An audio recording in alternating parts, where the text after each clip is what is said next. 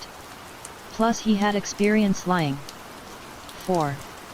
A/N, yes, I am using Eihaku again and making Naruto use Obito's name.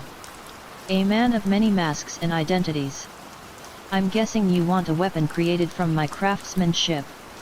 Naruto nodded, seeing as Ketsuki had an idea on what he had wanted. He could still feel the wary feeling that Ketsuki was getting from his presence. I didn't expect someone so young to be the master craftsman. He got a grunt from the craftsman in front of him.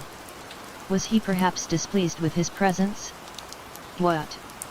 Did you expect an old man nearing his life like many of these fantasy stories? Naruto stayed silent, seeing as he was dealing with a rather grumpy individual. Seeing a nearby seat, Naruto motioned towards it, sitting down on the seat as he saw Tetsu sit right across him. 3. What kind of weapon do you want? Make it quick so I can get you out of here in a jiffy. Naruto knew Tetsu didn't want him here. That's fine. He just wanted a weapon of his choosing. I want a sword, and I wanted something unparalleled to any other blade that you have created. I won't leave without anything short of perfection. Naruto had something that he used to disagree with. Perfection. If you were to ask Naruto if he believed in perfection existed a few years ago, he would have disagreed and would have responded with, perfection doesn't exist. Many things contribute to it, like a person's integrity, way of living, and their own value. Ideals of perfection differ from person to person. Their perception of it could differ, maybe even warped. But, he realized, that an ideal perfection can exist. All you need to do was prove it. Can people refute what a person says even though it's facts? Maybe. But in Naruto's mind, everything was constant, and that the only one perfect that existed in this accursed world was him. Naruto saw Tetsu's questioned face. It seemed as though he was quite familiar with quests like Naruto's. This would surely affect his decision. A perfect sword. There's no such thing as a perfect sword. Naruto understood what he was saying, but that is simply something that he can't accept. Let me rephrase what I said. I want a sword that I can use to slay my enemies. If possible, I want you to forge a sword that knocks over all other swords that you have created. Tetsu furrowed his eyes. You're basically saying you want a perfect sword with extra steps. Naruto nodded, not denying the fact that just said he wanted a perfect sword by making it sound different. You have some cunning tactics. I don't like it, but I'll take you up on this. I'll create a sword of your liking and you scram never be here ever again. Deal. Naruto nodded, having that intention from the very beginning. 8. I'm fortunate enough that word has traveled slow in these lands. The abundance of snow would deter a regular person from entering the land of snow. Naruto was in luck and he was taking advantage of it. Of course, Naruto was risking of Tetsu knowing of him beforehand in his old bingo book entry. But this is a risk he is taking. He needed a blade to wield to cut down the array of enemies that will soon sprout from the wounds of the weak. There is this crystal in the depths of a cave around this land. I want you to attain that crystal so I can forge you a sword of your liking. Naruto narrowed his eyes. 2. A crystal? As a sword? Don't you think that's a bit impractical? Naruto questioned, his knowledge on the making of a sword being quite shallow. I know that. This crystal is said to be entirely different crystals that you would normally see. No, this crystal is something much more. It'll do what every swordsman wants, to slice and cut through things as smoothly as they want. This was quite a promising tale that Naruto was being told. Almost like it was too good to be true. 1. Where do I have to go? Naruto asked. He wanted this job to be over as soon as possible. Tetsu stood up for a moment and walked towards an item just a few meters away from them. Here. This map will show you the way. Naruto took the map from Tetsu's hand and inspected it. There was an arrow that pointed to their current position and an X at the spot he needed to be at. It's self-explanatory. Now, scram and come back once you obtain the unparalleled crystal. Naruto nodded, escorting himself out of the place. As he walked out of the lair, Tetsu saw the back of Naruto's as he walked forward. When will that kid realize that the crystal is not real?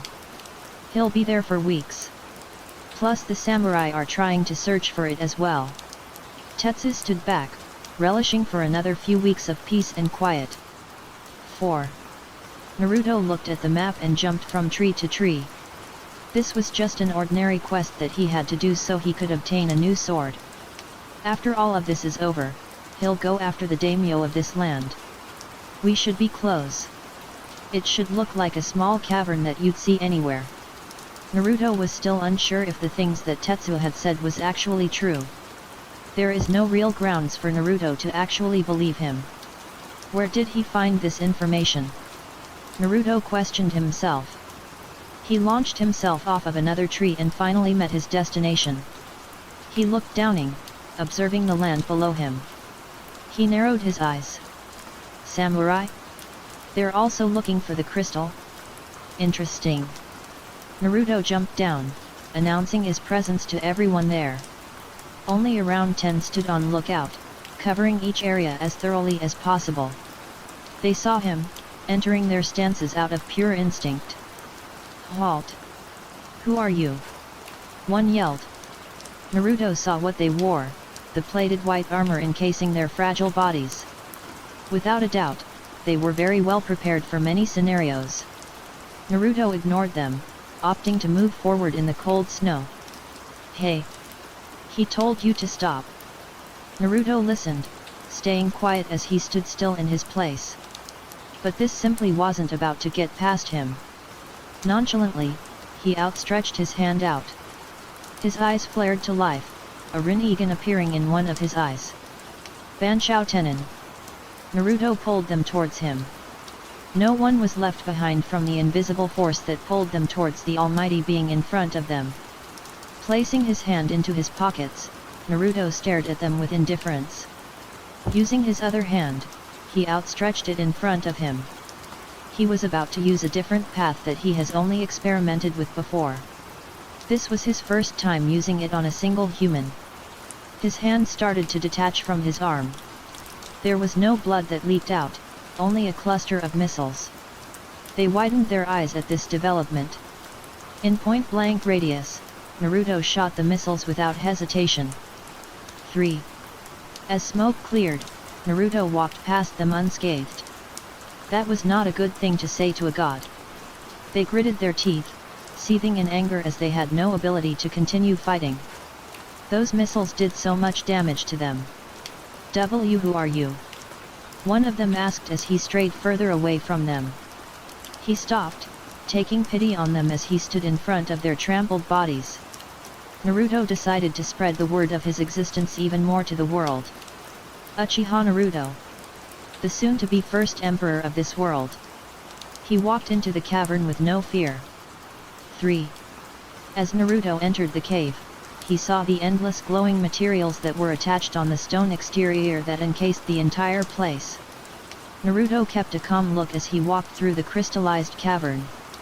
I'll need to be quick and find it more efficiently, Naruto told himself, picking up speed and tried looking for an entrance to dive deeper into this cave. Just destroy everything to look for it faster, Kurama advised Naruto, seeing as Naruto was in a very impatient mood. Naruto simply viewed this as chore of some sorts. Naruto sought to benefit himself through pulling the strings. I'll wait until later. It's better if I start destroying my path once I'm at a dead end. Naruto saw a way deeper in the cave. Curving down, Naruto felt the space feeling a bit hotter. Just a tiny bit more. Naruto thought, walking down the protruding stones as his cloak fluttered from behind him. We're here, said Satsuki, looking from afar. Suijutsu was just right next to her and saw the fantastic sight in front of them. They saw numerous rocky structures in their distance. So this is the northern base? Hey, muttered Suijutsu, feeling the fresh breeze brushing against his skin. They got closer with each motion that was made. Crossing a bridge, Satsuki and Suijutsu saw a tunnel that led inside one of the many hideouts of the former Sannin. Who is this person that you're looking for? Suijutsu asked Satsuki with much curiosity laced into his voice. Satsuki stayed silent as she led the way through the insides of the northern base. As they walked they felt a slight amount of tremors that caused them to raise their guard up. Narrowing her eyes, Satsuki held the blade positioned on her waist tightly. Soon enough they saw a shadowy figure quickly emerging in front of them. Spiky orange hair escaped from the shadows, showing a person rampaging. 4. He's out? Why was he let out right now? She thought while looking at the beast in front of her. Satsuki knew who this person was that is releasing a tremendous amounts of killing intent towards the surrounding vicinity. The person rampaging was named Yugo, and he was the next person on the list to recruit to her team. A person in an unnamed clan that let them wield nature energy. Orochimaru kept this man close so he could inspect him and research on his ways of manipulating nature energy. Yugo of the northern hideout, Satsuki got into a stance. I need you to calm down. Her eyes turned a crimson red. She pulled out the metal blade that was strapped on her waist. Satsuki caught his eyes. It was full of uncontained rage, as he created destruction through his rampage. An axe formed on Yugo's hand. A nice grip and manipulation. Satsuki thought, taking off to fight against Yugo. Getting close, Satsuki ducked down slightly, dodging a blow from Yugo. Placing her hand on the coarse tiles, she spun her body and repelled herself off to make Yugo lose his sense of balance. With her hand still tight around her blade, Satsuki leaped forward. I said, Satsuki read the movements of Yugo observantly. Calm down. She yelled as blocked the axe that was on Yugo's hand. Lifting her leg up, Satsuki kicked his knees and used that opening of weakness to her advantage. Jumping, she spun and kicked Yugo away with unparalleled force. Not finished, she disappeared and reappeared from above. Suijutsu made his move as well and entrapped Yugo in a casket of water. Reducing his movement, Satsuki got a clean slice on Yugo's shoulder. Landing a meter away or two from Yugo, Satsuki saw appendages form on his back. Out of those appendages was a blue burst that tore through the water that entrapped him. Get out of my way! Yugo yelled, charging towards Satsuki at insane speeds. She stayed calm, revealing no immediate panic or distress that existed within her. She looked at him. Sorry, told Satsuki as wings started sprouting from her back, but you have already lost. Taking a page right off of Naruto's handbook, she blocked the jet-fueled arm with her right wing. Chidori sharp spear. With no hesitance, Satsuki impaled Yugo right through his stomach. Coughing up blood, the power of nature energy started to subside. He dropped to the ground unconscious. With a victorious look on her face, Satsuki gestured Suijutsu to pick him up. He gave her an exhausted look. It's the least you could do. One of the samurai slaughtered by Naruto coughed, spitting blood on the icy ground. Pain covered his body as he looked up. A smile spread across his face. Their savior arrived. Mifune-sama. He coughed as he struggled to speak. He wrapped his arms around himself as he threw up more blood that welled from inside his body. Mifune was an old man that was about 5'7" in height with a goatee and a mustache and bandages wrapped around his head. Who did this to you? He stood over him with armor that was distinctly different than the armor that his subordinates wore during battle. It showed a clear difference in strength and authority. While his more traditional in looks, everyone below him wore the snow-white armor. The Uchiha! He exclaimed with such distress. This caused Mifune to furrow his eyebrows. He was confused and was puzzled by what the nameless subordinate had just told him. What do you mean? He caught off by an explosion that sent debris all across the snowy field that Mifune stood on. He got into position as the debris blew past him. A purple glow could be seen from inside the debris. Mifune tensed up as he saw a person emerge from the cloud of smoke, holding a purple crystal in his hand. It was hot in there, said Naruto, wiping the sweat that covered his face. He had found the crystal that he was tasked to look for. It was crazy if you ask him. The crystal was so deep in the world that Naruto had to destroy everything in his path to find the crystal that he needed. 1. He refocused and looked below him. A condescending gaze was fixed onto him. Mifune of the samurai, greetings. Naruto kept his gaze without faltering whatsoever. This was a rather interesting situation. Who are you? Mifune asked him. Naruto said nothing, opting to jump down to the ground. Disappearing once again, Naruto sent a kick to Mifune. He dodged the kick with fluid movement. Another kick came from above. Mifune shielded himself with his sword, Kurosawa. It was a fairly long sword that was perfect for his stature. Naruto took notice of his proficiency. Landing a few feet back, Naruto leaned to the side to dodge the sword thrusted upon him. Naruto outstretched his arm forward, grabbing Mifune's arm that held the sword. He ruthlessly sent a kick to Mifune's abdomen, sending him flying. The difference between them was clear. Naruto was at an obvious advantage over Mifune in terms of fighting capabilities. But what about when it comes to their Kenjutsu abilities? You fought Hanzo of the Salamander when you were younger. It seems you let yourself go quite a bit. Naruto saw Mifune grab the lower part of his stomach. Ignoring Naruto's comments, Mifune sped towards Naruto. There was a swift sound as snow covered the area. Fortunately for Naruto, he was able to see his movement clearly. Evading, Naruto swiped the Kurosawa away with ease. Your proficiency in Kenjutsu is honorable, but, Naruto motioned his leg and sprung a nearby sword that one of the downed samurai had let go, but let's see if I can keep up with it. Naruto went into action. How arrogant of you! My samurai had told me of an Uchiha roaming about. Mifune gave Naruto a sharp glare. He had killed some of his samurai. And in return, I'll honor them with your death. Naruto leapt, slashing down the sword that he was borrowing from one of the samurai. Won't it be better if you die by a sword wielded by one of your own? A slight struggle sparked as they clashed swords. Seeing a stalemate, Mifune backed away. This was his first mistake. Without missing a beat, Naruto followed after Mifune and threw the sword that he had towards him. Knowing that he had no other sword, he opted to snatching another sword from one of the downed soldiers.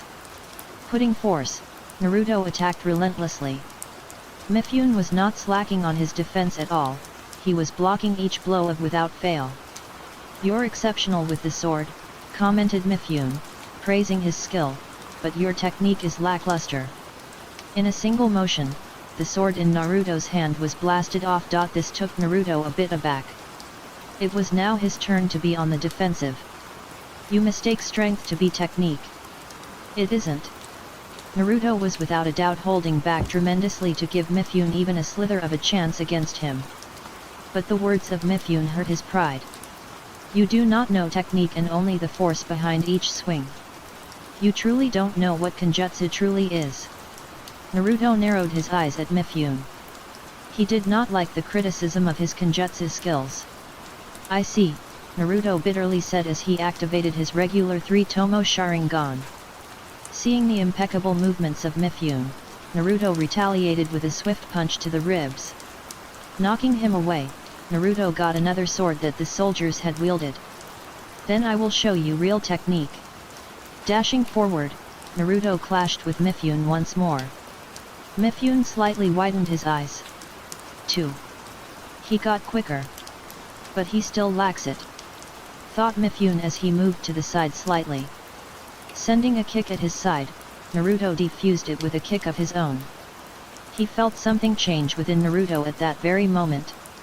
As Mifune tired blasting the sword that Naruto held away, Naruto stood strong, strengthening his grip on the blade even more than he had originally had with the other blade.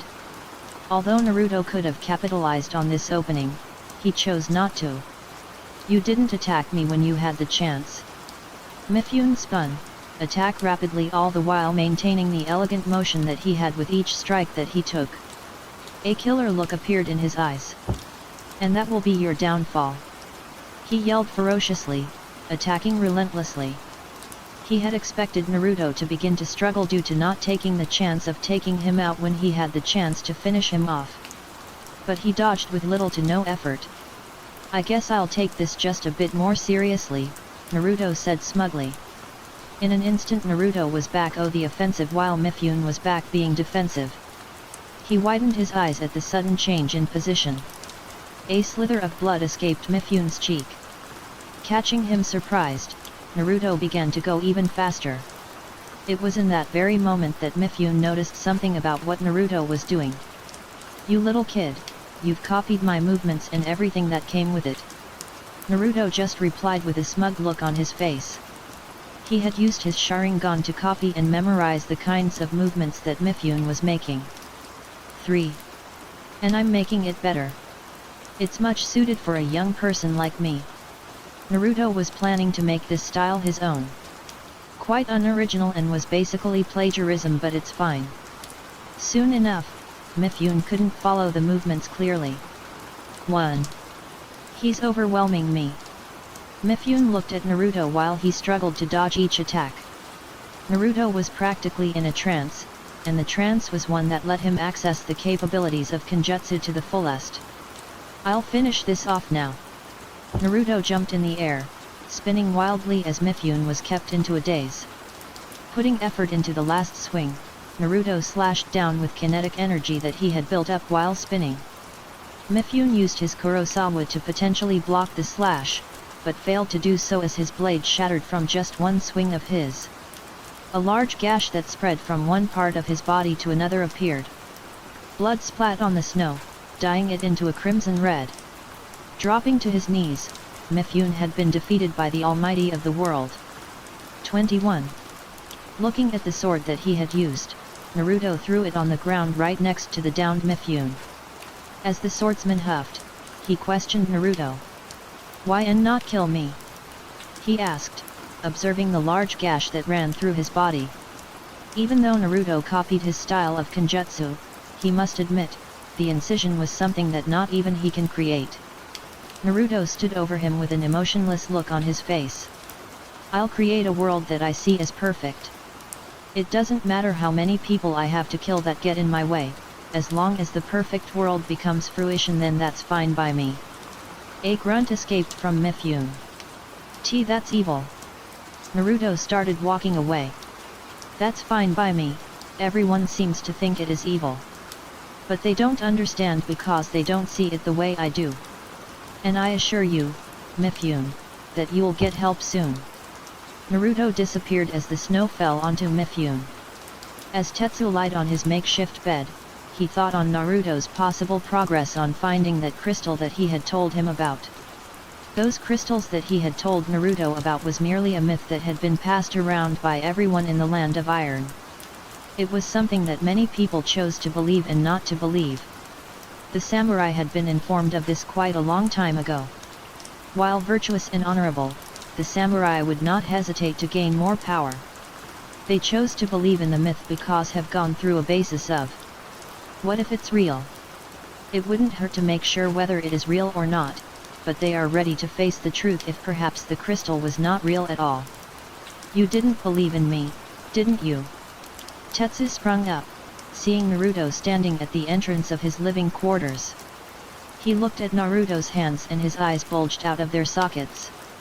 You actually got it. Naruto nodded, seeing the surprised look on Tetsu's face. He set the purple crystal down on the table. Now get on it, I don't have all day to wait for you to create the sword for me. Although do take your time, I wouldn't want you create a sword that was forced to be created too fast. Naruto sat down on a chair and made himself feel at home. How disdainful, grunted Tetsu as he looked at the crystals that was on the table. It was crazy now that he looked at the crystal itself. Tetsu knew that it was the real deal. He had heard the stories of the crystal. To say that the crystal had unrivaled beauty that not even the strongest and most prettiest of gems have was not so far-fetched. This was a quote from the book that held this myth. And Tetsu must say, it truly does live up to the description. Tetsu looked at Naruto in a questionable manner. You do know not even the samurai were able to find the crystals. How did you find it before them and they took years to even get to this point of discovery? Naruto raised an eyebrow, questioning why the idea of him finding it first was so puzzling. They just didn't dig deeper enough. The crystals was near the border of the earth's crust and mantle and were smoldering hot. Naruto showed the dark burn marks engraved into his hands that was quickly healing. I'll believe you, but let me ask you this, are there more crystals than just this? Naruto nodded in confirmation. There was indeed more crystals that Naruto had left unattended. Well then, I shall return my promise to you, albeit, quite bitterly. Naruto could sense the dissatisfied tone that Tetsu held while taking the crystal to forge him a new sword. Naruto couldn't help but feel amused at this. It has been a while since he felt relaxed. He didn't want to offend Satsuki, but living with her for a day or two was something that he wasn't so used to. After all, he has been alone for a long time. Naruto stayed at the seat that he was in, mesmerized by the work of Tetsu. It only took a minute or two before he drowned in his sleep. Of course, Naruto took precaution and had Kurama alert him in case there was any attempt of him getting killed in his sleep. Two people kneeled in front of a person that stood in front of them. Both wore a mask that only the most prestigious and strongest of Root wore. The three were veiled in the shadows of a creaking cave. Any step made could cause a loud echo that would burst your ears. "Do you swear allegiance?" the man asked that stood in front of them. The two nodded in unison. If you got closer, you could see who they really were. Leviathan. Basilisk. They had survived Naruto's massacre at the Root HQ. As they kneeled, they could feel the exerting pressure that the person in front of them made. "After all you had done for me, us, we swear our allegiance to you today, and forever always." Basilisk agreed with Leviathan with what she said. The person in front of them had healed her arms and picked them back up when they were at their lowest. The person that stood before them had a mask that resembled that of a serpent. "You may call me Naga. Truth be told, there is someone even higher than me that gave me the green light to let me recruit you in our ranks." A grin appeared under Naga's mask. This caught them off guard. They were surprised and couldn't believe that there could be someone that is above even Naga. It seems Danzo's methods weren't the most effective. You Root members are not emotionless at all. Those seals of his to keep your mouth shut were pushovers as well. This was true. If it was, then Basilisk wouldn't have tried finding something to fix Leviathan's arms. "Now, let me ask you this," Naga said, looking down at them with his eyes. "What do you know about Uchiha Madara?" Naruto felt someone tap his shoulder. His eyes peeled open as he saw Tetsu giving him an irritated look on his face. "TCH. You finally woke up from your slumber. I've been tapping your shoulder for quite a bit." Naruto gave him a puzzled look. "Why didn't you wake me up during the time he was tapping my shoulder?" Naruto questioned Kurama as he stretched his arms. "You seemed to be very comfortable sleeping on the chair, more so when you had to sleep with Satsuki." Naruto internally grunted as he looked at Tetsu. 3. "Is it done?" Naruto asked him. Tetsu nodded his head, gesturing to the sword that lied on the table right next to them. Naruto widened his eyes. He observed the blade carefully. It had a beautiful translucent purple color to it that emanated a purple glow to it. The luminescent glow reflected off of his face gracefully. "Beautiful, isn't it?" snickered Tetsu, admiring his own work. Naruto nodded in agreement and grabbed the hilt of the blade that had been forged. He gripped it tightly. "It's not too light or too heavy." Naruto mused, taking it out for a test run. He tried out the thrusting ability of the blade and felt like it could pierce the whole world in half. The same can go for the cutting ability. The versatility of the blade as a whole was something not even the greatest swordsman could ever imagine. Naruto looked at Tetsu. "It's perfect," Naruto said flatly. Tetsu was about to argue, but Naruto quieted him down by motioning towards his things. "Thank you for everything, Katsuki-san." Tetsu was amused by Naruto's words. He laughed out loud. Naruto bowed down slightly to show respect. "You know, if you didn't have such an ugly personality, your charisma would be unrivaled." Naruto raised an eyebrow slightly before nodding his head. "I'll take that as a compliment. But I'm serious, I'm very grateful for this. I'll be taking my leave." As Naruto went to the exit/entrance, Tetsu called out to him. "Well, thanks for the company as well, Obito." Naruto stopped, looking at Tetsu with a smirk. Naruto decided that it wouldn't hurt to say this. "It's Uchiha Naruto." Tetsu raised an eyebrow at him. "Hey. My real name is Uchiha Naruto. I am a rogue nin that betrayed Konoha. Thank you for your service. With that, Naruto disappeared, leaving a mind-blown Tetsu. It took him a few moments for Tetsu to recollect his thoughts. Plus. What charismatic liar. Mission accomplished, Hokage-sama. Kakashi kneeled before Tsunade as he took off his Anbu mask.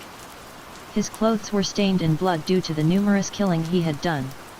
Tsunade sighed in disappointment. Kakashi, you really shouldn't be doing this. Your only student is distraught at what you just did. Maybe you should resign from the Anbu. Kakashi sighed back. I once told this to someone back, sometimes. Pain is good for you. From the pain that Naruto had caused us, I'll get stronger to protect everyone, I'm sure of it. Tsunade could feel the determination laced inside of Kakashi. She may regret it in the future, but she couldn't deny the heart that Kakashi bore. If you keep going at it, then you might become the new Hokage after everything is back to normal.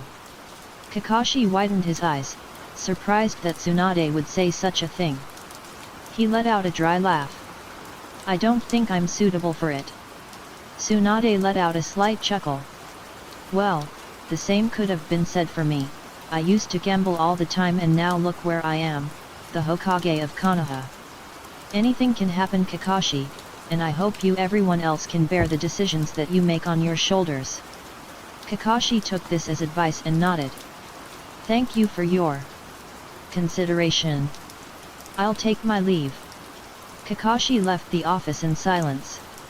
After a few seconds of silence, Tsunade sighed as she leaned back into her chair.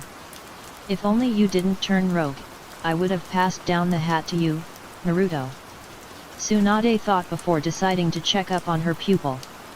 Samurai guarded the estate that the daimyo of the Land of Iron inhabited. It was a quiet day as snow rained upon them. A few heard something rustle in the bushes beside them. They tensed up, bringing their guard up as they walked carefully towards the bushes. Holding their sword tightly, they cut through the bushes swiftly and quietly. As they saw half of the bushes fall, a snow-white rabbit appeared itself. They calmly relaxed their guard, knowing that it was only a rabbit that made them put their guard up drastically. And as quickly as they relaxed, their heads were beheaded by a translucent blade. Naruto stood over them, cleaning his blade to continue on to the next group of samurai to kill. In an overhead shot, one could see the amount of samurai that Naruto had killed in a silent manner. Looking at the estate behind him, Naruto planned to level the whole building in a single swoop. Turning on his Rinnegan, Naruto held out his hand, forming an orb on his index finger that will annihilate the whole building. Of course Naruto didn't want to get into the crossfire and propelled himself upward with Shinra Tensei to be in the air for just a quick moment in time. The concentrated power was aimed at the ground.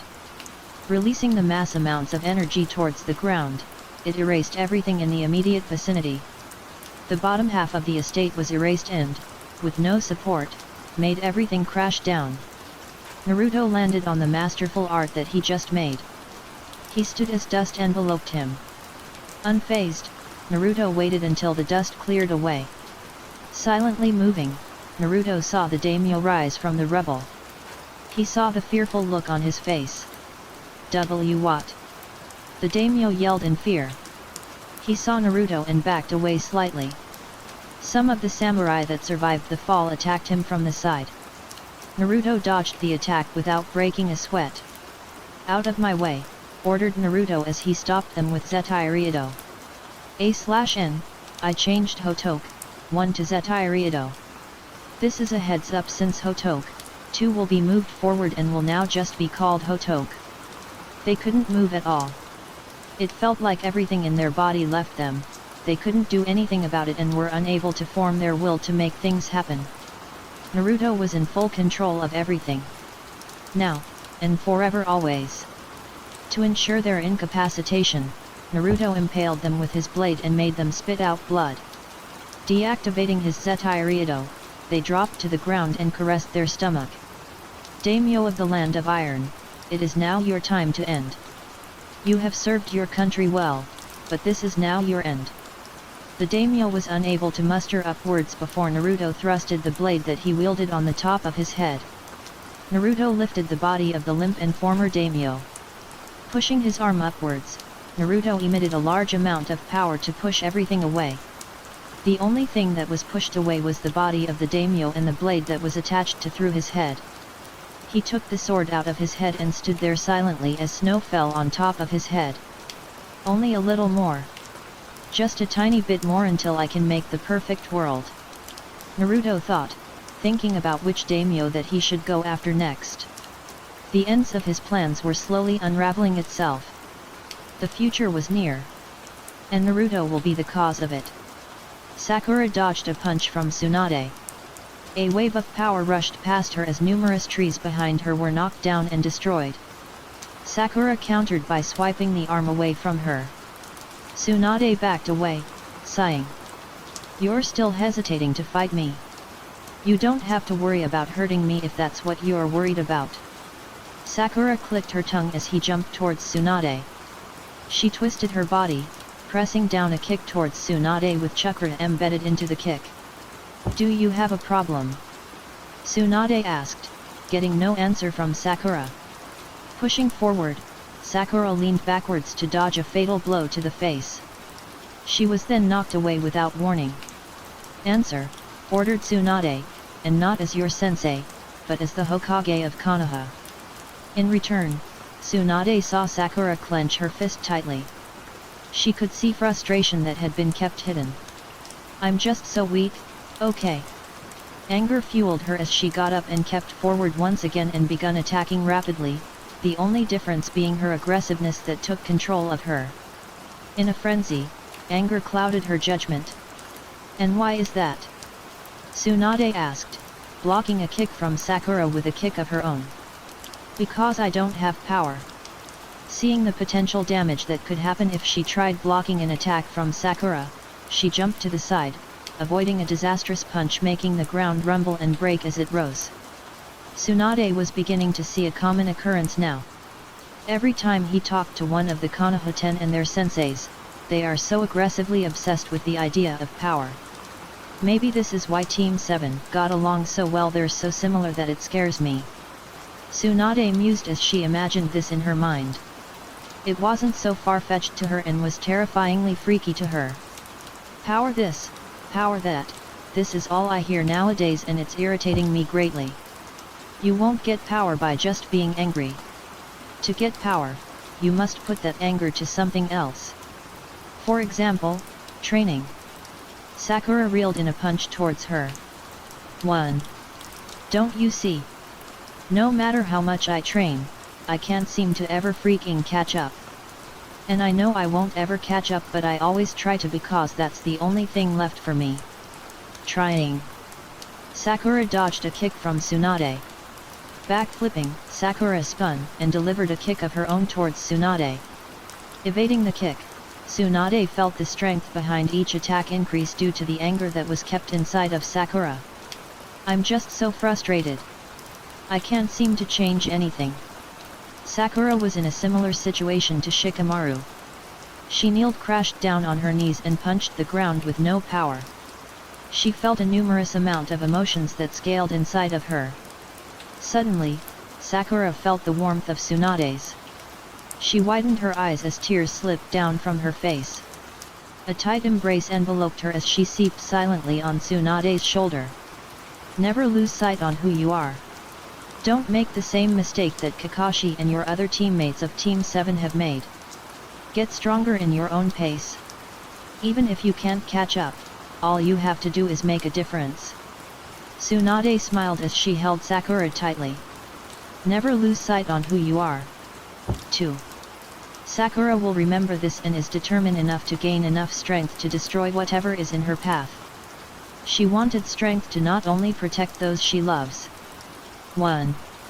but to have strength to seek out the future. A few weeks have passed and many daimyo have fallen due to Naruto's hands. And as of right now, Naruto was on his way to kill another daimyo. As he walked through a forest, Naruto saw something from above. A messenger bird? Naruto thought. Was it Sasori that was sending this messenger bird? Or was it something else entirely? The bird dove down and swept past him. Naruto narrowed his eyes as the bird left a message on the ground in a form of a crumpled piece of paper that was just about the size of his palm. He narrowed his eyes as he looked at the piece of paper. Meet at the Konobe Bridge.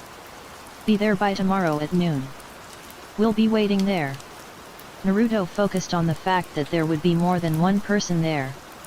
This is considering that the person who wrote this had said something about, "We'll be waiting there." By paying attention to detail, Naruto decided to honor the person who sent this message by going to Konobe Bridge. Jumping on a tree, Naruto decided to be there by nightfall. He was quite ways away, but he'll make it work.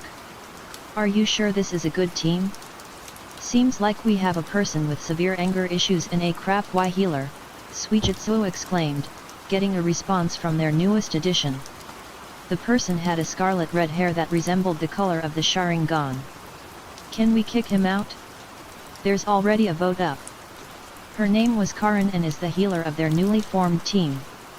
Satsuki ignored the argument that was happening between Suijutsu and Karin. Satsuki turned around, a serious look on her face. Do you have any other person in mind for the team? Asked Yugo, also having a serious look on his face. This stopped the argument between Suijutsu and Karin immediately. No. Everyone that is here right now is the finalized team. If there is anyone else that joins, it'll be because of my decision. Got it. Everyone nodded their head as they walked aimlessly. What is exactly our goal? World domination? Vigilantism? Or something more? Asked Suijutsu, curious about the team's goal as a whole. Satsuki's expression grew dark and morbid. While we all pursue our individual goal, our goal as a whole is to kill a singular person. He's the person who killed everyone in my clan. Uchiha Itachi.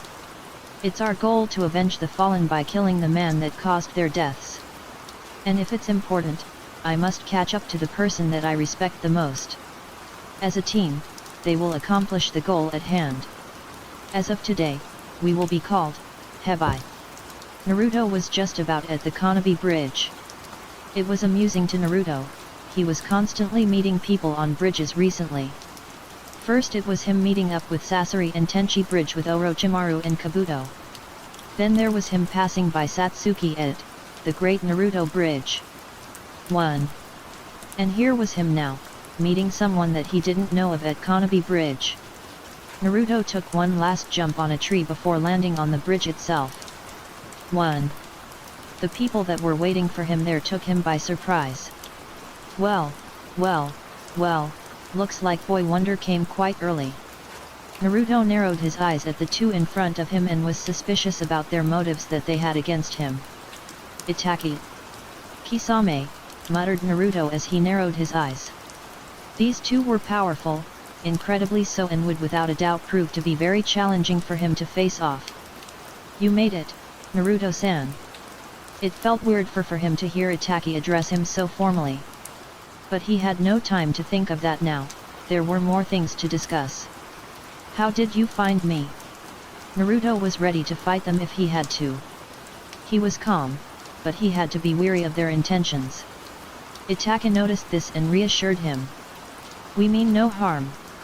To answer your questions, we had difficulty searching for you, but pieced your location together through the mass killing you have committed recently. Itachi's voice was one that lacked emotion. Naruto relaxed just a tiny bit, but was ready to fight anytime. That's rich coming from you, remarked Naruto, getting an amused laugh from Kisame himself. You may be apathetic, but you're quite snarky. Naruto ignored that comment and decided to dig deeper than he had originally. While they weren't here to fight him, he indeed questioned their real motive. I know what you did, Itachi. You sacrificed yourself for peace, something that Danzo never had the guts to do. Itachi nodded his head, acknowledging what Naruto knew about him. Itachi looked at Kisame. Will you leave us for a moment? Although reluctantly, Kisame agreed and disappeared from their sight. It seems you know. Well, of course you know. word has spread about your connection to Root and how you massacred everyone there. But I am not here to talk about that. Naruto took note of this as well. He seemed to know about his connection to Root. Even though he did say that word got around, Naruto knew he was lying. But he didn't call him out on it. If it's not about this, then could it be about Satsuki? He had a slight idea on what Itachi wanted to talk about, but wanted to poke around a bit more to learn more about him. Although he could try and manipulate Itachi, he'd have to be very careful doing so. He's very intelligent, and is more emotionally control of himself than most intelligent people that he knows of. Although the easiest way to manipulate him would be 3.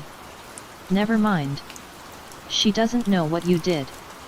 If she were to find out, she'd try and destroy Konoha. Itachi stayed calm, giving Naruto a sad, but warm smile in return. Naruto narrowed his eyes slightly.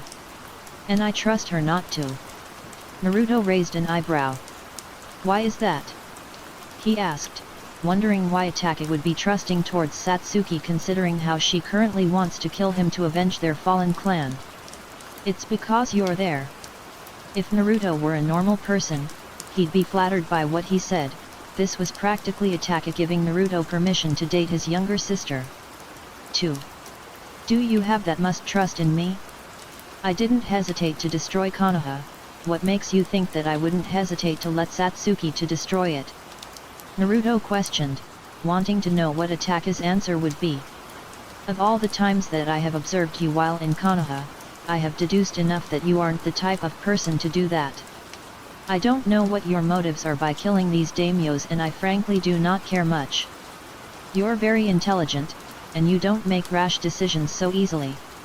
You're tactful, and has a serious devotion to manipulating people. Naruto was impressed by Itachi's analysis. Well, that's a genius/child prodigy to you.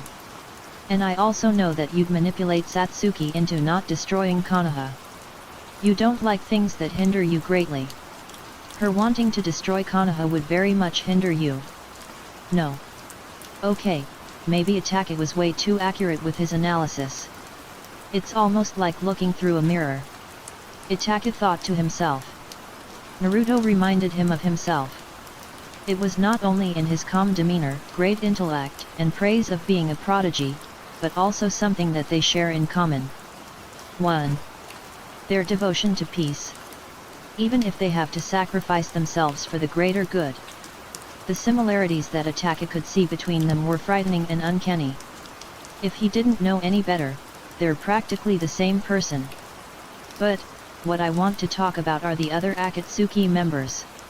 Naruto got a puzzled look. What about them? Were they beginning their move once again? He was curious. What about them? While the others are quite easy for you to overcome, I do advise you to watch out for our leader, Pain. I don't know what he's doing right now, but he has voiced intention of catching you himself. The whereabouts of others are unknown, but everyone in the Akatsuki knows that he reigns over a Megakure. Naruto took a mental check of this. The leader of their organizations is referred to as Pain. If he was reigning over a Megakure, then Naruto was very close to where he currently was at. Kanabi Bridge was just north from Aim and Aim was south from Kanabi Bridge. Not know much about him, but he's very powerful. Do be careful on what you do. Satsuki would be very sad if you do. Naruto internally groaned. This meeting was about Satsuki but in a very roundabout way. 2. How very caring of him. Naruto thought to himself. Although he was very amused by how Itachi came about this talk that he wanted to hold. But it seemed their time talking was about to end. I thank you for giving time for this meeting. And if you do know a lot about what I'm doing, then I'm guessing this will be our first and last time having a conversation. Naruto nodded in response. He knew that this will be his only real opportunity to talk with Itachi, a nameless hero who protects peace from the shadows. I also thank for this opportunity. Naruto looked down at his palm and saw the crumpled up piece of paper that was given to him by the messenger bird that was presumably written by Itachi. I'm guessing that this was written by you. Itaka nodded in response. A series of thoughts ran through Naruto's mind all at once. He knew that he'd be needing this for potential use in the future. "Thanks for the information," said Naruto before disappearing from his sight. Itaka raised an eyebrow, questioning Naruto's intention when using the piece of paper in the future. "I hope I don't come to regret letting him have that note." Itaka knew better than to not regret this. 4. Naruto will without a doubt be using his own handwriting to manipulate others through the strings that he'd be attaching behind people's back. After all, Naruto is a cunning one after all. Naruto sat at the back of the classroom, lazily looking at what Iruka was teaching them. He observed the class that held many problems. 2 months ago Naruto had turned 10 years old and was slowly getting stronger by the day. 1. It took a while, but something managed to pique his interest because of something that Iruka started talking about. "I think it's time for us to move on to our next topic. And I think this will be quite interesting to everyone." Everyone was interested and wanted to know what Iruka had planned. "In the next few days, there will be a festival from Christmas. We would usually let you guys get something for each other presents, but it seems this year will be a little different. Due to the festival, everyone will be busy, so I'd just advise you all to enjoy yourselves for this Christmas." This brought a grin on most of the class. Some people were excited to give people presents, but were shot down by Iruka's words. "Although you can give others presents if you would like. It's only an option for you all. But please do enjoy this weekend at the Christmas festival if you can." Iruka smiled, radiating warmth to all. And after some time, class was over and were now out of class. As Naruto walked out of class, Satsuki caught up with him. It happened a few months before Naruto became 10 and a few months after Satsuki became 10, it was quite memorable. She managed to convince Naruto to let her train with him through bitter force. All the while he tried eating a ramen cup for God's sake. As they walked, Satsuki coughed to gain Naruto's attention. "You know, it'd be very wonderful if someone were to teach me a jutsu," Satsuki said in a rather kind manner. Naruto was amused by what she was saying out loud. "You make it painfully obvious that you want me to teach you a jutsu." Satsuki looked at Naruto, nodding her head eagerly, feigning this side of her to get Naruto to accept this deal with her. Was it even a deal? Yet. No. Satsuki's face twitched slightly at Naruto's response. That's what she did not want to hear at all. She wanted to gain strength, and Naruto seemed to hold a sanctuary of knowledge and power that he has yet to tap into. "Just ask your number one fan, you, to teach you." Satsuki sighed at Naruto's words. "You? He's mostly taijutsu based with barely any skills in ninjutsu or any other area. He likes me, but it's always like he's purposely exaggerating his personality. I don't think people can be that head over heels over someone that they like. Maybe they can, but I think it's not possible at all." Naruto took note at what she had said. Like he's purposely exaggerating his personality. That was a very good way to describe you, an exaggeration that seems only superficial. This is only Naruto's point of view though, and Satsuki seemed to agree with this. "Well, enough this. Will you be going to the festival this weekend?" asked Satsuki, looking at Naruto through her peripheral vision. Surprising her, she saw Naruto nod his head to signify that he will be going to the festival. "Yes. There will always be possibilities of sellers giving out discounts for their equipment, and I won't let an opportunity like this get swayed away. The same thing goes for Ichiraku Ramen." Satsuki deadpanned at his response. Sometimes Satsuki couldn't tell if Naruto was joking or not, his poker face was unrivaled. Naruto sighed as he stared towards the sky. He thought about everything that was currently happening in his life as of right now. Nothing special has happened recently. In fact, everything has been going way too smoothly. Truly, the last thing that he had done that even had much importance was him killing his grandmother in cold blood. He wanted to deny it, but he felt himself changing, soft even. His growth was getting stagnant, something that ticked him off so much. He had so much potential and talent that he couldn't use to its full potential, only in small amounts at least. But it's only a matter of time before I am able to tap into it. Naruto thought as he jumped back onto his feet. He summoned a clone, determined to fight him to strengthen himself. Leaping, his clone dodged a kick that Naruto had thrown at him. His clone retaliated by sweeping Naruto under his legs. The real him evaded by launching himself away through the use of his arms. I need to be more efficient, Naruto exclaimed his mind, continuing the battle with his clone for a continuous amount of hours. Please accept these gifts, Naruto-kun. A girl from a different class gave him a gift. Whether the intention of the gifts were out of sheer kindness or to attempt to court them. Thank you, said Naruto, bowing down slightly as he accepted gifts from some of his classmates, most of them from the opposite sex. An abundance of gifts were given to him left and right. He might even think that it's overwhelming to him. It wasn't like this a year ago.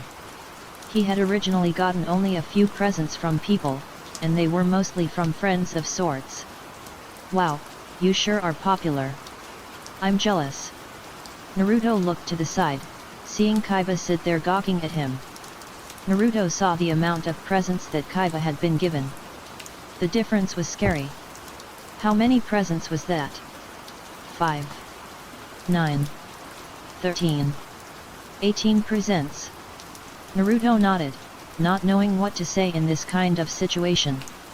He had thought that people wouldn't be getting much presents this year. And counting, Naruto responded smugly.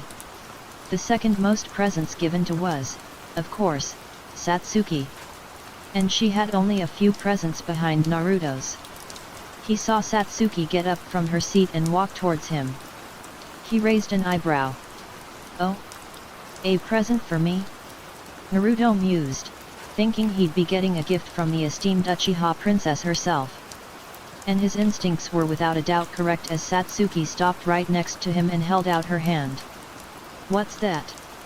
Naruto eyed the wrapped present. It was the size of her palm, and it made it difficult for him to make out what the present actually was. Although he had a slightly idea what it was. The wrapped present had an oval-type shape that reminded him of something very familiar to him. Just open it. I expect something as well. Naruto saw the look on Satsuki's face that kind of irritated him due to him knowing the real reason why she was even giving him a present. So he would owe her with a present. But he exactly expected her to do this and prepared himself with a present. Taking the present, Naruto opened it and found himself with a keychain of the Uchiha clan symbol. Is this a declaration of love? I'm flattered and all, but I don't think your fans would like this. This remark made Satsuki's face twitch in much displeasure. This wasn't a declaration of love, thought Satsuki. Naruto saw Satsuki still standing right next to him. He sighed, knowing that he'd have to give her an actual present. Naruto shook his head, revealing a scroll that he managed to hide this whole time. I don't think this is an equivalent exchange. Naruto saw the sparkles that appeared in Satsuki's eyes. It disgusted him that he'd have to do this but only receive a gift that was equivalent to absolute dirt. No offense to Satsuki, of course. Naruto kept this within himself because he'd rather have this than to have nothing.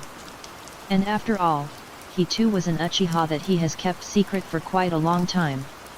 Although the amount of time that he can keep this up is rather unknown, but he knows that it won't be that long before the discovery of his heritage becomes known all throughout the world. Thanks for this keychain. I guess. Naruto kept the last part quiet so she wouldn't hear his disappointment in the gift. But he wouldn't lie and say he won't use it because he will most definitely will use it. This new life of his. He was getting too used to it. The complete shift in his life that has happened is something that he was not ready for and was afraid of the change that he was undergoing. How long will it take before he loses sight who he truly is? The next few days have passed by like the speed of light. And the day that he was waiting for was here. The discount prices for Ichiraku ramen have finally came through. Another bowl please, ordered Naruto, finally finished with his fourth bowl in about 5 minutes. Toki was once again surprised on how Naruto practically inhaled the ramen into his stomach once again. He worried for Naruto's health. "I don't think that's healthy for you." Naruto turned around as he dug into his fifth bowl. Jiraiya sat right next to him as he ordered a bowl of ramen for himself. Naruto shrugged as a response. "It won't kill me. I think. It's fine." Carelessly slurping the ramen, Naruto inhaled another bowl once again. Jiraiya was also worried for Naruto's health due to his constant eating of ramen every other day. "Maybe every few hours. I didn't think you'd be here this year." "What's the reason this year?" Jiraiya grinned widely. There was a very good reason why he was here this year, and it was a very enticing reason. "Today is the day of the festival. This means that I'll have extra inspiration for my activities. As the snows dances and rains down, my book's future will flourish and thrive. The festival is something that I cannot miss at all." Oh, it was because he wanted to be a little pervert. 1. "So you're here to be useless, good to know." This deflated Jiraiya's mood a lot as he finally finished his first bowl of ramen while Naruto had already went through 2 or more bowls. "The company was nice, but I don't want to be associated with a pervert. I'll be tracking my leave." Naruto bowed down to show respect before walking away to do the next activities for the day. 1. Leaving the downed Jiraiya, Naruto wandered off, wondering what he will do as of right now. There were many places that held contests and mini-games that were designed to steal a person's money. Ring toss. Naruto muttered to himself. The game itself was not hard for people who practiced throwing kunai or shuriken, but it's usually treated as a way to fuel competitive nature between people. The thought of asking, "Who would between the two of us?" was something people wanted to know. Even he himself wanted to know how good he fares against others in this game. Naruto looked to the side and saw the numerous prizes that would be given to him if he were to win. Shinobi would practically ruin their business. Naruto thought to himself, observing other games that he was planning to exploit to get numerous prizes. Normally he wouldn't pay mind to these prizes, but he wanted to monopolize on everything so he could win everything. "I'll then sell the prizes double the amount I think they would go for." Naruto decided to start with the ring toss. As the cold temperatures wash over them, Naruto had a goal in mind. He had confidence in his abilities to win everything so no one would get anything. 3. "How much is to play once?" Naruto asked the vendor. "It'll be 55 ryo to play once. To get the cheapest item, you need to score 3 points." Naruto nodded, considering this very easy to accomplish. The harder items would need more points, but he had 20 rings that he needed to perfectly score to get around 5 to 10 items. 2. Of course it depended on the price of the prize. With no effort, Naruto tossed each of the 20 rings and landed each and every single one of the rings on the bottles. With the vendor gaping at him, Naruto picked out 5 to 6 of the cheapest prizes. He later won every single one of the prizes. Turning around, Naruto wondered as he sold off each of the prizes for about double, maybe even triple the prices that he had thought would be reasonable. Was he scamming numerous people off? No, of course not. This was most definitely honest work and was not dishonest at all. Even though people reconsidered to buy the things he was selling, Naruto managed to encourage them and ultimately persuade them with his very charming personality.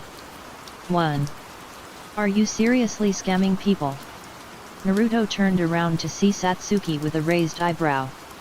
He shrugged in response as he held one of the prizes he had won towards her. "Wanna buy one? It's only 500 ryo." Satsuki widened her eyes. 500 ryo? How are people even being fooled by this? Do they not realize how much that is for just one toy that they'd eventually throw away?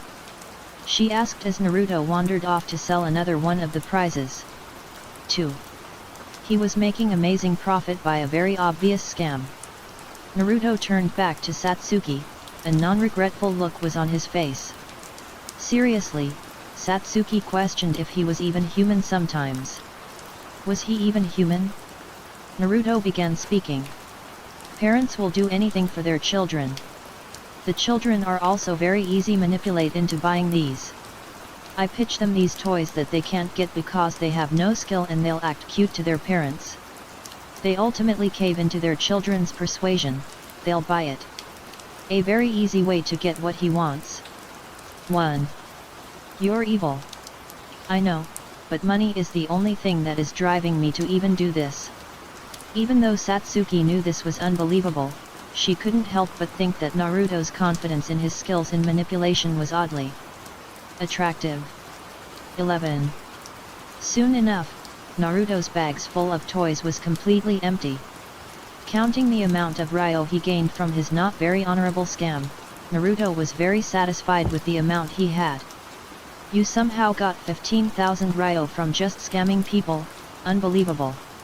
Naruto didn't know why Satsuki was so surprised with him getting this much from selling them overpriced toys. Well, it didn't matter. 1. Naruto and Satsuki walked together in the night as snow littered the ground. So, how do you think about my present that I gave you? Satsuki asked, wondering if he liked the Uchiha keychain that he had been given by her. Naruto pointed to the keychain that he had attached to his holster. Is that a yes? She asked him. The gift was almost as bad as me overpricing the toys and selling it to people. It's horrible. Naruto was very blunt and straightforward. Satsuki had thought he would at least hold back and say something more pleasant. You could have sugar-coated it just a tiny bit. Naruto shrugged it off as they walked through the village. Deciding to have a snack, Naruto saw a shop giving away cheap dango. Want dango? Naruto saw a disgusted look appear on Satsuki's face before she shook her head very vigorously. Oh, he must have hit a sore spot. Naruto decided not to eat the dango out of respect. Why would she not like dango? Did something traumatic happen to her so she wouldn't like dango? 3. Hot chocolate. Naruto pointed towards a vendor near them. She shrugged, but agreed. Naruto shook his head, wondering why it's so hard to please someone like her. He was just trying to be a rather nice person. Although most of the nice things he has done was mostly done out of nice intention. Did he purposely suggest dango? Or was it just him asking out of kindness? And now he just wants hot chocolate and Satsuki was tagging along, so he thought of buying hot chocolate for both him and her. Naruto bought them the hot chocolate to give them warmness. 6. It's good, Naruto told her, getting an agreement from Satsuki. It is. Tastes more authentic than the hot chocolate in the powdered form. This was very truthful and a very factual statement that was without a doubt not an opinion. They moved forward as they drank their hot chocolate. They soon crossed paths with a giant Christmas tree that was taller than any of the normal buildings that surrounded Konoha. The only thing that could be taller than the Christmas tree would be the Hokage monument, but that's not a building. How did the village even get this? I don't think we have any sources of actual Christmas trees around Konoha. That's a good question. A possible idea would be the village getting the tree from a place that has the tree. It's beautiful, admitted Naruto, looking at the tree with an observant eye. The array of decorations that were spent on the tree gave it an aesthetically pleasing look to it. Satsuki never would have thought that Naruto was the type to say something like that. He is always so personal, closed off and cold. The face that he was making as he looked at the admirable tree was something that he had never shown to her. She would never outright say this, but it was refreshing to see him like this. The childlike expression on his face was a once-in-a-lifetime opportunity that most people would never see. Satsuki was glad to be one of the only people to see this. God. I sound like a love-struck idiot. I'm only 10 for goodness sake. She shook herself back into reality as they walked towards a wall and leaned on it. They both felt a sense of comfortability. Thanks for everything, Naruto. What's all this about? For not pitying me like everyone else. I'm glad I know something like you even though you're quite an butt most of the time. She swallowed her words. It was hard for her to say something like this. You sound very vulnerable. I don't think I'm comfortable with you telling me this. Naruto has only seen a very prideful Satsuki. She was someone who didn't like to show weakness, much like him, and evaded any moment that involved her showing it. Is it so hard for you to accept that I trust you? The amount of pride that I have to let go for me to just say this already angers me. Naruto was still not the most comfortable with her being this vulnerable to him. Well, I thank you for being so trusting of me. And don't think you'll get any special favors from me for sucking up to me. He was amused, feeling that Satsuki's feeling was genuine. Naruto had been taught by Madara and also taught himself how to manipulate others. Whether it's by the human mind or just human nature in general. I'm glad to be a special someone in someone's heart. Why was Naruto so oddly charming? The words he had told her made the heart of the princess flutter violently. A lady killer he was. 1. She didn't notice, but Naruto had gotten closer to her, just about a few centimeters away from touching each other's shoulders. From another perspective, Naruto was just a bit taller than her. And every silence loomed over them as the Christmas tree let off a brilliant light. Thank you for being in my life, said Naruto before he leaned in to kiss Satsuki on the cheeks. They were just kids, so he thought this was the best option for them. The cheek is fine, making Satsuki fluster. She looked at him as he pointed upwards. Looking up, she saw something that caught her by surprise and gave her numerous thoughts. A mistletoe. Satsuki was now at a crisis. Did Naruto kiss her because he liked her? Or did he only kiss her due to the mistletoe? These were questions that she would only get answers a few years from now, when Naruto kisses her on the cheek once again as they stood on the statue of the Uchiha Madara in the Valley of the End. Thank you for being in my life as well. Naruto sat on a tree alone, sighing inwardly. It has been a long while since he had a moment for himself. For about a month, Naruto had been on the constant move to kill every daimyo that have been existing. What's next after this? Naruto thought to himself. After killing all the daimyo, he needed to think about what he should do next.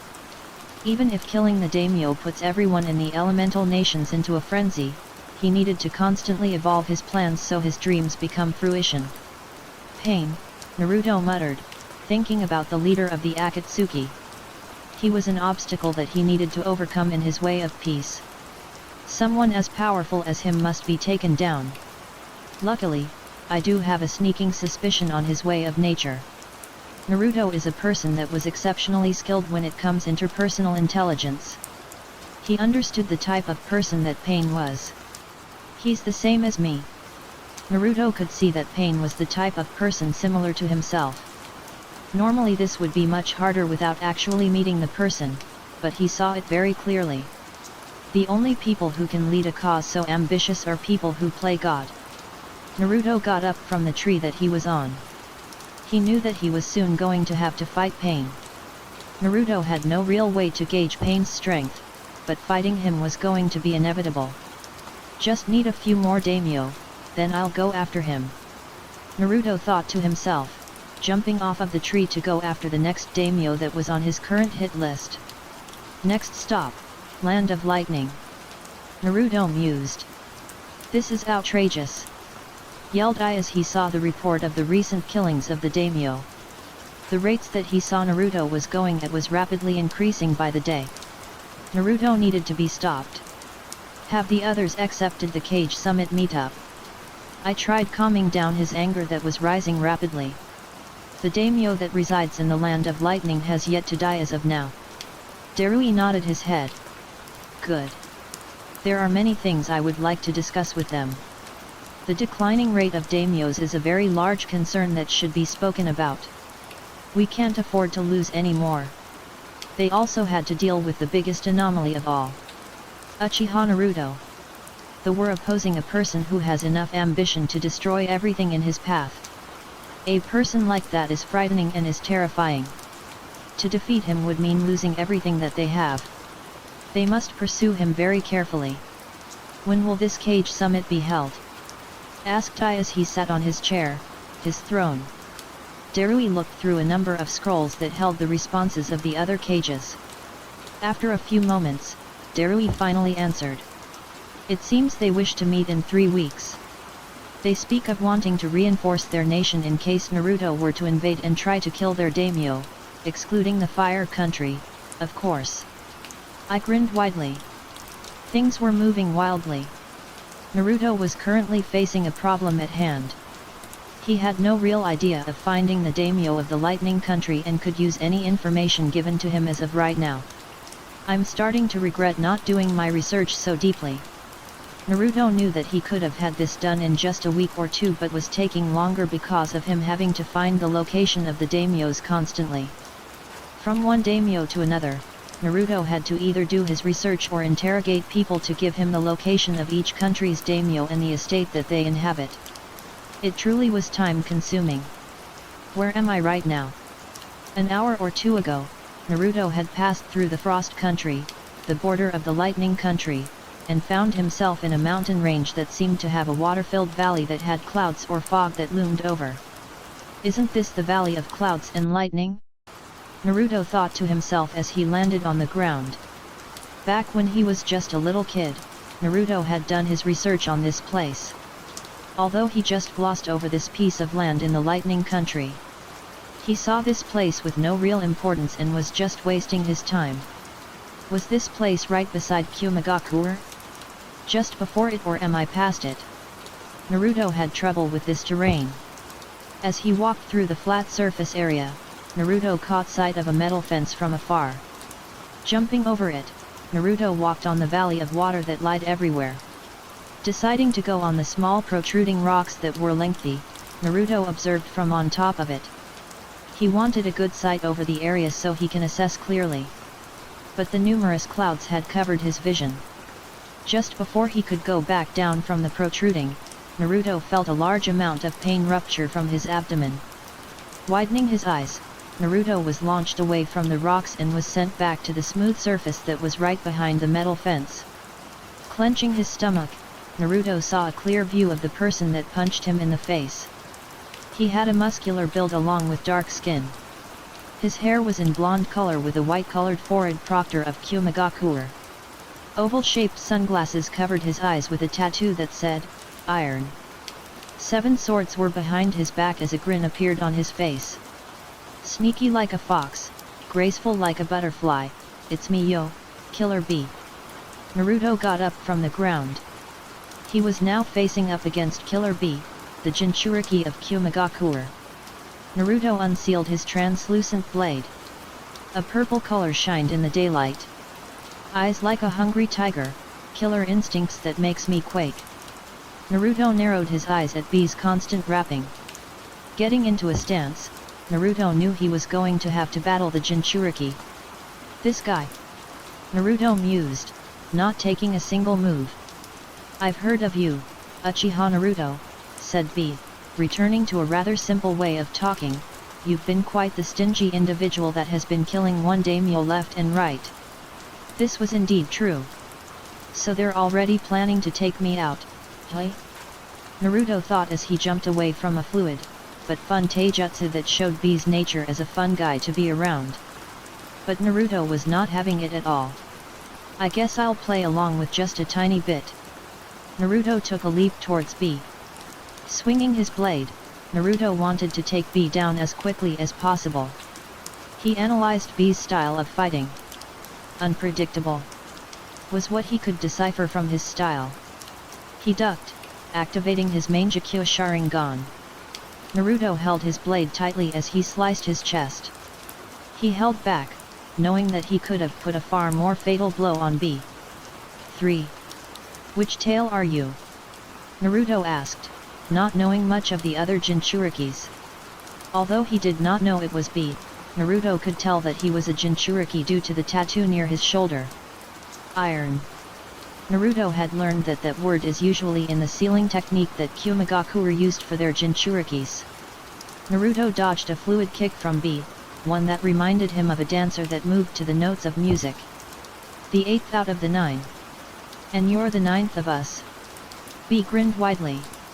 Naruto was dreading what he was about to say. He didn't want him to start rapping once again. No offense, but it was pretty horrible. Kenjutsu skills like the glistening waters, and a sword as beautiful as the moon. Killer Bee took the 7 blades from his back and threw them up high. As they soared, they dropped down towards different parts of Bee's body. Naruto observed what was happening in that very moment. Bee was holding the swords that were originally right behind his back now from different parts of his own body. One of the hilts was on his mouth. But can it match this style, yo? The dance moves of an acrobatic and the flexibility of a circus performer. Bee was having trouble talking while having to bite down on the hilt of the sword. Naruto knew he should have just killed him the very moment they faced. But things are only getting exciting. Naruto took steps as his blade followed behind. He wanted to make Bee an example to the world that was slowly crashing down to the very ground. That I am the strongest to have ever lived. Naruto read the future with Shinsekai and dodged each and every single one of the blades that were aimed towards him. He planned to win with near-perfect condition. Your moves have charm. The tiger spirit never leaving your soul. Bee laughed, having the intention to take this very seriously. Naruto jumped up, dodging another blade that hit him. Naruto smirked slightly. His Rinnegan activated, he outstretched his arm downward. 2. Shinra Tensei. Power pulsated as it released and destroyed everything around them. Naruto landed around the dust clouds and had no way of knowing where Bee would attack at him next. Or did he? Shinsekai. Naruto saw a split second of images that covered his vision. He now knew what was about to happen. Twisting his body, Naruto caught sight of Bee rushing towards him. Naruto dodged to the side. TCH. You're quite the energetic person, aren't you? Naruto rolled to the side once again as he dodged a stomp from Bee. Narrowing his eyes, Naruto decided to take things up a notch. Electricity coursing through the translucent purple blade, the electricity had turned into that of the color purple. The tendrils leaked and unleashed from the blade. His torn cloak blowing, the 2 shinobi entered a serious battle. Naruto swung his blade, his electricity clashing with his numerous blades. The fluid movements complementing each other with each stroke of movement. They seemed to have endless amounts of chakra that didn't seem to drain as they fought. With his Rinnegan, Naruto used Zetairyudo to stop Bee's movements. Widening his eyes, Bee felt tremendous pain erupting as Naruto pierced Bee's arm and launched him away with a chakra-infused kick to the stomach. Naruto wasn't even going all out. Being casted over the metal fence, Bee was dropped to the valley of water. Enveloped by water, he managed to free himself from the restraints of the water. Looking up, Bee saw Naruto stand on the top of the metal fence, a condescending look being casted upon him. How problematic you are. I was just calmly sorting papers due to his job as the Raikage of Kyumigakuer. It was torturous but wasn't something that he couldn't do. As of right now, he was going through the list of things that he wanted to talk about with the other cages in just a few weeks or so. Naruto was definitely one of them. He suddenly heard an explosion in the background of his office. Furrowing his eyes, I turned his chair around to see a cloud of dust illuminating from afar. The Valley of Cloud and Lightning, what is Bee doing now? He thought as the doors to his office abruptly smashed opened. Turning around, I saw a shinobi that was stationed at the Valley of Cloud and Lightning. Raikage-sama. The shinobi had sweat that dripped down his face as he huffed from exhaustion and fatigue that washed over his entire body. What is your report? Does it have to do something with the explosion from afar? Asked I, wanting to know more about the explosion that had just happened. The Kumonin nodded his head vigorously. Yes.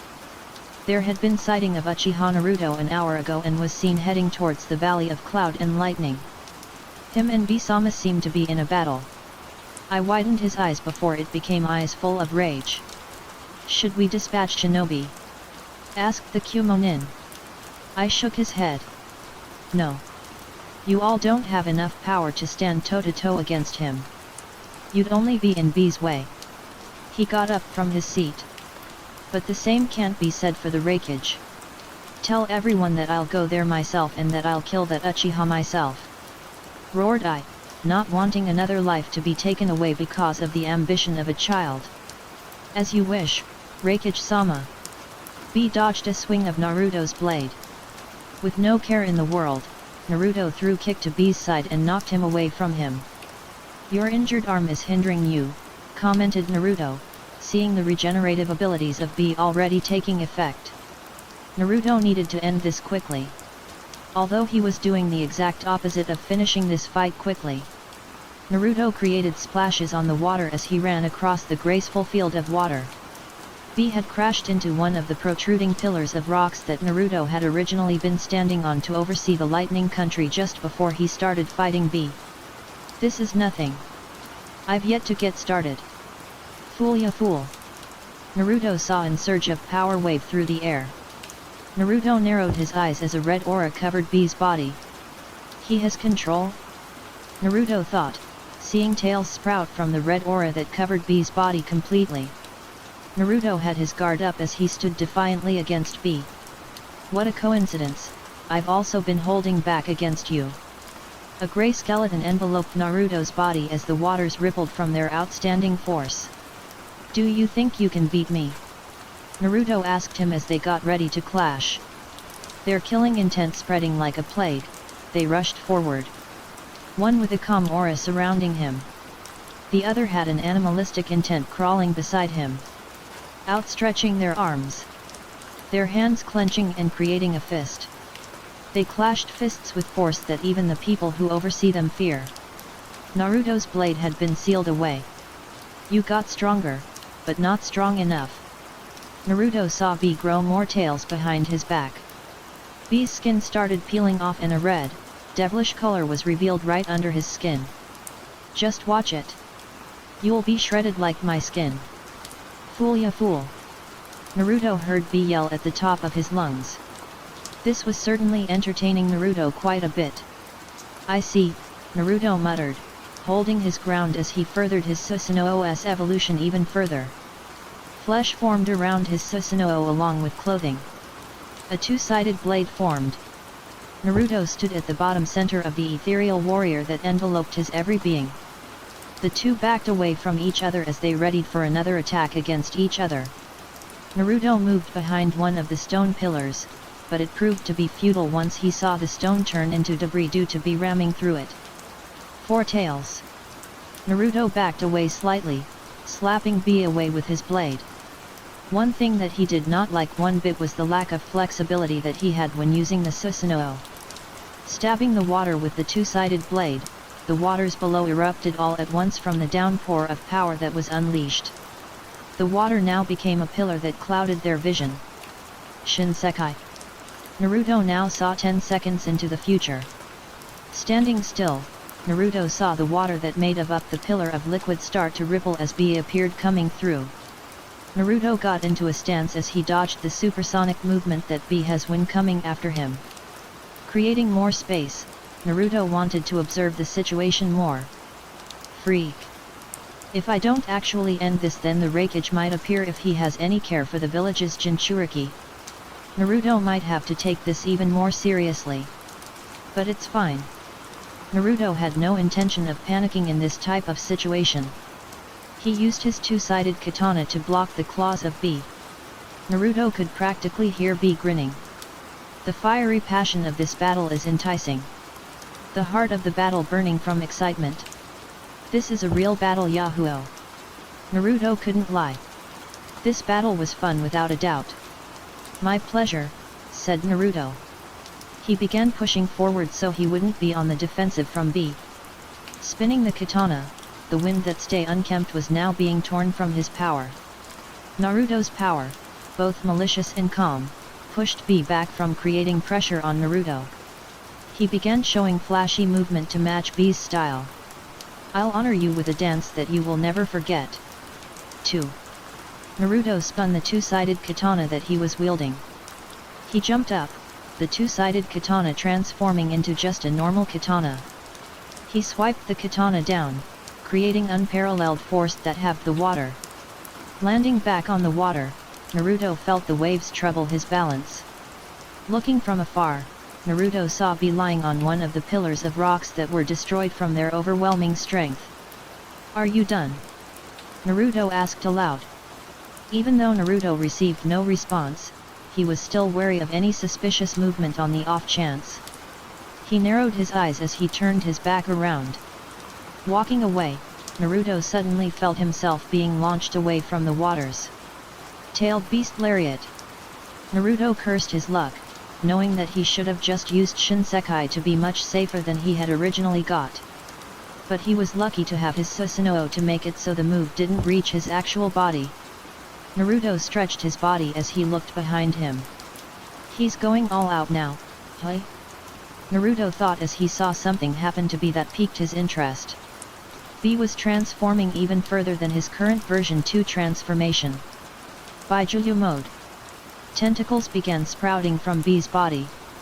A pink-gray skin began appearing as B started enlarge from a human-sized body to a Baijuyu-sized body. Naruto got up and stood back on the glistening waters. "It's me." The throbbing battle shattering the earth. Naruto furrowed his eyes at the screeching noise from B. Naruto could tell he was still in control from the way he was talking. How troublesome, Naruto thought as he looked up above. He stretched his limbs and heard the numerous cracks from his body. "I've got to admit, I thought I'd defeat you a lot faster than I thought." Naruto's Susanoo began forming once again. The skeletal exterior covering him once again. "But I underestimated you and I suffered because of that." His Susanoo began evolving constantly. His elevation began to heighten. "I won't make the same mistake again."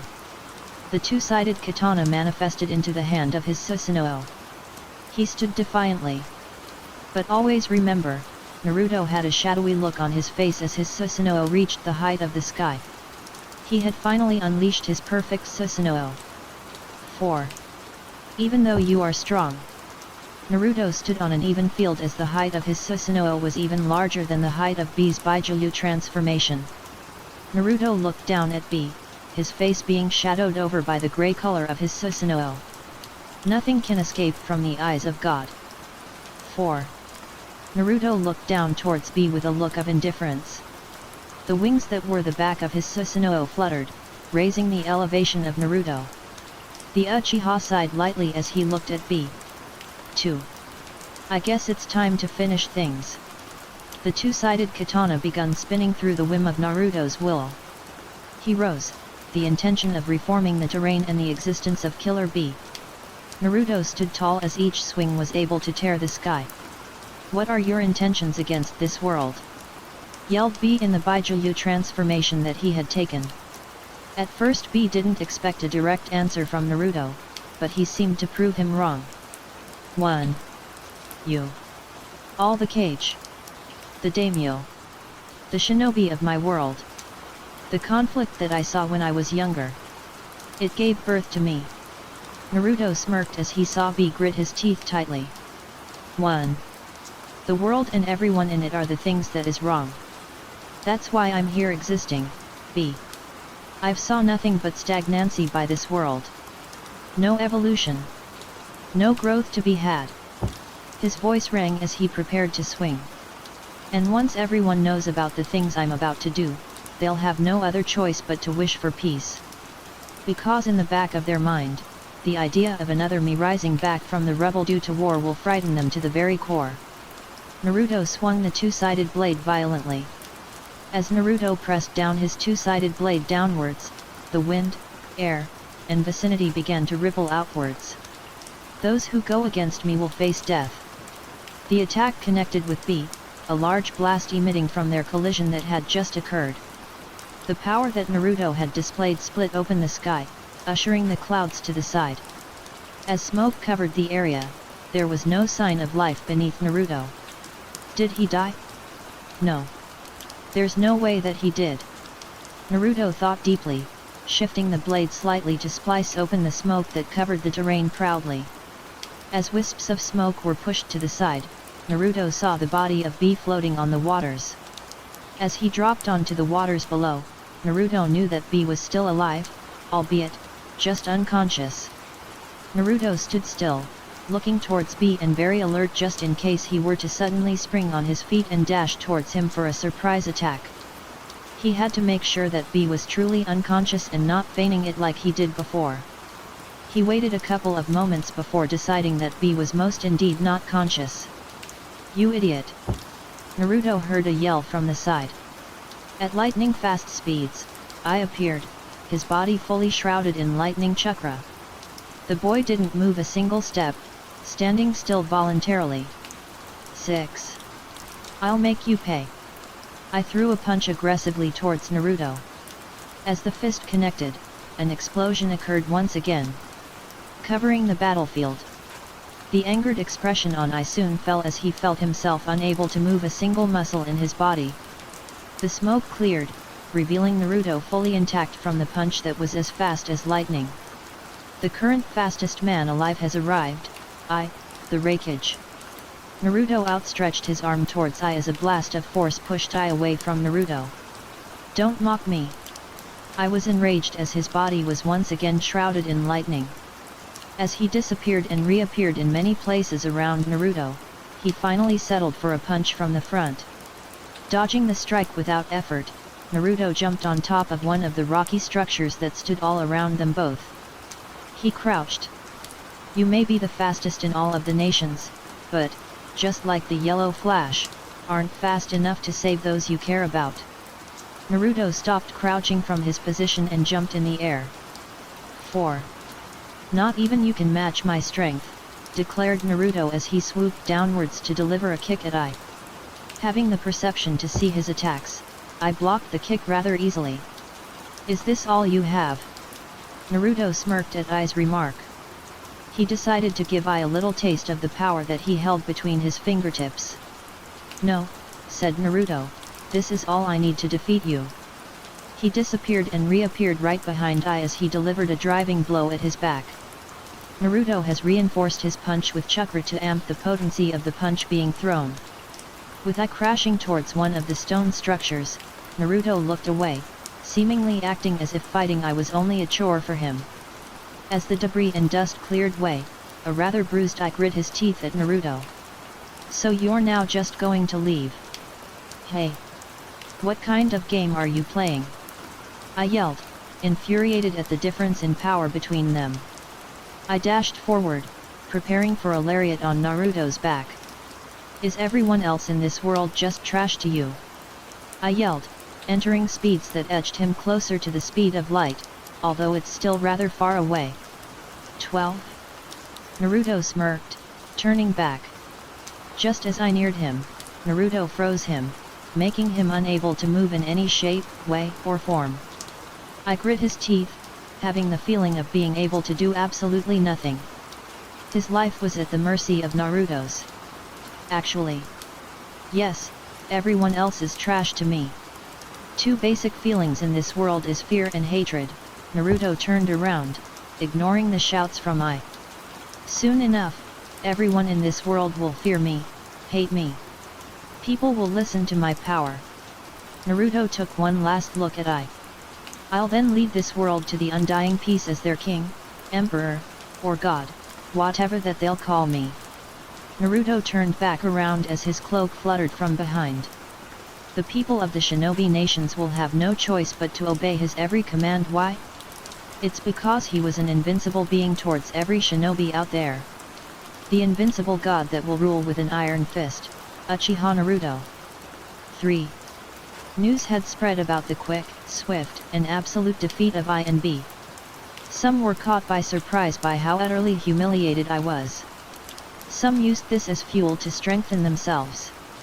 And now, due to Naruto's increase in the killings of daimyos, everyone else had to fix and clean up all the mess that he had made over the recent days and months.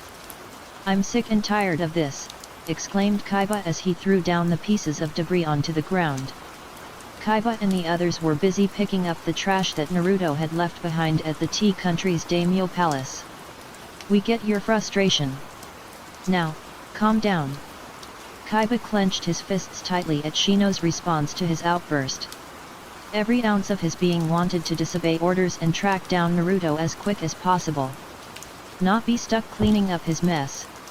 I don't get how we're being of any help being here, collecting the debris, and cleaning everything that once was the daimyo palace. Everyone silently agreed with Ino's words. 1. It's because due to the daimyos dying rapidly, a new daimyo must be appointed to make balance. Not only that, but due to Naruto striking down daimyo after daimyo, the cages are busy ordering people around. Shikamaru yawned. Killing one daimyo may be a problem, but one daimyo after another is creating tension and fear in people. The cage has their hands full and can't do more than one thing at a time. Something dawned on Koji's mind. 1.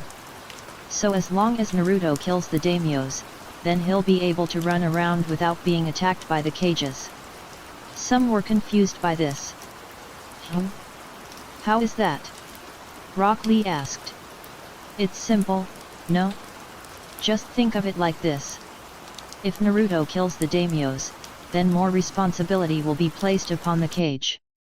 Whether it will be finding the ideal candidate for a new daimyo, fixing everything around them, paperwork overload, etc., Naruto will be on the loose without much heavy consequences because he's creating a situation where he can do anything he wants, while the cage are busying protecting everyone to pay attention to his whereabouts.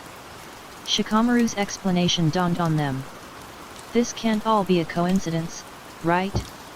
Naruto is targeting all these daimyo at random without a linear pattern. He killed the daimyo at the Land of Iron a while back, but after that, his next target was at the other side of the elemental nations. It was puzzling, but everything must be taken account. It doesn't matter because this was obviously all planned by Naruto.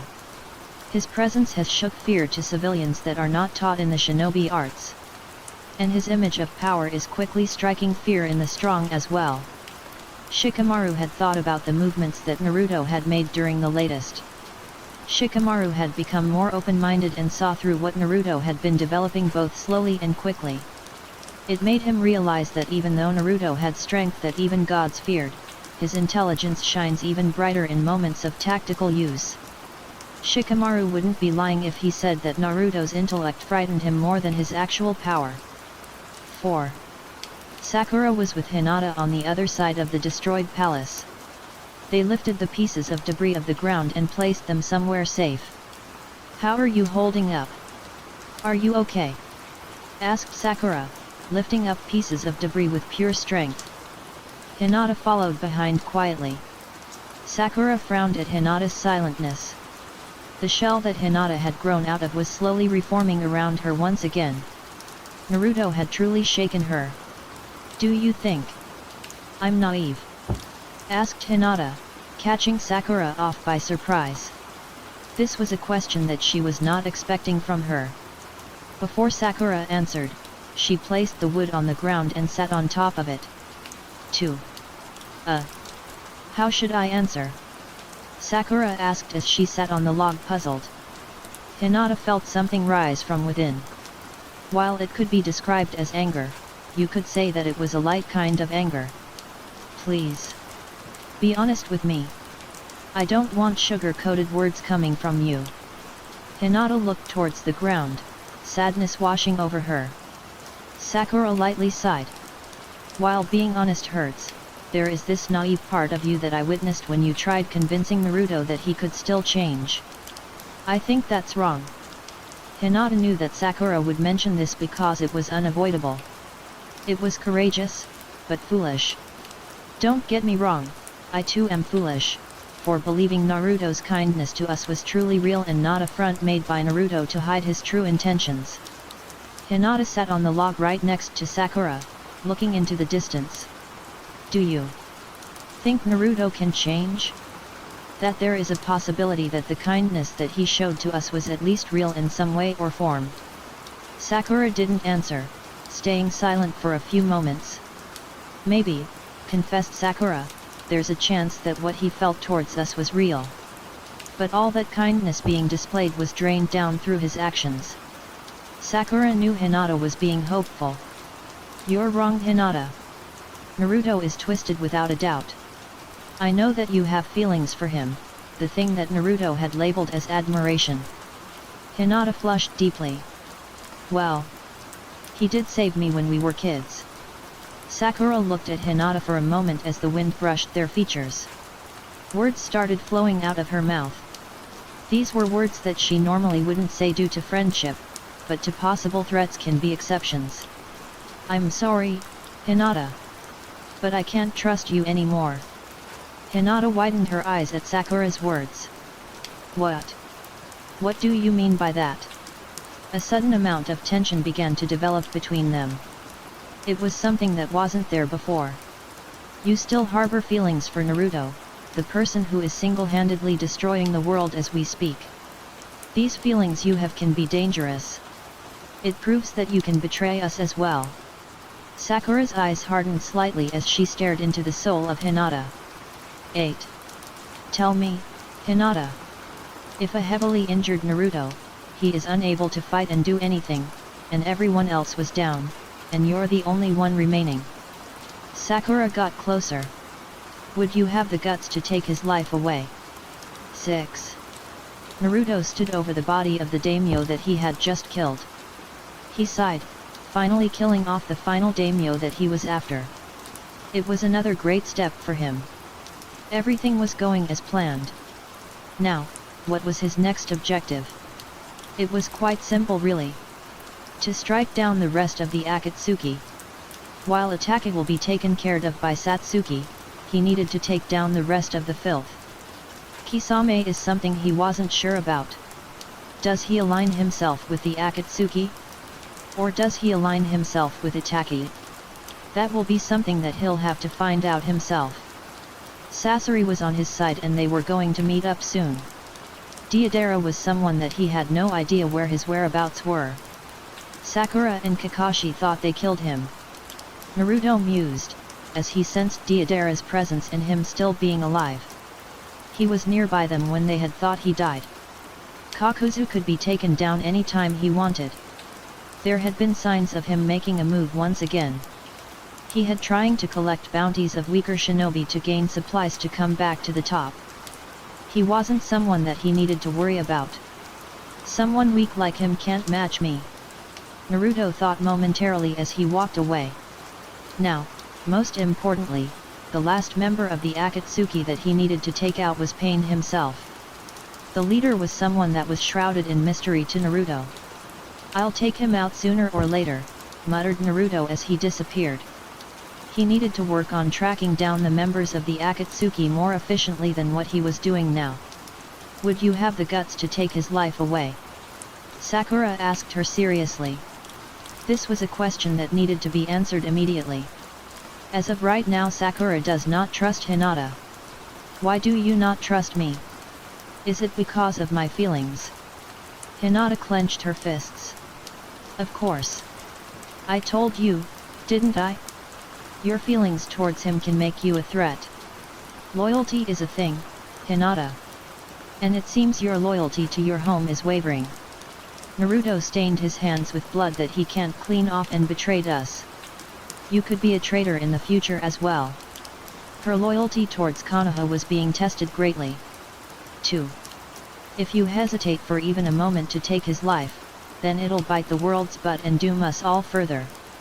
If can't swallow those feelings down, then my trust in you is something that I cannot give anymore. Sakura was rather blunt. 8. She didn't sugarcoat her words to make it seem nicer than it already is. Naruto was their enemy and a threat to mankind. And Hinata was a person that believes he could change for the better. Cut the crap. He's fallen too deep for him to escape. She thought to herself as she gritted her teeth. Every fiber in her body was screaming for Naruto's to die. They were once comrades that stood side by side. Now they're enemies on the opposite side of the battlefield. And the world was just only starting to see the massive changes made by Naruto that will soon engulf the whole elemental nation in one fine swoop. And they needed to stop him before he becomes truly uncontrollable. Standing in the dimly lit cavern was a man with a mask of a serpent. He sat on a chair as a magazine lied on his lap, the rigid, rough surface pressing against his pants. 3. His breathing was tranquil, flowing like the calmness of water gracefully falling down a waterfall ever so beautifully. An aura of pride and strength emanated from his body as he meticulously flipped from page to page. Naga had gotten his hands on the latest magazine to keep up with the latest news. As he kept turning from page to page, he finally stopped at the end of the magazine, a raw feeling slowly creeping over him. His pitch-black orbs had hardened, anger taking over his being. The face of the infamous Uchiha had been plastered all over the page that he had stopped on. His fingers became fiery hot as he crumpled the side of the fragile paper. Uchiha Naruto. It had talked about the exploits that he was holding. But that wasn't what he was now wondering. Schemes, exploits like these should have been in the front page. Are they trying to hide the importance of his deeds? As if they have everything under control? Naga wondered, knowing that their control over such a situation was abysmal. But in the end, we are all aiming for the same thing, no matter how fanciful it seems. Naga stared at the stoic and monotonous image of Naruto's face. To take down the Tyrant King. Naga lifted his mask just a tiny bit above, only revealing his mouth and a tidbit of his nose. Right beside him was a table that supported a candle. To the side of the candle was a glass of wine. Snatching the glass of wine, Naga took a sip before going back to the magazine. He positioned his mask back to its normal way. "You seem to be enjoying yourself greatly," said a man that lurked in the shadows of the cavern that the light of the candle couldn't reach. Naga's head flickered to the owner of the voice. The man slowly walked from the darkness that illuminated. "Obito-sama, what a pleasure to have you in my humble abode." Obito had been consumed by the light source, revealing his fluttering and striking Akatsuki cloak. His orange cinnamon mask was on his face with only a single eye hole. It seems as though everyone is living in a cavern these days. His voice was humorless, showing that the words he spoke were not for entertainment but only as words. As Obito stood, Naga had gestured to the bottles of wine that he had on the coarse walls of the cavern. "Would you like some? They're quite the delicacy that I've found." Naga had completely ignored the statement that Obito that had just made. He shook his head at the serpent. "No, I'm not here to have a glass of wine that you seem to indulge in. I've come to inform you of something." Naga raised an eyebrow right behind his mask. He had a suspicion that the topic in question was involving Naruto. "As you know, Naruto is quite at large at the moment. But that won't stop our plans from advancing. It only means we just have to avoid him before everything is complete." Naga took notice of something that caught his eye. "Is that why you have a bruise on our neck?" Obito motioned his hand towards his neck, caressing the bruise that he got from Naruto's grip. Even now he could feel the strength behind the hands that almost crushed his throat. "This is nothing," lied Obito. "This is only the result of underestimating Naruto. He managed to bypass my Kamui, most likely a technique he acquired from his Manjakyu. Next time will be much different." He was dismissing it as though it was trivial and lacked any real importance. "I see. That technique of his, how effective is it? If you were to gauge it, how threatening would it to our plans?"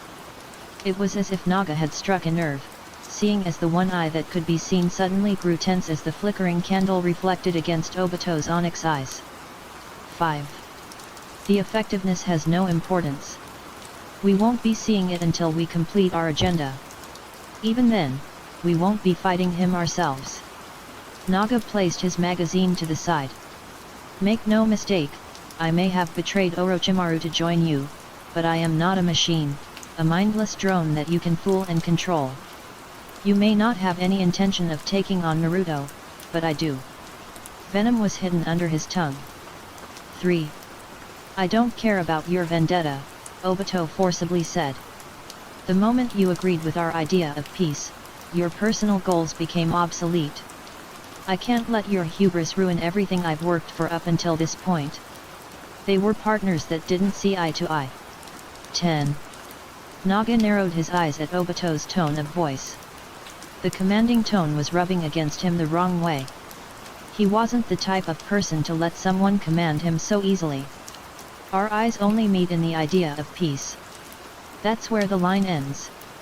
My goal as a singular unit differs greatly. I assist you in our path to peace, but I have my free will to do what I want. A glare met Obito's eye. An increasing tension shadowed over them, their glares meeting and pushing off of each other. There was a cluster of emotions that trailed and wandered around the cavern. TCH. You're powerful, but also nothing but a liability to my plans. How repulsive. There was conceivable amount of disgust that was mustered from Obito's mouth.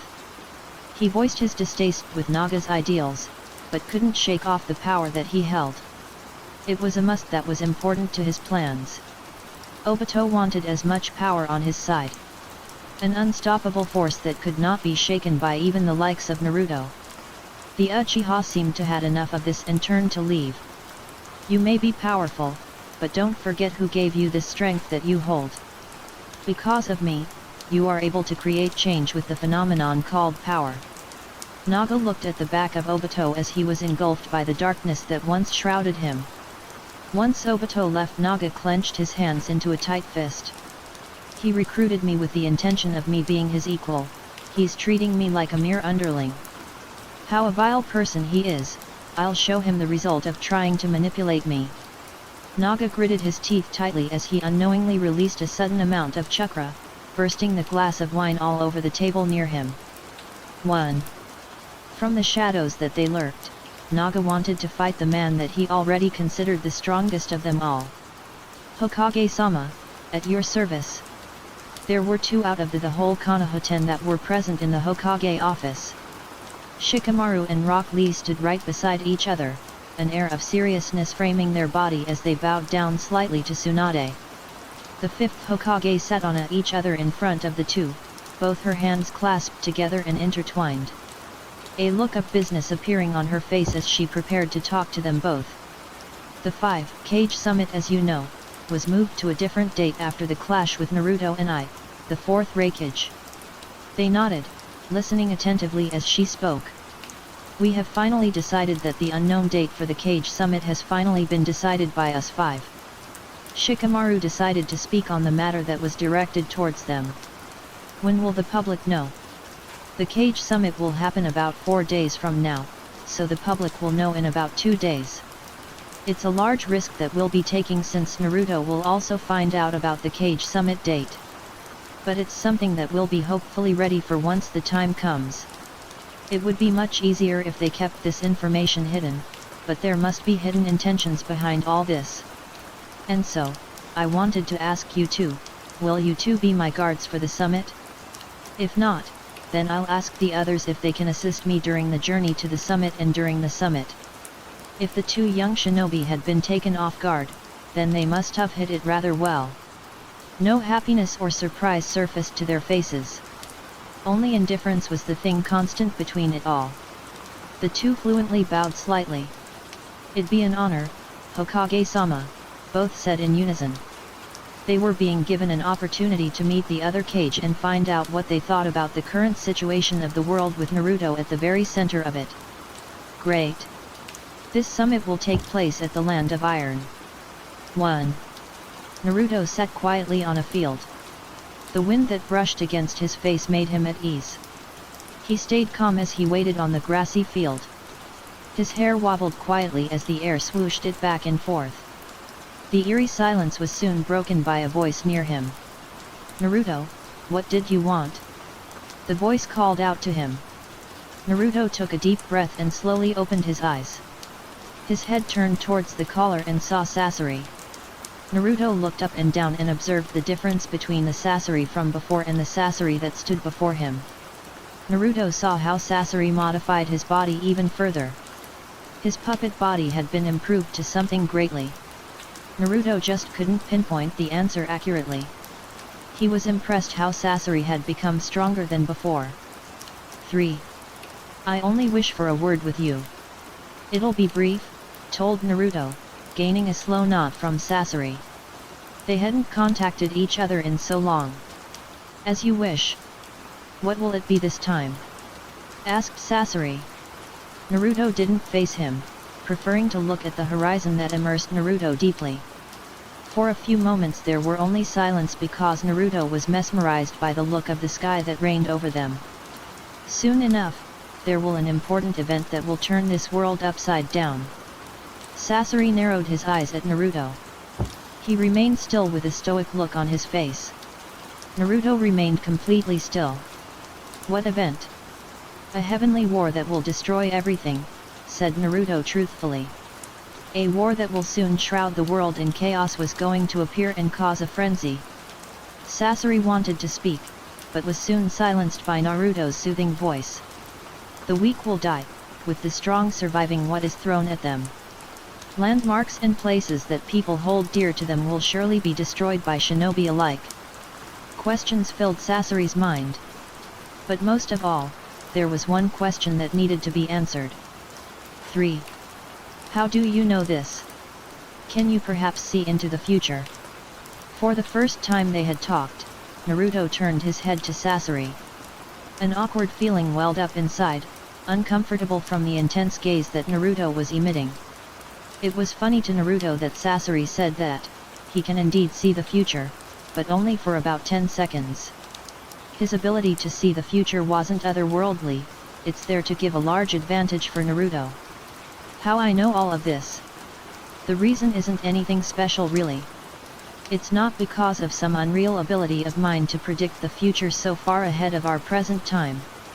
No, the reason is much simpler than one would think. Naruto looked back towards the horizon in front of them. It's because the cause of the war will be because of me. Sasori widened his eyes in realization. It all made sense to him now. To know the future, one must make it. That was what Naruto was doing.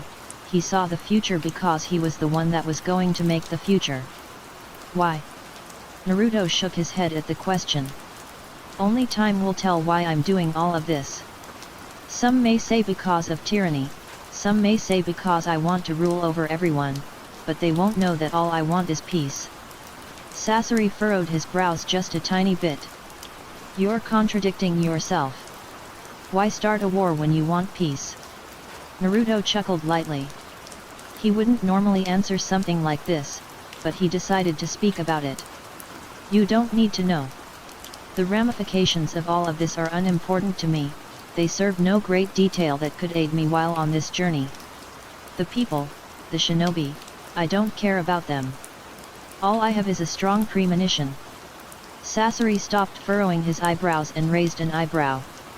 1. A premonition. He couldn't help himself but question Naruto about it. I have a strong feeling that I'll succeed in what I have to do. No matter what, I won't back down against anyone. After a few more minutes of talking, they decided that their meeting would come to an end. They stood a few feet away from each other as they stared at each other before Naruto motioned his hand upwards. His hand was hanging as he gestured for a handshake. Sasori obliged and shook Naruto's hand with his puppeteer hand. The next time we meet again, we'll be on the battlefield. As the puppeteer left the grassy field, Naruto sighed as he continued to look onto the distance. The sky was a vibrant blue that gave out tranquility. He thought about the future, and how his actions will soon shape the very core of the earth. Naruto knew that he must ready himself. His plans have a high percentage of going haywire during the war. Variables are certainly going to go destructive. As long as I don't stray too far off, then there won't much casualties on my side. Naruto thought deeply, his hands laying on his lap peacefully. It was as if time didn't exist. As if the only person that existed on this plane of living was Naruto. The lives of others were expendable, but his wasn't exactly so. Naruto closed his eyes slowly, the colors of the world turning a charcoal color. But truly, the advancements of the war won't be because of me. Naruto knew that he was going to be the one to jumpstart and declare war on the 5 nations, but how the war would progress won't be up to him. 6. Those 5 nations will be the one to decide whether their lives truly mattered and that they truly deserved to live. If they wanted to win, they'll have to defeat and kill the catalyst of the war. However, to say one thing and actually doing it is not very realistic. The defeat of Naruto will prove to be more cataclysmic than they can ever hope for. Naruto stayed still, feeling the nature that shifted around him. I guess it's time for me to head over to the 5-Cage Summit. After all, I only have 2 more days before they finally meet. The newly turned 17-year-old opened his eyes abruptly and stood up, his antics much different than the antics a few moments ago. 1. Naruto turned around, preparing to turn this world upside down. A grin appeared under his mask. He couldn't hide his excitement as he shook with adrenaline coursing through his veins. Naga stood in his cavern, drinking a glass of wine as the grin revealed his teeth. How marvelous! Naga thought to himself, seeing the news about the 5-Cage Summit that will happen momentarily. He couldn't just read it one time, he read it numerous, and maybe, even an outrageous amount of times. Now this is an opportunity of a lifetime. The eyes brimmed with excitement and adrenaline. There was food that came to in a gold plate. This was truly a golden opportunity.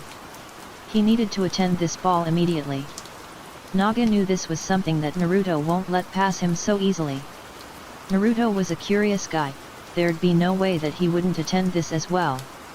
Naga was strong, but he couldn't help but feel the wave of nervousness going over him. The chance to duel with Naruto was just within his grasp. He ushered the magazine to the side, the excitement never leaving him as he drank the last of his wine before he left to chase the impossible. They wandered the land that was covered in snow, their forceful feet leaving imprint on the snowy terrain. Shikamaru and Rock Lee trailed just a bit behind Tsunade. Both were wearing a fur-lined black coat that protected them from the shimmering cold. Tsunade wore a similar fur-lined coat, but the only difference was the larger design. The snow fell on the exterior of their coats, covering them with the white flakes that resembled the appearance of salt and sugar. The snow progressively entering inside their boots. Hokage-sama, if I may ask, what will we do if Naruto were to appear? Lee asked, his tone respectful but also hiding his sadness from the crippled guy with a bit more easygoing exterior. A deep hatred burned from inside of them. We'll do what we have to do to ensure our safety. Be it us fighting him to the death or we just run away from his wrath. Both Shikamaru and Rock Lee wanted to say something but kept it to themselves so they wouldn't have to face the consequences. But they didn't want to run away just because the foe they are facing is without a doubt an overwhelming force that could kill them in a single second. Running away would be cowardly. It'd show that they weren't truly strong. To hide in face of a foe that could destroy the planet is spiritless in the name of their village. 10. The quietness ensued once again as they traversed through the snow peacefully. We're here now, Tsunade said, their eyes lifting towards the terrain that resembled a fortress. It was heavily reinforced with strong materials that made it look durable. What is this place? They didn't think the Cage Summit would take place in a place that looked extravagant like this. Their minds wandered on how something like this was possible. The countless amount of years that could take to make this was rather breathtaking. This is the fortress of the respected samurai, Mifune. He has reached out to us himself and told us the 5-Cage Summit can be held in his fortress. Of course this would mean that he too will be taking part of this summit. They widened their eyes slightly, unaware that this was where Mifune lived. As they walked closer to the intimidating fortress, the doors that were constructed as a iron slowly opened. The chunk of metal created a deep noise as it rustled against the floor. Walking slowly, there were artistic drawings of swords, aces, and weapons that are used frequently in the art of battle. The walls were made of iron but were covered in wood to hide the interior. How peaceful! They thought, traversing through the floors that were also dressed in wood over metal. There were many passages that would have guided them to different areas of the fortress. But they weren't focused on those trivialities. What they wanted was the main entry, the one that they were looking for. The light on the other side of the hallway became brighter and brighter. As they got closer, they were engulfed in light. Welcome to my humble abode. It took a moment for them to get used to the light that shined above them. Their heads flickered to the person that talked. Mifune Dono, how very welcoming of you, Tsunade said, looking at the aged man in front of them. He was clothed in a thin robe that hid the scar that he got from the fight with Naruto. Mfinyu had dark patches of red on his skin, signifying high levels of heat. His hand was covered in a purplish-black material that covered it whole. "Well, you are the first cage to come here. For now, we'll wait for them to join us." A different blade stood beside him, piquing the interest of Tsunade. "It seems you have a blade that differs from your old one. Why the sudden change?" Tsunade asked as she sat across the round table that was garbed in a white cloth. Mifune shifted his attention to the blade right beside him. It was sheathed, but the difference between the blade that he used before and now were quite obvious. Mifune shifted his eyes back to Tsunade. "I've decided that I've outgrown the Kurosawa. I got this blade not too long ago and it has stroked to my liking. Although the only reason I was able to get my hands on it was because that boy Naruto spared me and left me in despair." They wanted to press for more details, but decided against it and to just let Mifune talk. "The master craftsman of the Land of Iron had found me from my slow, trickling death. He brought me to his cavern of forging and healed me, saved me." A soft, subtle grin appeared on his face as he held out his hand that was covered in the mysterious material. "Because of Naruto, I've gotten stronger, my samurai as well. That's why I'll repay him for strengthening me by ending his life." Mifune looked at the three shinobi. "Would you like me to show you?" he asked, his voice causing a terrible shiver to Shikamaru. Just before Mifune could show them, a few voices could be heard from afar. "Reikage-sama, how nice it is to meet you. It's been decades since a Cage Summit has been issued." A flirtatious tone could be heard. Indeed. The last time a summit occurred was when the first Hokage had distributed the Baijuyu to the other villages. The people present at the round table looked towards the entrance. They caught sight of the other four Cage walking through the long hall with their respective guards. As they entered, greetings were made. "Hokage Dono, it seems you were the early one." Tsunade nodded respectfully. She looked at the third Tsuchikage, observing his features and the way he held himself. Onaki was his name. He was very short and had a triangular-shaped beard and a big red nose accompanying him. Onaki was very old, but was still managing to continue his duty as the Cage of the Land of Earth. She heard stories of his prideful nature, and how it caused him to have little respect to those much younger than himself. Then there was Terumi Mei. She was the Cage of Kirigakure. Mei wore a blue dress that reached only a bit past her knees. Her auburn hair that strode along and stopped near her ankles. A bit of her hair had been tied into a top knot. Gaara's changed very little. The serious look on his face that had been there many years before had changed to something that gave him a softer appearance. His hair was still frenzied with little to no maintenance. Kankuro and Temari stood right behind him strongly. Two males stood behind Mei, and their names were Ao and Kojuro. The one who stood right behind I was a person named Si and Darui. The two guards that stood behind Onaki were named Akatsuki and Kuratsuki. The rest of the cage sat in their individual seats. "Well, let the 5-Cage Summit commence." Naruto pushed himself off a tree. He was in the Land of Iron and was fast on his way to the Cage Summit. From miles away, Naruto managed to use his sensory abilities to pinpoint where the summit would take place. "I'll be there in about 20 minutes. Naruto thought to himself, winding another jump. Just before he made another leap to a snow-covered tree, Obito appeared right in front of him. "Oh! Another appearance." Naruto stopped winding up the jump and decided to stand there in silence. He saw the piercing red eyes of Obito. Their cloaks fluttered from the snowy wind. "Due to rather unforeseen circumstance I can't let you past." Naruto narrowed his eyes. He wondered what Obito was up to. He most definitely knew that Naruto was going to the summit. What was his reason for stopping him? For what reason? "You don't seem to be in cahoots with the cage.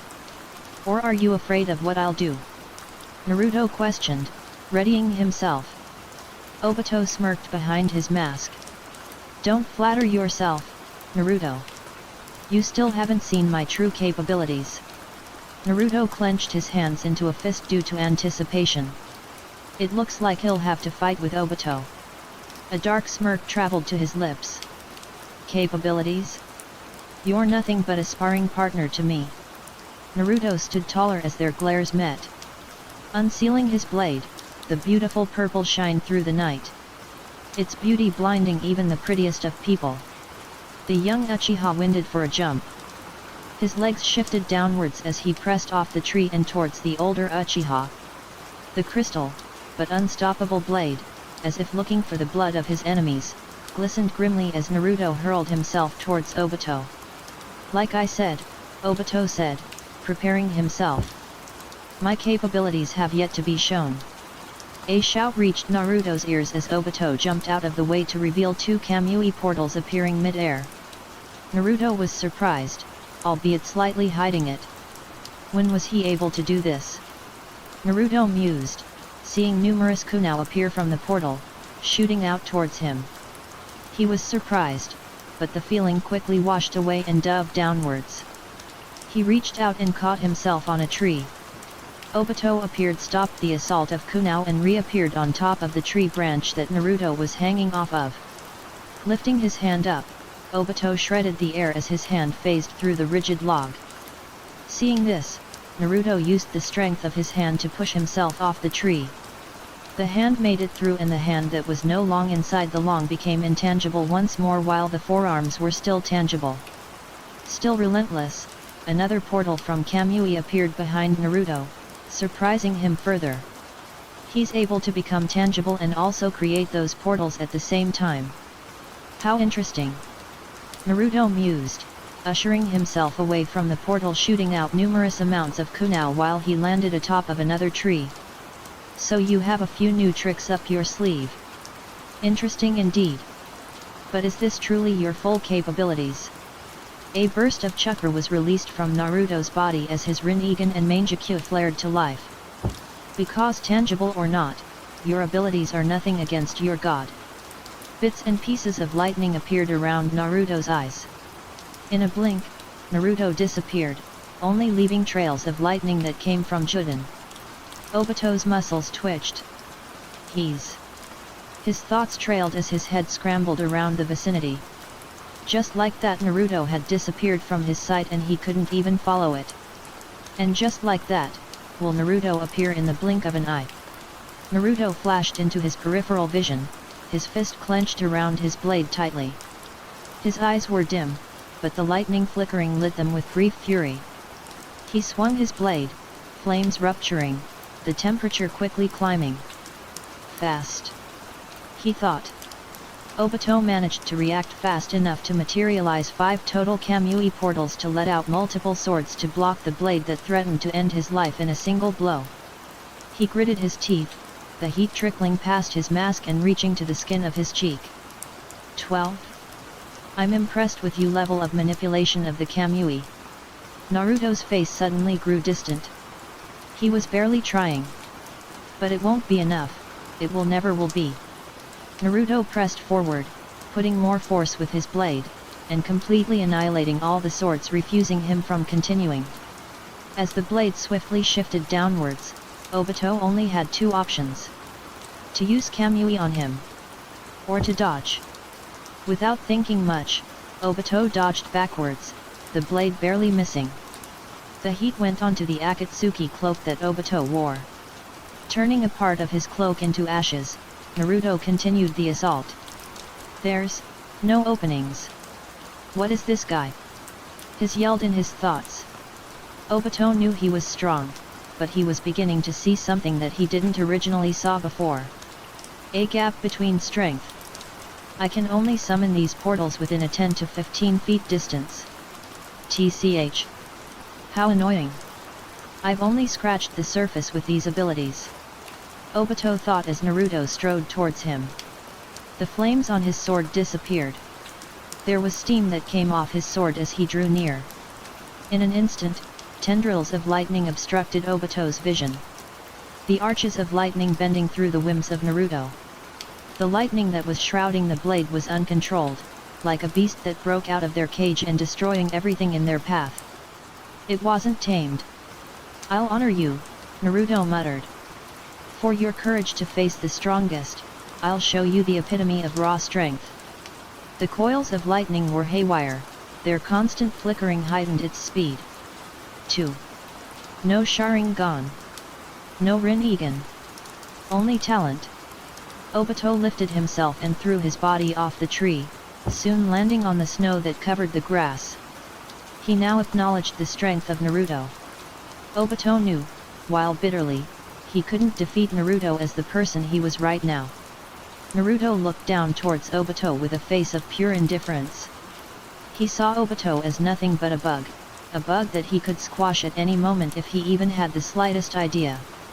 Naruto took his hand and placed it on the very center of the concentrated power. He had deactivated both his Mangekyou and Rinnegan to make it corporal. 1. He held the center tightly. Soon enough, the lightning that used to be haywire quickly became controlled. The lightning was, as if a wild animal, was being tamed by Naruto. Obito widened his eyes, feeling the power of Naruto surging through the air. Maybe it was fear, but he found himself unable to move.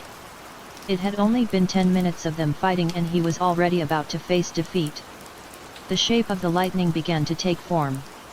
Naruto looked at Obito as the lightning finally became complete. "Lightning release, Gungnir," Naruto said aloud, his voicing reaching to Obito's ears even through the abundance of shrieking noise from the Gungnir. 3. His blade that had now become a spear that he was about to throw. "Now, will you live? Or will you die with the spear tearing through your body?" he asked as he pulled his arm back. Naruto then thrusted the spear all the way towards Obito, causing an explosion that gave out electric shockwaves. The explosion soon cleared, revealing Naruto right next to his blade. He sighed, seeing no traces of Obito's body. It seems he decided to live. I could have killed him right then and there. He turned away, making his way toward the direction of the fortress. But who'd give Madara a rebirth? 3. I think the topic of our discussion is rather obvious, Raikage said, bringing his forearms that were covered in golden bam braces. Everyone nodded his head at the obvious topic that they needed to go over. "That boy Naruto, he's making quite the ruckus. His antics of killing off each and every one of the daimyo have been a catastrophe," commented Oniki, revealing an aura of pride around that circled around his tiny stature. "Yes, quite indeed. What we need to do is think of a way to stop this. His ways are bringing harm to the great nations and the people that exist in them," said Tsunade, speaking out her thoughts. "Not only that, but the members of the Akatsuki are lurking in the shadows as well," spoke Gaara. Naruto was quick with his feet and knew how to destroy things very efficiently. Mei decided to speak afterwards. "Not only is Naruto dangerous and destructive, the Akatsuki haven't made another move because of Naruto's constant movement. He's traversing through the plains way too fast. That makes him dangerous." They were in agreement. "Do you think it's a possibility that Naruto has been planning this since he was but a young boy?" I asked questionably. It was unclear to them if Naruto had actually planned something this chaotic ever since he could walk and talk. "It's a possibility. It's unclear if he has been planning this from when he was little. His intentions and his way of reasoning is enigmatic." Tsunade had shared her view on this. "He made no signs of betraying your village when we were in the Chunin exams. There must have been something that changed during the time period," told Gaara, giving out his perspective of this. Oniki snarled. "How naive of you, Kazekage Dano. It's clear that he had been planning this the entire time. I heard that he was hiding the fact that he was Uchiha for the entire time he lived in Konoha. That speaks of his cunningness and how he is willing to hide things from others. You lack experience and in age, Kazekage Dano." Before an argument could start, Mei decided to defuse the situation. "Everyone, there is no need to engage in an altercation. We are here to speak of problems involving Naruto, not to cause more problems than we already have." Her voice was forceful and commanding, making the situation become ashes in mere seconds. They all calmed down, but that wasn't the end of it. My. You all are quite the lousy bunch. They all looked towards the voice, their heads snapping as they saw a man with a serpent mask covering his face.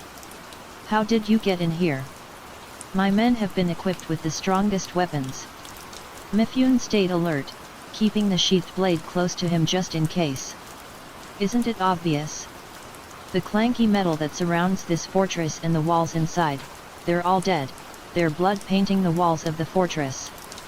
He looked down, a shivering glint appearing in his charcoal eyes. Who are you? Gaara asked, narrowing his eyes. He had never seen this person before and knew this person was strong. Not everyone can infiltrate and talk so arrogantly to them. Me? You can just call me Naga, and it seems the per. Naga jumped up in the air, dodging a lightning punch from Ai. He smirked under his mask. You have quite the temper, commented Naga, using one hand to form hand seals. Everyone narrowed their eyes at the series of hand seals he was making. Wood release, binding. 4. Wood sprouted from the ground, taking hold of Ai.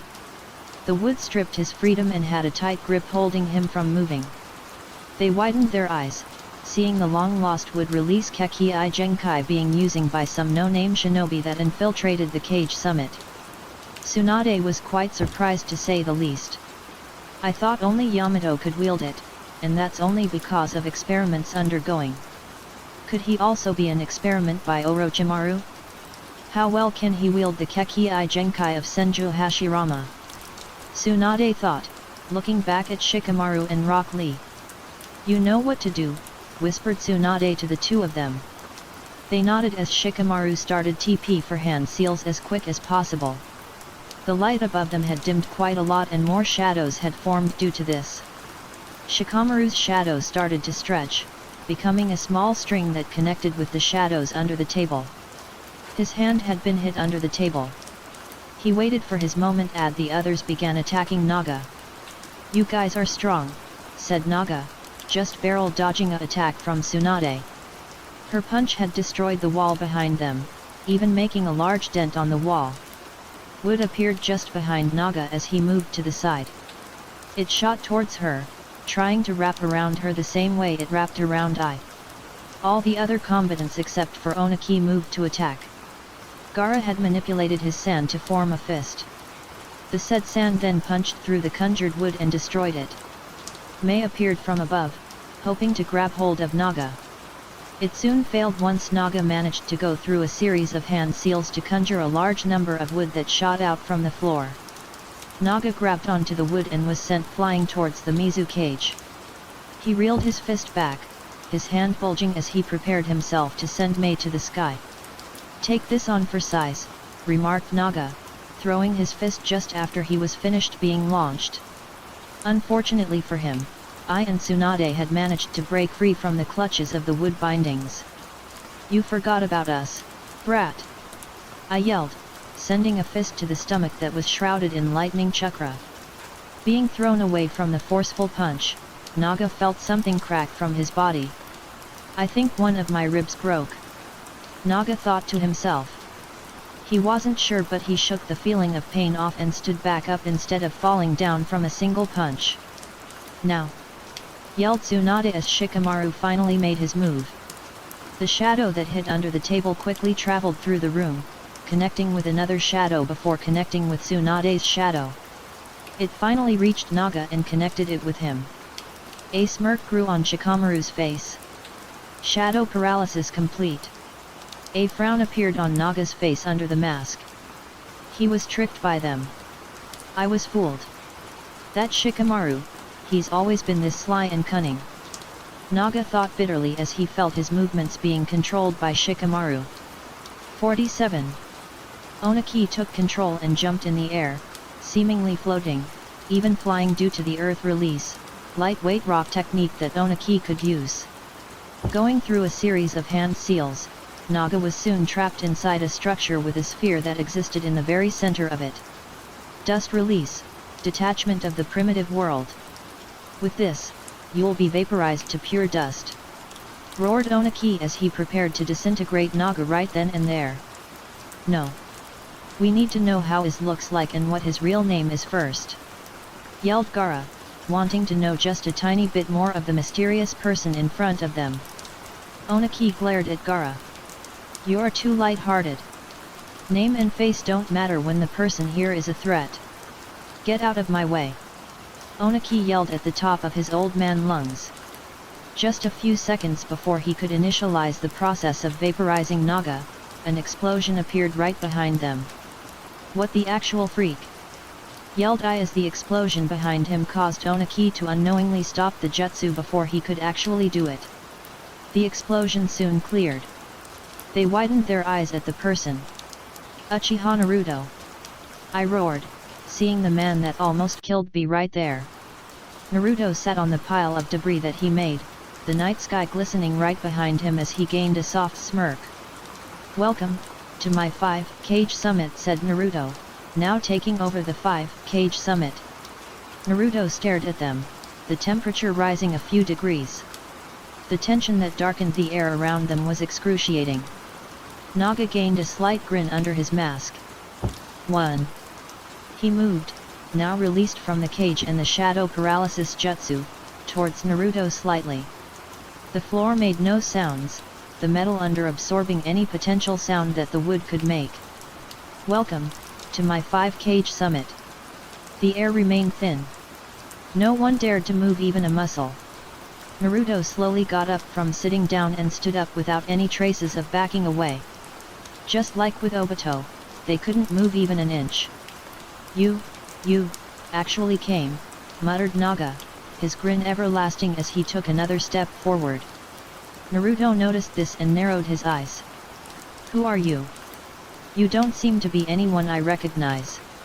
Naruto knew nothing of Naga's existence. But he remained calm as he observed the area. He caught sight of numerous extensions of wood that covered the background. Wood? So he must be one of those artificial wood release users. Naruto thought deeply before his train of thought was disrupted by the voice of Naga. He turned back to him. Me? You can call me Naga. My past doesn't have any importance, nor should you have any interest in it. Naruto started slowly to piece things together as he locked contact with the dark black orbs. The only thing you need to know that the man I used to serve, Orochimaru, is no more. I now don't have to take trivial orders from him anymore. I was a dispensable tool, an aberration. He yelled, wood sprouting under him. The wood under him sent him like a piston pushing objects. Now, this hunt towards you will give me real meaning. As long as you exist, you'll give everyone a purpose, a meaning to hunt you down. Naruto smirked as he heard those words. Everything began to become clear to him. So this is the guy, the reason why Obito fought me. He found a tool that he couldn't lose at all cost. Naruto brought his hand out, his fingers arching into a claw-like grip. Zetariado. Naga found himself unable to move as he crashed down to the floor, the wooden boards clashing with the iron underneath. Naruto looked down towards Naga. Now. There's no reason for us to fight. My purpose here is not to single-handedly kill each and every single one of you. No, I have something to say that will intrigue everyone here. Naruto dodged a strike from Onaki. The young Uchiha backed away just a tiny bit, sending a glare at the Tsuchikage. As soon as Zetariado recharged, Naruto forcibly put him down with the flick of a wrist. Onaki also stumbled down. You've crossed your boundaries, old man. You're strong, but we're no longer in the relic ages. Your age has surpassed your strength. Naruto glared down. Onaki glared at the floor. 1. You, a brat that has caused nothing but pure annihilation. The Uchiha stood tall, unfazed by Onaki's words. In fact, Naruto dared to say that those words were almost a compliment. 1. As to I was saying, said Naruto, their surrounding turning grim. I've come to announce a declaration of sorts. You'll be interested without a doubt. Naruto stood over them. power shrouding his entire body. I've sat around long enough, even after all the time I gave you with each interval, your efforts resulted into nothing. Some grew increasingly suspicious with his actions. What do you mean by, even after all the time I gave you? What are you trying to say? Gaara asked, trying to dig for more information. Let me rephrase it for you all. Even between the times that it took me in between to kill each daimyo, you all laid back, panicking, maybe even stumbling with each action you took. Naruto didn't even show an ounce of fear. That's why I've decided to finally unveil everything I have to you all. They widened their eyes. The questions they wanted all along were being given to them on a silver platter. A year from now, on the 1st of October, I'll reset this world back. They were shaken, wanting to know what he meant by resetting the world. It sounded evil, almost magical. 4. Resetting the world? Is there some kind of hidden meaning? Shikamaru asked. Naruto nodded, giving him an affirmative answer. To put it simply, from this day on, you'll have 12 months to prepare yourselves. 'Cause on the day rebirth, I'll be. A terrible gleam reflected onto his eyes. Jump-starting a war. For a moment, it seemed as though time had stopped.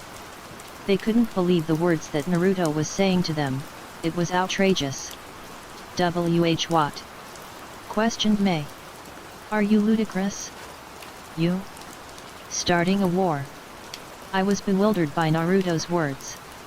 First he talked about ruling the world as king, then now he was talking about resetting the world through war. He made sense. Don't be ridiculous. A war? Are you absolutely insane? Oniki yelled as he slowly stood up from his defeat position. Naruto didn't not falter whatsoever. I think you all don't understand what I'm trying to do. This isn't a simple, nation vs nation, nor will it be a great shinobi war. Those will only be child's play when in compared to this war I shall engulf this world in. Naruto spread his arms out. I'll jump-start a war that will be even above the heavens. Naruto looked at them, a cruel look on his face as he announced the name of the war will shake the entire world.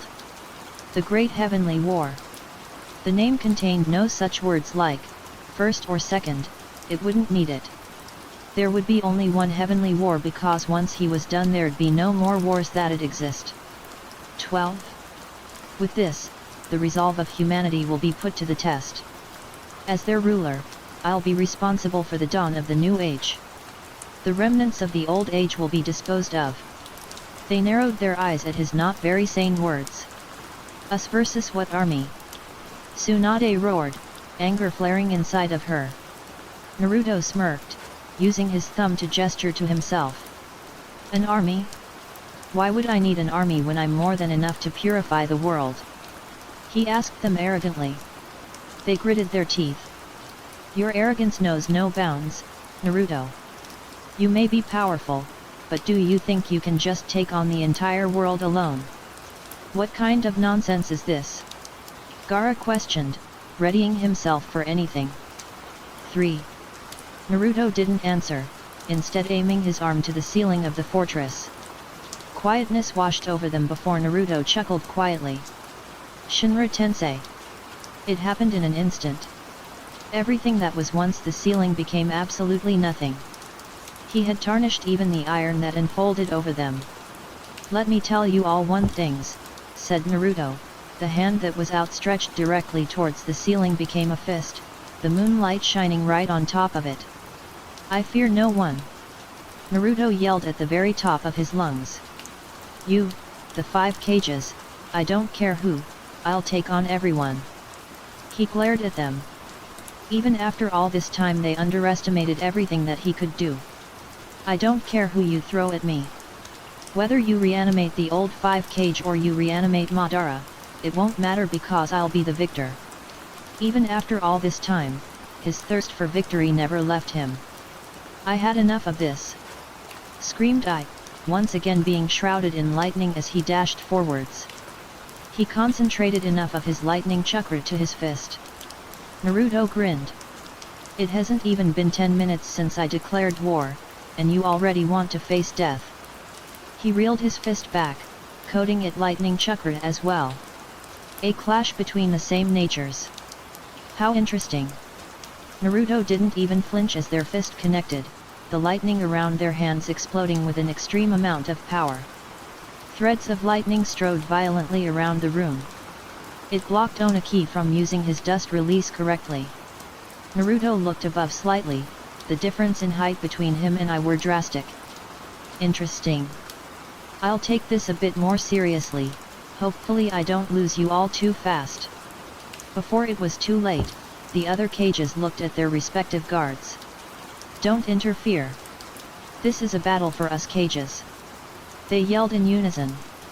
Their guards had a look of puzzled, but also anger. They didn't want to just leave their cages to fight Naruto. We can't just let you fight him alone. Rock Lee yelled, his anger unwavering. After everything he's done to us.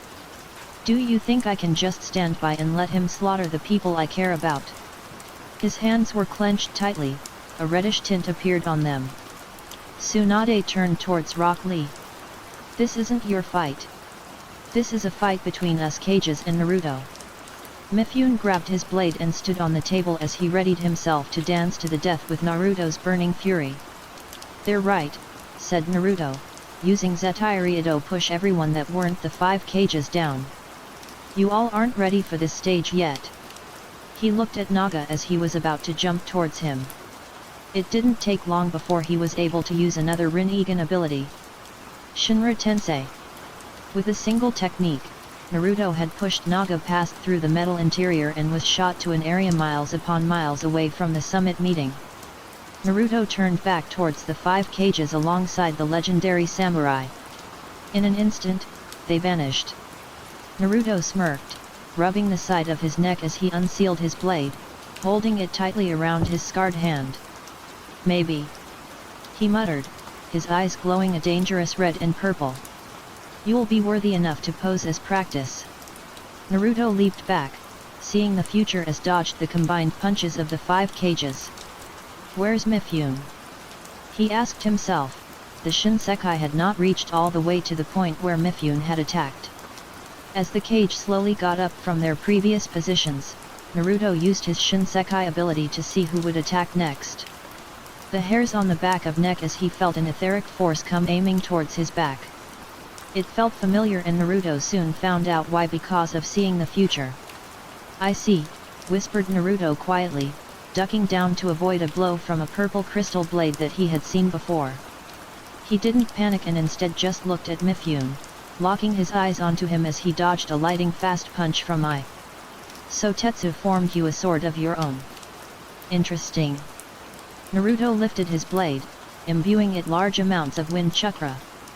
His eyes wandered, catching sight of Mifune and the cages moving around him, flashing from one side to the other. A battle of speed?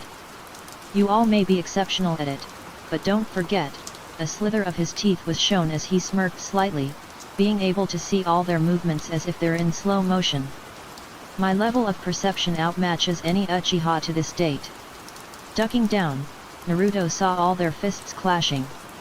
Naruto positioned himself, his legs in a way that resembled a coil that was constructing high amounts of tension in his legs. Letting his legs spring him upwards, Naruto used his blade to shoot out energy that resembled a crescent moon. Just barely managing to react, the cages and Mifune dodged the attack, backing away to gain distance between them and Naruto. With his blade looking for the blood of his enemies, Naruto outstretched his hand, his fingers straightening themselves as if Naruto was blocking off an invisible source of energy. Force gravitated to his hand, releasing a concentrated amount of energy to push him away from everyone. The air violently brushed past his face, his body flying through the air both aggressively and gracefully. Naruto looked at the people at the summit meeting. He saw them looking at him before they disappeared in the blink of an eye. Naruto used his Shinsekai ability to see the future once more. Now knowing the information from the Shinsekai, Naruto saw Oniki fly towards him, his speeds easily multiple layers above the speed of sound. Oniki moved to do his detachment of the primitive world jutsu. Just before he could reach the second hand seal, Naruto interrupted it by summoning a clone and throwing it towards Onaki. This caused him to break away from completing the jutsu and dodged the speeding bullet coming to him. Quickly reaching the ground, Naruto was met with Tsunade appearing in front of him, her curled fist fueled with anger just feet away from connecting to his face. Naruto did not flinch, his eyes staring back at the fist of doom hurling towards him. As if he already knew it was coming, Naruto budged his neck and head to the side, dodging the punch completely. The ground behind him shook, shaken by the immense chakra control that she was wielding. Naruto backed away a few inches before advancing, lifting his fist that was aimed directly at Tsunade's face. Just before it collided, sand appeared and blocked it before it covered Naruto's arm and threw him far away. As he landed back on the ground, Naruto stomped his feet, the ground releasing a noise of destruction. He looked around, seeing Mei doing the hand seal horse to signify her molding chakra. Boil release, skilled mist technique. Naruto dodged the clouds of mist that escaped Mei's mouth. He saw the acidic attributes of it tarnish the ground that it went over. He knew that he needed to stay away at all cost from it. Mifune appeared in front of him, the blade of crystal purple being swung down with intention to kill him. Naruto gripped his blade tightly, thrusting it up to block the slash downwards. Clashing, they struggled to find the victor of the encounter. "Let's see if you can handle this," muttered Naruto, his voice only being able to be heard by Mifune. Just like lightning flashing, Naruto's blade was quickly covered in his lightning chakra, the wild coils unraveling. The tendrils of blue shrieked, their blades rubbing against each other in defiance as they fought over who had the better grasp of their blade. Just like with Obito, Naruto added more strength, pressing forward as his blade knocked Mifune's to the side. "Like I thought, you can't, old man." Naruto elevated his sword, the tip positioned just under the moon before he slashed down elegantly, trails of purple and blue hues being left behind. "You think wrong!" Mifune yelled through the bellowing of the lightning chakra. The purplish-black material that was acting like a case around his arm began to glow slightly. Naruto was surprised, albeit hiding it with a stoic face. The thin material began to spread along Mifune's body, reaching all the way to Mifune's neck. His entire body was now clad in the unknown black material that acted like a membrane. The blade that Naruto wielded couldn't pierce through the membrane that enveloped Mifune's stature. The only thing that wasn't covered was Mifune's head. "What do you think? After being saved, I not only got my hands on that legendary crystal, but with the help of Ketsuki Tetsu, we managed to extract the essence of the crystal. This is the byproduct of extensive experimentation on the crystal. Behold! The strongest, unbreakable armor," Mifune declared. Naruto narrowed his eyes. It seems as though Tetsu has seen the true me. How perfect! Naruto thought, retreating back a few meters. He now knew the countless possibilities that the opposing force now had if they all mass-produced these weapons and gear. "What? Did the cat snatch your tongue?" Mifune asked. Naruto smirked. "Do you think things like these can stop me? I've now realized something." Naruto let the words hang for a few moments before he grinned that if I want to completely destroy you guys' morale, I just have to go, all, out. Naruto slowly stood up, sealing his blade as he hoisted his arms upwards just a bit above his head. His eyes began to spark with electricity every few moments as he said two simple words. "Banchao Tenin." Naruto howled. The 5 cages that were above to strike from above were ultimately pulled by the invisible, but unstoppable force. Mifune was also pulled in. The ground snapped, cracked, it was destroyed. A grey aura began to clad around Naruto, soon forming into a skeletal being that protected him from any attackers. Flesh began to appear, covering the etheric bones that had manifested. Clothing wrapped around the flesh, a two-sided katana that was just about 8 to 10 meters in length was held a tiny bit above Naruto's head. 3. It was incomplete, but he was just testing the tides a bit, you know, he wanted to know what makes them struggle, maybe even crack. Naruto spun 360 degrees, then blade spinning, spilling the blood of his great foes. Just like what I said to those weaklings, there was a pause as Naruto passed through them in an instant. You all aren't ready for this stage as well. Naruto turned around, staring as they all fell down the ground, the crimson liquid leaking from their stomachs. Excluding Mifune, of course. In the future, when we all face once again, you'll certainly be stronger, maybe you'll even land one single scratch. Do be wary. A dark look shadowed over him as the cages and Mifune got up from the ground. Once we do fight, it'll be a duel to the death. Even then, I'll be the victor. Tsunade gritted her teeth. Dang it. Shut up. She yelled out, her fist descending down towards the rough and rigid ground. The ground ruptured in shock, elevating from the shockwaves being sent through the earth. Naruto galloped to the side as he was nearly engulfed in the elevating ground.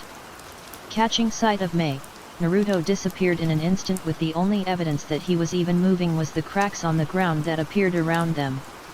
You're a cage, but your perception is lackluster, Terumi Mei. Naruto appeared above, his Sharingan and Rinnegan locking down on her. He unsealed his blade, imbuing it with wind chakra in case he would need to use it to knock away any potential mist that Mei released. Oh no, you don't. Naruto heard a yell from Gaara, a pillar of sand once again blocking Naruto's assault. He grunted, slashing through the sand. Summoning a clone, the clone threw him away, avoiding Onaki's countless pillars of spikes that roused from the ground. Onaki flew near the ground, debris blasting as he destroyed his surroundings. How dare you say we're not ready to fight you? Arrogance doesn't suit a dead man. Onaki yelled. His pride shattered by Naruto's words. The boy smirked in satisfactory as he obviously dove under the wrinkly skin of that of Onaki. Dead man? Shouldn't you be in a retirement home by now? You've outlived your usefulness, Onaki. Naruto pulled him in with Banshouten while he himself was still in the air. 2. The Uchiha grabbed Onaki by the neck, his grip tight as Onaki struggled to breathe. Naruto landed on the ground, the snow parting away a few meters away due to Naruto's landing. Better yet, Naruto said, tightening his grip, making Onaki writhe in pain. Maybe you should die, now. He shifted his blade, aiming at Onaki's head. Goodbye. Naruto reeled his arm back and moved to strike Onaki's head. But to his disappointment, a hand enveloped in dark purple had blocked the sword strike before he could bring Onaki into the afterlife. 1. Dropping Onaki, Naruto backed away so he wouldn't get hit by armored Mifune. I came from the side, covered in his lightning chakra mode technique. Looks like I'll be the first to damage God himself. I had anger surging through his fist. Naruto looked back at I, his eyes frizzling with small tendrils of lightning appearing every few seconds around his eyes. Wrong. Naruto angled his body slightly to the side, dodging the deadly fist aimed towards him. The Uchiha grabbed hold of one of I's forearms and threw him away. Naruto looked back at Mifune as he disappeared and reappeared right in front of Naruto, his sword held tightly. Sealing his blade, Naruto began to engage Mifune in hand-to-hand combat. The samurai swung upwards, the luminescent light being left behind by the speeding blade. Naruto lifted his leg, his foot clashing with the blade. Your teamwork sucks. Even though you all work together once every few centuries, I'd expect more from people that like to preach about teamwork on a daily basis. Naruto brought his leg down, using his forearms to block another strike from Mifune. It's like you guys actually think letting each of you off one by one will work. It's insulting. Naruto dodged another blow, no injuries being left on his body. He wasn't writhing in pain, he was doing just fine.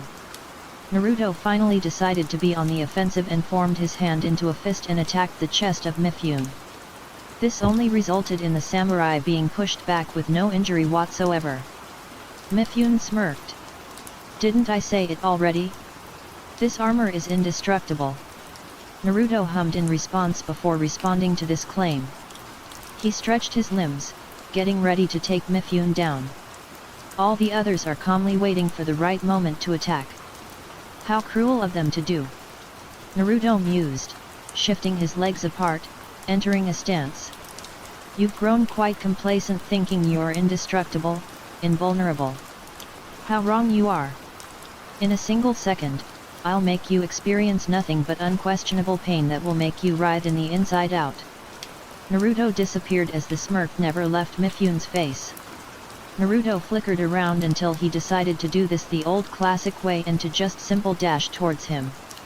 Mifyun readied himself, having full belief in his armor as Naruto hurled himself towards him. Naruto reeled his arm back, his hand not curled into a fist, instead being completely straight with no signs of it turning into a fist. Mifyun aimed his sword down, attacking as Naruto ducked down, dodging the sword that was held by the same hand that let him use this membrane-like armor. Naruto pushed the arm away, outstretching the hand that was completely straight, towards Mifyun's other arm. His was touching the part of the forearm near the shoulder. And just like that, a sphere of light formed on the palm of Naruto's hand at the speed of light. You're the first one out. Hotoge. For a moment, Mifyun couldn't feel anything, his eyes were wide, but all he felt was numbness wash over him. 1. It was only after he heard the steps of Naruto as he walked past him was when he could fully hear it, the sound of liquid falling down right next to him as an eerie silence was present around them. Tsunade was silent. I was silent. Oniki was silent. Gaara was silent. Mei was silent. Even Mifyun himself was silent. The quietness lurked around them, horrified at the sight in front of them. Mifyun, whose head was still, started to slowly, in small, tiny, increments, turn his head to his left, the speed of it being as slow as a snail. As his eyes finally laid on his left arm, it wasn't where he thought it'd be. The arm that was originally attached to his body was no longer there. It was now lying on the pure white snow that was soaked in his blood. Mifyun finally realized that, after all this time, his arm was truly no longer there, and that Naruto had torn it off so fast the pain receptors that should have been active the moment his arm had been torn off was lagging behind by a very considerable bunch. His eyes widened even further, the pain finally coming in full capacity, rupturing as he screamed. Ack! Mifyun screamed, the birds in the surrounding vicinity flocked away in the snow as he unleashed the scream in absolute horror. As he looked at the night sky, all he could see was red. It was in his imagination, but it felt so real that he collapsed and fell unconscious due to the traumatic experience. Naruto took one quick glance at the fallen, but complacent warrior that he had taken out. Hotoge completely bypassed the defensive properties of the unnamed crystal. Naruto looked back at the others that were completely frozen as they saw membrane armor around Mifyun recede back to his hand that was not tarnished. Hotoge was a beam of light that, as the name suggests, is able to travel at light speeds. But enough of that. Naruto looked at the cages as they grouped up together. So, who is next? Naruto asked, unsealing his blade as lightning chakra coursed through it. As the downed, and unconscious Mifyun lied on the ground, the pool of blood began to expand greatly. The cages looked at Naruto, their bodies tensed at the sight of the obliteration of Mifyun. That could have happened to them, but it didn't. And even now, the exact same thing could still happen to them if Naruto wanted to end them. But that was not his goal at all. To destroy their morale would mean their advancements in both preparation for war and the evolution of their power would falter greatly. It would halt their growth to the point where they'd die in seconds the moment the war began. Naruto stood still, his question digging down a burrow inside their minds. So, who is next? Only time will tell if their lives will continue. The lightning that had clad Naruto's blade was dangerous, maybe admirable to some, but dangerous nonetheless. As they all stood still, both parties wanted to see who would make the first move. Up to this point Naruto had yet to gain a single injury and he was fighting the cages for God's sake. Enough of waiting, Naruto moved his leg, now making the move. The cages had their guard up considerably, even Oniki had his guard up in front of someone so young, but so overwhelmingly strong. Naruto bent his knees a tiny bit, entering a stance before disappearing from their sight, leaving a large crater once leaving. Each time he reappeared, a noise was made by his blade channeled with lightning chakra, making them flicker and twist their heads towards the cause it, but Naruto would disappear the moment they registered the noise. Finally, Naruto appeared from behind, leaving another crater that was even more larger than the last once he jumped up, entering the air as the moonlight engulfed him. Naruto looked down. The blade that was still coated in lightning chakra grew wildly as he imbued limitless amounts of it into the blade. The cages looked up to the sky. Seeing what was hurling towards them, they quickly dodged the attack that would have cleanly ended their life. As Naruto brought forth the lightning-imbued blade downwards, the ground shook, the attack piercing meters underground and travel miles above surface. Oniki appeared flying himself towards him. He went through a series of hand seals before he unleashed the jutsu that he was about to use. Once finishing, the snow on the ground began to rumble in anticipation. As Naruto continued falling, spikes that sprouted from earth began to target Naruto at the speed of sound. Bits and pieces of snow and ice were attached to it due to the cold weather. "Now!" yelled Oniki, gesturing for the other cages to make their move. They all nodded, all attaching themselves onto the spikes by channeling chakra to their feet to stick onto the pillars of spikes. The cages followed the trail that the spikes were leading them, the spikes growing in length every second. Naruto sighed lightly as the cages jumped off the spikes. Looked at the snowy ground for a moment before immediately deciding on his next course of action. His eyes looking directly at the ground, Naruto outstretched his hand. Banchao Tenin. The invisible force pulled a platform of snow-covered ground towards Naruto. Just before the cages could connect their fist to his face, the platform of earth appeared below Naruto's foot. "Too slow," taunted Naruto, jumping off of the platform of dirt and snow. They completely missed their attack as Naruto was now on the air once again. "Is this everything that you have to offer? I guess this war will be easier than I thought." Naruto spun in the air elegantly as he saw the future once again through the use of Shinsekai. Oniki once again came hurling towards Naruto, his fist building force as he reeled it back while flying. The resulting force would certainly be great. Naruto didn't falter, his Chunin flaring to life once more. His perception heightened to a degree that was unrivaled. Earth vs lightning. Naruto still had lightning coursing through the glistering blade that was as beautiful as the sunlight rays.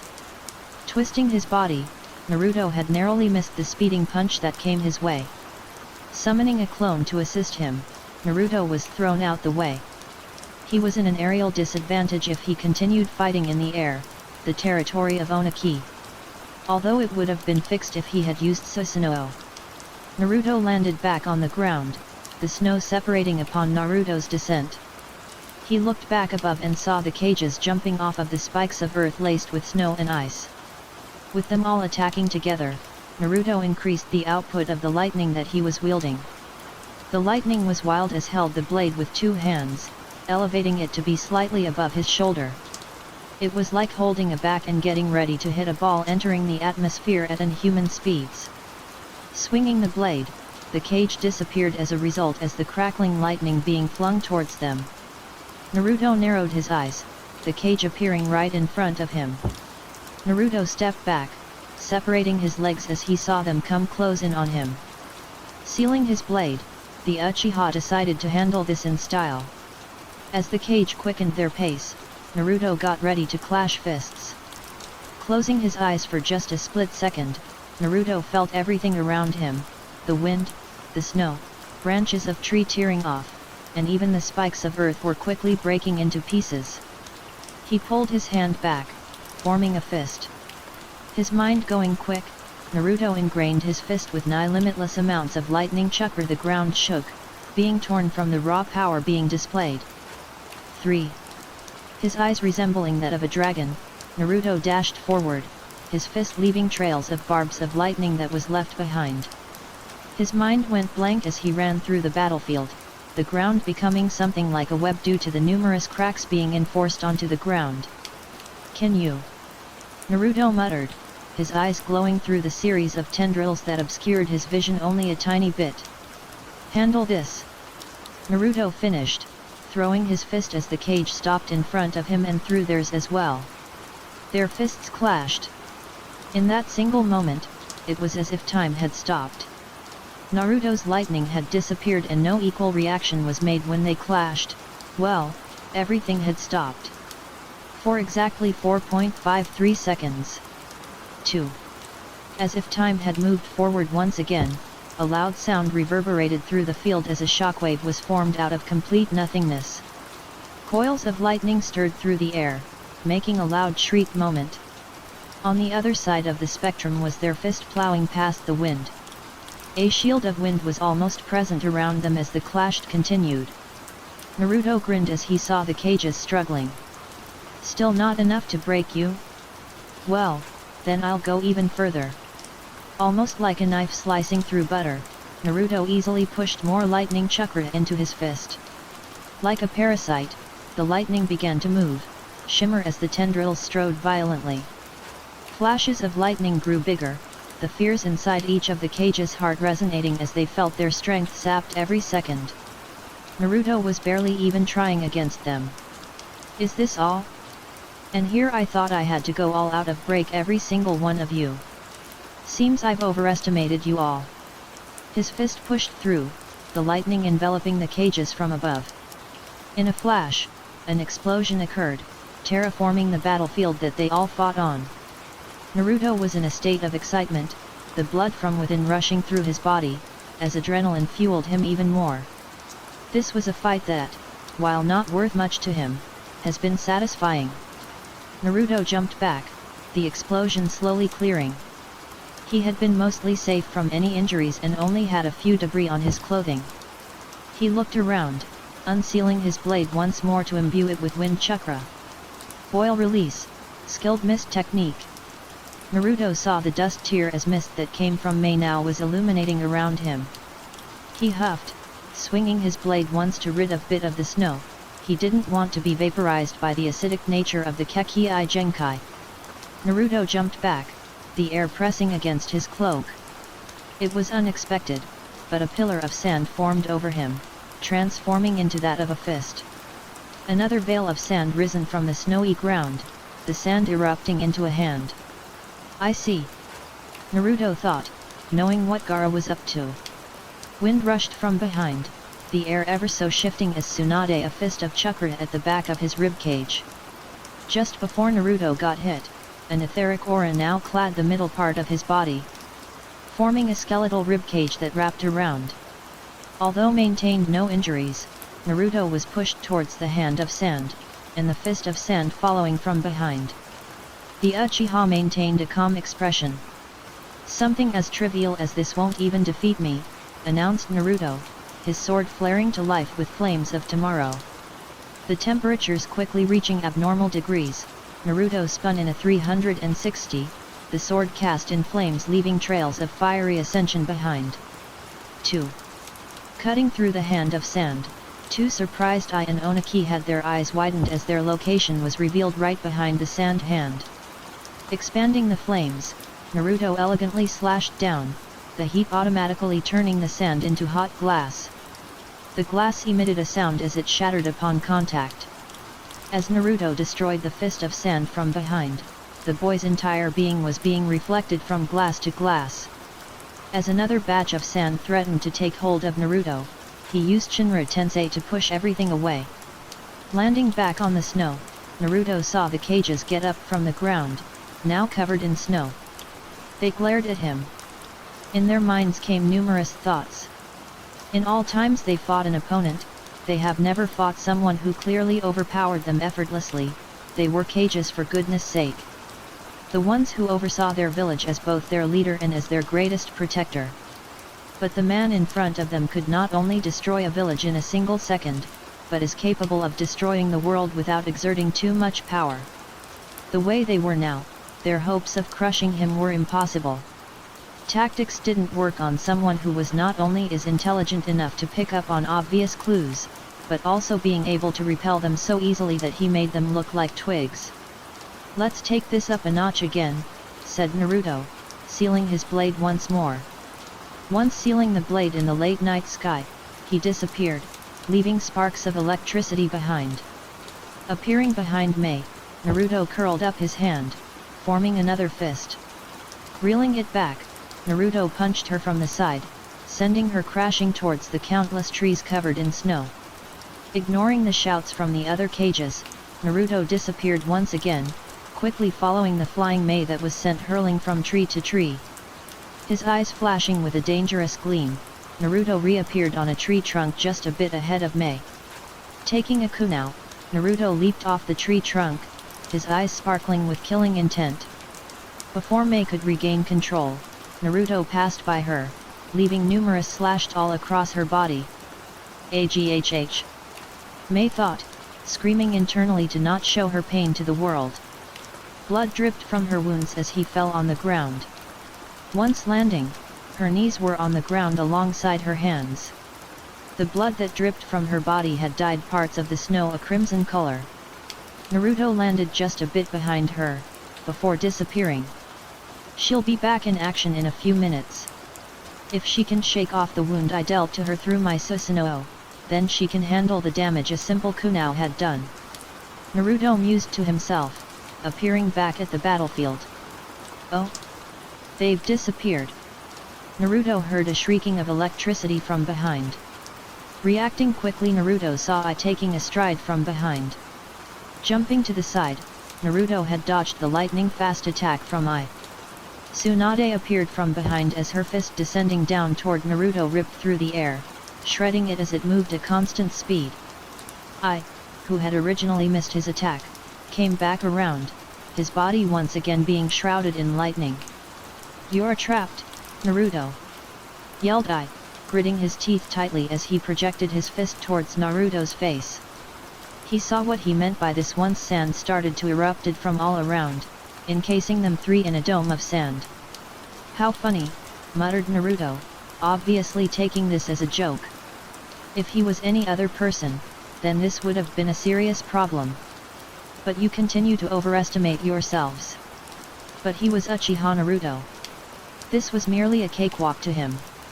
Banshou Tenin. 1. He spread his arms out, his hand entering a claw-like motion as the cage were pushed back alongside the dome of sand that towered over them. Screams of displeasure reached his ears as he cracked parts of his body. Naruto thought as he saw Oniki weave through a series of hand seals.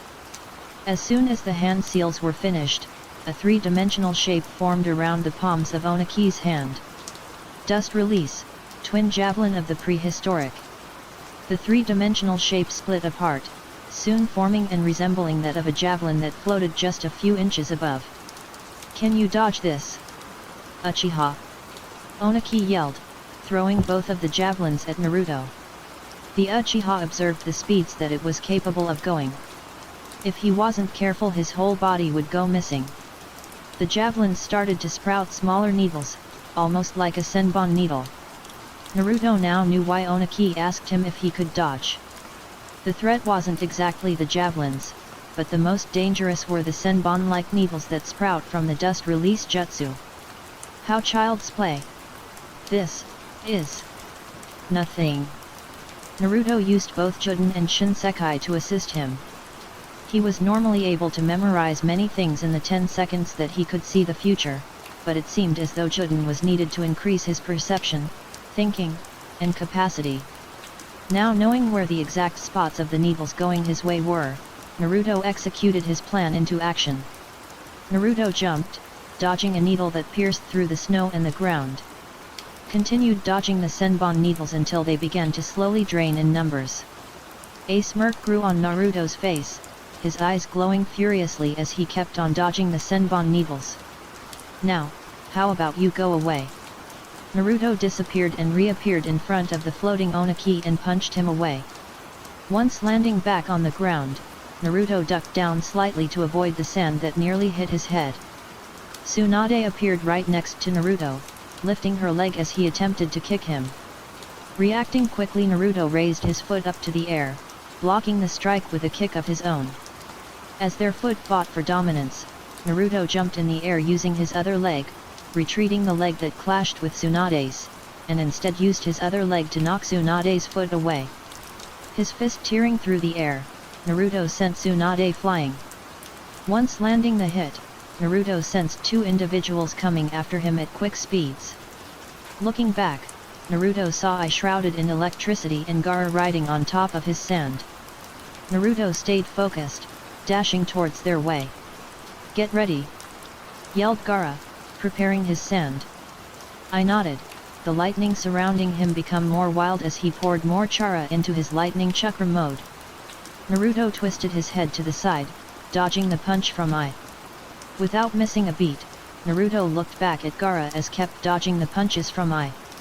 Sand around Gaara began taking form into a spiky weapon, twirling as it dove towards Naruto at great speeds. Naruto waited. And waited. And waited, until the right time. Ducking down, Naruto avoided a roundhouse kick from Ai. More and more punches entered Naruto's view and he kept dodging it without much effort being put into it. A&D. Naruto thought, the spiky sand quickly closing in on Naruto. As I threw another fist of death to Naruto, the Uchiha took grasp of his forearm, pulling him closer as the spike of sand pierced Ai's skin. Blood splattered, the sand digging into the skin that was coated in lightning chakra. Jumping back, Naruto saw ground crack below him, separating as a bottomless pit of darkness enveloped his vision. He summoned a clone, getting him out of the tight position. Unsealing his blade, Naruto held it tightly around his fingers, flames erupting from the crystal blade, the exquisite nature shining even future as it reflected off of the brilliant flames. With the cage slowly regrouping back, the final touches were nearing. May appeared, becoming fully visible once she jumped out of the trees covered in the platinum-colored snow that covered the land around them. Tsunade appeared, her bruised and battered body dripping in blood as she clenched her fist, an etheric aura of chakra cladding her fist. I slowly walked from behind, his white Haori no longer attached to his body, now being bare-chested and his golden vambraces visible with marks of scratching as blood leaked from his forearm. Gaara used his sand to float from above, sand sitting behind him. Onaki flew beside him, using his earth release, lightweight rock technique to stay afloat in the air. He prepared to initiate a jutsu. Naruto looked at them, their efforts on their attempts to defeat him as clear as day.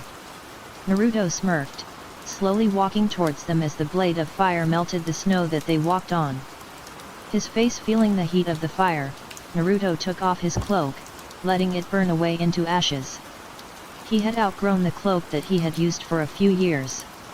The scars on his forearms became more vibrant once the cloak had been worn off.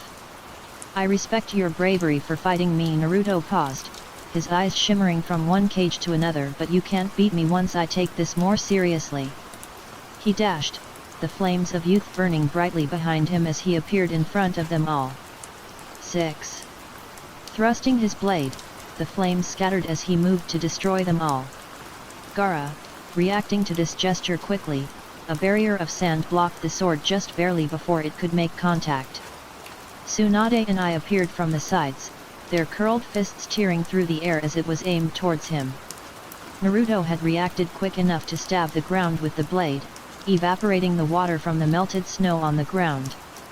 The ground cracked, pillars of fire erupting from the ground. Spinning a 360 as trails of flames American Samoa burns appeared on parts of Tsunade's and Ai's bodies. Grimacing from pain, they shook it off and backed away to avoid any more burns from appearing on his body. Looking into the future, Naruto foresaw Onaki activating a jutsu. Narrowing his eyes, Naruto looked at the direction of Onaki, seeing him weaving through hand seals. Onaki widened his eyes. There it is again. It's as if he already knew I was preparing for a jutsu. Onaki mused internally, shaking off this thought as he pursued using the jutsu. A three-dimensional shape formed above him. The form of the three-dimensional shape quickly changed as it finally formed into a sword. Sweat slithering down his face, Oniki was expending much of his reserves performing these jutsus. He spread his arms out, the blade enlarging to frightening degrees. Dust release, sword of the former times. Naruto knew that he couldn't deactivate the jutsu that Oniki had performed due to his lack of knowledge and understanding of the jutsu, and that the jutsu was a high caliber. Don't forget that the jutsu was also stemmed from the Kekki Tota that Oniki wielded. He had to admit, for someone like Oniki to be able to perform something like this was quite outstanding. Naruto grinned darkly. Just because my Mangekyo needs me to have a certain understanding before the jutsu can be safely deactivated, doesn't mean I don't have other methods of deactivating them. Naruto thought, holding his hand out. The cages got out of the way to avoid getting killed by the sword formed from the dust release. Naruto looked back, his Rinnegan shivering in overflowing power. Krita Path, blocking technique absorption seal, muttered Naruto, his voice sounding deadly as the technique of the Rinnegan completely absorbed the deadly jutsu that could vaporize beings in a split second. 2. Naruto held the sword covered in flames tightly, disappearing and reappearing above Oniki. He sliced him down, leaving a large gash across his body as Naruto kicked him back on the ground. Still in the air, Gaara progressed towards him, his sand acting as a device to keep him in the air, floating. Naruto looked down, a missile of mist being aimed towards him. The soon started to separate, having the intention to envelope Naruto's body once and melt him alive. Gaining an idea, Naruto pulled out the good old-fashioned wired strings.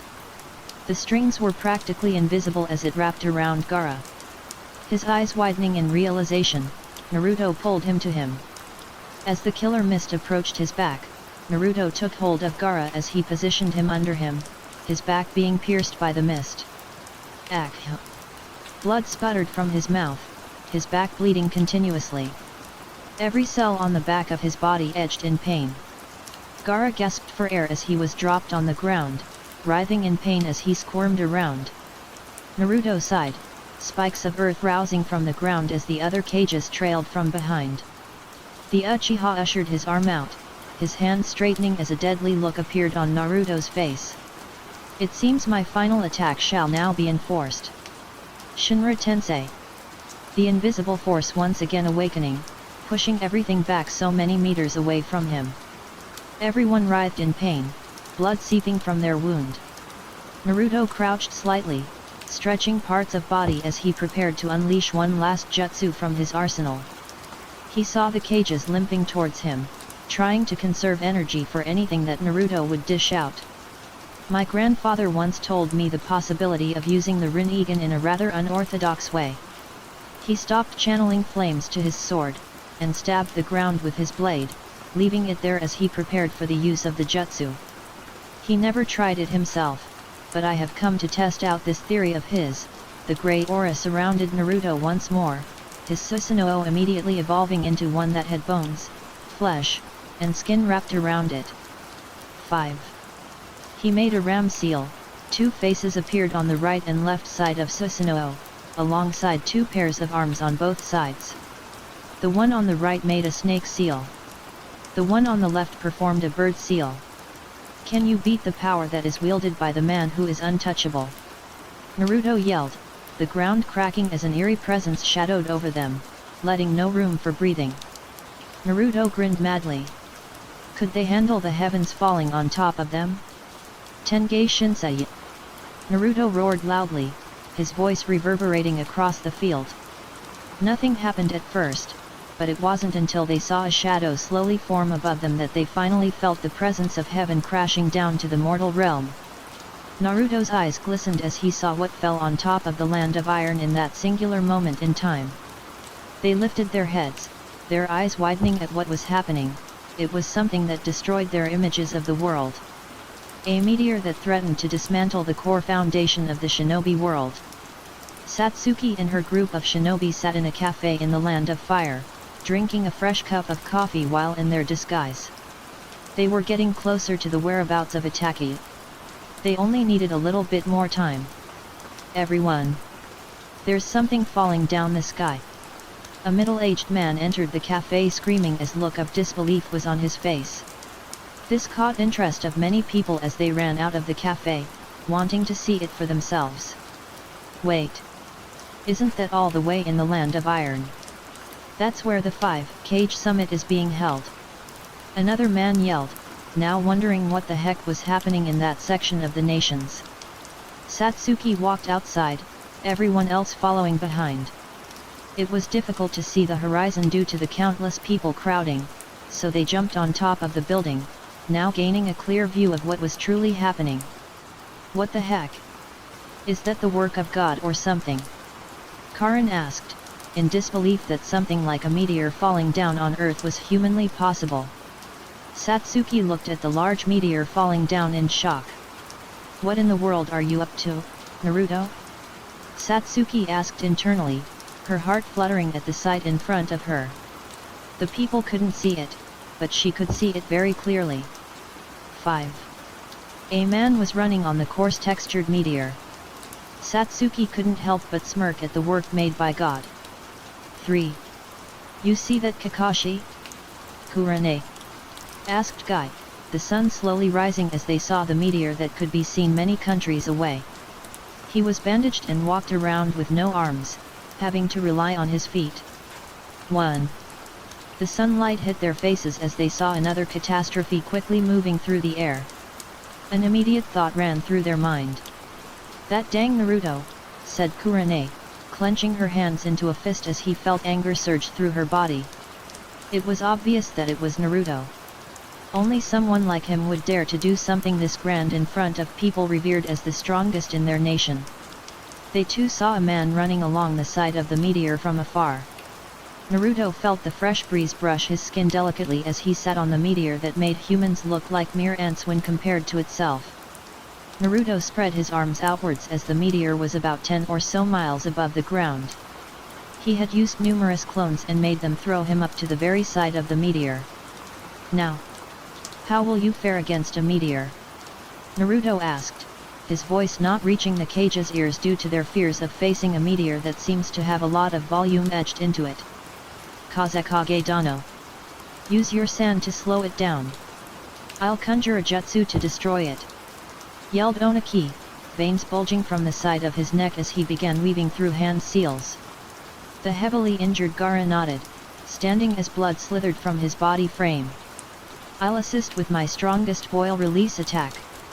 Yelled Mei, knowing this will push her past her limits when it comes to strength.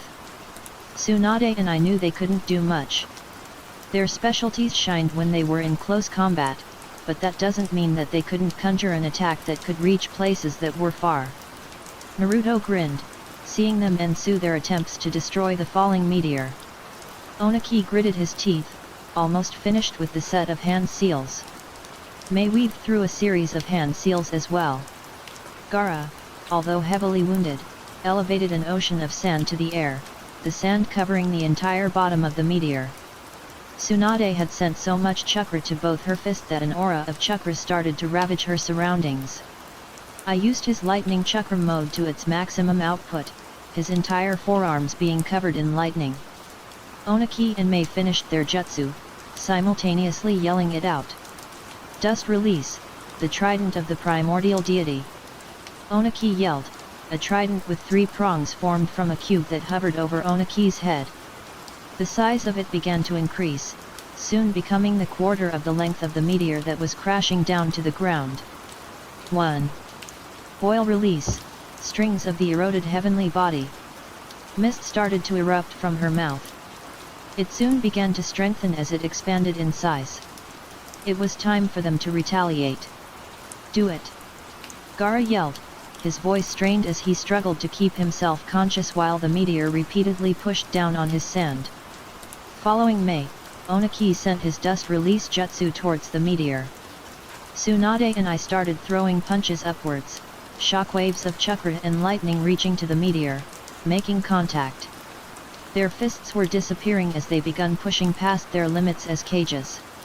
Onaki's heart rate skyrocketed as his trident had touched the bottom of the rocky meteor, exploding from within as the boil helped erode the entire bottom of the meteor. 1.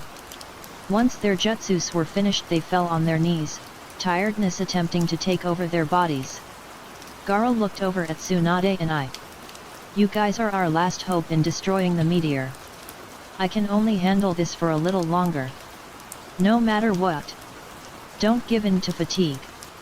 Gara yelled, his knees crashing down to the ground as he managed to keep the sand afloat. Their eyes hardened, their fists begun going faster. Motivation surged through them as their pace quickened tremendously. They became so immersed that their heartbeats became the only sound that they could heard. Their eyes were wide, the outcome of their lives depended on this one moment. It was a live or die situation that they must simply survive from. As they continued to send shockwaves of chakra and lightning, it was only for a moment as their fists became a blur. Grah! They let out an anguished scream, blurs of punches rapidly sending shockwaves to the meteor. Quickly, bits and pieces of the meteor came off. Gara's body ached as he held up his arms up high, the meteor now only about a mile off the ground. Their punches became more potent, their arms tiring out quickly as the numerous amount of punches sent waves of energy. Come on! Come on! Come on! Come on! Come on! Come on! Come on! They yelled internally as more pieces fell down. Clenching their teeth, the outcome of the battle hadn't been decided just yet. The two cages, Tsunade and I, had surpassed their limits. A smile graced their faces as the last of the meteor has been destroyed. They fell to the ground, steam coming from their bodies as soreness washed over their body. The cages looked up, wanting to know where Naruto was at. Their smiles disappeared, now seeing where Naruto was located. No matter how much you try, your efforts will be blown away, grinned Naruto madly, looking down on them from 12 miles above the ground. 2. There he stood on the bottom of another meteor. Naruto jumped off of the meteor, his body gracefully falling down to the ground. He breathed calmly, his back facing the eyes of the cage as he stared back at the meteor that he had pulled down to the ground. As Naruto's brushed past the winds of the earth, all he could feel was, not the hatred being directed towards him, but the pleasantness of the world. Everything seemed to come forth on the cages as Naruto disappeared in the air. Their bodies couldn't budge even an inch. The bodies they inhabited refused to listen to them, as reality finally revealed themselves to them. There was no sand to slow the rate that the meteor came down. No dust release nor boil release to be used. No punches that could be served. All they felt was the cruelness that reality gave to them on a silver platter. As the heavens came crashing down, they closed their eyes peacefully, seemingly accepting what was happening. And, just like that, an explosion occurred. Everything around them was destroyed, the meteor digging a burrow on the ground. In this singular moment, an otherworldly feat had been accomplished. The whole land of iron had been destroyed with a single attack. 57. As limitless amounts of smoke dissipated, the cages could be seen scattered around, just barely avoiding direct contact with the meteor. But even then, the damage that they sustained had terrorized their bodies greatly. The amount of time healing they could need could take up to a month or two. Their bodies aching, they turned themselves around, a pool of blood seeping from their bodies. Their eyes caught sight of Naruto at the bottom of the massive crater as they crawled to get a good look at him. He stood there in the middle of the massive crater with absolutely no type of injury. Their attacks dealt no type of damage, and even the meteor that he pulled from outer space had failed to damage him. It seems the battle has been settled, said Naruto, holding his blade tightly. I must say, I was surprised to see you manage to destroy the first meteor. I had simultaneously brought down both meteors, but the second one was a bit further away, so it took longer for it to get down. Naruto held his blade to the air, a smirk appearing. And remember what I said, you all have a full year to prepare for the war. By then, I want to see you and every single one of your allies at their strongest that they have ever been. If you ever hope to defeat me anyway. Fire appeared around his blade, burning brightly as it reflected off their faces from afar. And once you're ready, Naruto smirked, looking from one cage to another, come and face me. Now and then, I don't care if you attack me during the year preparation in attempts to stop my reign. I'll gladly take the challenge," he declared daringly. He did this because there seemed to be something that held undeniable when it came to Naruto. He feared no one. Who else would you fear when you held power that could only keep on growing?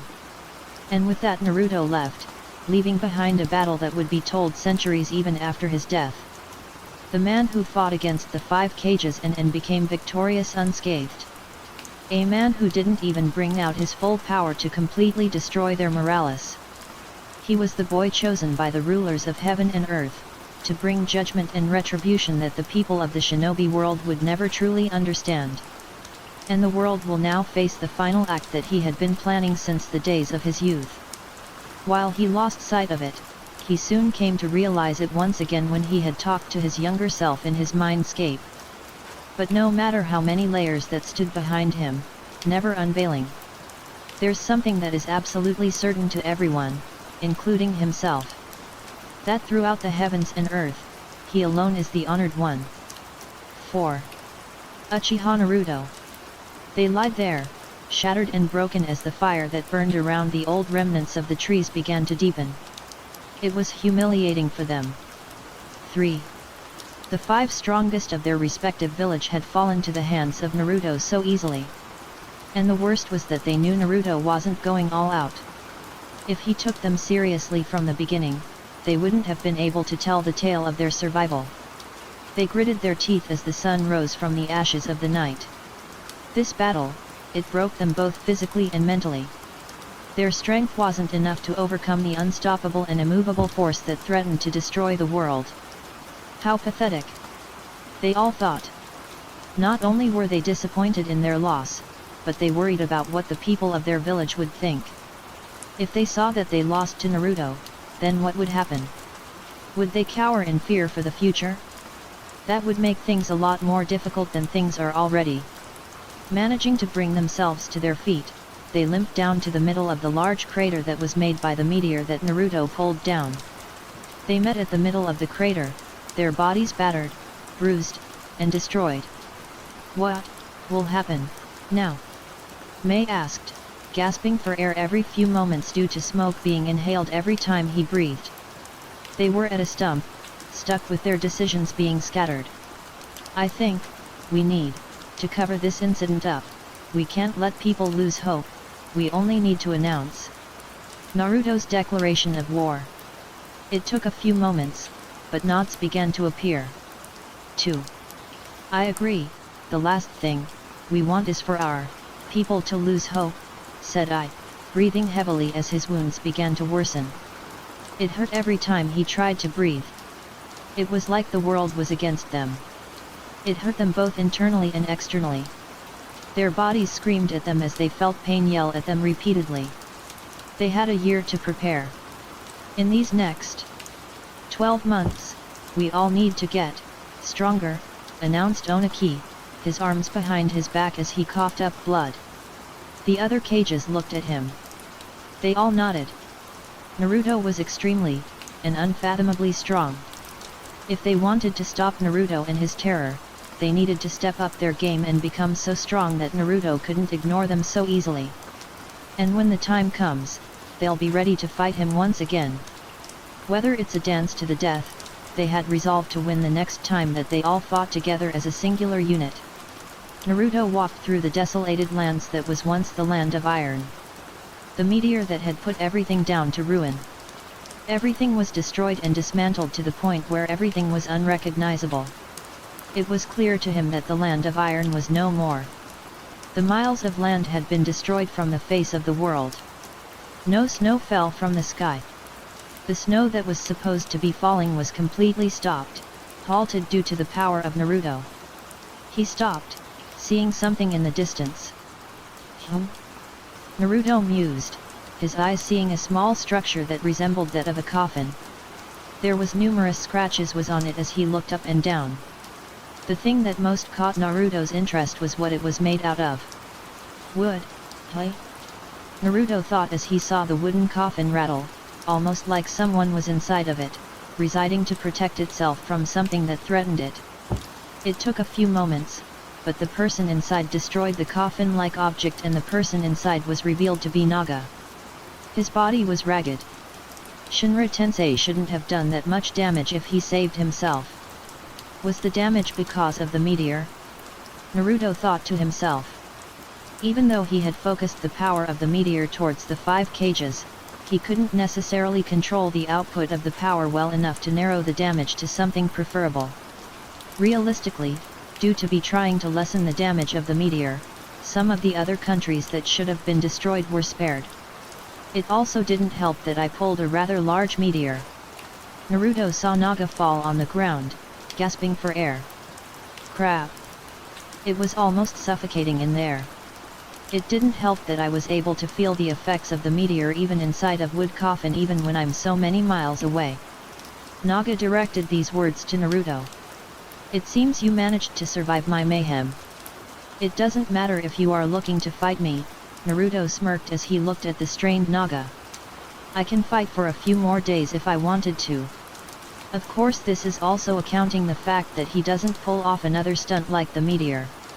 TCH. That's why I want to hunt you down. Not only do you give me meaning, but everything seems to revolve around you. If, in the future, I can crush you, then it'll make everything that much better. Defeating you means that a person has reached the epitome of power. Naruto couldn't lie, he was quite flattered. I see. I guess this is why Obito values you rather highly. Naga narrowed his eyes dangerously. The wind passed by them as the tension grew. Obito? Him? I don't know who you speak of. Naruto saw how Naga struggled to lie. He took note how lying was probably a result of his nature of speaking his mind out loud always. You're a bad liar. I don't need to tell you how I know. You just need to know that I do know about you two working together. Naruto pieced everything together quite nicely. He couldn't see it, but he could feel a scowl grace Naga's face. Since you are working together, I can assume your goals align with him in some way, shape or form. If not, then I guess he chose a pawn not worth his time. Naruto heard a growl escape from Naga's mouth, his eyes sending glare towards the Uchiha. How foul! Your personality seems to be as nasty as Obito has explained, an arrogant know-it-all that seems to think he's God. Naga believed Naruto was currently the strongest person to live as of right now. But proclaims to be God? How insane! An insane person is already vile enough, but to see a person not only insane, but is also intelligent. Repulsing. Naga thought, his eyes burning with fury. 2. He became so immersed in his thinking, that he now only realized that Naruto walked past him, uninterested. He shivered, backing away as he narrowed his eyes behind his serpentine mask. Hey? Aren't you going to attack me? Shouldn't you be trying to get rid of a bug? Naga asked, his body tensed as Naruto stopped, quietness swallowing the air around them. Naruto looked back, smirking. You've said it yourself, I'm not attacking you exactly because you're a bug. Don't you see? Bugs are fragile. If you touch them, they'll react violently. But in the end of the day, they are nothing more than they already are, a bug that can be squashed.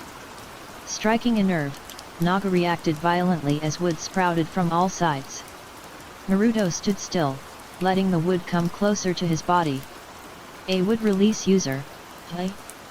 You wield it well, said Naruto, holding his hand out lazily. But you are not the real thing. Everything was pushed back, debris appearing as parts of the ground rose. Naruto appeared in front of Naga, kicking him away. You're quite literally the strongest artificial wood release that exists as of now. But when compared to the way Hashirama wielded it, yours pales completely in comparison. Naruto drew near Naga, taking 7 steps before stopping. My grandfather once told me of a time when he fought Hashirama. It was at the peak of their abilities. Maybe Hashirama grew even stronger even after my grandfather's supposed death, but he described how Hashirama effortlessly sprouted wood from the ground. Naruto smirked, pointing at the sky. And how his wood managed to reach the moon. The speeds of the wood was incredible, he told me, it reached the moon in minutes, rather than hours. Naruto turned around, finishing the tale that he had just told. 1. No. It wasn't a tale, but rather reality. Madara. Hashirama, they're the ones that stood at the epitome of the shinobi world, their strength practically unrivaled, until now. Naruto looked back, his eyes laying on Naga. You've grown. Although betraying Orochimaru, you seem to have had lots of loyalty towards him.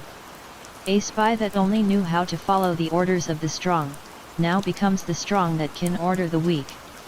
I look forward to everyone's development and strength in the next year. Naruto walked away, his feet going the direction that interested him. 2. Although once the year is over, I will also have grown much stronger. Naruto thought it would be a good time to ask Naga a question. Say, do you know if Otagakure still has all the equipment that Orochimaru had left after his death? Naga raised an eyebrow under his mask because of the question being pushed to him. The place is eradicated, there is no one there anymore after Orochimaru's death. But all the equipment is still there, nothing was touched after his death. Naruto nodded his head, pleased by those words. He turned around, his back facing Naga as he let his feet move forward. Naga stared at the back, thinking about the tale that Naruto spoke about. Wood that can reach even the moon. How envying. Naga thought, shifting his eyes towards the shattered wood on the coarse ground. 12. Naruto stood over the giant hole that stood before him. The hole was something that reached all the way down to the border of the crust and mantle of the earth. He stood over the place where the origin of his crystallized sword once began. Naruto walked closer to take a better look at the hole that he was about to jump in. While he fought the cages and Mifune, the membrane armor that Mifune used was something that piqued Naruto's interest. He saw what it could do, and it was something that Naruto wanted to obtain. To absorb the essence of the strongest material, how delightful, Kurama said, gaining a nod from Naruto in response. It was indeed delightful that you could extract the essence of the material and still have its attributes of it. Truly magnificent. How nice of you to wake up from your nap, you missed the grand show that I had displayed. A grunt escaped Kurama's lips as the words reached the fox's ears. I felt it when I was sleeping. No need to brag about something I have no interest in. Naruto shrugged, deciding it was better to just jump down into the hole that held what he wanted. It took a few minutes, but Naruto gathered a substantial amount of the material. While he didn't need it, he wanted to make lots of things out of the material. Naruto took a look at the gem. He remembered the beauty of crystal once again, mesmerized as he took liking of the material that was used to forge the greatest sword he has ever wielded. It's only right that it has a name. Naruto thought, going through names that he thought would fit a crystal as divine as the one who was looking at currently. I think Aphrodite will fit this quite finely, for the crystal that is as beautiful as the stars that illuminate the night skies. Naruto mused, walking away from the hole that he was in. 16. As he left, the very bottom of the hole became even larger. He had erased lots of the Aphrodite out of existence, and only took a tiny margin from the minutes that he was there. A few days had passed by quickly. Everything that had happened during the Cage Summit was that of a speeding blur that shook the world violently to the core. It was abrupt, but there was now a certain war that would appear in the near future. It's safe to say that the folks from around the world were not very happy about this development. The news spread like a wildfire that quickly burned down the trees in its path. Everything was changing. Satsuki saw the headline of the newspaper that had been published a day after the Cage Summit. She smirked in an amused manner. The headline was bold, signifying the importance that it held. The newspaper rustled against her baggy pants as she let out a chuckle of amusement. 1. How bold of you, Naruto. She thought, reading the headline one more time. 1. The Great Heavenly War. The man who challenges the great nations. Satsuki looked at the contents, seeing Naruto's name plastered numerously around the front page. Even when you turned to the next, even more information regarding the declaration had covered it. She soon realized that the whole newspaper was about Naruto and his antics at the Cage Summit. Satsuki saw the information as concrete as it could be. The information used had been given out by the 5 Cage. She kept on reading the newspaper quietly as she sat alone in an empty room. The 5 Cage fought to the best of their abilities. Their strength was evenly matched with Naruto's, going blow for blow as they heavily wounded one another. In the end, Naruto came out victorious. Do not fret. He may have won, but only by a slither of a chance. Next time will be different. 18. Satsuki doubted that this was the truth. Naruto was a powerhouse that was purely unrivaled in practically everything. He had both power and intelligence in his side. Defeating him was almost impossible. He proclaims himself as the strongest. They even mentioned him claiming to be quote-unquote, God. He's very full of himself, but has the strength to back it up. Whatever you do, don't risk fighting him, the Cage said, only fight him if you want to die. Satsuki couldn't help but think that the decision of downplaying Naruto's abilities to that of only a Cage would result in consequences that could risk the lives of their shinobi that stood by their side. 1. Before she could continue to read the newspaper any further, the door split open. Her eyes lifted, catching sight of the other members of Hebai standing outside. Any information? Asked Satsuki, putting the newspaper to the side, her legs still overlapped with one another. Yugo nodded his head, walking to her and gave her a piece of paper. Oh? This is quite the revelation that has occurred. I should watch out for more of these. Her eyes landed on the topic being shoved to her hands. Beware. The combustion artist has been sighted around the area. With a bounty of 15 million ryo, be wary before fighting him. Satsuki narrowed her eyes, wondering who exactly was this combustion artist that the paper spoke of. She lifted her head, gesturing for an explanation. The paper is talking about the Akatsuki member, Madara. It seems that he's been going on a rampage recently. He's been attacking people with rather high bounties for a few weeks now. His reason why is unknown. A grin appeared on Satsuki's face brightly.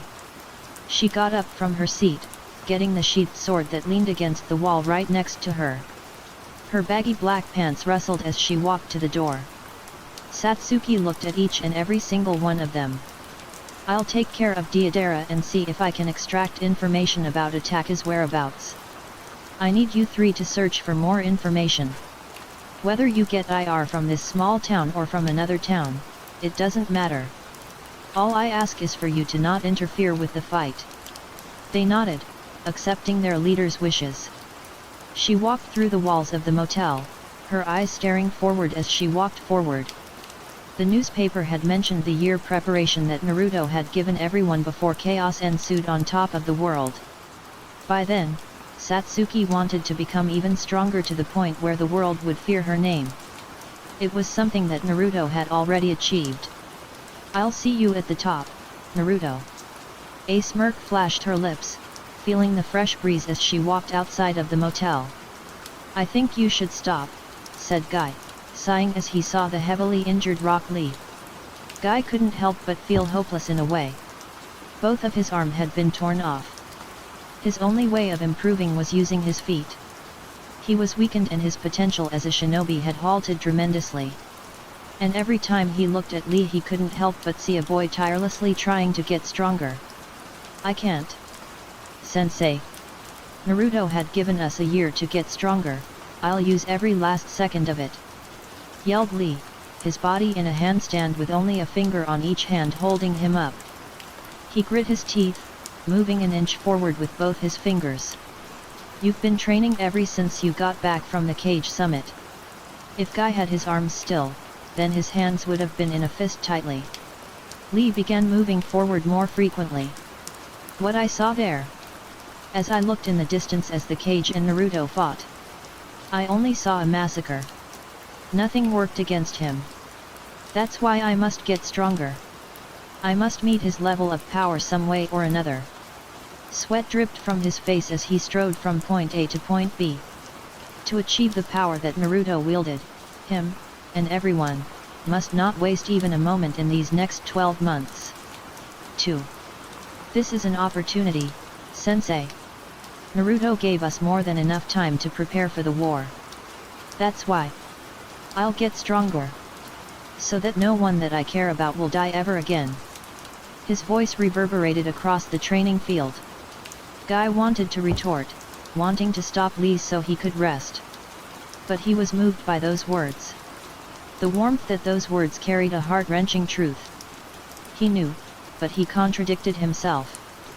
He knew the next generation was now taking over the generation before them. And it so happens that the person who is fastening the generation's growth was Naruto himself. As the world moved forward, Naruto will at the center of it. The strength that will develop will be due to Naruto's actions, and Guy is invertedly grateful even if the person is Naruto himself. A tear slipped from his eyes. A small, sad smile graced his face. He was proud of the person that Lee had become. To have the strength to protect those he cares about. Even if the strength was because of weakness. Guy leaned on a tree, his smile reflecting against the sun that quickly set. He stared at the orange and yellow hues that lit the sky. Maybe it wasn't so bad. Can you see this, father? He asked internally, his thoughts wanting to reach even the afterlife. Naga stared at Obito, his eyes burning with fury behind his mask. They stood in the cavern that Naga resided as he saw Obito all bandaged up as he let out a groan of pain. 1. You fool! You jeopardized our dang partnership. Now Naruto knows about it. Howled Naga, his fingers tense as he clenched it tightly. Obito glared back. This wouldn't have had happened if you weren't so brainless. Why do you think I didn't want to confront him until our plans finally reach its end? I knew he was strong, but even I underestimated his strength. And this underestimation caused him to be injured so heavily. My purpose there was to only meet him. Do you think I was so idiotic to the point where I'd actually fight him directly? Obito gritted his teeth. This partnership was something he was starting to regret. Seeing how complacent you are, yes. You are overconfident in your abilities, just like I am. But when in face of great danger, we only collapse terribly. If you do this again, I'll kill you myself. Working with someone as impulsive as you boils my blood. Wood sprouted from the ground as Naga prepared to attack Obito. 3. You boil my blood as well, Obito. I'll also kill you myself if you ever try and shackle me down again. Obito grunted, limping away as he disappeared in a swirly portal. Naga stared at the place where Obito disappeared from. It took a few minutes before he started laughing out loud. His hand moved to the serpentine mask that was on his face. The laugh consumed the entirety of the cavern. As the candle that lit the cavern withered away, he took his mask, his features being hid by the darkness that wrapped around the cavern. You may not like it very much, Obito, but I am. Once everything comes together, the wood that I wield will exceed even Hashirama's. He laughed and laughed uncontrollably. 2. It will be so great that even my wood release will reach the stars. With an unruly laugh, he now had another goal in mind. 6. To surpass the abilities of Hashirama. So this was all was left of Otagakure, muttered Naruto, seeing large concrete walls that were destroyed heavily. He knew the reason why. The people who used to reside here destroyed a lot of things. But the meteor that I sent down was obviously also at work here. He saw an entrance that was made because of the destruction that was made.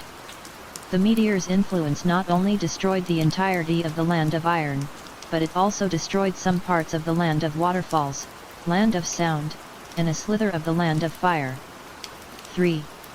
Naruto disappeared and reappeared at the numerous debris that lied on the ground. They stacked on top of each other. Naruto stood at the top, looking at the whole village. The size of the village is rather disappointing. Naruto thought. summoning dozens of clone beside him as they walked beside him. He looked at them, pointing at the houses. Please repair them. You can use what resources you need. Reuse the resources, collect the resources, or even buy the resources, the means don't matter. Just be sure to disguise yourself when you buy the resources. They nodded, saluting. Some of them disguised into different people and went away to nearby villages. Some went to the woods to gather materials. The rest gathered the materials that were withering away on the ground. Naruto walked to the center of the relatively small village and arrived at the center. There was a structure that had an underground passage. Knowing this was the building that he was looking for, Naruto decided to take a look inside. As he walked through the dark halls, a distinct smell could be picked up. A residue of burning and blood is lingering in the air. Naruto thought entering a section that had metal bars. He took one step before feeling himself step on dust. No. It wasn't dust. Ashes. Someone was here recently and killed the leftover experiments. Naruto saw parts of the metal bars with burnt marks, some were even melted. He continued his walk before arriving at the main section, the section that he was looking for. Here it is, said Naruto, seeing a room that was both destroyed and neatly safe. He looked around and saw numerous devices that were created by Orochimaru. He smirked. This is what I was looking. The machines were what he was wanting to see. He summoned a clone to clean the place up before unsealing the abundance of Aphrodite that he had sealed for a few days. Now with all this equipment, said Naruto.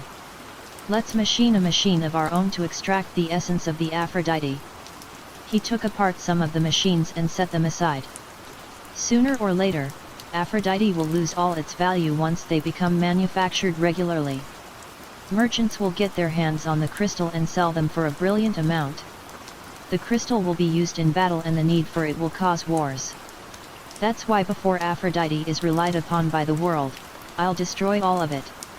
Naruto already erased lots of the Aphrodite in the Land of Iron, but he knew there were other spots in the Land of Iron that had concentrated spots of Aphrodite.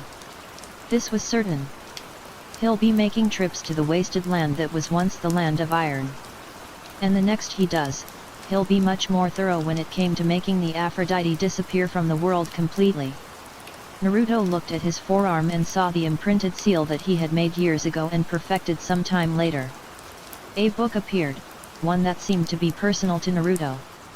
The title was covered in a shiny matte black tape and placed it on the table. There were marks of sealing around the book that improved the importance that it held.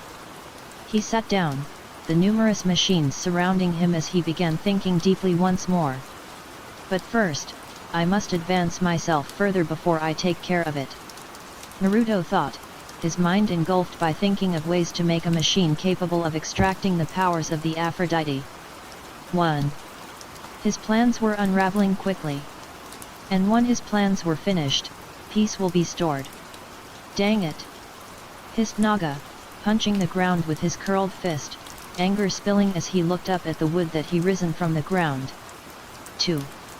How the heck did he elevate it so it could reach the moon? Not only does my speed lack, but the wood only goes about, at most, a mile or two. Even that takes a lot out of me. He mused, gasping heavily and violently. Naga, although tiredly, slowly got up, sweat seeping through his mask as he looked at the wood that stood proudly. His progress was almost abysmal during the past few hours. His wielding was exceptional, but how exceptional was his exceptional? Naruto had spoke of his abilities and how it was very good for someone that was merely a subject to experiments. But was that all? Was him being an experiment the only thing that limited him from reaching the capabilities of Hashirama? Or was it just his latent abilities that lacked? I can't accept this. I can't just accept how it is. Naga thought angrily, forming a seal that made wood rise out from the ground. His veins bulging from the arms and hands, his limits weren't something he could let off so easily. The wood kept on growing, and growing, and growing.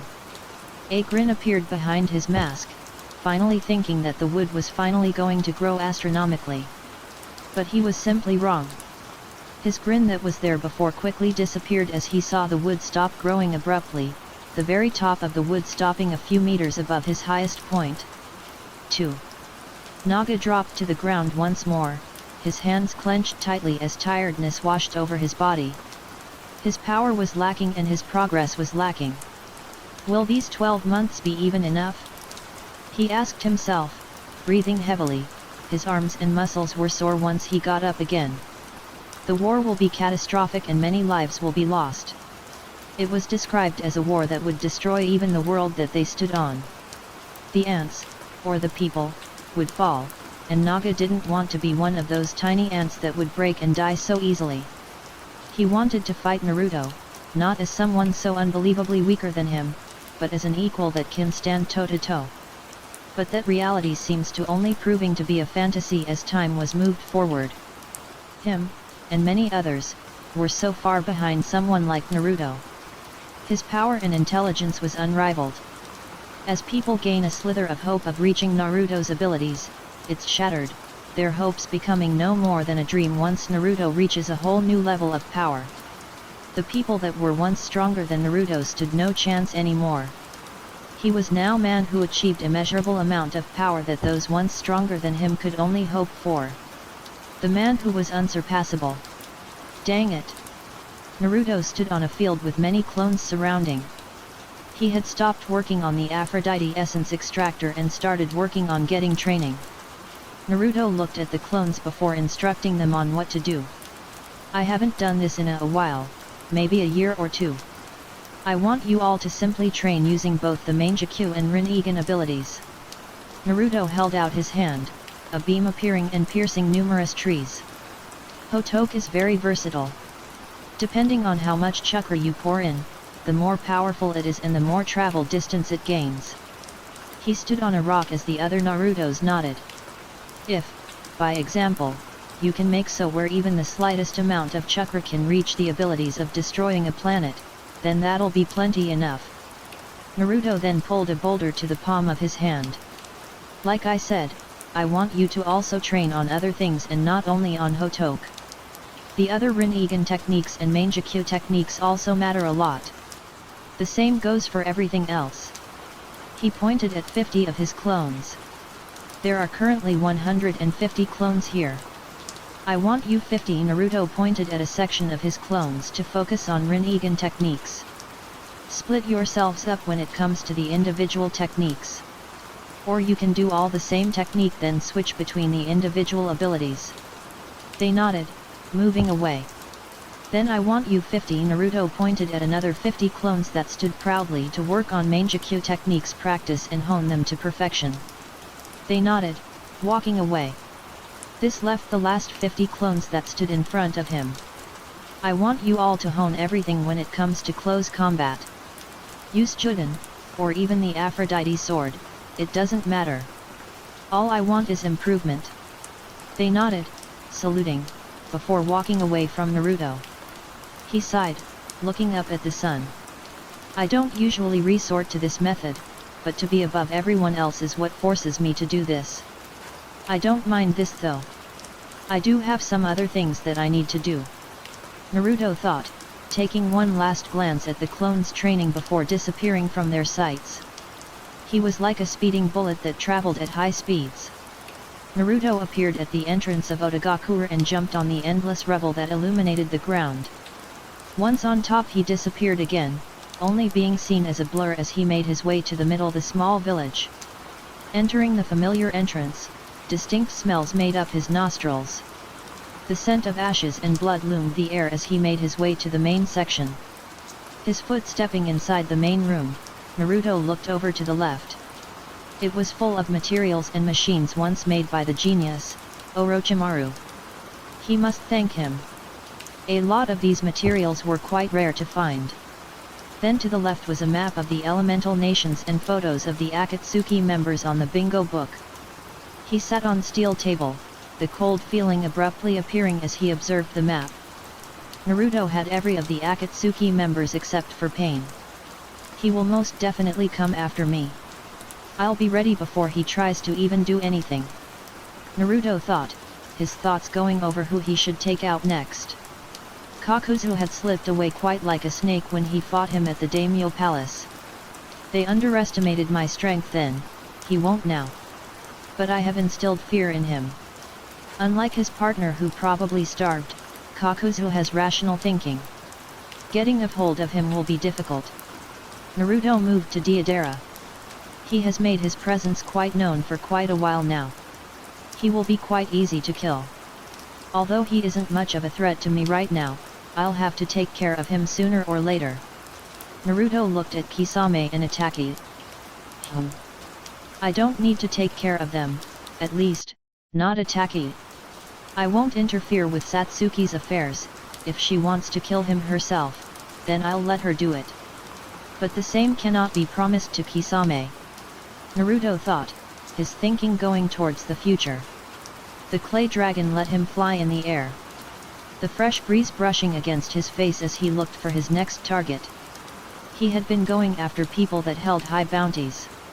And he had no trouble in taking them down.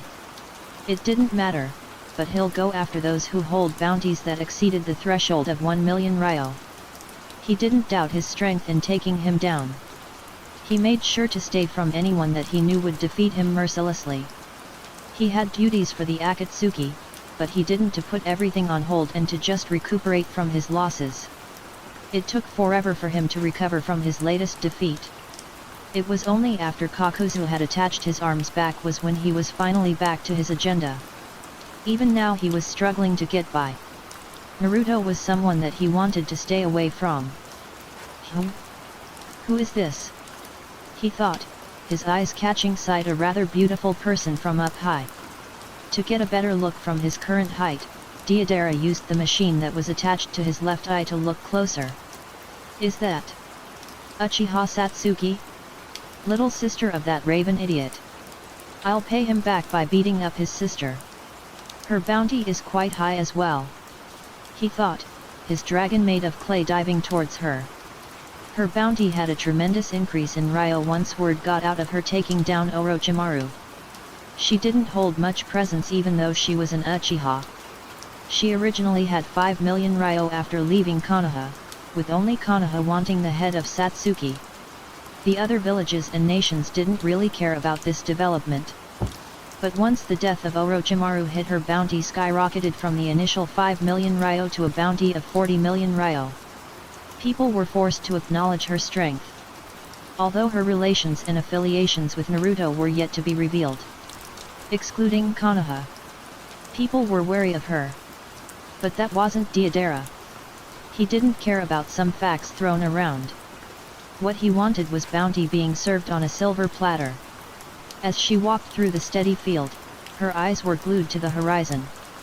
Her body was suddenly tensed as she could feel a shrieking sound from behind. The heck? She yelled internally, her mind racing wildly as she saw Deidara speeding towards her. Satsuki unsheathed her sword, the calluses tightening as she imbued it with lightning. Jumping back, Satsuki swung the blade towards the ground, lightning outstretching from the blade as her feet were off the ground a few feet. The ground rose, debris flying all around the field. Her hair swayed through the air, her eyes shooting glances from side to side. Suddenly, critters started to fly all around her, critters that were made out of clay. To think I was the one being hunted and not the one hunting. She thought, cutting through the critters of clay with relative ease. It wasn't until humanoid clay monsters were being manifested and tearing through the dust that Satsuki began. She dashed to the side, trails of lightning following from behind. Jumping in the air, Satsuki began to wave through a wave of hand seals. She inhaled in air. Fire release, Great Fireball Jutsu. Releasing the inhaled air, Satsuki sent a large fireball, parting the dust that gathered in the air. As the dust separated, it revealed a grinning Deidara.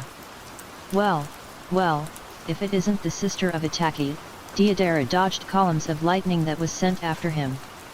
He outstretched his hands, clay sprouting from the mouths that were on his hands.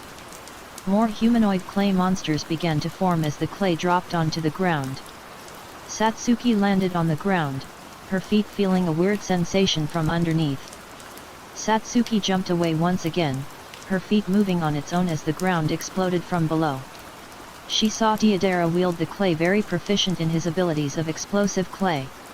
"Deidara, just the person I was looking for," said Satsuki, dodging a set of critters. Lightning appeared, wrapping around her hand as she began to send lots of senbon made out of lightning chakra towards Deidara. "Of course. My explosive art is always a sight to see." His grin was devilish, and he took pride in the explosive clay that he had. Satsuki grunted, not very amused by Deidara's words. "It seems like an eyesore to me," Satsuki retorted, her eyes burning with her Sharingan. The three tomos glowed a crimson red brightly. The sun shined down on them, as the battle proved to become a stalemate. Deidara grimaced in disdain. "Eyesore.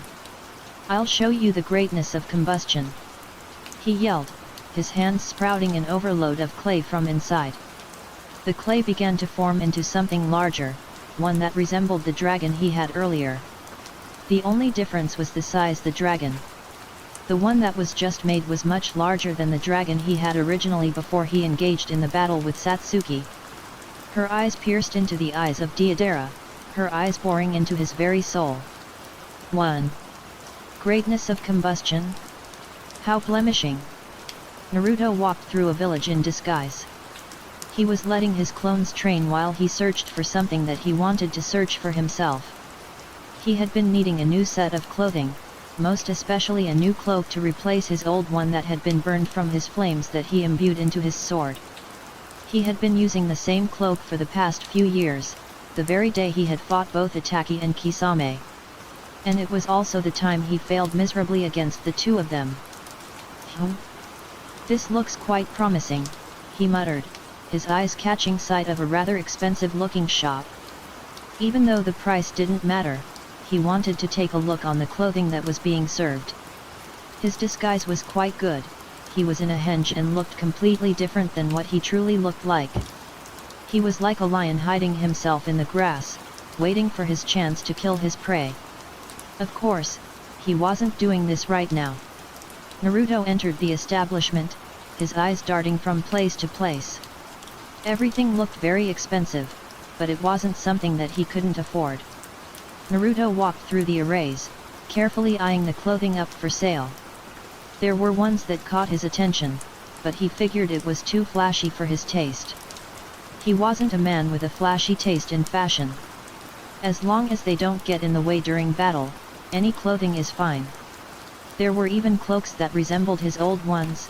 Of course, they were more fancy in design, but the resemblance was very much there.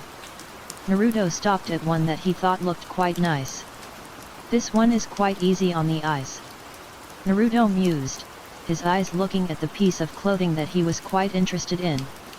Naruto looked at it again. Trying it on, Naruto felt the comforting feeling quite ideal to his liking. Naruto went to a mirror and let it drape over his shoulders. It was teal cloak that seemed to resemble that of a mantle. Naruto saw that a long thread of string and numerous holes that reminded him of a button-up shirt.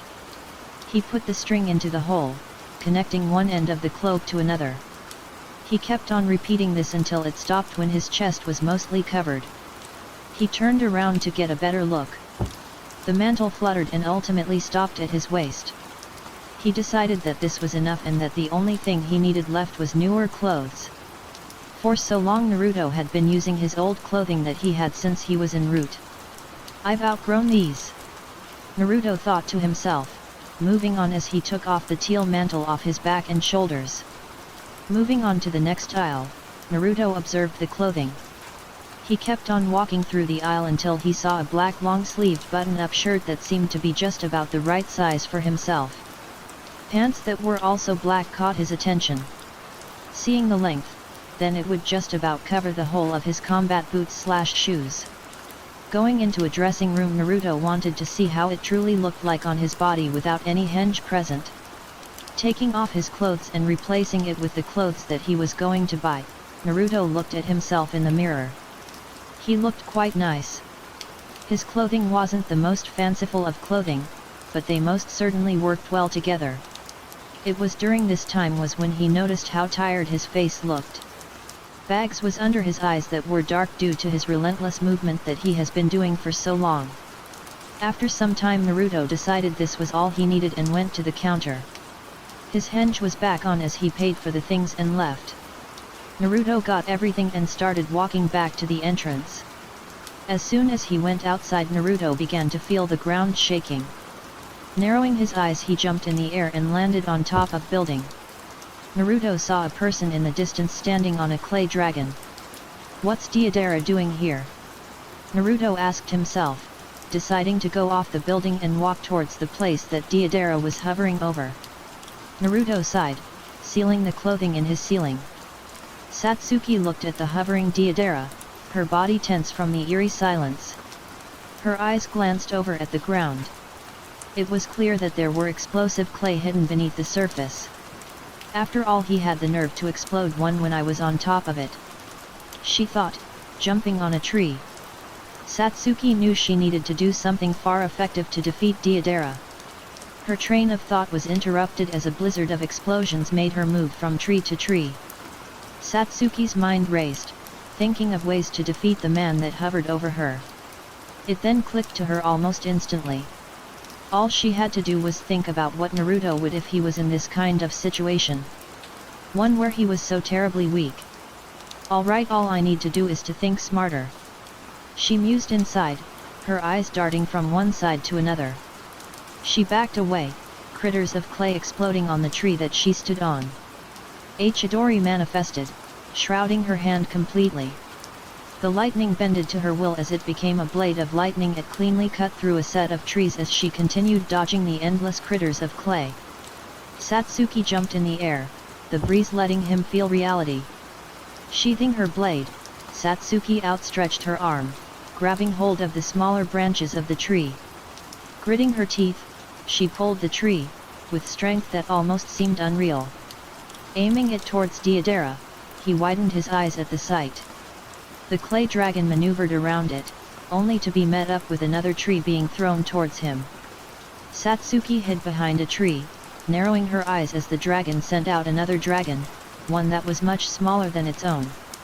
Pushing off the tree, Satsuki avoided an explosion that destroyed the tree that she hid behind. Without much thinking, Satsuki cut down another set of trees. As the tree trunk fell, Satsuki pushed herself off of the tree, letting herself fly towards Deidara. As she came closer, her skin began to turn into a grey color. Wings broke through the back of black clothing that she wore. Unsheathing her blade, the gleaming reflection bouncing off of the sun's rays. Satsuki began imbuing her blade with lightning chakra, tendrils of blue hues illuminating the air. Her arms and hands were tense as she weaponized the coils of lightning. Copying off a page from Naruto's book, Satsuki sent the lightning towards Deidara. The artist gritted his teeth, the lightning piercing through the clay dragon cleanly. Her Sharingan glowed brightly as she saw Deidara enter a free fall. The boy ground his teeth together, fire burning deep within his heart as he fell to the ground, his body making contact with ground that was laced with explosive clay. Satsuki appeared on a tree and oversaw what was happening. She heard an agonizing scream come from Deidara as explosion played on the field. She smirked, her cursed mark level 2 still active. Satsuki narrowed her eyes suddenly, the screams abruptly ending randomly. The smoke entered her nostrils as it cleared, revealing a devilish-looking Deidara. He was injured, bruises and blood dripping from all sides of his body. Surprise! He yelled, grinning madly. Satsuki widened her eyes, looking back as a humanoid clay monster ambushed her from above. Another explosion occurred, an orange hue mixing with the sky. The smoke cleared, a bruised Satsuki manifesting from the explosion that had happened from before. She gasped, the smoke entering her lungs. Satsuki glared at Deidara, her eyes fierce and dangerous. The wings on her back flapped as the forearms usually covered in black were blown off completely. With wild intent, Satsuki sent lightning senbon to Deidara. Reacting quickly, Deidara hoisted his arms, his hands spitting out a blistering amounts of clay. He jumped away, the clay clashing with the lightning senbon. A violent reaction occurred with more explosions ensuing. Satsuki jumped up, her wings suspending her in the air. She used one hand to weave through a set of hand seals. Smirking, she unleashed her jutsu. Fire release, Great Dragon Fire Technique. A blast of fire that resembled the head of a dragon manifested from her mouth, the fire soon exploding on the ground. The ground ruptured, the technique failing as she saw Deidara rising from the clouds of smoke with a clay dragon elevating him up in the air. Craning her neck so she would be facing the combustion artist above, Satsuki saw Deidara put a mound of clay in his mouth, chewing it aggressively before spitting out heaps and heaps of clay from his mouth. Satsuki widened her eyes, the clay forming into a giant Deidara. How self-loving of him! Satsuki thought grimly, seeing the clone of clay begin to expand. Satsuki knew it was dangerous and began running away quickly. Deidara laughed in a manic manner. "1. Ha ha ha ha ha ha. How'd you like that?" he asked as the clay clone began to tear apart. There was no explosion, only the tearing of the clay giant was there, present. "You've underestimated my masterful art, Uchiha Satsuki!" he screamed loudly, his eyes setting on Satsuki as she began to also tear apart. His laugh rang through the world, his eyes having an evil glint into them. His laughter soon calmed down, and Deidara caught his breath. "I guess your 40 million bounty is mine now," he said, his clay dragon soon lowering towards the ground. But he soon stopped, a shiver entering his bloodstream. The hairs on the back of his neck began to stand. Deidara looked back quickly, a furious Satsuki flying towards him like a speeding bullet. It was too late for him to dodge and his chest was pierced with a chidori. Deidara gritted his teeth, his head turned towards Satsuki, glaring at her fiercely. "Ha?" he asked, his eyes wide and full of anger.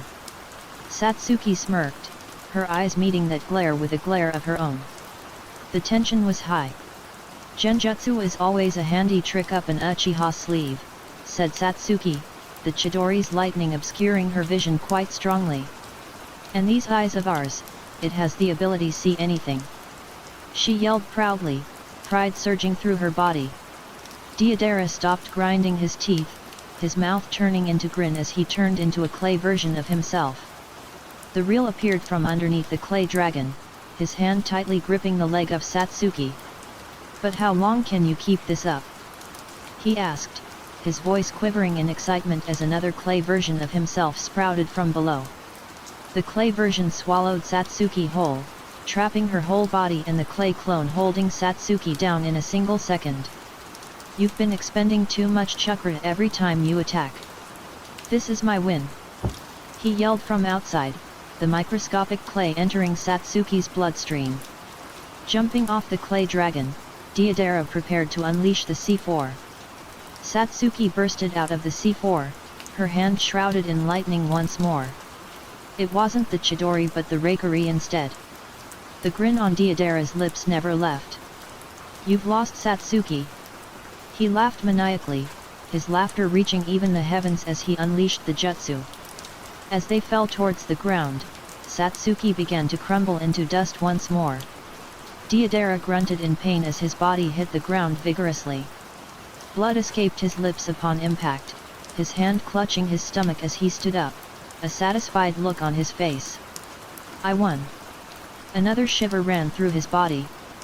His eyes widened once a fist landed on his face, knocking him away a meter or two away.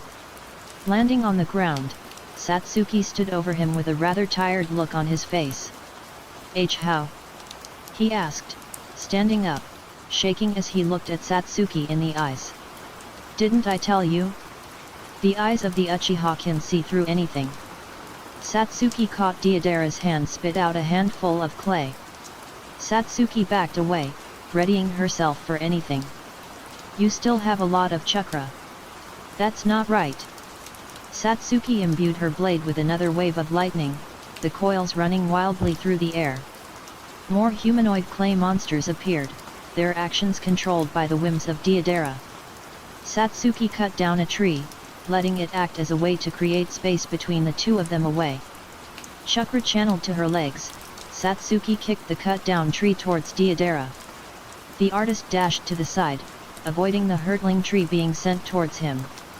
Satsuki used the blade to slash down the clay monsters aggressively. Deidara shoved his hand into the pouch of clay. His eyes widened in realization. I only have enough clay to use a final attack. I don't want to use it until she has no more chakra left to run away. Deidara leapt himself in the air, aiming a fist to Satsuki. She reacted quickly and dodged the fist by moving to the side. Huffing deeply, Satsuki hoisted her leg, her knee connecting with his chin. Pain crashed and burned to his mouth, blood escaping his lips. Your taijutsu is lackluster, subpar even, Satsuki said, sweat dripping down her face as she repeatedly dodged the kicks and fists of Deidara. Sending to another fist, Satsuki blocked it with her forearm. Tunnel visioning, Satsuki twirled, her blade leaving trails of small sparks of lightning. She ducked down, dodging a kick.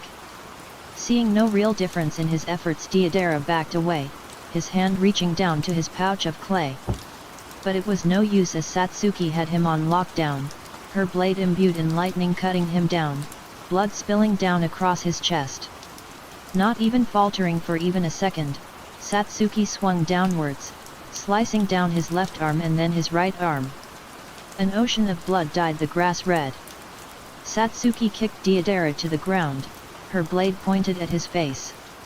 He didn't fear her, but he did hate her. His blood boiled as he faced defeat. Any last words, Deidara? She asked, an arrogant smirk appearing on her face as a look of anger crossed his face. His teeth flashed, grinding them together. You Uchiha idiot s! He yelled, a blade shrouded in lightning plunged into his face. Blood sputtered from his body, his face morphed into something like the land of iron. 1. Distorted. Stopping the channeling, Satsuki swung her blade to rid of the blood that covered the blade. The combustion artist was now dead and was now nothing more than shell of his own self. A face beyond recognition was all that was left of him. Satsuki sheathed her blade, the tiredness writhing all over her body. She fell backwards, her eyes threatening to close. But her back didn't meet the dirt ground. You've grown, whispered Naruto, his warmth was comforting as she glanced at him, a small smile appearing on her face. Her face was close to him, her breath reaching his neck. Easy on the eyes as always. Naruto. Satsuki observed Naruto's features. As she slowly faded into slumber, Naruto carried her like a princess. The same goes for you, Satsuki. His words reached her ears, a slight, but satisfied smile graced her face once again, her body snuggling into Naruto's arms. Their bodies were engulfed in the shadows of the forest, with Naruto leaving a clone to deal with the corpse of Deidara. 8. Share. Everything was at peace in her mind. She felt the calmness that she felt as she slept peacefully. All that clouded her mind was tranquility. 2. The urgencies, the anxieties, they weren't there, only the steady flow of time. The lackluster of tension that loomed over her body was mesmerizing. But this soon had to end once light shined upon her face. She squirmed, her brows furrowing as she maneuvered her hat over her face out of instinct. Her hand blocked out the light that ruined her sleep. Her eyes gazed at the ceiling, her vision obscured from just waking up. Hey? She thought, squinting before her vision cleared from the blurriness. It took a moment, but the ceiling her eyes were fixated on was one not familiar. Unconsciously stretching her arms out, Satsuki let out a moan out pleasure. Stretching felt good. Good morning, a voice called out. At first she was tense, but it soon came to realization that the voice was one that she grew familiar with. Satsuki sat up, the blankets still covering her body. Calmly turning her head towards the owner of the voice, she saw Naruto sitting there calmly with a book held between his fingers. The rays of light that seeped from curtains shined down upon him. It made him look like a savant. 1. Her lips curled upwards, forming into a smile that reached her eyes. It was funny, she saved him once before, and now, while he didn't save her, gave her a place to rest. "What are you reading?"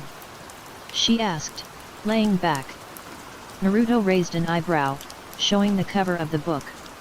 The leather cover was one that was held in great condition. Her eyes saw the title of the book.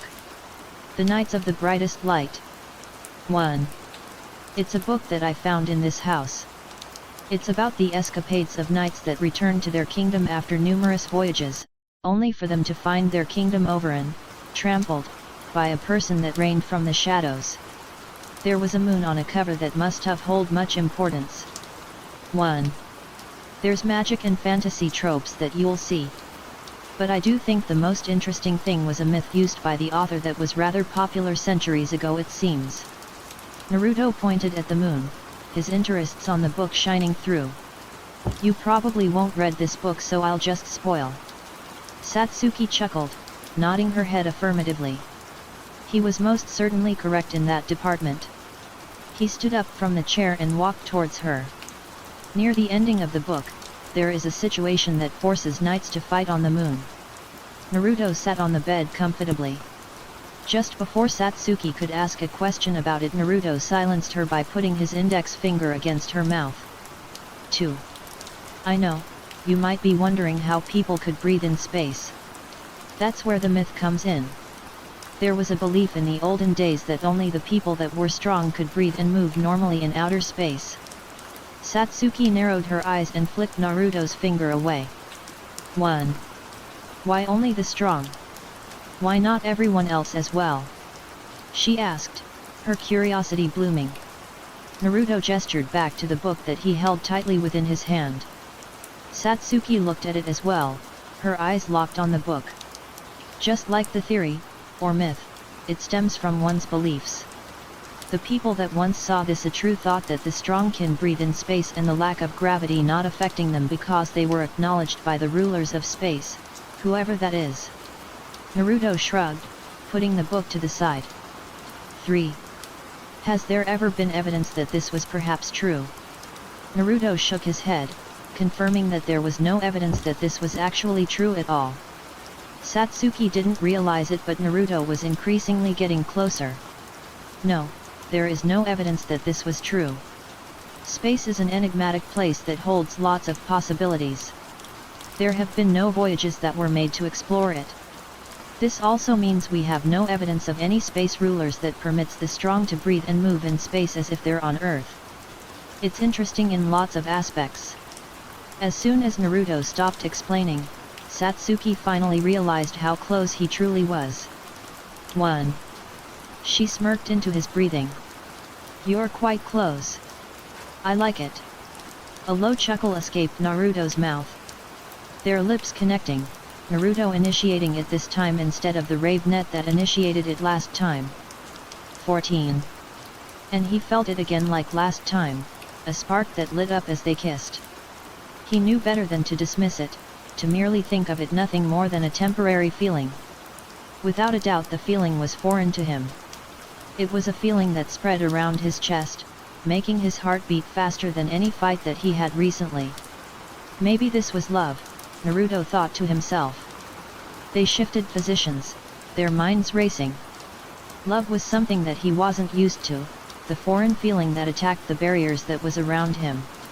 Naruto moved to the neck, making Satsuki gasp lightly, her breath heating his neck. He liked the feeling that he was experiencing. 2. It was something he never learned of, to deeply care for someone. The closest people he had to caring about was some of the people of Konoha, but he quickly abandoned those feelings of tender care. Their backs hit the headboard, making Naruto grunt as he continued kissing Satsuki's neck affectionately. He grew in a childhood without the warmth and love of a family. His mindset developed into one that suited a conqueror, one that bore no love for others, only constantly seeking the future. Satsuki moaned in pleasure, his hand trickling behind her back. She touched his skin, the one that was once smooth and lacked rigidness, now transformed into one that fought in battles, the roughness making her shiver. Satsuki had introduced him into the feeling of love that enlightened his younger self. It was something that stayed even after he got rid of his tenderness for Konoha. They scuffled on the bed, their clothes becoming ruffled. He craved the feeling that she introduced him to. Marks were left as the rays of light continued to seep through the curtains. Their hands trailed along their backs, their hearts beating at an aggressive pace. Naruto didn't know how else to feel. Maybe it was lust that surged through their bodies, or something entirely different. But one thing, their hands going underneath each other's clothes, their hands feeling each other's bodies, was for sure. This moment for him, more than Satsuki, was special for him. He liked the concept and idea of love. What he was experiencing right now was rather simple to him. 2. Bliss. 1. A/N, hi guys. How's it going? 21. I'm sorry, but simply attaching the arm back will not work so effectively, informed Tsunade, her words making Mifune frown in disappointment. I had a feeling that this was true. That technique he did, its power was out of this world. He pointed to the sky with the hand that was still intact. With power like that, he could quite literally destroy planets, maybe even stars if he honed the ability to that point. But whatever it is, it's dangerous. Tsunade nodded, soon showing him of his cells and the activities behind it. 7. As you can see, Naruto's ability was able to tear your arm off your body. But that's not the only thing. There was much more to the diagnostic than it seems. Just like with Might Guy, your arm destroyed by the technique had affected your nervous system. Mifune nodded, his eyes looking at the stump that was once his arm. The ability seems to not only have destructive abilities, but it's able to actually turn a section of your nerves. How? Who knows? Maybe it's the beam of light blinding your nerves. Questioned Tsunade. A/N, AO. I have no idea what I'm saying right now. I'm making crap right out my butt RN as I type this. 11. The other arm of Might Guy's, that one can be easily reattached. It was cut off due to some circumstances. Mifune listened, his hand gripping the beautiful purple blade caringly. I have a question, Hokage Dono, spoke Mifune, catching the attention of Tsunade's, her brows now being raised.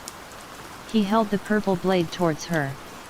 Do you think that you could perhaps create a fully working arm using this crystal? Maybe use the essence to create a new arm? Think about the possibilities that this crystal could make. Human evolution. The last two words rang through Tsunade's ears. Her eyes looked at the sword, the blade reflecting brilliantly off the light above. I think that could be possible. I saw what your armor did, Mifune. She pointed at the hand clad in the mysterious crystal that seemed to have endless possibilities at hand. What do you mean? Asked Mifune, wondering what she meant. What that crystal did, whether it was its essence or anything, is something that inanimate objects, outside of jutsus, can normally do. The membrane-like armor that wraps your body is something extraordinary. Like a living organism, which I highly doubt it is. Tsunade took hold of the blade. 2. Maybe you're able to change its properties. The essence itself could be a material that can behave like living organism. She sighed soon after, settling down. You know, this could have been much easier to decipher if Naruto was actually on our side. Mifune grew curious at the mention of Naruto. Naruto? He's our enemy yet you view him highly. How exactly smart is he?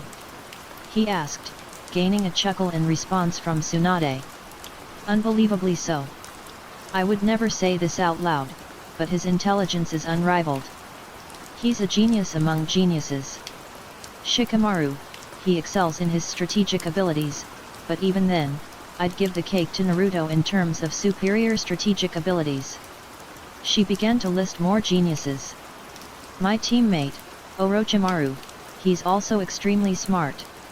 In terms of pure knowledge, I'd give Orochimaru the win here. He's also much better at science than Naruto. It almost seemed as though she was saying Orochimaru was smarter than Naruto. Maybe so. But that's only because Orochimaru has always been a scientist instead of a real shinobi. Naruto's raw intelligence has yet to be fully tapped into, and Naruto knows it too.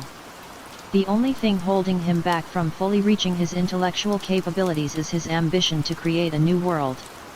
She swung the blade, leaving trails of purple. A year or two ago, I had Naruto do a test to see what his IQ was. I was blown away from the results. It was rather frightening how much potential he held in that brain of his. Tsunade glanced at Mifune. Say, Mifune, he looked at her questionably. Want to know the results? He nodded immediately, his curiosity growing constantly inside. Of course, I want to know his raw intelligence. Tsunade leaned to his ear and whispered a few words before leaning back to her original spot to see what his reaction was.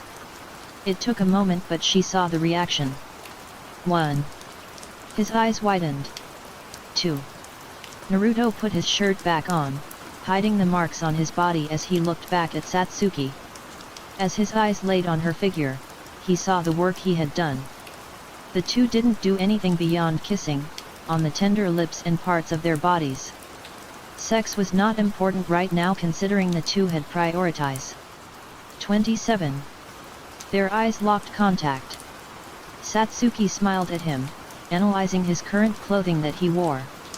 She put up a thumbs up to show that she liked the clothing that he had recently bought. The teal cloak and the black suits you quite finely, she said. Naruto raised an eyebrow and looked at himself. He looked at her again. Thank you. Quite flattering to say the least. Now that their escapades in bed was finally finished, Satsuki had a question in mind. So where's my team? Asked Satsuki.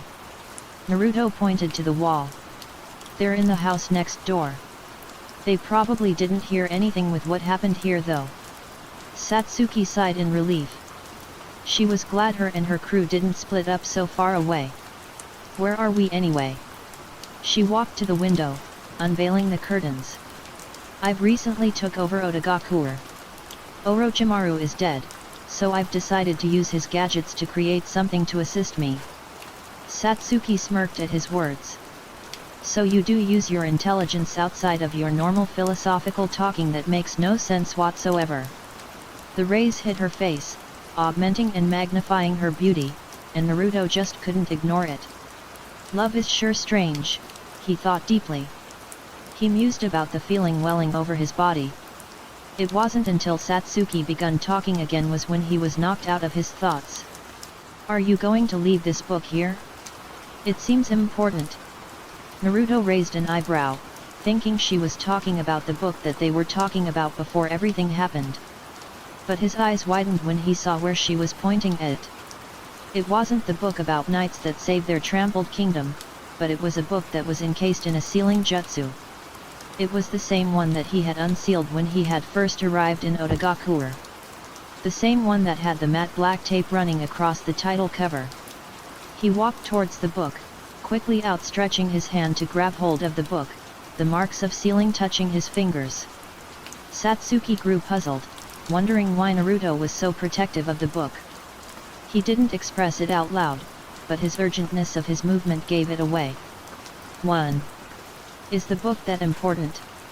She asked, her pitch-black irises gazing at Naruto's face. He turned to her, nodding his head firmly. She couldn't protest that commanding aura he emitted. Yes, very much so. I shouldn't have had left it out in the open so carelessly when you're around. You're not ready to read this yet. A feeling bursted from inside, her curiosity continuously growing immensely. Oh? It's sealed, and that means only you have access to it. It must be a sealing technique that reacts to your DNA, right? Or blood? Naruto shook his head. She saw the tenseness that lingered in his shoulder. No, it's not a blood seal. I've made it so where only one other person can access this book. He took off the black tape that covered the title so perfectly. She couldn't see the title due to the book's back facing her front. And the other person is? She asked, wanting to know the identity of the other person that could retract the seal. Naruto smirked, cheekily putting the front of the book in front of the sunlight, blinding her vision from reading it correctly. You, of course. Who else would I want to read this? A pink tint unraveled around her face, being put into a heavy daze as Naruto retracted his arms and moved to seal the book away. 1. She managed to shake away from the stun and caught a tiny look of the title. While she couldn't read the full title, she did manage to see a tiny part. 12 years. Now. 3. She could only see a few parts before Naruto sealed it completely. Satsuki pouted, getting a chuckle from Naruto. She could tell he purposely let her see parts of it to tease her.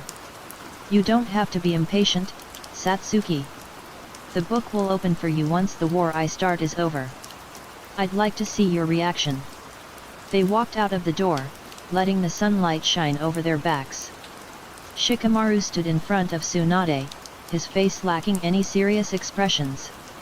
She raised her eyebrow, wondering what he was doing at the hospital that she was checking up on. What do you need, Shikamaru? She asked, lowering her surgical mask from her face. Tsunade had just finished doing a surgery that she was requested for. Shikamaru bowed slightly. I had an idea on something, he said, getting a nod from her, removing her surgical gloves as putting it in the trash can. He was tensed, and she took notice of that. So I was in the library and stumbled upon a book about sealing. He held a book in his hand that Tsunade didn't notice earlier. A fond smile appeared on her face. Ah, sealing. Such an intricate art of jutsus. You know, the Uzumaki were known for their great advancements in this section of jutsus. They had a hidden technique called the adamantine sealing chains. Shikamaru raised an eyebrow. Is that a Kekii Genkai unique to the Uzumaki? He asked. Her head shook, manifesting from the question he was serving. No, it's not a Kekii Genkai. It's merely a very advanced technique. In recording, only one person has ever unlocked such a unique technique. Her name was Uzumaki Kushina. But enough of that, what about sealing did you want to know about? Shikamaru was quite intrigued in the art of sealing. A/N/YK, contrary to popular belief, the adamantine sealing chains are not Kekii Genkai unique to the Uzumaki. The databooks labeled it as a secret/hidden technique and not as a Kekii Genkai. This belief of the chains being a Kekii Genkai is merely fanon. That is unless we get real confirmation that the chains are a Kekii Genkai. 1. This book doesn't say much since it goes over only the basics, and since you were a teammate of Jiraiya-sama, a very good Fuinjutsu user, I was wondering if you have knowledge on this. He tapped on the book about Fuinjutsu. I do have knowledge on Fuinjutsu just like you thought, although not as good as Jiraiya. What do you want to know about it? She asked, taking the book, skimming through the pages. Are there any limits on sealing? What can it seal and what can it not seal? He saw her furrowing her eyebrows, a puzzled look graced her face. As far as I know, this is what Jiraiya said, Fuinjutsu has no real limits hindering it. There aren't many out there anymore due to the annihilation of the Uzumaki and the fact that Fuinjutsu is just naturally hard to learn. Another thought followed after. You can seal anything you want. Items, humans, and even Baijiu. But a fascinating technique was the fourth Hokage's technique, Hiraishin. It's a ninjutsu technique created by the second Hokage, but was honed to perfection by the fourth Hokage. A chuckle escaped her lips. You say it's ninjutsu, but you're mentioning it as if it's a Fuinjutsu technique. Tsunade hummed in response, placing the book to the side. Yes, that's what I am saying. The results of the Hiraishin is that of ninjutsu technique, but it's necessary to have knowledge on Fuinjutsu to even obtain the technique. The application of Fuinjutsu in this technique is rather unorthodox. You're not sealing anything, you're using a formula made of ink as a medium to utilize the jutsu. The same could be said about explosive tags. Their use is unorthodox as well. She didn't go into the exact technique that the fourth used, and Shikamaru respected that and didn't press for answers. Since the possibilities is endless, then I have an idea that we could do to defeat Naruto. Not with brute force, but using the tactful idea of sealing. She frowned, not liking how Shikamaru was beating around the bush. What exactly are you saying? Are you perhaps saying that? Her voice trailed, ending abruptly in sudden realization. Shikamaru nodded, smirking. Yes, I think you know what I'm thinking. In competition of brute force we stand no chance against Naruto.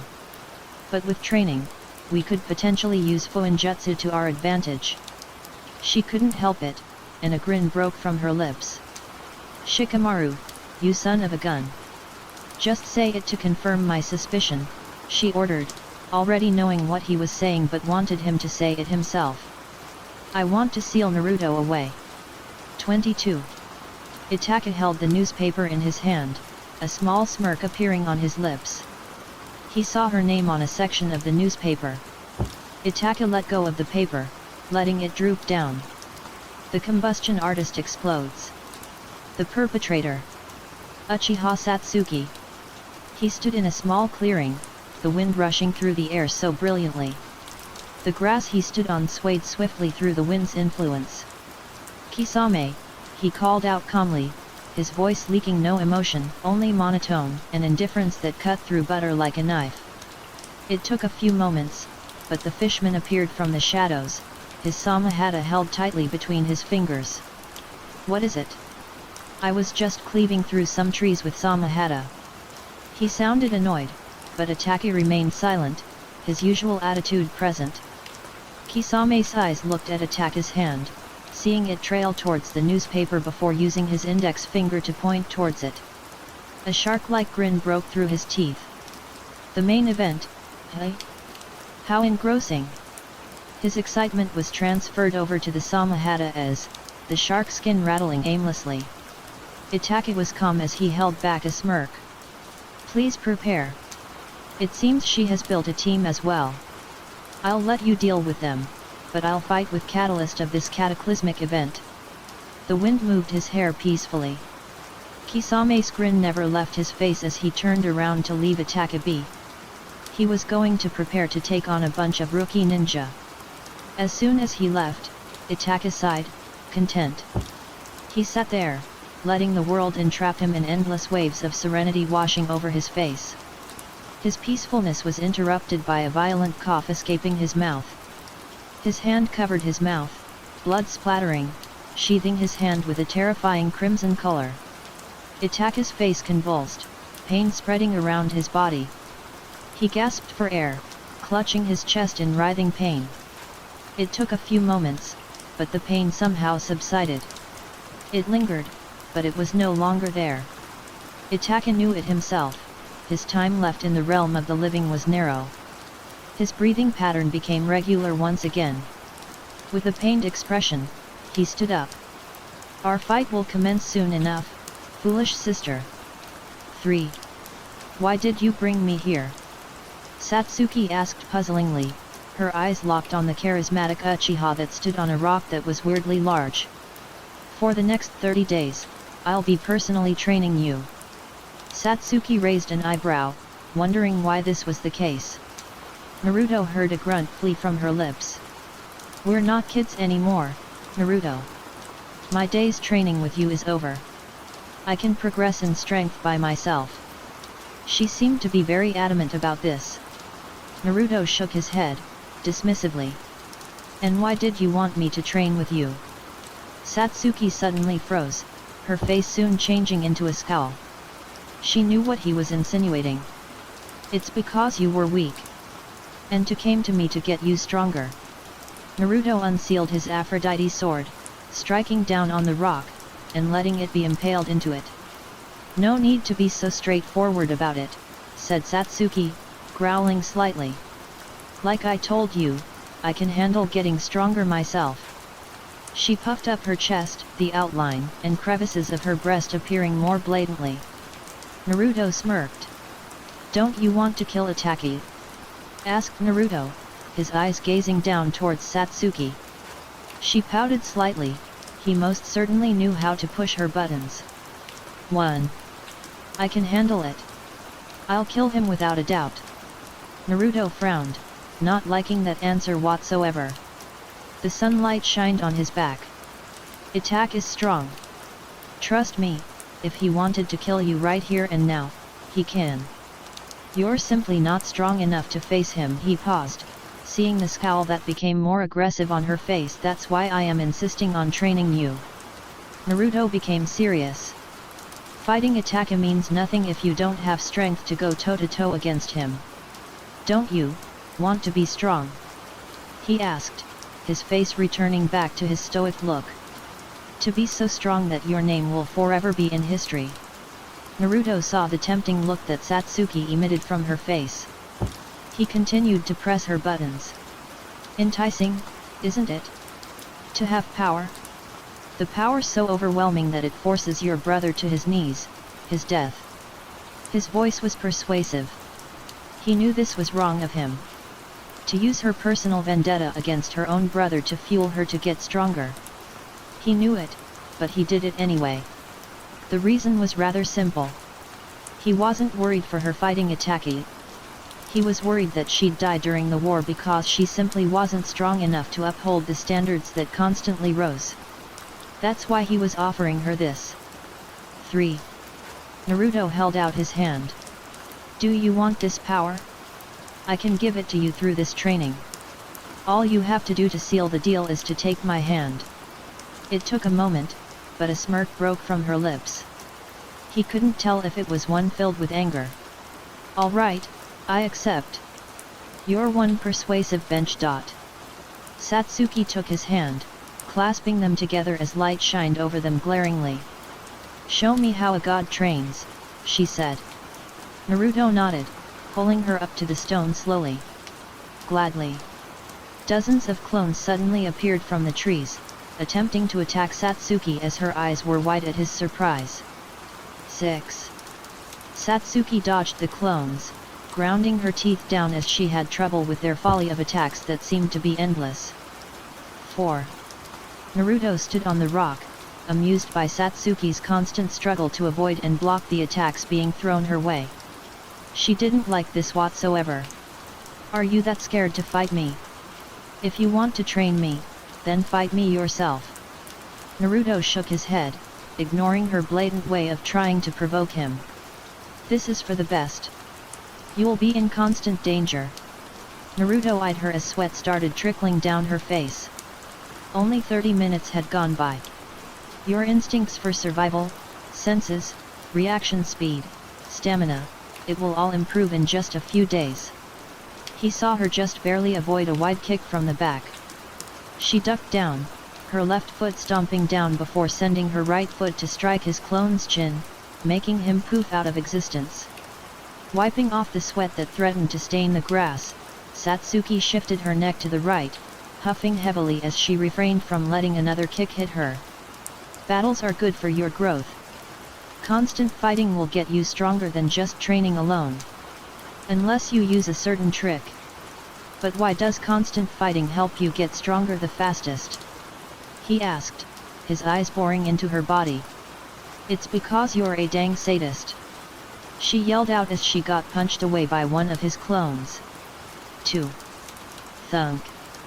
Blood crackled from her mouth, straining the grass with a Sharingan-like color.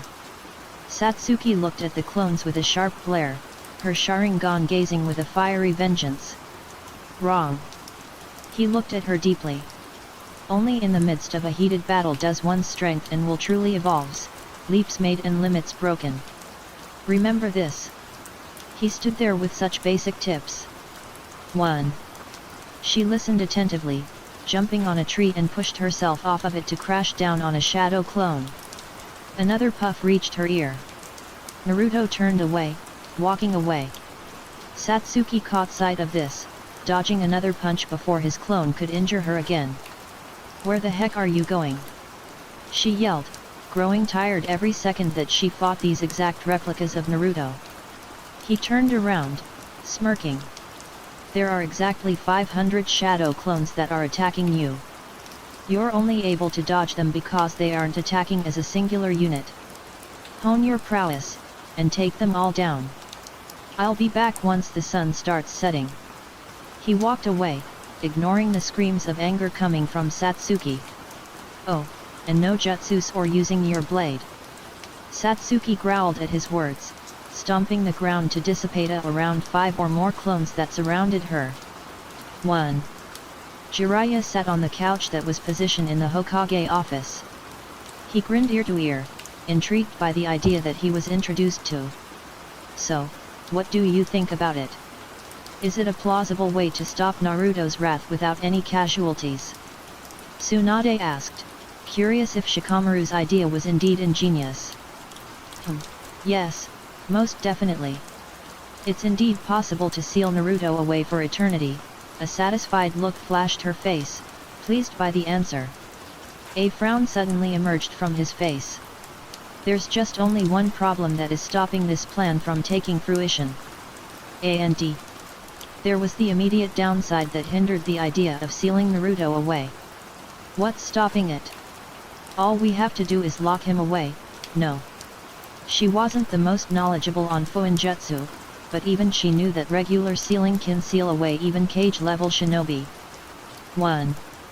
Jiraiya sighed. Normally that would be the case, but this is Naruto we're talking about. Merely using a regular sealing technique would put us in danger. We're treading on thin ice. Tsunade rubbed her temples in frustration. Then what do you propose we should do? Oh, you can still use Fuinjutsu to seal him away. But to even attempt this you'll need a very high-caliber Fuinjutsu technique. I know of a technique, but another problem ensues. Tsunade groaned. She only encountered one problem after another. And that problem is? She asked. The sealing technique required to seal Naruto is something that even I, a very skilled Fuinjutsu, have trouble using. My abilities in Fuinjutsu are great, but to wield such a great technique, my success rates would narrow. He was being truthful here. 5. His personal feelings for Naruto did not leak out. He knew that he should have been there for him, and the clues were given to him on a silver platter. He was supposed to be his godfather. Yet, he failed. He held a deep regret, the feeling thrashing around from within. That if he simply knew that Naruto was the Naruto that had gone missing from birth, then maybe, he thought, he could have changed Naruto. 3. But those wishful thoughts were nothing more than fanciful ideals. Now, Naruto was his enemy, one that was the enemy of humanity. He was a threat that could result in the destruction of the world.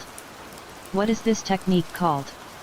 She asked, wondering the name of the Fuinjutsu technique that could seal away the almighty Naruto. I'm pretty sure it was called Binding of Judgment. I haven't looked up into it in a long time. A laugh escaped from the inside. How does it work? The purpose of the technique is to seal the item or person into another object, that object acting as a medium. It seemed quite straightforward, but the intricacies were hidden, lying underneath. 9. But here's where everything goes haywire. It requires lots of preparation. Other than the medium, you must also need something that can bind the person down if needed. If the person is too strong, then you must need chakra suppression seals along with the object to bind them. Chakra dampeners are a no-go when it comes to Naruto as well.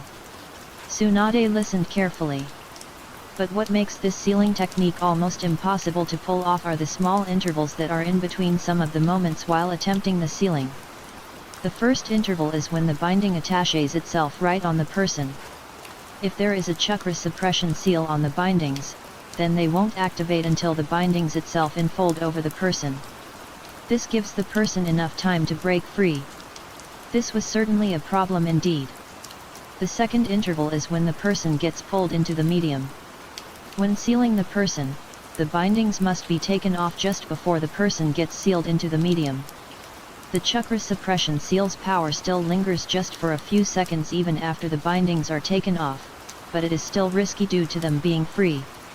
God, there was certainly a lot of things that must be taken account. The third and last interval is once the person is put into the medium, there is a certain amount of time before the person is fully submerged by the will of the technique. If fast enough, said person can free themselves from the technique.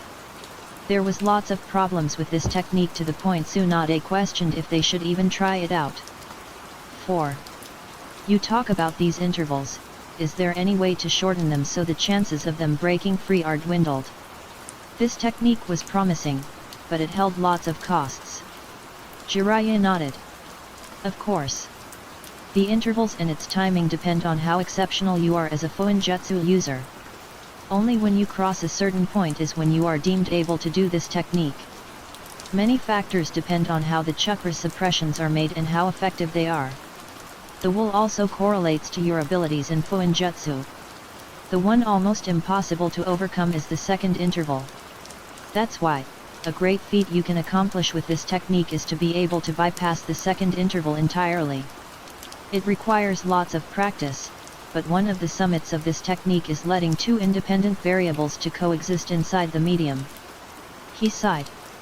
That's why it'll be better if, along with myself, there are more people that take part during the activation of this technique.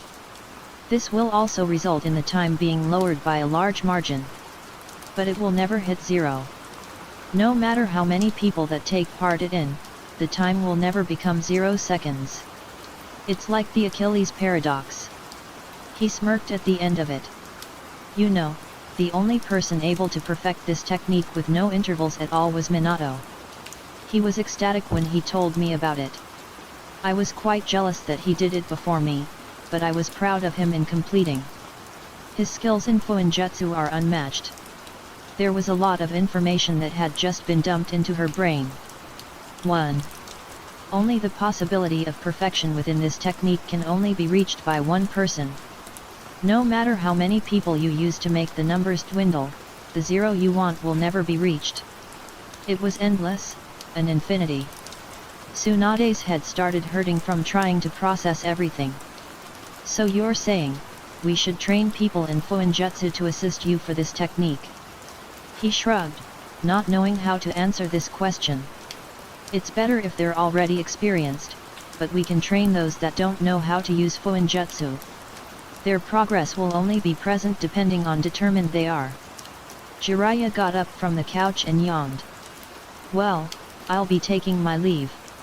I'll be back tomorrow to see if you have any people in mind for this. You should also tell the other nations about this. I heard you all were planning on uniting forces to fight Naruto before this idea came up. And with that, Jiraiya left the Hokage Tower. 26. Naruto walked in the clearing and saw the destruction that had occurred as the sun came down. He was pleased to see that Satsuki had managed to abolish all the clones. 1. You did good. All the clones have been dispersed. He saw her huffing tiredly as she crouched down in a pathetic position. Satsuki was extremely fatigued. Naruto walked to her, his footsteps silent. He soon stopped just 20 inches away from her, avoiding hitting her peripheral vision. They stood in silence, the wind oscillating. Want to? Naruto stopped, moving his body to side to dodge a punch that hurtled towards him. He didn't expect her to do that. Nonetheless, he smirked. Naruto hoisted his leg, planning to kick her away from him. Unfortunately for him, she managed to dodge last second, appearing behind him. Twisting his body, Naruto swung his fist prematurely. Satsuki dodged it unconsciously by entering a duck. She widened her eyes at her reaction to the attack. Her need for survival took over her the moment she saw him swing his fist back. 3. Satsuki jumped back, avoiding a stomp from Naruto. She smirked, satisfied by this change in her perception. And by what she can see, Naruto was also quite impressed. Your perception and reaction speed have improved greatly. Even when you're in a tired state, your instincts have developed considerably than what it originally was during the morning. Naruto appeared in front of her. 1. Only 29 more days until everything is over. I expect a great amount of progress with you. She flashed a small smile before collapsing, falling onto Naruto's chest. He sighed, shaking his head. This was the second day in the row that she tired herself. Giving her a piggyback ride, Naruto made his way to the house that he had let her rest in. His heart beat in a rhythm as the sun came crashing down. 1. Tsunade stood on the very top of the Hokage Tower, the wind staggering as she stood in front of a plentiful amount of shinobi. Jiraiya leaned on the railing from behind her. Shikamaru, Sakura, Niji, Tenten, Shino, Ino. Her voice sounded rough, causing them to lift their guard higher than ever. Her voice was one of authority, it caused them to gulp in nervousness. You all might be wondering why I requested your immediate presence here. She smirked, letting the wind course through them, their clothing, hair, everything, advancing without their permission. Tsunade glanced at Shikamaru for just a moment, their gazes locking with one another. Shikamaru widened his eyes slightly in realization. A victorious grin wanted to break free from the metal bars that trapped it. But Shikamaru managed to hold it in, saving the grin for later. We have made a new achievement. She saw the eyes of curiosity pierce her skin, but this achievement could not be crafted if not for the brilliant mind of Shikamaru. Their heads turned towards Shikamaru.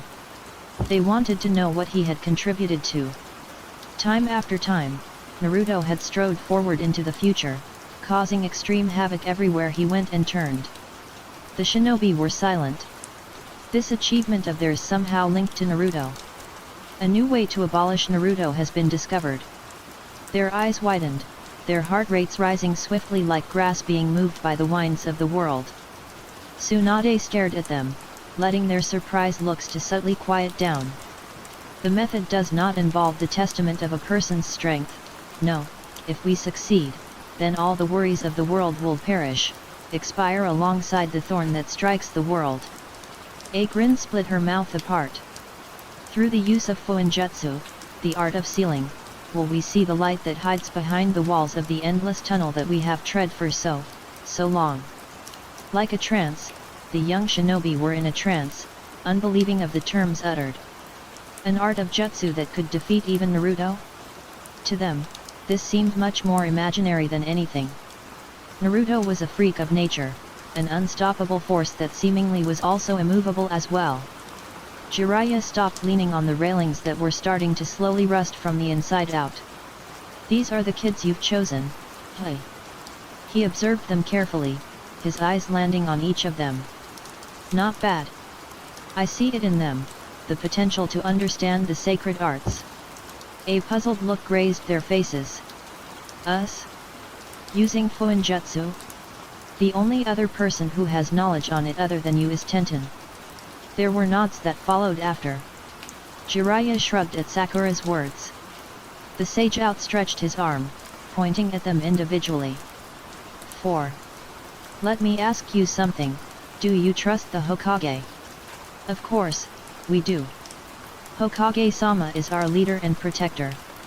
If there was a shadow of a doubt etched inside of us, then we wouldn't be following her.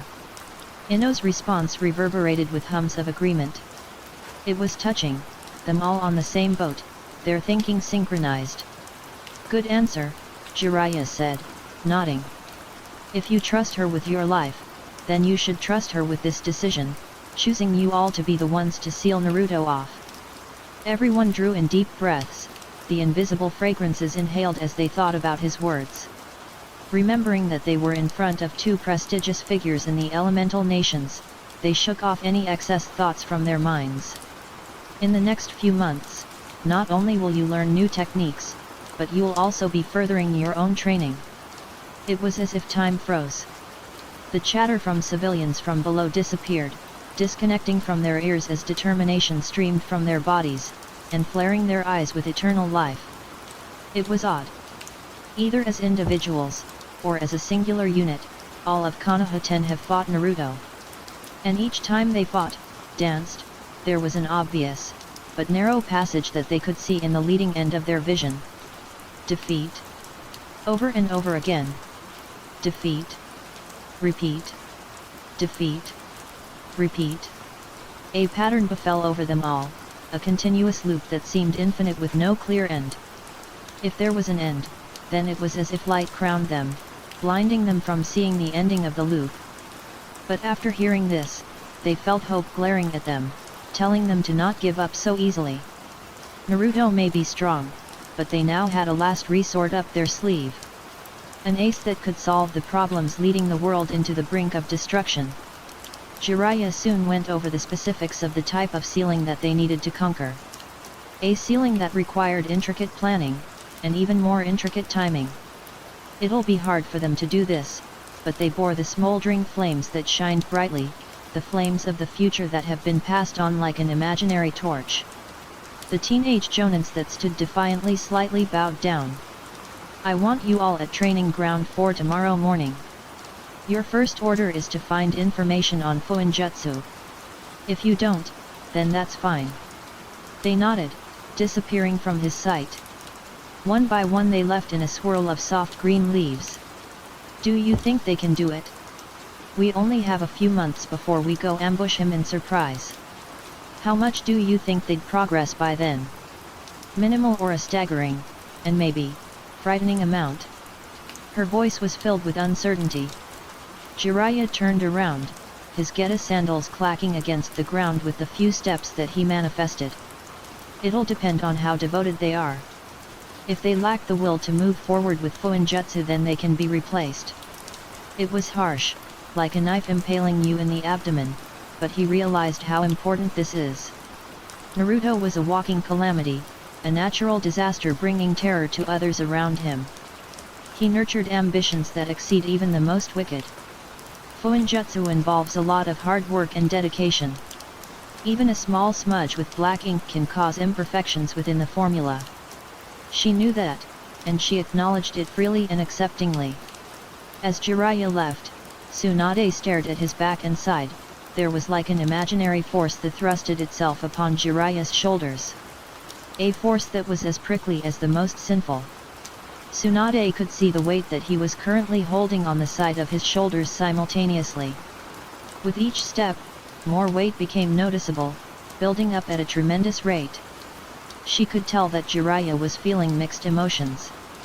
They were hazy and imprecise, but they were there, blocking her from truly seeing the vividness that it held. Forcing herself from seeking those emotions, she shook her head, breaking free from the shackles that crept behind her shoulders. Tsunade's eyes landed on the Hokage monument, analyzing the firm faces that were carved on the rocks that stood high above Konoha. From Hashirama to herself, all the previous Hokages were engraved. There were some crevices that alluded to the aging of the monument itself. She sighed, her eyes trailing from one Hokage to another, eventually alighting down onto the face of the fourth Hokage. She wondered, as she saw the face of Naruto's esteemed father, what he would do if he was in her situation, with troubling times quickly going off course, becoming more deranged as time went on. She wanted to know what Minato would do. Because if he was in her place, his heart and ways will be put to the test. It's not as simple as who is right and who is wrong. No, this is so much more than that. What would you do? Will you put your duties as Hokage first? Or your duties as his father? Tsunade thought, her mind racing from one end of the track to the other. 7 days had went by quickly. Satsuki had trained immensely as each day passed. And up until this point her body had undergone a tremendous number of feelings, some making her writhe in displeasure and some with excitement. With strength comes the natural elegance with the sword. The gentleness of the swing that can cut the world in half. On the third day, Satsuki had started to grow accustomed to Naruto's clones, taking them out more efficiently. Naruto was satisfied with her progress and decided to increase the difficulty on the fourth day. 1. Their ways of attacking became less linear, attacking more tactfully. Frustration leaked from her as she avoided and blocked the madness of attacks thrown her way. Remain calm. Fear is a source of weakness. Never let fear overcome you, no matter how great the foe is. The same goes for the feeling of nervousness, anxiousness, they are also sources of weakness. Your performance gets hindered from these negative feelings. 2. She took these tips like a sponge absorbing an abundance of water. Like night and day, the difference in her performance made her eyes go wide. The same rhythm came about as the next few days came by. Now on the 7th day, Satsuki was confused due to no clones appearing as soon as her training started. She narrowed her eyes, not knowing why her training was being delayed. Where are the clones at? They aren't hiding anywhere either, she spoke, catching the attention of Naruto that sat on the large boulder that he usually stood on top of to give Satsuki orders and to oversee her training. Is this some kind of mistake? Her voice screamed confusion that suggested for more training. Satsuki had been going at an exponential rate, her power increasing briskly. No, that's not a mistake actually. He stretched his body, using his foot as leverage to push his body off of the boulder. Standing up, he shot a look at Satsuki. Then what am I going to do? Some kind of new training that you conjured out of nowhere. He ignored her remarks so she wouldn't feel so smug. The eccentric Uchiha stood upon her with a straight posture. Actually, yes. Satsuki wasn't surprised, nor puzzled. But the one thing that she did feel was the classic emotion called pride. She was deeply satisfied with this achievement because it meant she was striding as quickly as cheetahs sprinting to their max capacity. Who will I be fighting now? Or is this some intense exercise that will build something that you view as an important component in training? She understood him greatly, knowing what made him tick underneath those barriers of solitude. This was also something she took pride in. I'll be ignoring the latter half because that is trivial, he said, making Satsuki smirk. It wasn't evident, but she could sense that underlying tone of gruffness. But nonetheless she listened to his words. The person you're going to be facing is Satsuki widened her eyes, seeing Naruto disappear in an instant is me. Naruto reappeared from above, his unwavering power flowing through his leg, the center of the power focusing on his foot. 6. Her eyes that glowed red began processing what was happening. Her breathing, and each passing motion, they were all in slow motion for her. Her perception on the world changed. This was the kind of power that she needed to fight Itaki. Satsuki didn't turn to run away. The fear that was supposed to run through her veins didn't appear whatsoever. Instead she stomped on the ground, preparing for her own attack. Satsuki saw Naruto smirk. Thoughts scrambled through her head. Was this a sign? Was he going to change his attack? Disappear and reappear from somewhere else in instant? No. No need to think so much. She thought, her crimson eyes reflecting against the chakra that reached even the trees, creating cracks that made the world tremble in fear. Her breathing becoming faint, Satsuki trusted her instincts, hoisting her leg off the ground, and outstretching it high in the air. She felt nothing but the beat of her heart as their legs began to close in on each other. Thump. Thump. Thump.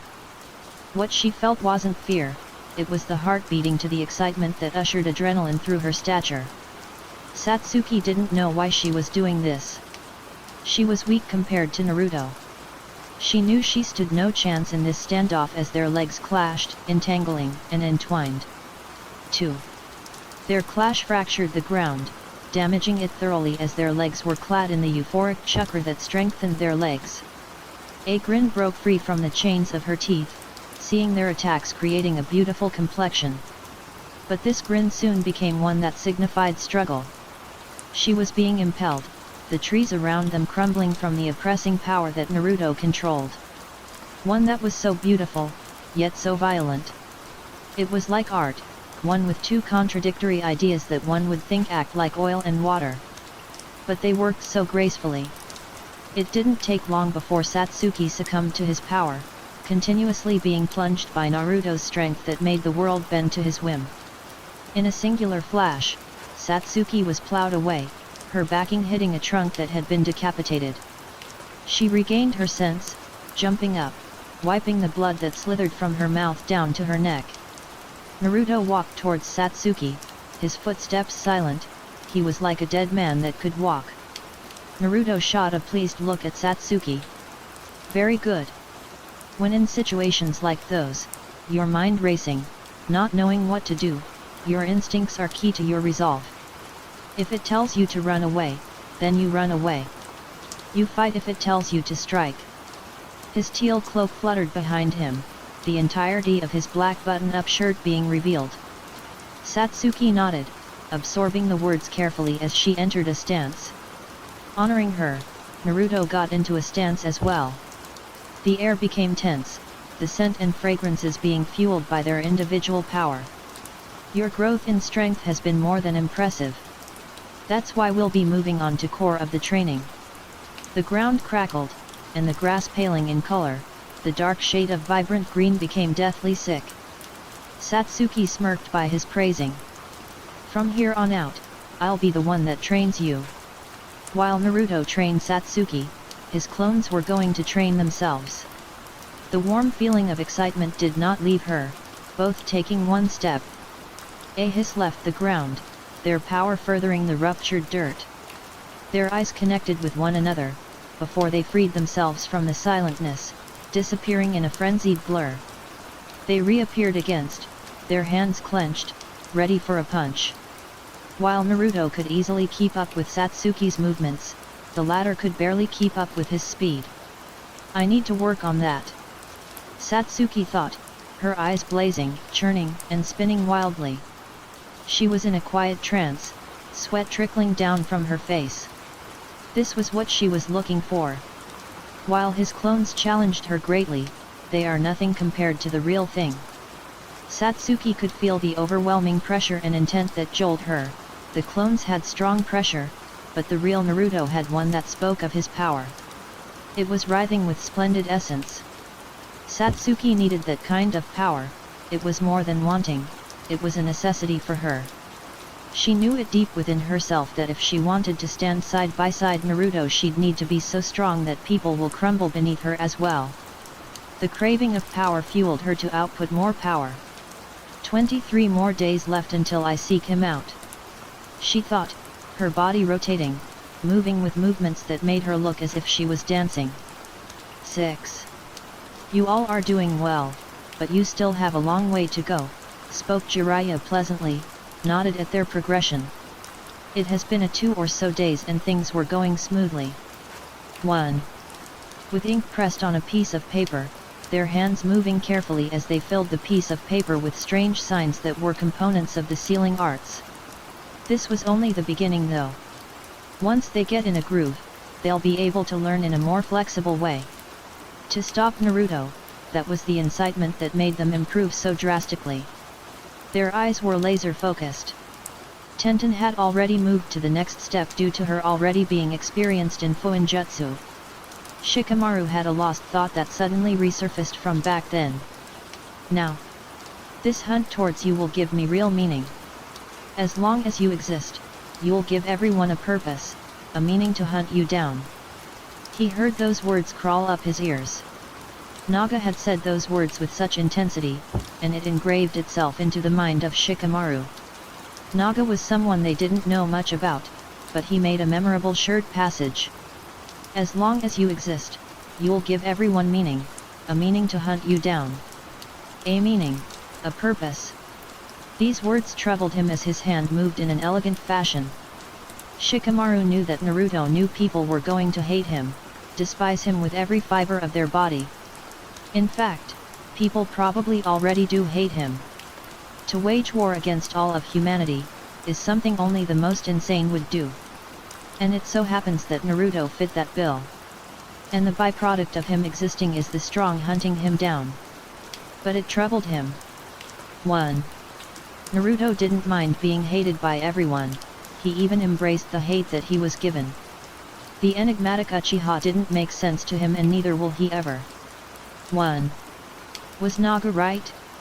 That Naruto's presence gives anyone who has power to create change a reason to target him? Even if they do seal him away for all eternity, Shikamaru couldn't help but feel that they fell into a well-crafted trap. Way too well-crafted trap. Shikamaru looked at how the others were doing, they were going along greatly. He looked at what his looked like and saw that they too were also done very nicely by him. While they wrote kanjis with their pitchback ink that were as shiny as the sun, Tenten was studying more intermediate sealing. While her capabilities in sealing were much better than everyone, other than Jiraiya, present, she was still far from being a master at sealing.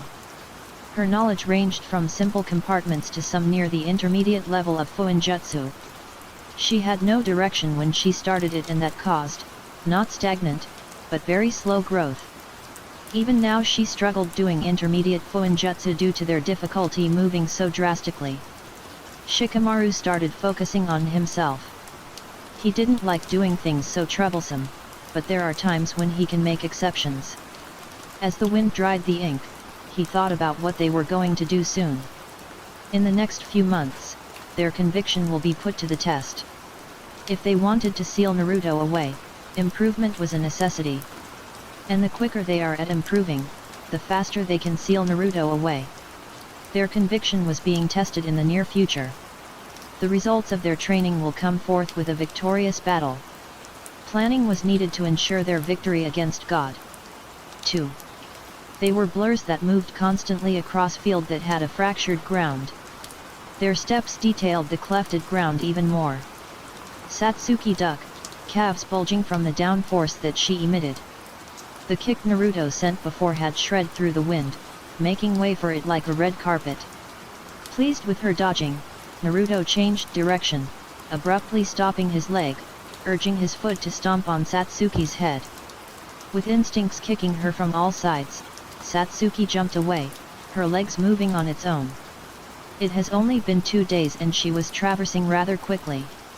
It amazed Naruto greatly how speedily she was evolving, like a beam of light going around the earth. Even though he was holding back tremendously, Satsuki was able to keep up slightly. Tightening his left leg, Naruto twisted his body, shooting his left leg towards Satsuki. As sweat formed around her face, Satsuki wasted no time to back away, the foot imbued with chakra just narrowly missing her. His leg dove back, crashing down on the dirt, dust emerging upon impact. Naruto leapt, deciding to initiate the battle. Just before Satsuki could blink, Naruto disappeared from her sight. Her eyes widened, realizing Naruto was taking things up a notch. The nervousness that she suppressed suddenly shot up, stunning her. She cursed internally as Naruto kicked her away, her body convulsing from the engraving pain. Gritting her teeth tightly, Satsuki shot back up, her mind racing. "You're nervous, Satsuki," Naruto said, appearing just a few meters away from her, making her jolt in surprise. She looked at herself, her shoulders stiff, and hands slightly shaking. "Remember what I said?" He suddenly appeared, jostling her as a volley of punches plowed her. One of the greatest enemies in battle are one's own emotions. If not in check, then errors will be made. Just like what just happened with your nervousness distracting you, putting you in a trance. She huffed, her breathing gravely deep. She was getting tired and tired every moment they fought. Subconsciously, her fingers dug into the dirt, her nails grabbing hold of the dirt out of anger. Her face churned, a irritation growing on her face dangerously. Naruto said nothing, advancing towards her quietly. It was so quiet that they could hear the leaves on the branches of the tree rustling against the forces of the world.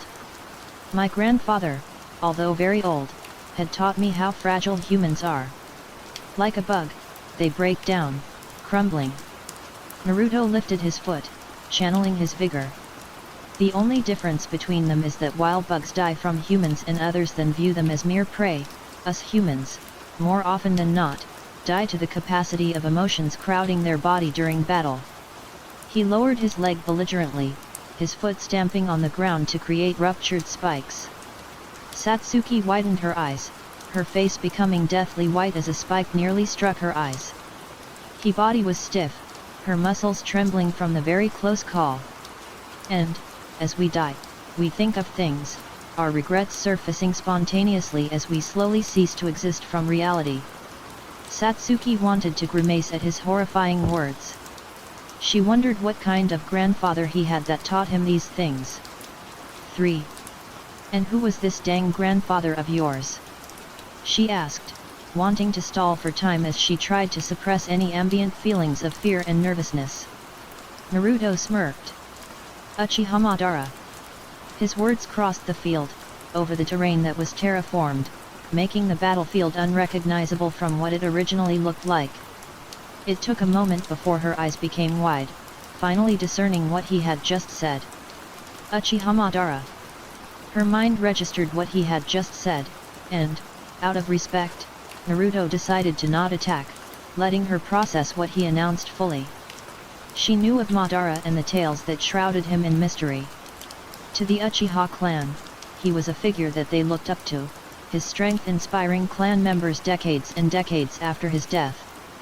Well, supposed death. TCH. To think your grandfather is some relic legend. No wonder my boyfriend is some twisted fanatic, he learned it from another twisted fanatic. Naruto noticed how she dismissed his words so easily. 71. He smirked, closing his eyes. He knew why she believed him easily. It's not that she's pretending to believe him, but rather, she knows that only the grandson of Madara can be such a force to be reckoned with. Once he opened them, he widened his eyes, surprised as pain unfoiled within his body.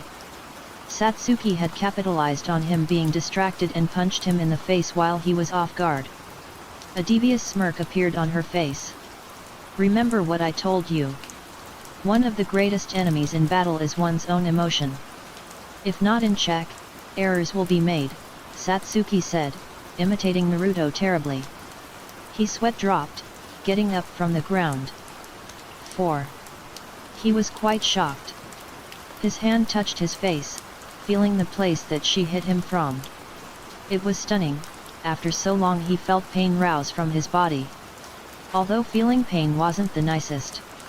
"I haven't been hit directly since the time battle of the Daimyo Palace incident. Even I held back against them." Naruto dodged a punch from Satsuki, still in a daze. "It's been so long to the point I started forgetting what pain felt like." He frowned, shooting his palm in the air to drive Satsuki's next punch away. He breathed, his heart beating steadfast. Planting his feet firmly on the damaged ground, Naruto entered a stance. He smirked, his eyes latching onto the movements that Satsuki made. His eyes trailed frantically, keeping up with her dance-like movements. They soon met, their attacks continuously entering skirmishes that shook their surroundings. He fought her, very satisfied.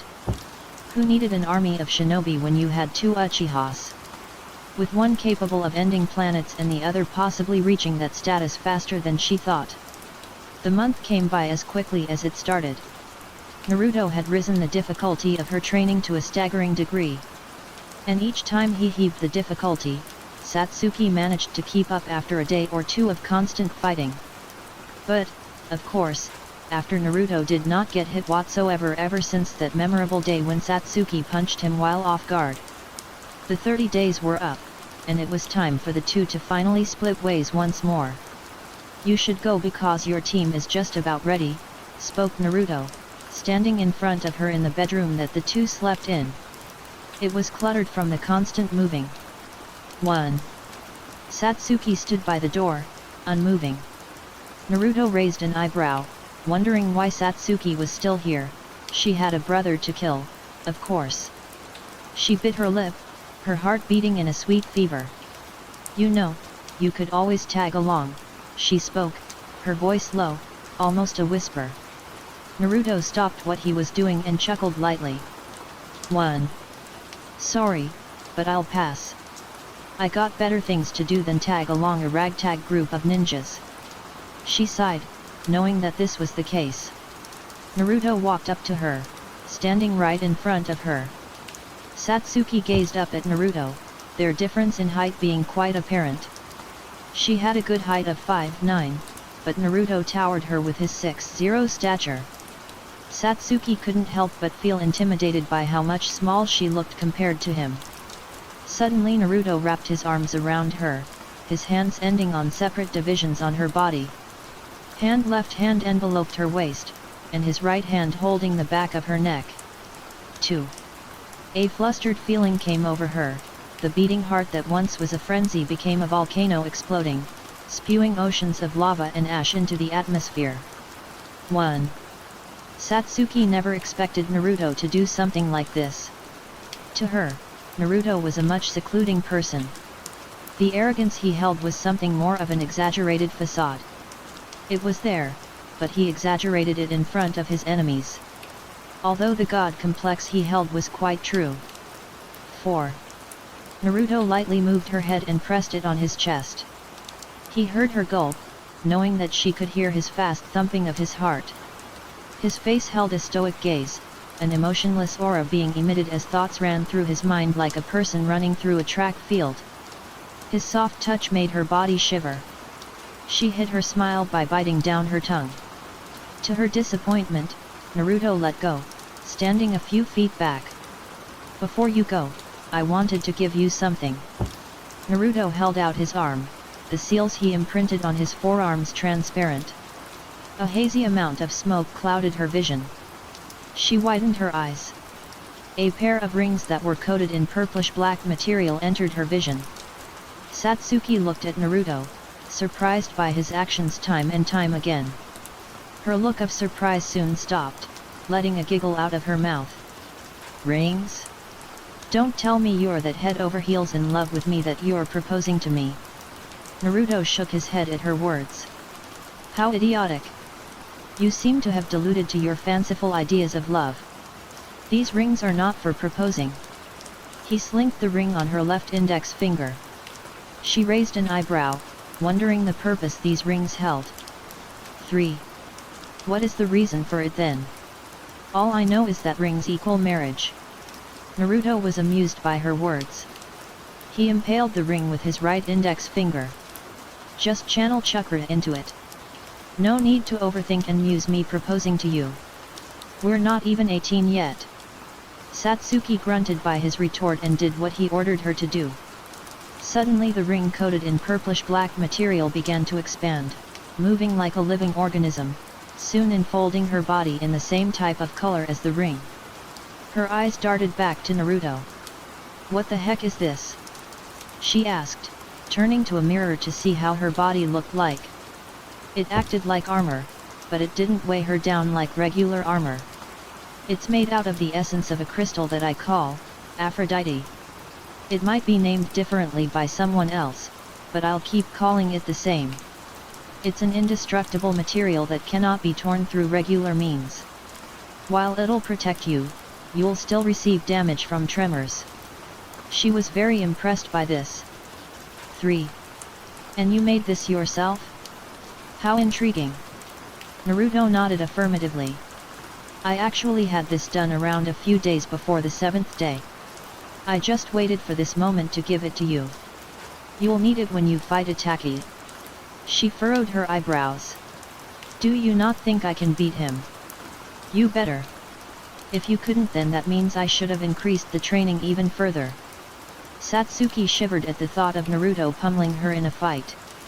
Him holding back was already a struggle. I see. I'll make sure to kill him then.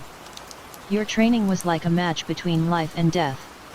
Satsuki turned around, her back facing Naruto's front. He too turned around, his back now facing her back. Naruto heard brisk movement from behind. He stopped and looked out the window. A small, but pleasant smile appeared on his young face. The sun's rays lit his face, amplifying his features. He stayed like this for moments that trickled by carefully. He unsealed the book with markings of Fuinjutsu. He set it aside, light that petrified a person's eyes reflected off the book beautifully. Naruto touched it, letting the seal unravel itself.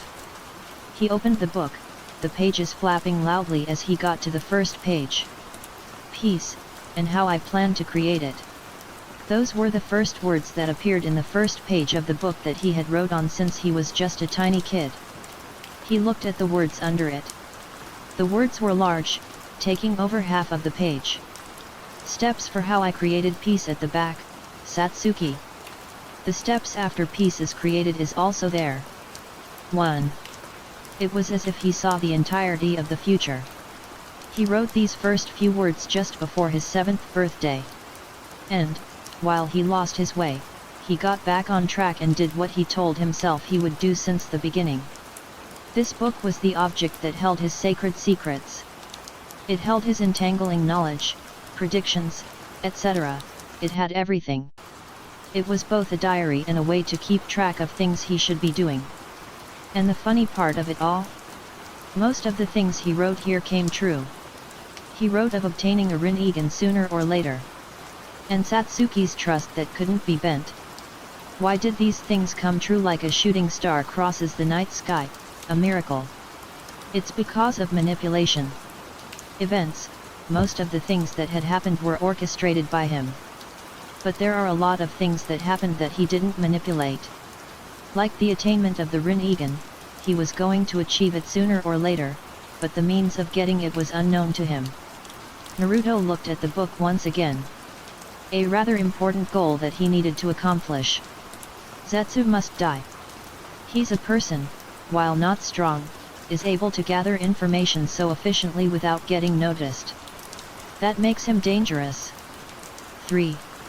This was intricate planning that has been going on for a decade. Naruto wrote a couple of things before he closed the book, markings appearing as he sealed it away once more. I think it's time to erase some crystals. Naruto thought, getting up from his seat. The four jumped from tree to tree, a pregnant silence being gifted upon them. Naruto had trained them thoroughly throughout the entire month that they had been with him. If there was a comparison to the feeling, it was be ceaseless knives piercing their body. Or maybe you can just describe it as heck. Did you all find any information while we were training? If not, then we can look for more information. Satsuki's demeanor changed drastically as soon as she left the abandoned village of Otagakure. The vulnerable side of her had been locked away, only leaving the same Satsuki that they had known since their first encounters. Like night and day, the difference was substantial. Karin nodded. I got permission to leave the village and search for information. I visited the nearby villages and got a clue on where your brother was located. Satsuki listened attentively, a grin flashing dangerously. This was what she wanted to hear. After so long she found a clue on Itaka's whereabouts. And? What is the clue? Satsuki pressed on, agitated by the pleasant news that reached her ears. The others were silent, already knowing of this information. Up until a few days ago, I found no information. But that changed once there was a newspaper that spoke of him being sighted near a fortress in the Land of Fire. The name of the structure is not known. Satsuki suddenly stopped, making the others stop as well. Her hands were clenched, anger weaving inside her body. It was shifting and turning like the gears of time. Every fiber of her being wanted to tear Itaki apart. That fortress that the newspaper talked about, she recognized it. Satsuki didn't need a picture of it or anything. She knew it by heart. The abandoned Uchiha hideout. Her mind scampered. The others decided to leave her in her turmoil, letting her cool down in the ocean of anger that washed over her. Negative emotions get in the way in a fight. Don't be blinded by such trivial feelings and simply fight your opponent. Feel nothing but the rush of the battle. You must adapt to changes to gain power, like water. If put into a cup, then it adapts and becomes the cup itself. A/N, Bruce Lee. 6. Her anger quickly subsided by her suppression. Naruto's words rang in her ear once more. She reflected on this feeling, not letting such trivial anger compress inside of her. He's kind of an emotionless jerk, but his tips are good. Satsuki thought, breathing deeply before looking at the others. Her eyes were sharp like a knife that was polished to perfection. 2. Everyone, I know where he is. We don't need to look for more clues, she said, her voice like a thread of silk that was entwined. They nodded, ignoring the earlier emotions that she had. He has a partner named Hoshigaki Kisame.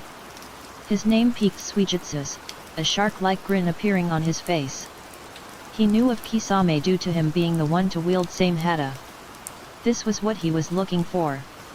A fight against another swordsman of the mist, kill them, then take their blade as a reward of his victory. His true location is in the Uchiha hideout that had been abandoned so long ago. Naga stood in front of Obito, a glass of wine in between his fingers, firmly wrapped as he took a sip of it. His face was halfly covered by the shadows of the cavern. We must move our plans quickly. We can't afford to stop any longer. Naruto plans on starting a war, yes? Then that means this war will hinder everything that has been worked on. Obito's eye was in a fiery tension. Relax, Obito. There is no reason to fret so endlessly. While we do have to be much quicker, we still have 11 more months until the fated war. If we do it just before the war, then the war will become no more. Naga had spoke, but this was much easier to say than for it to be done. Think what you like. The fact is, the remaining hope we have now is to revive Uchiha Madara. Our lives are trivial when it comes to this plan that has been made. It truly was. They were behind on schedule due to Naruto's shenanigans interfering. 2. Right, I get it. Nobody can stop Naruto, I know. His voice laced with venom, Naga glared back, his brownish hair forming bangs around his face. 6. And that's why you want to revive Madara through the Rhine rebirth, right? That technique you spoke about. Obito nodded, his body aching from training. And how exactly do you plan on getting your hands on the Rinnegan? You don't seem to have some special eyes behind your mask. A smirk suddenly appeared behind his mask. It was one with devious intent. What do you mean? I already have the Rinnegan. A smirk that coveted his lips widened even further than it already had. His eyes pierced Naga. He's the leader of the Akatsuki, Pain. Have I appeared in a ruined area? There were buildings that were trashed, slowly crumbling down to the march of time. They stood on the roof of one of the buildings. They saw who stood on a pillar just across them, about 20 or so meters away from them. He had his signature grin that enhanced his sharp features. Suijutsu's eyes sharpened, his eyes like a dart. "Ha Shigeki Kisame, what a pleasure to see you here," said Satsuki, breaking the awkward silence that made the air around them tense. Kisame looked at them, holding his same hata tightly. "It's been a while, Itaka's little sister. I was surprised, we've been waiting for your arrival for a while now." He pointed his blade towards the 4 shinobi. "Only Satsuki can pass here. Everyone else must stay here." The others were about to protest, but was stopped by Satsuki's arm acting like a gate that stopped them from continuing. "That's fine by me. This showdown is between Itaki and I. There is no reason for others to be involved." The grin that Kisame beard widened considerably. "The spark is there. I guess I understand why your brother left you alive, rotting." Satsuki's face darkened as she walked towards Kisame, his same hata rattling as she drew near. She stayed quiet, walking past Kisame, jumping away. During the month, the shinobi of Konoha had improved adequately. While their growth in Fuinjutsu wasn't explosive, this was expected. Fuinjutsu was an art form that took time and discipline to learn. If your heart wasn't into it, then you wouldn't be able to learn it effectively. It was as simple as that. As of right now, they were trying to fasten their progress by learning techniques that were in the intermediate range. And to say they were struggling was an understatement. The concepts, and the other kanjis that were trying to study were things that they couldn't even begin to reach. It was so far away from them. Over the course of the month there was times of rageful outbursts that was due to their minimal progress that they made. But they got back up, learning from their mistakes to become even greater than before. On the side they trained vigorously, their lives only consisting of Fuinjutsu and training. It was tiring, but it was needed to advance to the foreseeable future that contained endless possibilities. Giving up was not an option for them. It would spell defeat, their lives ending as Naruto killed everyone they held dear. They were shinobi that killed, but they weren't tools. Jiraiya oversaw what they were doing, nodding his head slightly. Their growth was something he had expected from the beginning. The struggle was apparent, acting as a wall for them to overcome. But there was this spark that he held, it was turning into a flame that clutched his heart, making him believe in them. Maybe it was the feeling that he got when he first trained Minato, and Naruto, too. It here as well. Maybe it was a sign given to him by the world, that the people in front of him honing their abilities in genjutsu were going to be the hope being given birth to. He internally smiled, a feeling of happiness welling up from within.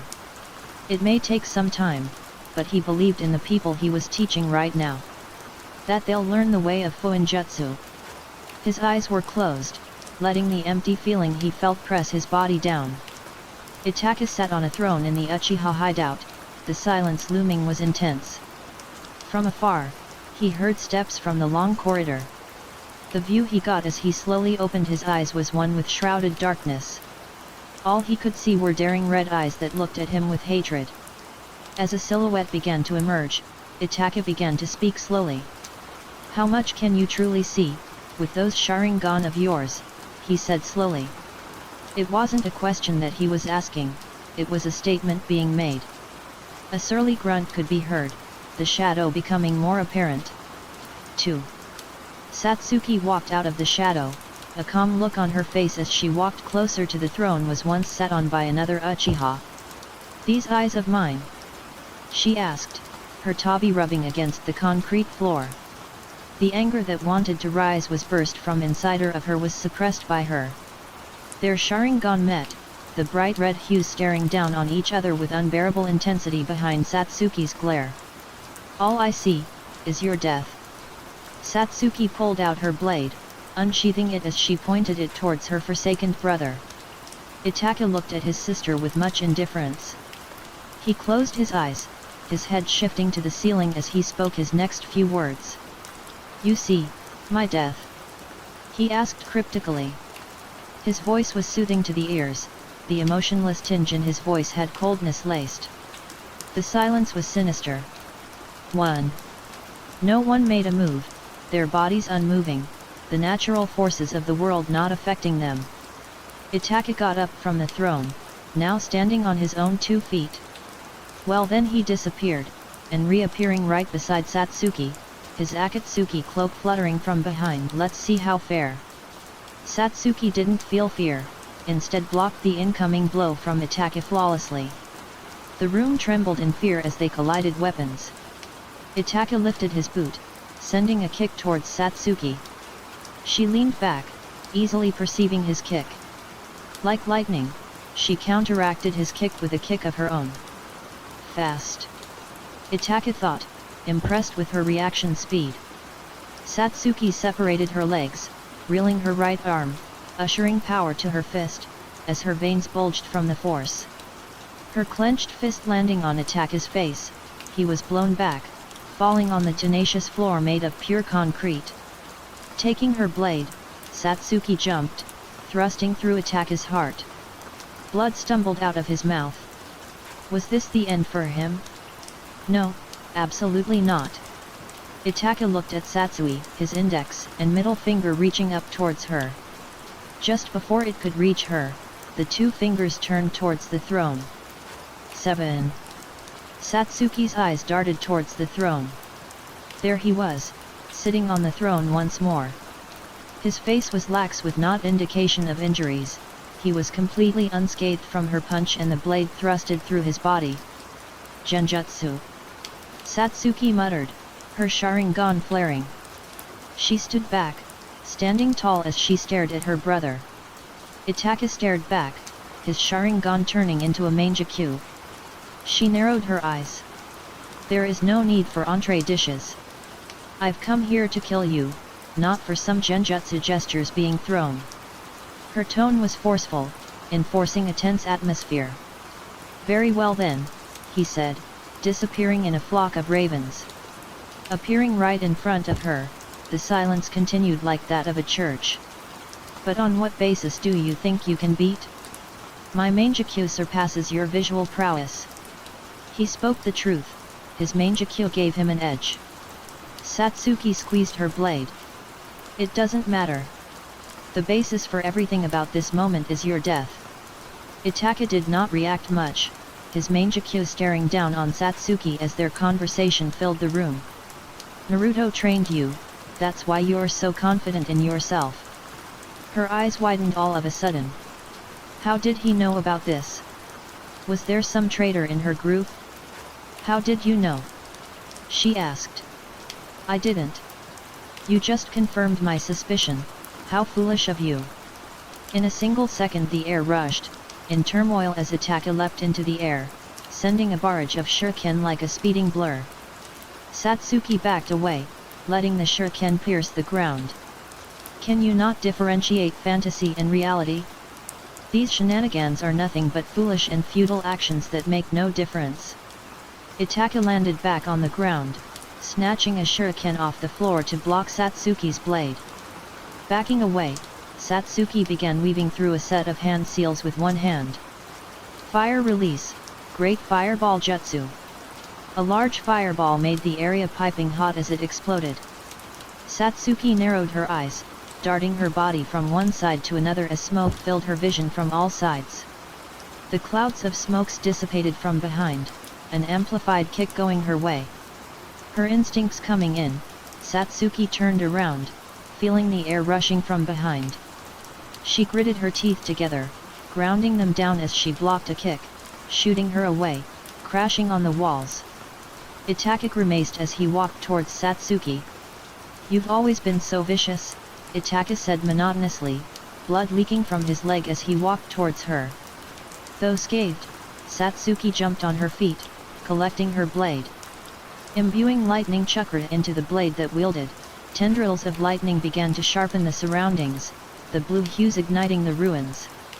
Launching herself, Satsuki felt the world revolve around this singular fight, stopping to spectate the calamity that was currently happening between the two siblings. Swinging the blade, the lightning chakra shined, now being thrown towards Itaka at incredible speeds. Itaka's Mangekyo reflected off of the beautiful blues, dashing to the side, jumping as he performed a jutsu of his own.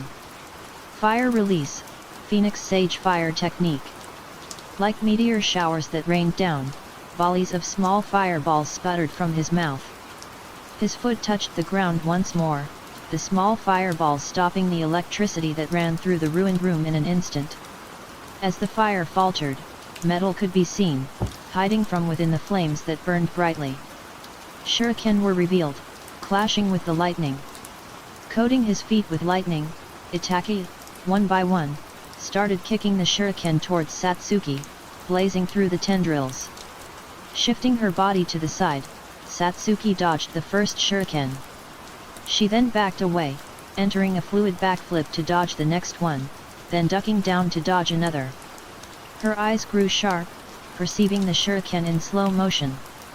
Hoisting her blade, Satsuki gracefully moved her blade, wasting no movement and only moved with impeccable efficiency. Satsuki once again remembered what Naruto taught her. Always move and fight with efficiency.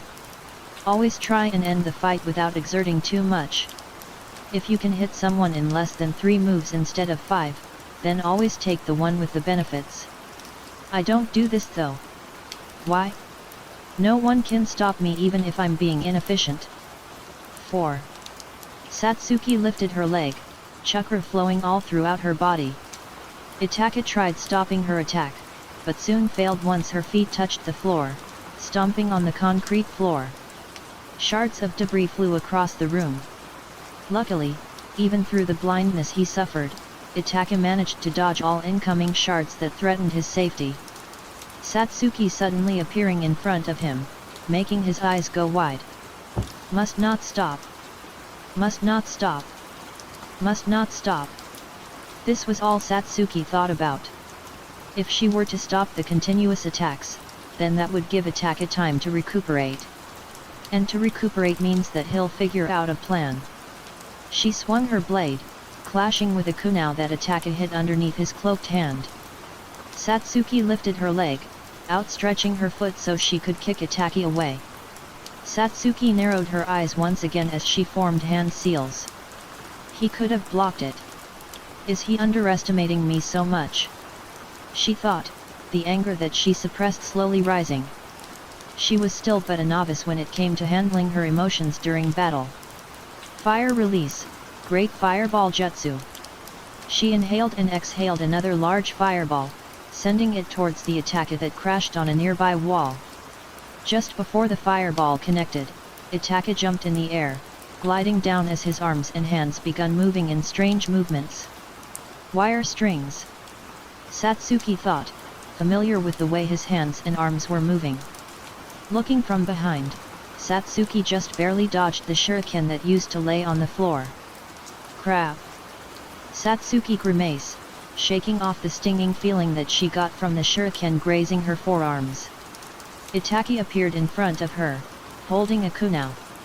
Her heart beating rapidly, Satsuki clasped her hands, the palm of her hands touching the cold metal that almost pierced her head. Pain coursed through her body once Itaka gripped her arm, throwing her away. Gritting her teeth, the anger started skyrocketing.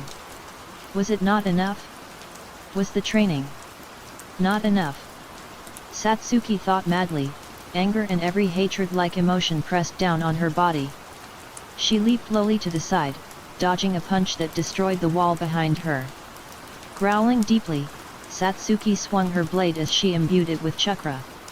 Shocks of lightning was hurling speedily towards her brother. Taking no effort, Itaka backed away, then jumped right on the side of the walls to avoid the strikes of lightning being sent his way. He disappeared, leaving the wall with cracks. Rage was building all throughout her body. Satsuki dashed away, Itaki appearing from behind, running after her quickly. Each step she took, the flooring cracked, damaged from their output of power. Satsuki sprung up, attaching herself onto the ceiling of the Uchiha hideout. Full of anger, she scaled around the ceiling, avoiding the constant danger that posed from behind. Tucking her head downwards, Satsuki dodged a kunai that almost pierced her skull like some balloon looking to be popped by a birthday kid. Satsuki rose her body, now standing upside down.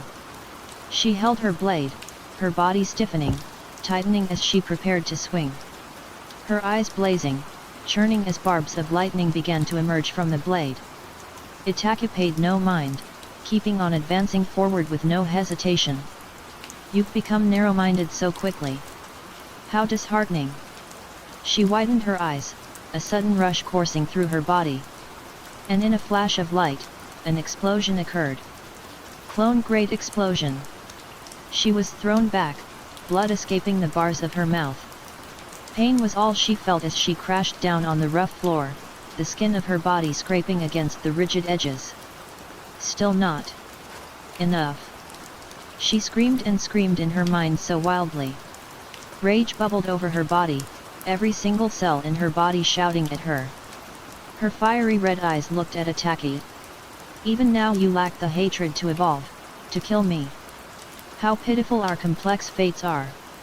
The gears that turn time lead to one singular moment. His Akatsuki cloak fluttered behind him with slow elegance. And the gears are turning to this moment that is happening. Your arrogance thinking you could defeat me, now turning into self-induced death. He eyed her, his eyes glowed with monotonous intent. Satsuki glared at him. Shut up! She screamed, yelling as she imbued lightning chakra to her blade. Vision becoming one that resembled malicious and vicious intent. It overflowed, fueling everything in her body. Savagely, Satsuki released a wave of lightning chakra. Sparks of lightning loomed, her fingers moving on their own, forming one-handed hand seals that molded her chakras so aggressively. Chakra flowed as she manually did her chidori. A potent hue of blue appeared on her palm, wrapping all around her hand with tendrils that stretched widely. Satsuki jumped forward, leaving trails of lightning behind her. A ghostly look was on her face, plastered like a dead man walking through the realm of the living. Distracted by the coils of dangerous lightning releasing sparks. Chidori Nagashi. It began to expand, the trails, tendrils and barbs stretching, being manipulated by her rageful will that could kill a regular person. In a whim, Satsuki maneuvered her arm, twisting and turning like a person leading an orchestrated performance. Itaka narrowed his eyes, an electrifying feeling entering his body as he was pushed back with the lightning. Luckily he managed to avoid hitting the wall by moving his body so his feet would be attached on the wall. Satsuki appeared in front of him, swinging her blade downwards. Itaka felt the wind tear through, spreading as he used his cloaked forearm to block the incoming blade that tore his cloak and pierced his arm. Springing away, Itaka landed on the ground, and Satsuki following him from behind. They stopped at the middle, standing in their unique stances proudly. They stood silently and unmoving. Satsuki moved forward, lifting her leg upwards, entering a kick towards Itaka's face. He shifted his head to the side, the kick shredding through the invisible air. As blood dripped from parts of their body, they clashed. Exchanging attacks, Satsuki gritted her teeth, grounding it further each time she got injured. She began to see it, the difference in their injuries were outstanding. Satsuki was pushed away, crashing on the floor. Don't you see? This fantasy of yours is failing. That little exchange of ours gave you 20 or so more injuries while you gave me only 5. Appearing beside of her, time was as slow as a snail crawling to its inevitable death. Your death will be the climax of such a trivial scuffle, he said, standing beside her as she stood there frozen like a block of ice. And with it, will be the end of the tragedy of that massacre so long ago. His words provoked her. And all that was left was her vision turning pure red. It was red due to blood. But it was red due to pure rage. The rage that accumulated finally reached the culmination, taking over her mind in a petty rage. She disappeared, reappearing just a bit above Itaki. Although his vision blurry, Itaki raised his leg, lengthening his foot as he blocked the blade in quick succession. Itaki, with monotonous face, moved to the side, letting the blade strike the ground violently. Satsuki followed his movements, her breathing deep as the adrenaline charged from one end of her body to another. In a blur, they clashed once more. Aggressively, Satsuki swung repeatedly, slashing in a fit of rage. Effortlessly, Itaka dodged every single of the swings with minimal movement. Her eyes sharp like knife, she growled. Just freaking die, she thought angrily, continuing her futile attacks. Growing tired of her useless attacks, Itaka dodged once more before going in for a counter-attack. 2. With efficient movement, Itaka jumped in the air, both his legs impeccably immersed in serious threads of chakra. Without missing a beat, he kicked her stomach. BWAK. He sent her away, crashing through the walls. Satsuki felt everything leave her feet, a feeling of nothingness engulfing her body as she flew through the air, her body rubbing against nothing. After a few moments, she landed on one of the very large stone pillars. It dug under the ground and reached all the way up to the sky, a passage leading towards the main meeting hall. Pain ruptured, erupting from all sides of her body as blood scrammed out of her mouth, standing the concrete floor she kneeled on. The rage was bubbling down as she lifted her gaze. Naruto stood in front of her, an emotionless look covering her face. Hey? I'm going crazy, am I? Is this how it ends? She thought, gazing at the imaginary Naruto that drew closer to her. Itaka was still all the way at the meeting hall, looking across the landmark towards her. How disappointing. Even after all the training, it all amounted to nothing. She widened her eyes, the pain emerging from all places as she eyed the blurry Naruto in front of her. Was this reality? Or was she just going insane from all the pain? It was probably both, she concluded. The heck am I supposed to do? She thought, punching the ground, hurting her fist. As if answering her prayers, Naruto answered. You forgot the mere fundamentals that I taught you. Her gaze was lifted back towards Naruto, the irises of her eyes widening along with her whole eyes. The fists that were clenched slowly unclenched. He instilled fear, nervousness, and rage in you all at once. Yet you stubbornly continued without recuperating your emotions. Each moment that moved, Itaka got closer to her with each step he took. Satsuki stared at the imaginary Naruto as he dropped on his knees. His lips was next to her ears, speaking of a few words. "Now let me ask you this, do you want to die?" She shook her head, seeing Itaki appear across the concrete floor. The distance between him and her quickly dispersed as he walked towards her. At incredible speeds, Itaki was sending a fireball. Then walk forward, into the future, with no emotion, with no one except for myself. As the blazing heat of the ball of fire cornered her, an electrifying feeling traversed across her body, a knot tying as a grin escaped its prison. "All right. Bench," she thought as the fireball disintegrated the make-believe Naruto. As Itaki watched the fire engulf the fire, a slight worry crossed him. 1. Did he accidentally kill her? But these worries were put into ease as a completely different Satsuki emerged from the depths of the fire. As the flames lingered a bit longer, electricity streamed. "It seems you have more tricks." Tenacious. There was no growl, no anger or rage rising, only the calmness of the ocean and the waves that flowed alongside it that became present. 1. Satsuki was calm, the Aphrodite quickly forming around her.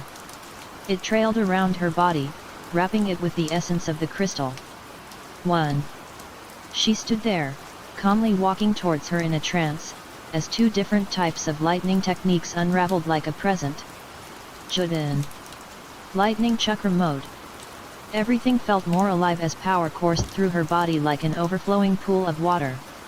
An emotionless look was on her face as she walked slowly towards the startled Itaki. 2. The lightning from the chakra mode turned into a blackish purple from the influence of the Aphrodite essence. The sparks from Juden flickered and flashed brilliantly. As she walked closer, the floor trembled in fear, the concrete behind her slowly crumbling from the magnitude of her strength that she was releasing. With the blade in her hands, she drew closer and closer. "That was only child's play," Satsuki said, tendrils of purple and black lightning stretching and expanding with her body enveloped by the divine Aphrodite. The sounds of lightning screeched with mild intensity. As they stared into each other's souls, Satsuki disappeared in an instant, surprising Itaki as he saw pixels disappear. Fast. Itaki thought, his eyes widened as he was thrown back like a bug being brushed away. Catching himself from falling off the pillar, Itaka looked from all sides to see where Satsuki had went. But he didn't account for the concrete under. The flooring began to split apart, separating from Satsuki, slicing the ground from under.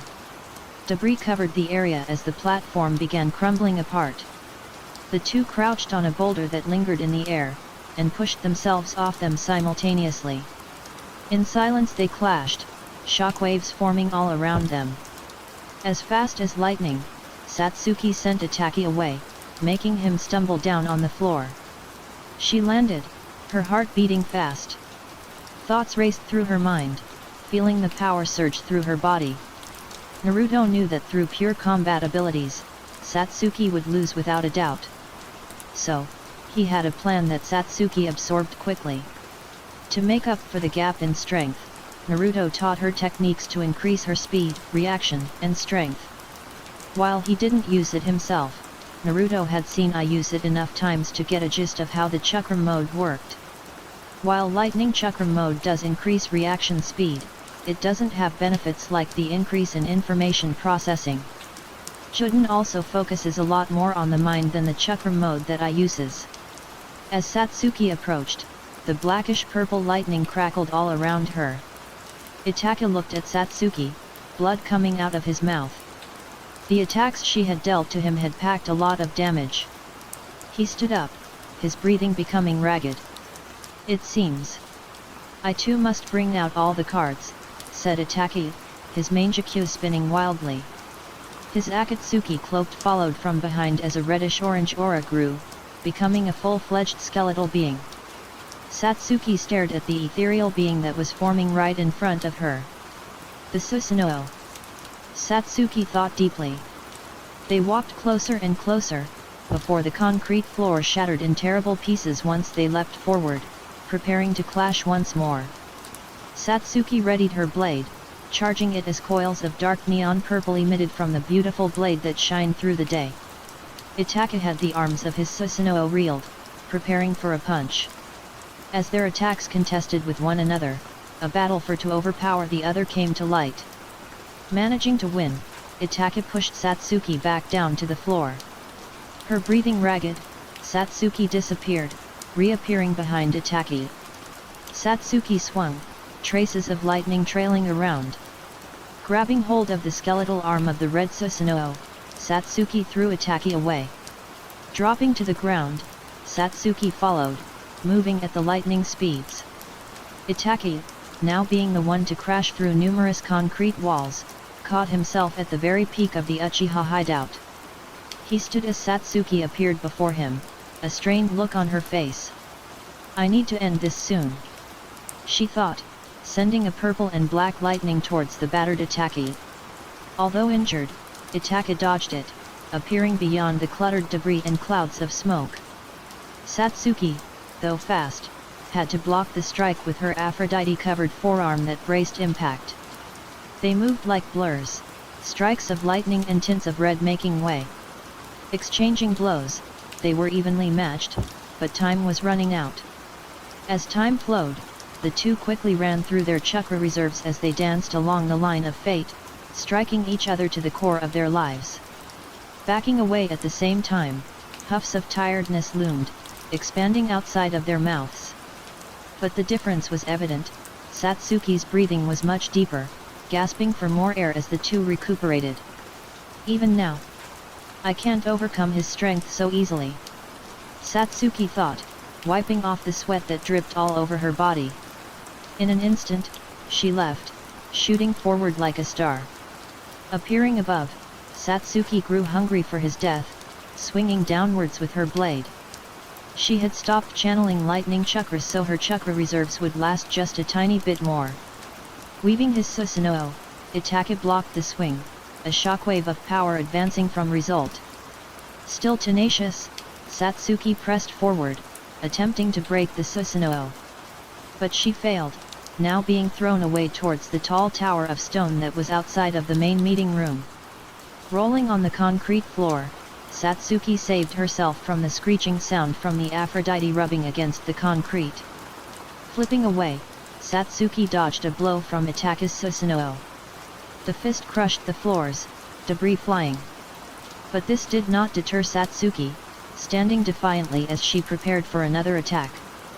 Breathing deeply, Satsuki caught sight of Itaka forward, his Susanoo flaring with the dark red color that emanated beautifully. Itaka jumped high, another fist reeling back.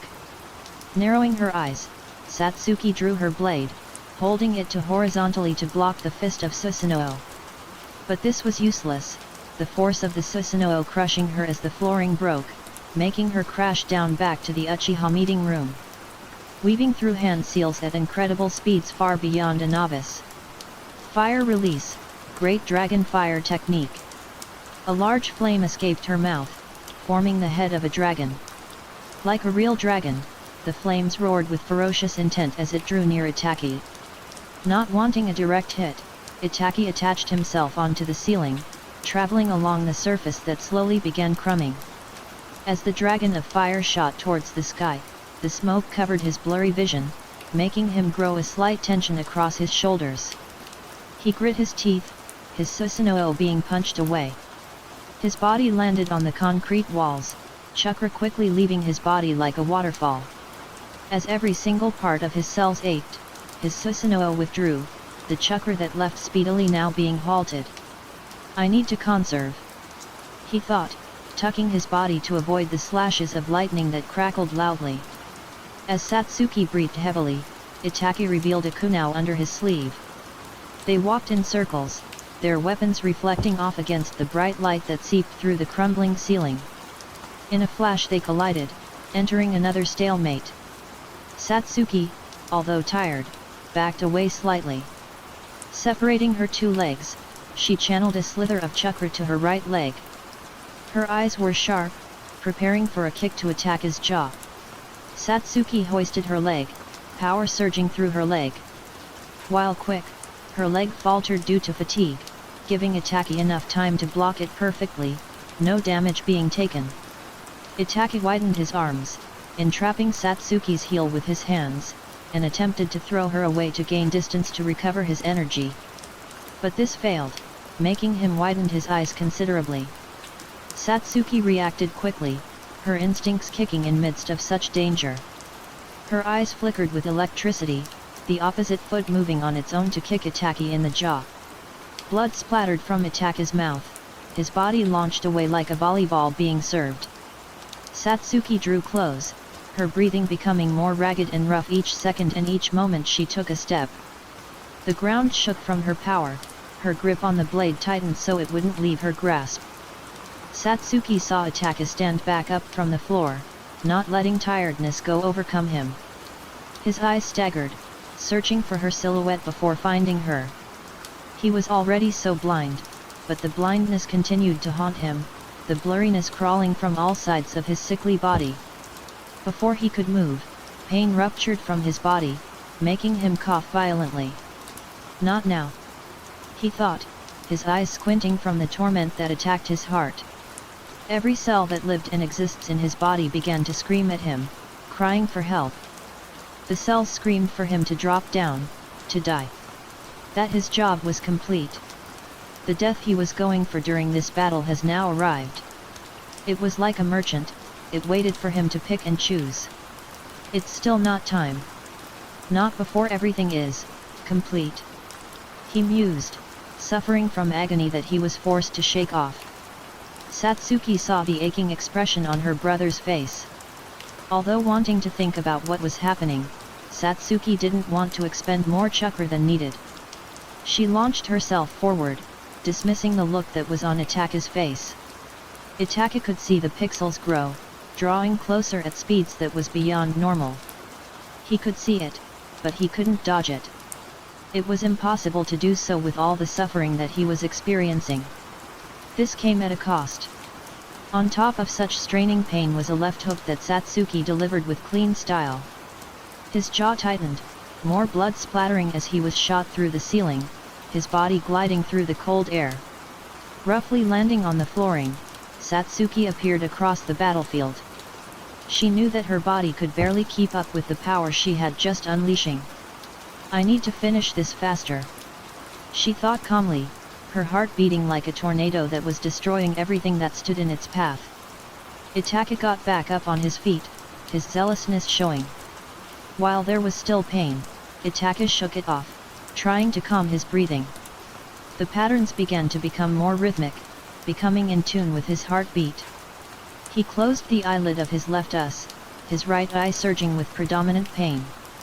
Satsuki widened her eyes, a single thought crossing her mind. I need to dodge. She dashed, appearing like a blur as traces of small sparks of lightning were left behind with each stroke of movement. Amaterasu. Itaki gritted his teeth, blood dripping from his right eye. Fire of its highest degree, Amaterasu. They were flames that wouldn't stop until their target was completely incinerated.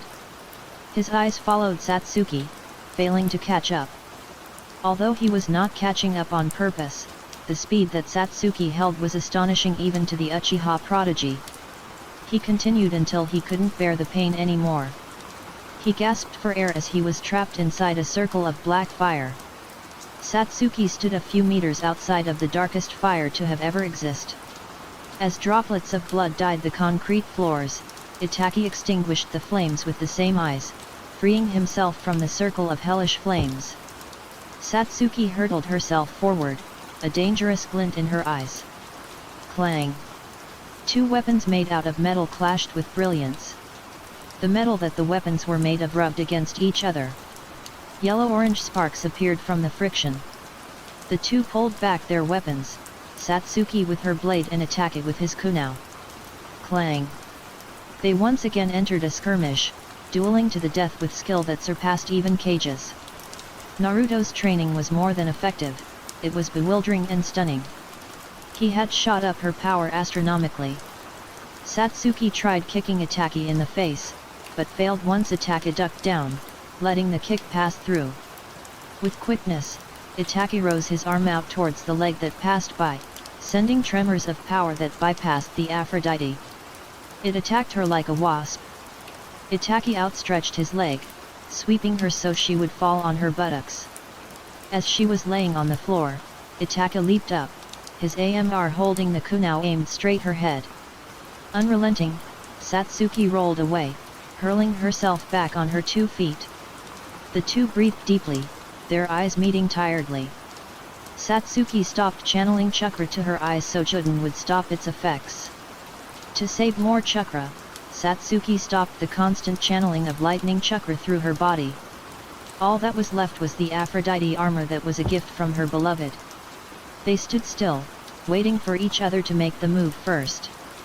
But their tension soon decreased once they noticed something that caught their attention almost immediately. There was small droplets of water that made dark patches on the floor. They looked up towards the sky. Rain, they thought, soon becoming stronger as booms of thunder crackled in the background of their terrifying dance to the death. The fight was reaching its end, its climax. Naruto had destroyed much of the Aphrodite crystals. While there were still more, he had narrowed the amount of sources by much. Naruto yawned, stretching as he got out from the bottomless pit that he had been. As he stood on the wasteland, numerous large holes were around the land. Boom! Naruto raised an eyebrow, looking towards the direction of the noise. Getting a good look, Naruto smirked, pleased at what he saw. Thunder roared in a closed space, strikes of lightning destroyed much of the terrain, terraforming the land around a singular place. The Uchiha hideout, hey? How deserving that is! Naruto thought, disappearing so he could pay them a visit and observe from the distance. They stood quietly, letting the rain drench their bodies. Everything around them was enveloped by the evil crackles of thunder. It wasn't long before Itaki realized why rain had just suddenly appeared. Satsuki, you. I see. He thought pleasantly. Itaki took one step, the puddle that was forming in front of him splashed in response. Satsuki replicated the movement, moving in unison. Soon, they started running, sprinting quickly as the waters splashed from each terrifying step that they took. The two jumped, their bodies gravitating towards each other. The two spread their legs, binding them with a slight amount of chakra to power their legs and feet. Fatigue rushed through their bodies, but they didn't stop, letting their mind take over in an autopilot. Their legs connected, sending shockwaves and tremors through the air. Landing back on the ground, they attacked each other constantly, unrelenting on giving up for even a moment. They had long since dropped their weapons, their fists and legs entangling in a taijutsu duel. Blood escaped from their mouths as they hit each other's face simultaneously. Satsuki formed her arms into an X to absorb a kick that would have knocked her away. Itaki twisted, his legs turning as he delivered a kick to the side of Satsuki's head. The kick knocked her away, blood rushing out of her mouth, dyeing the waters below with a crimson color. She gritted her teeth, finding herself struggling to stay conscious. Although the tiredness threatened to overtake her, she persevered with persistence and stubbornness. Seeing Itaki sending another kick, she copied what Itaki did earlier and stretched her arms, trapping the heel of the foot before throwing him away. She huffed, trailing after him at a slower pace. The rain continued to pour heavily, the water obscuring both their vision, with Itaki struggling to even see the blurry afterimages. It was only now that Satsuki noticed that the Aphrodite armor had retracted back to the ring. Stopping, Satsuki composed a punch. There was no chakra laced in it, it was only a regular punch that was imbued with a regular amount of strength. As she threw the punch, Itaki reacted quickly, his body moving on its own. With efficient movement, Itaki swatted the fist away. He grabbed hold of her arm, and used his other hand to drive a fist on her stomach. She flew a few meters away, more blood staining the water. Satsuki stood back up, her feet faltering just a tiny bit. She knew that if she wanted to kill Itaki, she'd have to unravel Kirin. Deciding on this, Satsuki jumped away, attaching herself on the large tower on the tallest point of the Uchiha hideout. Her breathing was tattered, her hair dropping downwards from the rain fell from the thunder clouds that she had manifested with the great dragon fire technique. Itachi stared at her, narrowing his eyes as he saw the tiny image of a blurry Satsuki from afar. He tried going to her, but his legs didn't respond accordingly. He crashed, the water splashing as his knees hit the concrete. "This is my last attack," said Satsuki, thunder roaring loudly in the background. Slowly, but surely, she raised her arm, a chidori appearing around her hand. "With this, your death will be a reality." She glared down, the natural lightning around her becoming more tamed. The natural thunder that ran rampant became to grow just a tiny bit calmer.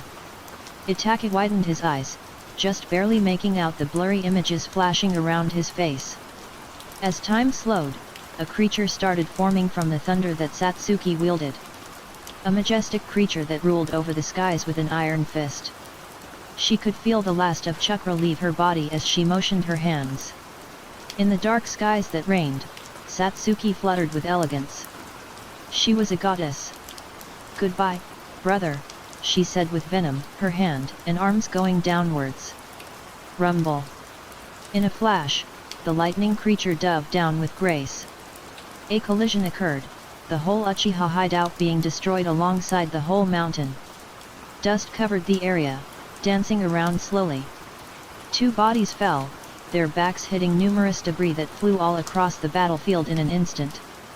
As the brown dust dove and dug around, the 2 bodies landed on ground, dirt staining their backs. Slowly but surely, the dust cleared, revealing a heavily bruised Satsuki just barely managed to stand up straight. "Did I do it?" she thought, an overgrown of sweat running her neck as she saw Itachi lay just 30 or more meters in front of her. A feeling of happiness surged through her body, doing cartwheels in joy. A smile slowly formed on her face, but it stopped. "How?" she yelled out loud. Her eyes twitched in anger as Itachi started rising from the rubble that he laid on just a few seconds before. "How? How? How?" That was all she could think about as the red aura slowly came to life. "How can he still be alive?" she thought angrily. Itachi stood, the Susanoo wrapping all around his body. As he walked, Satsuki backed away in fear. All the power she had, it was all gone. Every ounce of chakra she had was nothing but rubbish that she had thrown with much carelessness. Suddenly, a voice crept up from her body. "Power, if you want power, release me. I have the power to kill Itachi." The cravings for power overtook her, relenting as something bursted out of the curse mark that was on her left shoulder. A white snake-like dragon rose from her shoulder, coming to life. A small smile appeared on Itachi's lips. He's revealed himself. How delightful! He thought, drawing closer and closer to Satsuki with each moment that passed. His Susanoo evolved, flesh and clothing appearing. An etheric sword and shield appeared on each side of his hands. The creature that rose from Satsuki's shoulder was one that resembled an ancient monster that had been talked about long ago. A snake-like monster that had 9 heads. The Hydra. The beast roared, the scream shattering the sound barrier with much ease. But, in a flash, 8 out of the 9 heads were decapitated with no effort needed. Itachi eyed the last head, a man with many faces rose from the mouth of the Hydra monster that rattled before him. It was a man that had long since outlived his usefulness. "Orochimaru," said Itachi, seeing saliva cover Orochimaru's upper garments. A devilish grin appeared on the snake's face, it was evil and impure. 7. "I must thank you, Itachi," Orochimaru said, his grin never leaving his face. "Thanks to you, Satsuki's chakra that suppressed me is now gone." Like a demon, a sword began to flow out of his mouth. "Now, this is the chance that I have been waiting for," he yelled with all his might.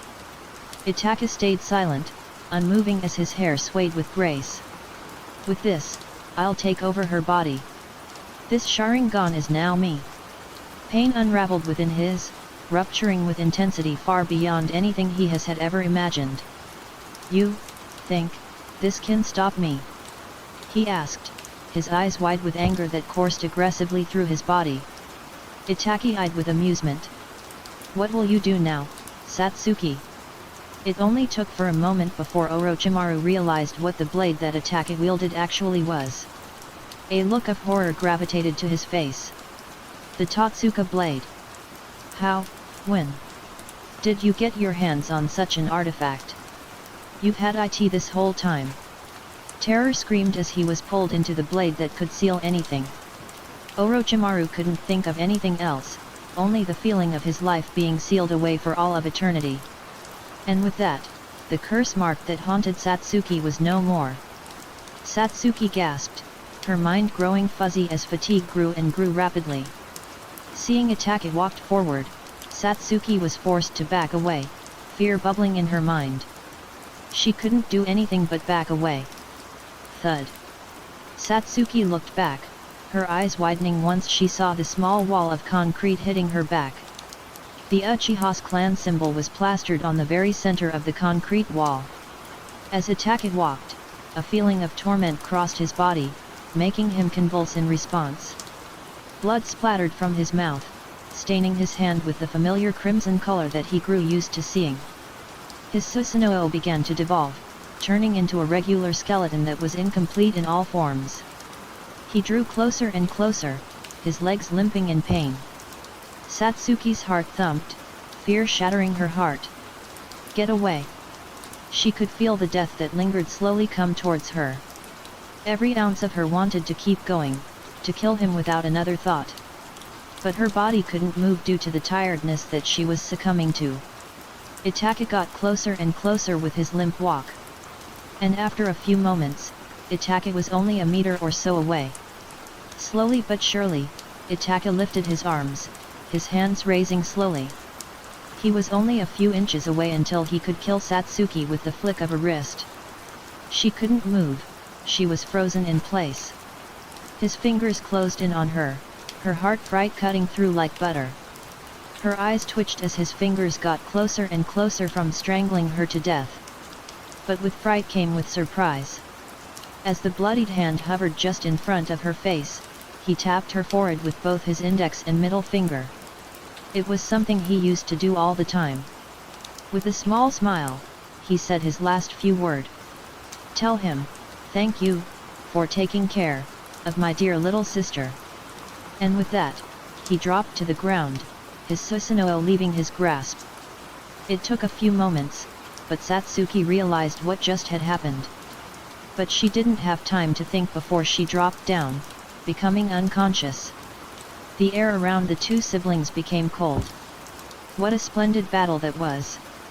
There was a voice that suddenly appeared, rising from the ground. It was the plant creature that had been watching the fight entire time. "We need to collect both of them. Satsuki will be useful for our cause," spoke Black Zetsu. The other Zetsu in white nodded his head, moving to collect both of them. 2. Before they could get any closer, a sword appeared in front of them, digging into the ground. Their eyes landed on the blade, seeing the crystalline sword that had a purple tint to it. My, it seems my day has gotten better." They frozen, looking towards the owner of the voice. Their eyes widened in horror. Naruto stood on the rubble, a ghostly look on his face. "Don't think for even a second, that you can do anything on my watch." He appeared, standing beside Zetsu with his teal cloak flying from behind. In silence, Zetsu tried leaving by sinking back on the ground, but soon found himself unable to move. Naruto had caught hold of Zetsu's Venus flytrap-like body. "Maybe in another lifetime, you lived this encounter with God. But this is not that reality." In an instant, Zetsu felt himself disappear from the human realm. He tried clinging to life, but couldn't run away from Naruto's Hotoke. 6. Zetsu is no more. Naruto looked around, sighing once he saw both the siblings on the ground. One was dead, and the other was simply unconscious from the fight. He moved towards Satsuki, taking off his teal cloak. With kindness, Naruto brought forth his cloak, covering Satsuki's heavily injured body. It was like a shield that protected her. Standing back up, Naruto pulled out a jar that was filled with water. Crouching down to attack it, he grimly pulled out both of his eyes, shutting them away into the jar filled with water. Naruto flicked his hand, ridding the blood that covered his hands. I was prepared for this moment, Naruto thought, looking at the two of them. Stretching, Naruto unsealed a bouquet of flowers. He wasn't lying when he said he was prepared. 1. They flowers were white poppy. He let them lay right in front of the Uchiha symbol that resembled a fan. Taking Satsuki, Naruto took a few steps away, being about 2 or 3 yards, before bowing down slightly to pay respects to the now laid attack with Satsuki wrapped around his arms. The wind made his hair move back and forth. It was both nice and smooth. He smiled slightly, letting the rays of sun that had appeared from the curtains of dark clouds shine down. For the perfect shinobi, Uchiha Atake. Naruto thought to himself, walking away with Satsuki in his arms and leaving a clone to take Atake's body away.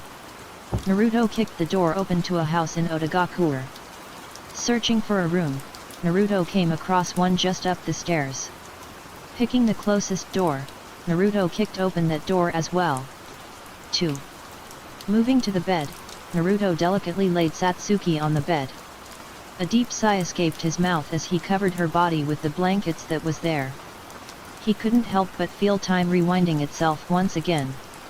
There he was, laying Satsuki on the bed for the millionth time this past month. It hasn't even been a day since they parted ways and they had already met with each other, the woman he saw as his lover heavily injured once again. 2. He didn't know what to feel about the future of everything. Later on, they'll be fighting in a war that will be so cataclysmic that everything in the world will be so unrecognizable afterwards. He sat on a chair, closing his eyes as he felt the silence engulf him. My power keeps growing rapidly, he thought, the clones he had set up 24/7 finally dispersing one at a time. They were reaching in their limits. This had gotten him so much stronger than he was before. 2. The shadow clone memory trick had its moments. He didn't use it much, but when he did, he felt himself growing and growing exponentially. And now, even then, he felt power growing infinitely. Those Otsutsuki. I wonder how strong they are, probably stronger than I am at my current state. Naruto thought, looking at himself carefully. Madara had told him about Hagoromo before, the sage of 6 paths. 7. He told him the tales of the clan that the Uchiha were descendants from. Kagaya, Hagoromo, Hamura, they were all part of the clan of aliens. But this trailed to a question that Naruto had. How strong are the others? There must be more lurking about. I wonder if they are weaker or stronger than the rest. How musing. Naruto mused, thinking about the possibility of fighting some space aliens that he heard stories about. He couldn't defeat as he was right now. But his growth was out of this world. His power was shattering goals one after another. Sooner or later, not even these gods will be able to keep up with him. He was interested in the thought of fighting in space. The world will soon be brought to absolute ruins. No one could escape the fate that he was going to push down onto the world with such abruptness. As time flowed regular, Naruto sat there. Quietly and majestically. A few days had passed by. News had traveled all across the world quickly. The news of the death of Uchiha Itachi had stunned the world to its core. The death of the murderer of the Uchiha clan, it was almost too hard to believe that it was true. But there were facts that lay perfectly. Tsunade looked at the newspaper before slamming it on her desk. Events were once again being picked back up after a month of pure silence that followed the Cage Summit. The newspaper was flat on her desk, letting anyone see the title of the newspaper that she had gotten so she could keep up with the world. Storm Bruise. Uchiha Itachi dead by the hands of Uchiha Satsuki. It was quite funny actually, the thunder that had illuminated through the Uchiha hideout was made by her. and it was quite obvious that it was. There were photos of her standing on top of a concrete tower, her hand clad in lightning. And now, even though Satsuki was an enemy of theirs now, she has now acquired a moniker that had been spreading around like a wildfire. And it all started with this newspaper. There was a little section on the paper that had been what stemmed this moniker of hers. Goddess of Lightning. A majestic creature under her control. Tsunade had to admit, the moniker was fitting for someone like Satsuki. She had the beauty of a goddess that could turn people into stone. And her affinity for lightning could only be rivaled by Ai's lightning affinity. 1. Tsunade sighed deeply. Great, now another problem presenting itself once again. As silence grew, a man with spiky silver hair appeared with an Anbu attire. He too was as silent as a feather falling from the sky. Mission report, said Kakashi, bowing down slightly. Seeing the gesture from Tsunade, Kakashi decided to carry on and say the report that he needed to say. About a week ago, the team dispatched had gotten their hands on the crystal that Mifune-sama spoke highly about. They also found Ketsuki Tetsu camping in a forest that had managed to remain intact. They will be coming to Konoha soon. Tsunade was pleased with the news. 1. That's very good. Mifune Dano had spoken about the master craftsman that hid within the mountains of the Land of Iron. He'll be a great help to prevent the war from happening. Kakashi nodded, continuing with his report a bit further. Yes, indeed. It took a while, but the dispatched team managed to convince him to come along. They had persuaded him with a place he could reside in. It also helped that Mifune-sama is also currently in Konoha at the moment. Kakashi had been up to date with everything outside of Konoha, but barely anything within Konoha. Tsunade nodded once again. But, enough of that, Kakashi, I want you to hear something. This piqued his interest as he listened closely and attentively. Tsunade took a deep breath before speaking the words that she wanted to say. 8 or so months from now, we'll be making an effort to attack Naruto. He widened his eyes behind his mask. He immediately started protesting. That's insane, Hokage-sama. We're simply not ready yet. We can't lose the lives of others just so we lose again. Believe me, I want to kill him as much as everyone else, but it's too early. He spoke, his voice strained by the disbelief that clouded his mind. Tsunade sighed. I knew you would say this, but hear me out. We're not going to kill him, we're going to seal him away. This will cause the least amount of casualties. You hear what I'm saying? Although hesitant, Kakashi nodded his head. By sealing him away, we'll be getting rid of the world's greatest threat. The lives of many will be spared, and the war will not even have a chance to start. Kakashi was still reluctant on such an idea. What if it doesn't work? What will you do then? People will die if it doesn't work. His eyes were narrowed behind his mask, not believing of such an ideal. Trust me, I also thought this idea was risky. But the benefits outweigh the cons of this plan. That's why we're making an effort to train some of the Konoha-ten in the art of Fuinjutsu. We believe in the future generation. You should too. Tsunade held an expression that signified a held-back look. She leaned back, letting the stress be released. So do me a favor, and take part in the operation once the time comes, okay? You'd be a very big help. Every person counts. Kakashi thought about for a moment. I'll think about. Once the next mission is over, I'll give you my finalized answer. Tsunade nodded at his half-assed answer, a small smile forming on her face. Very well then, Kakashi. You're strong, so I am entrusting you with this mission that I hadn't let anyone do ever since I acquired the information a few days ago. She slid an image of the land of waterfalls. This is the land of water as you may know, and there is Takigakuer. There has been sightings of Kakuzu around this area, one of the members of the Akatsuki. Tsunade pointed at the area that was around Takigakuer. The Akatsuki seemed to be a total mess right now. Death after death after death of each members rolling down is giving them a strain. They have 7 out of the 9 Baijuyu and have been at this point for quite a long time now. Tsunade then pointed at a small area around the land of waterfalls. Kakazu has been sighted around here. I want you to hunt him down and kill him if needed. He seems to be quite a plotter. Tsunade pulled out another map that had the land of rice on it. Rock Lee, Hyaga Hinata, Akim Ichikoji, Ui Kurane, Inyazuka Kaiba, they are all in the land of rice right now. If things get hairy, then retreat and send them a message. This is an order. Kakashi nodded, bowing down. Okay, Hokage-sama. I will complete this mission as quickly as possible. He turned around, disappearing in a swirl of fragile leaves. The ceiling. It was all that she saw as she woke up from her slumber. She remembered the events that correlated not too long ago. Her fight with Itaki. The man that died before her, the one she aimed to kill since so long ago. Her body, while still tired, jolted upwards to get a good look at where she was. She knew that Naruto had found her once again, unconscious after fighting another deadly foe. Getting off from the bed, Satsuki heard the wooden floor creak from her feet pressing down upon it. It was relatively silent as she took a step. What's this? She thought, seeing a piece of paper just about the size of a regular sheet of paper on a table nearby.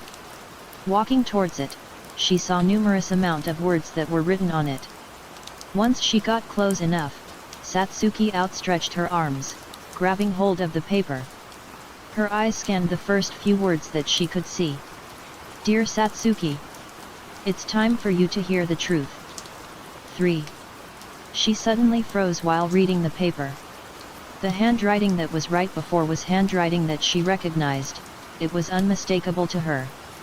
This handwriting, it's Itaka's. She thought, her mind racing wildly. She wanted to know how his letter got here in the first place. With her eyes wide, Satsuki continued reading. The Uchiha clan, led by our father, were planning on overthrowing Konoha with a coup d'état. It was a back-and-forth conflict that had been hidden from everyone. Only a select few knew about this, including Shisui and myself. Information upon information overloaded her brain. Was this the truth that had been hidden all along? A truth that she was only finding out now? The tensions were high, and conflict could break out in the village, resulting in a possible civil war that would leave us wide open. So, I was a double agent for both parties, relaying information, some cases with lesser degree. Her fists were clenched, reading and reading as she felt emotions flood through her body. We had a plan in action to prevent all the conflict, to use Shisui's Kota Amatsukami to stop the coup, but Shimura Danzo, the leader of the Anbu subdivision named Root, had intercepted Shisui and took one of his eyes that held Kota Amatsukami. He later died after giving me his other eye. Later on, I was ordered by Danzo to carry out the plan of annihilating all of the Uchiha clan. If this was true, why didn't he kill her alongside everyone else? You may be wondering why I didn't kill you, yes? It's because I couldn't bring myself to do it. I carried my mission out dutifully, but I couldn't bring myself to kill my little sister, the one person that I valued over both the village and the clan. The note ended with that, the ending really fuzzy. It was as if Itaka was in a hurry to write everything down. As she looked at the piece of paper, droplets of water fell, staining the paper. Hey? Satsuki thought, her hand traveling to her face, and touching the tears that slithered down her face. She hadn't noticed that she was crying the whole time. Satsuki heard the door open from behind. There was a couple of moments of silence that loomed in the air around the two. There was tension in the air that emanated from both of them. You knew, didn't you? Her head slowly turned towards Naruto, a look of betrayal on her face as their gazes met in the silence. Satsuki clenched her hands tightly. Tell me that I'm wrong. Her voice shook, stumbling through her words as each stroke of word crumbled. Streams of tears began to fall down her face. Please, tell me that I'm wrong." Her voice had a mix of emotions running through with such aggressive swerves. Naruto didn't answer again, opting to stay silent as he turned his gaze away from her. She frowned and saw this as a sign that he did know about this all along, that her suspicions were correct. Naruto did in fact know about Ataka's secret and his mission that he carried out. "You were the one that put this paper, hey? Hey!" She screamed, emotions like hatred trailing down her body. Anger took over her body. Her mind was blank, rage filling her quickly. It was safe to say that Naruto made a mistake. Why didn't you tell me? Why did you hide the truth from me?" Naruto tired stepping closer, but the floor shattered slightly, splinters flying to all sorts of directions. "I finally killed him," Satsuki said, her face stained with the clear tears.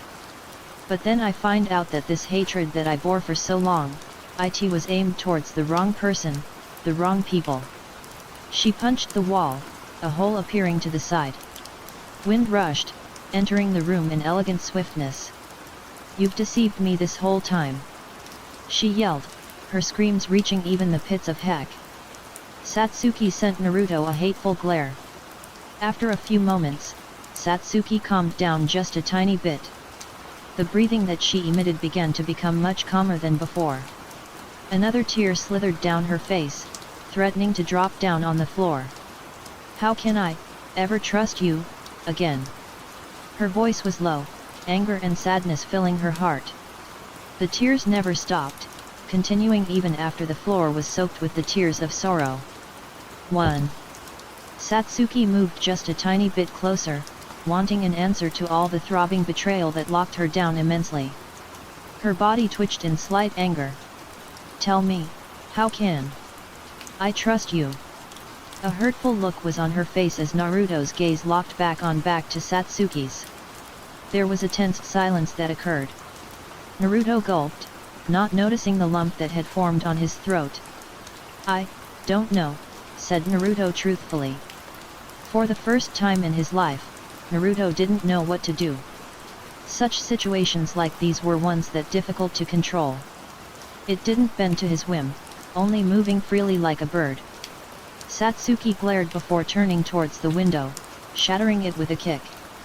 Another rush of wind came in, making their hair move back. Out of anger, Satsuki disappeared, jumping out of the window. It took a few moments, but Naruto sighed, collapsing on the bed that had the scent of Satsuki. Sitting back up, Naruto berated himself with annoyance. What went wrong? Naruto thought deeply.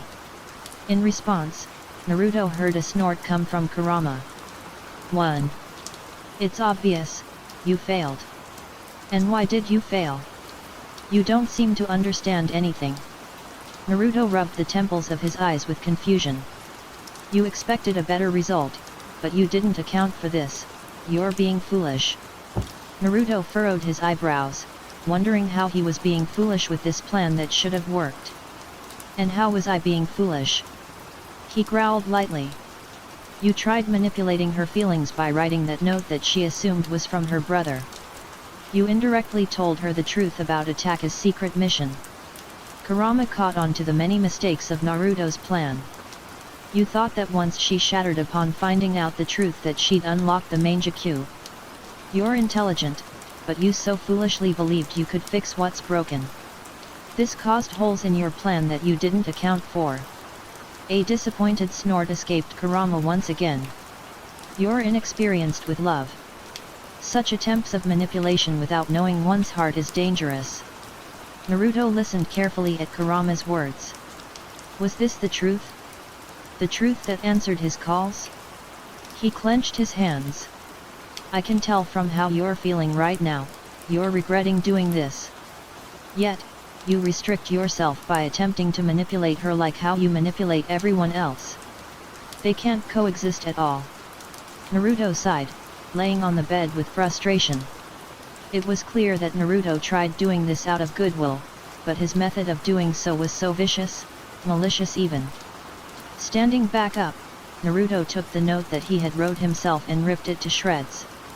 Do not think, for even a second, that everything will go as planned. Kurama's voice rang all throughout his brain.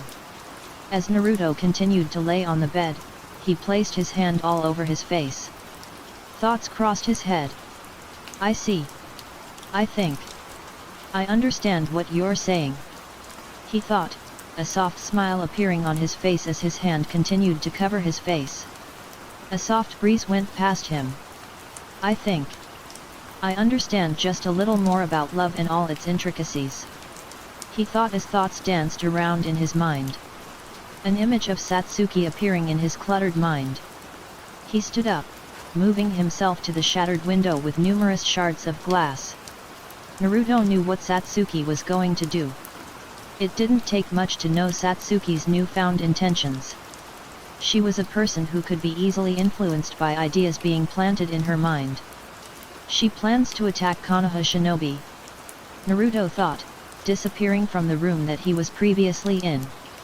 Appearing on the stone walls that surrounded Otagakure, Naruto stood still. Konoha is out of the equation. She knows that things could get hairy quickly if she does. Naruto disappeared once again, quickly trying to find a village that he could gain information from.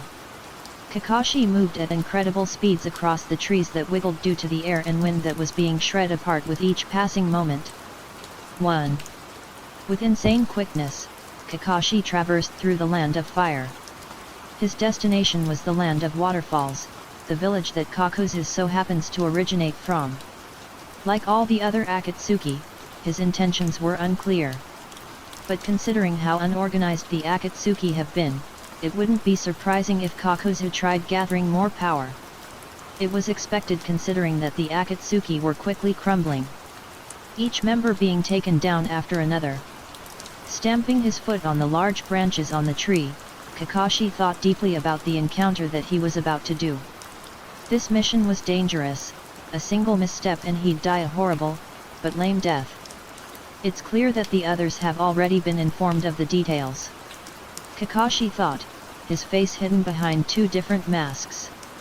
Kakashi had been repeatedly battling others so he would improve drastically. When in battle, everything is put to the test, and this leads to the improvement that a person wants, the thing that they seek. With his heart beating slowly, Kakashi was soon about to meet the border that split the land of fire and the land of waterfalls. All the trees were cut down. Thought Kakashi, landing on the ground silently. The trees that should have been intact were all on the ground in pieces. Walking closer to the logs, Kakashi observed them diligently. They were already in this state from Naruto's meteor attack. But who tore them down? Could Kakuzu have walked past here? If so, why all of this? As he continued to walk, Kakashi analyzed his surroundings with carefulness. Always be on guard in case of potential danger. Suddenly Kakashi felt himself walk through something heavy as he progressed around. Dust? The dust had a dark gray color that normally wouldn't be there. Kakashi crouched down, his hand lowering alongside him. Picking up the dust, Kakashi took a feel of it to see the texture of the dust. This isn't dust at all. The textures were different, it was rough that dust wouldn't normally have. This texture reminded him of something. Sand, it's sand. He narrowed his eyes tightly. The only person who is alive right now that is able to wield sand was Gaara. But his sand had the normal color that sand usually is. Taking a sniff, Kakashi realized why the sand was like this. Iron is laced in the sand. The only person who had this was the third Kazekage, but he's been dead for a long time now. Getting up from the ground, Kakashi knew this was going to be far more difficult than it was originally. 1. Blitzing away, a thought entered his mind. A person who can wield the iron sand and Kakuzu are around the land of waterfalls. This'll be dangerous. Kakashi notioned to himself, making his way towards his destination. Still nothing, muttered Naruto, walking through a village that he had found. The disguise that he wore was one that hid everything about him. As he walked, uncertainty filled his mind. Things aren't going as expected. Naruto thought to himself. jumping on top of a roof. Wind pushed against his face as he rushed through the village, trying to find anything that could serve as helpful. He didn't know what he should do beyond trying to find Satsuki. Could she actually be trying to go to Konoha? Gritting his teeth, Naruto stopped, thinking over what Satsuki would be doing right now. Is she crazy enough to do it? She won't survive against everyone there. Crap.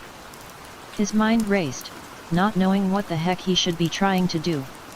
The best option would be to try and find Satsuki at Konoha. But is that truly where she is? He thought with uncertainty. Things were getting out of his control. The variables that should have been set in stone were now reverting back to the beginning. I must not lose control of the situation, he thought, his eyes sharp from slight anger. In an instant numerous clones appeared out of thin air, landing just a bit next to him. Turning towards them, Naruto spoke with a thread of edge embedded in his voice. Search everywhere. I don't care how hard you look, find Satsuki at all cost. We can't let her die due to my stupid decisions.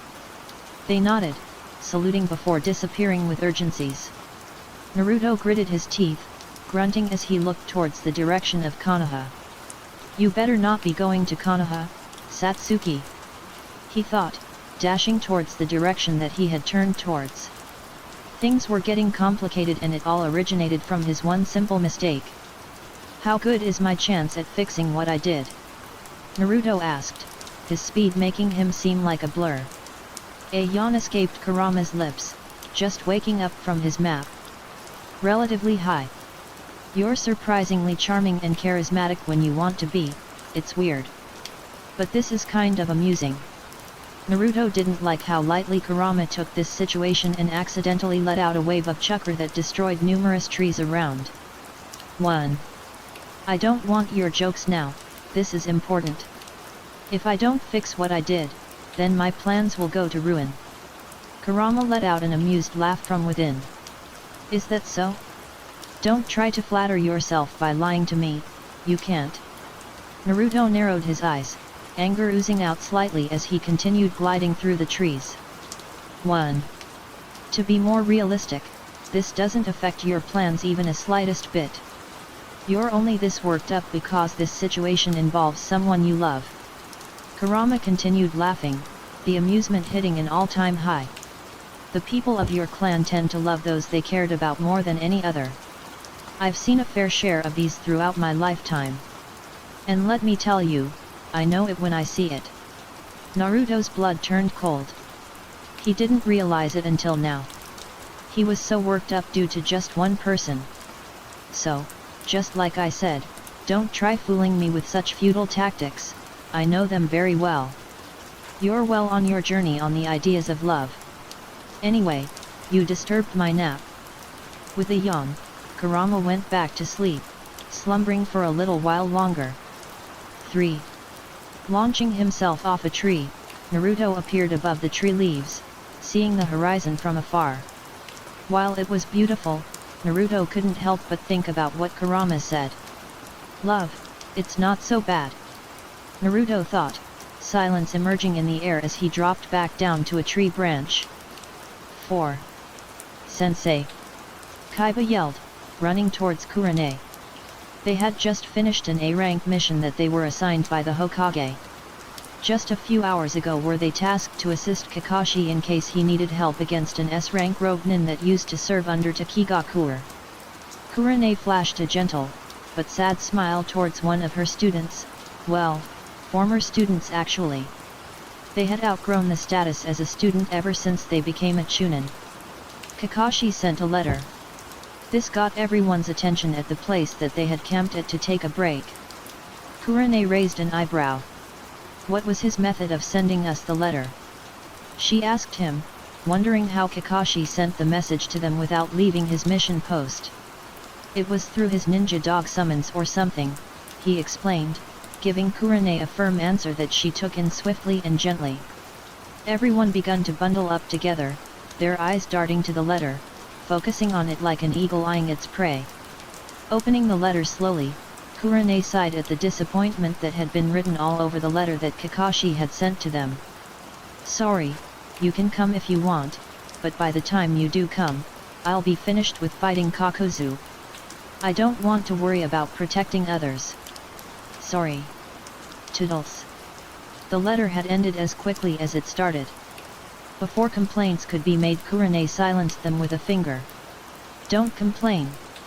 Get ready because we need to get there as soon as possible, no lagging behind. She ordered. Nods appeared rapidly, scrambling away to get things in order before departing to the land of waterfalls. It didn't take long before Kakashi had found the person that he had been hunting for. The area on the map that Tsunade had given him about his last seen place was more than helpful. Kakuzu of the Akatsuki, I have come for your head, announced Kakashi, emerging through a swirl of leaves that had different textures and sizes. Originally, he only saw a glimpse of the Akatsuki member far away, but now that he got a closer look, Kakashi could see the current state that Kakuzu was in. Battered and bruised, cuts running down his body. What the heck? 2 days in a freaking row. Kakuzu glared, getting up from his defeated position. Kakashi narrowed his eyes with an analytical gaze. First that traitor of a puppeteer almost killing me, and now it's you, Hatake Kakashi. Seriously, what even is living at this point when I'm practically at the brink of death? The tension was high, enveloping them both. But that doesn't mean I can't kill you. After all, I am an S-rank shinobi.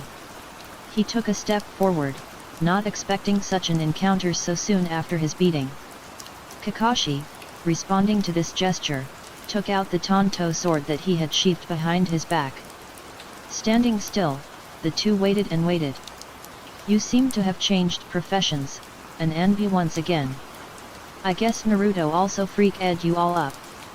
Kakashi glared behind his mask at the mention of Naruto's name. 1. He jumped forward, gripping his Tonto tightly as he made his way towards Kakuzu in speeds immeasurable to the naked eye. This is the result of failure, the failure of letting the people I care about get hurt.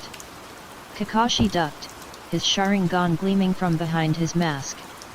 Seeing his movements clearly, the Sharingan user back away slightly. As long as I live, I won't let another one of my comrades fall. He saw Kakuzu leap forward, his body leaning forward as he readied himself for a punch. A smirk formed underneath the mask.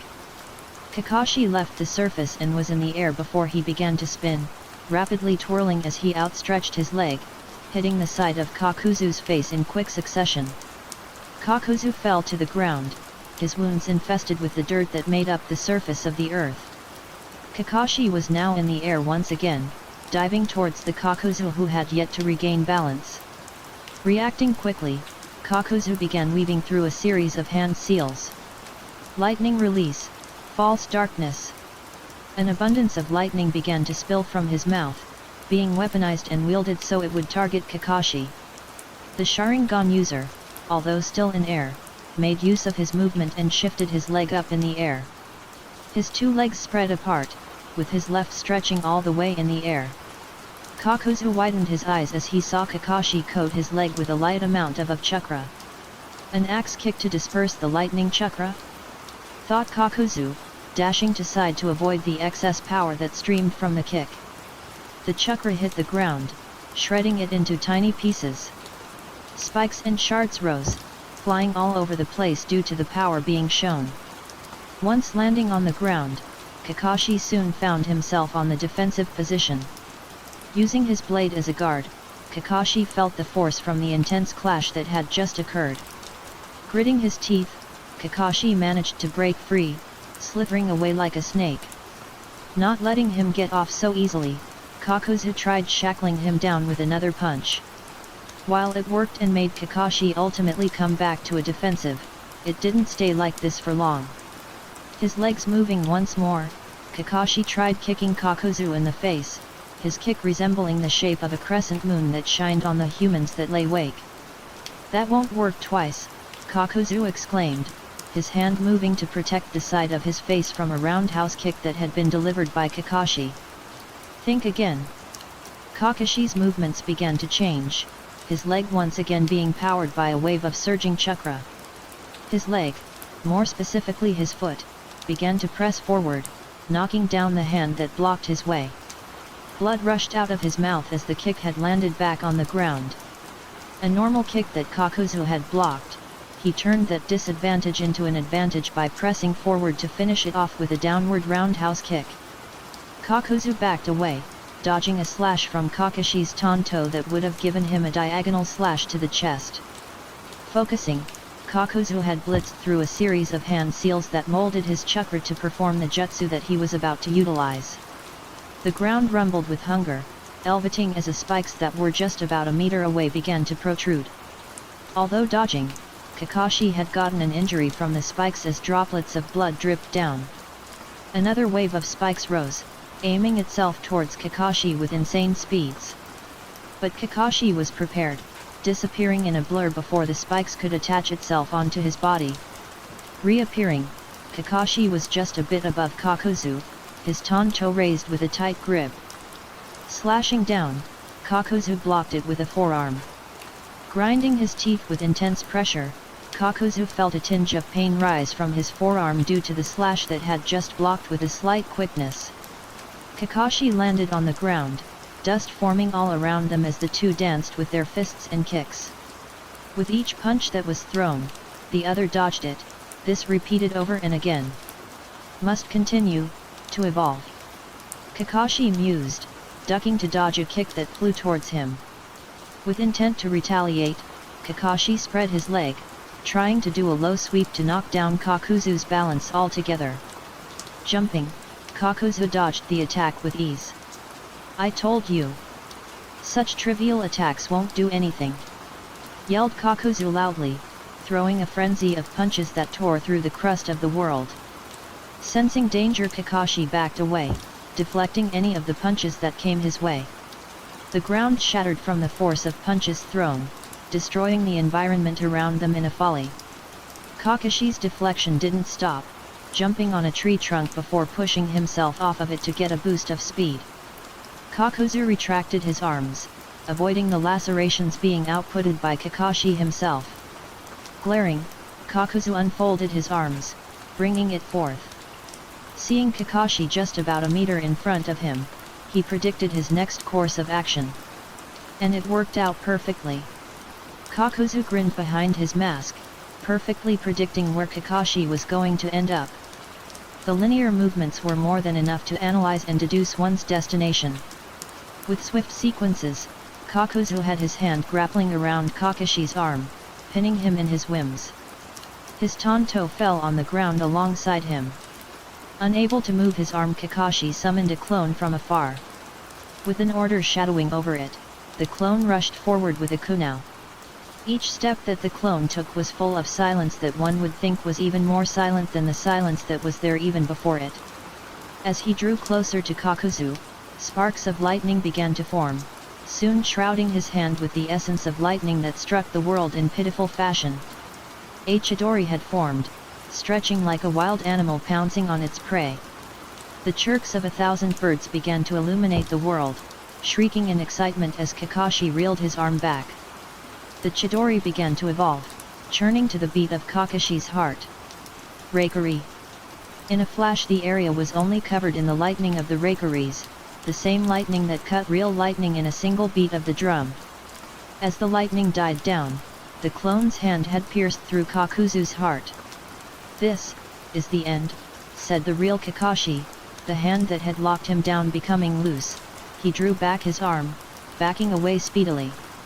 The clone dispersed, and Kakashi looked at Kakuzu.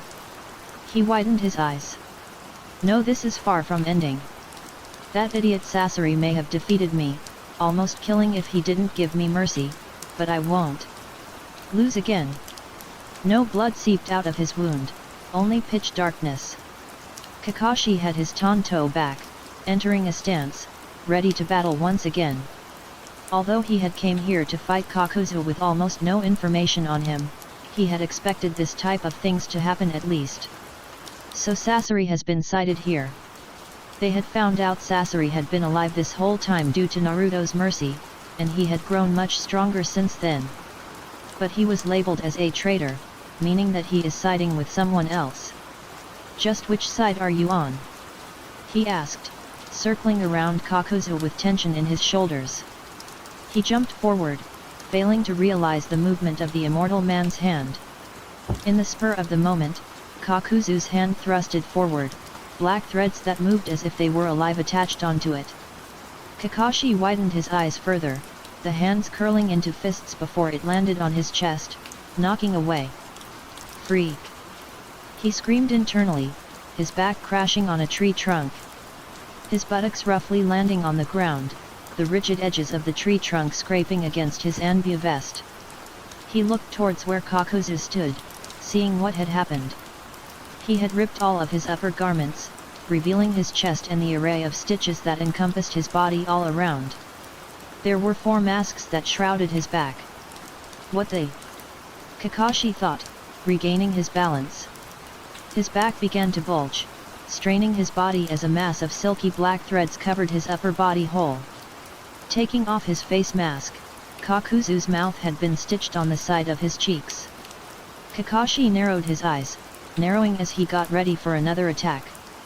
He should be dead by now, I had pierced through his heart with Reikari.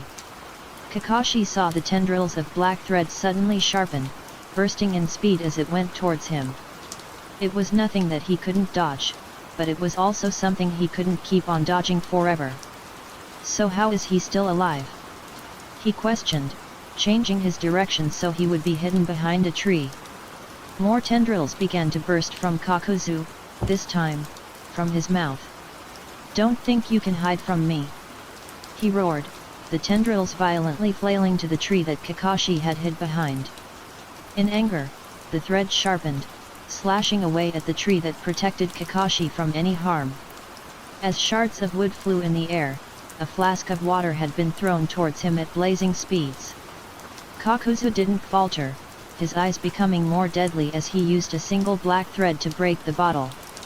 Gotcha, spoke Kakashi, appearing in his field of vision, just about an inch from the water that had just been shattered in the air.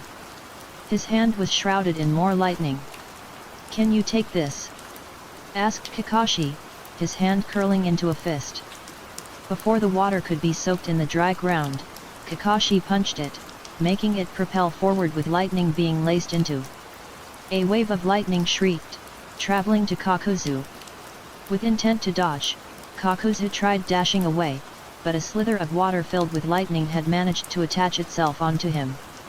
In shock, Kakashi appeared in front of him once again, doing another roundhouse that made him be pushed to the side.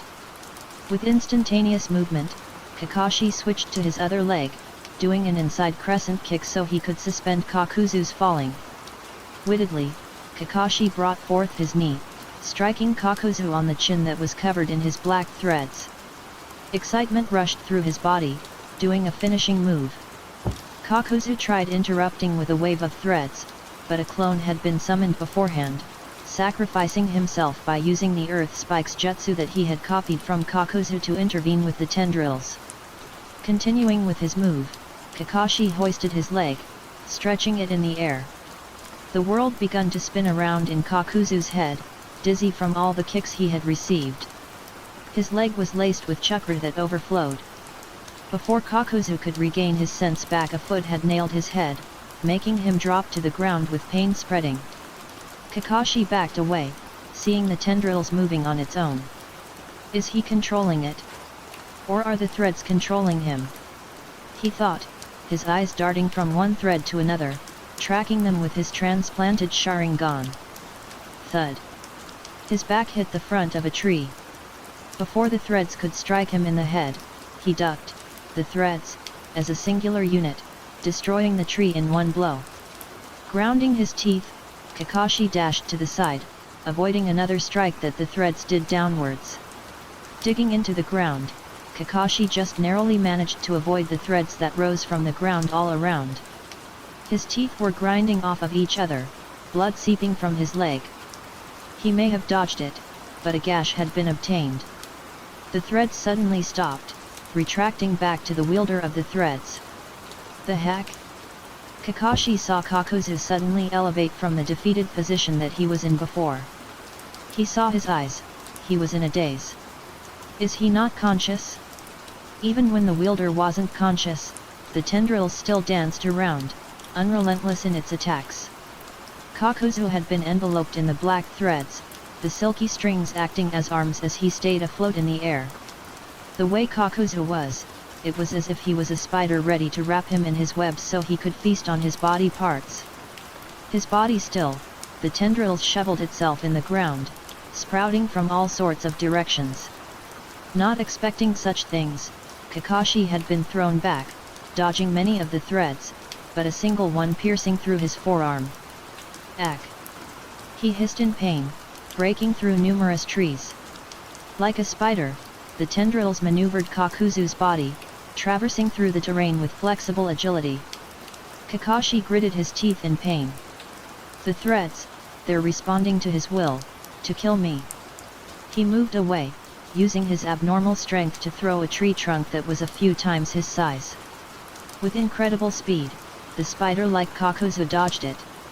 Not done, the tendrils spun, twisting into a sharp spear that shattered the tree trunk without any effort needed.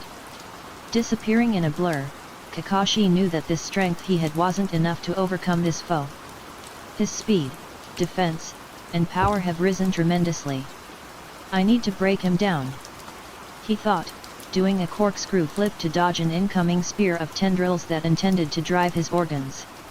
Sweat dripped from his body as he continued to dodge more incoming attacks. One of the attacks had destroyed his Anbu mask in one succession. After some time, Kakashi had finally gained enough distance. His eyes began to spin, morphing into a mangekyou. I must thank you, Naruto.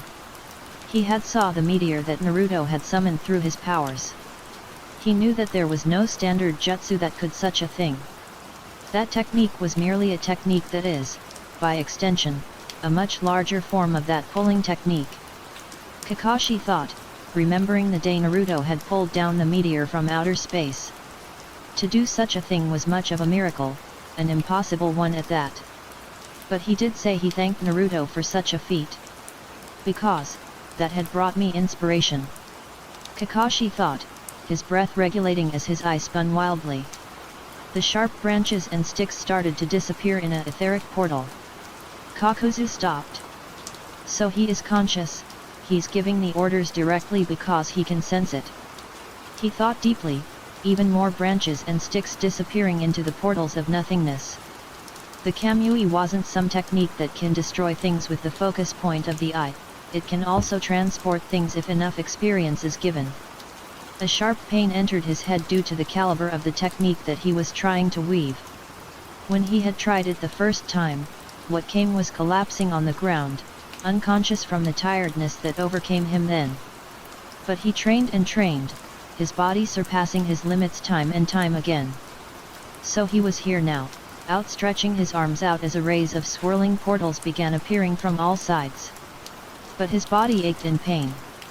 There was one fatal flaw in this technique that he had come up with. His mangekyou was one that was intended to be long-ranged, could only manifest these numerous portals from afar. There were no swirling portals around him about 15 feet away from him. It was like a semi-dome that, an igloo of sorts. Kakuzu, and his tendrils, didn't seem to notice this was pierced with numerous shards of wood in all sides of his body. The tendrils were cut clean, the supports that held Kakuzu, being destroyed. He dropped to the ground. Is everything done? He asked himself, breathing heavily. The answer to this question was rather simple. Kakuzu's arms twitched, the black tendrils once again rousing from his body. Things were yet to be finished. Kakashi did an aerial, his legs wide as he dodged another batch of black threads that honed towards him at insane speeds. His body was strained, but he couldn't give up. If he had been a bit more prepared and not so complacent in his training, then he would have been able to beat Kakuzu before he could even become a spider-like entity that hovered over the ground. More swirling begun to appear, his body aching from such feats. Can you just die? He asked in an exasperated tone. This time, instead of branches and sticks, metallic weapons were propelled from the portals. Every cell in his body screamed in pain, wanting to get out in irritation.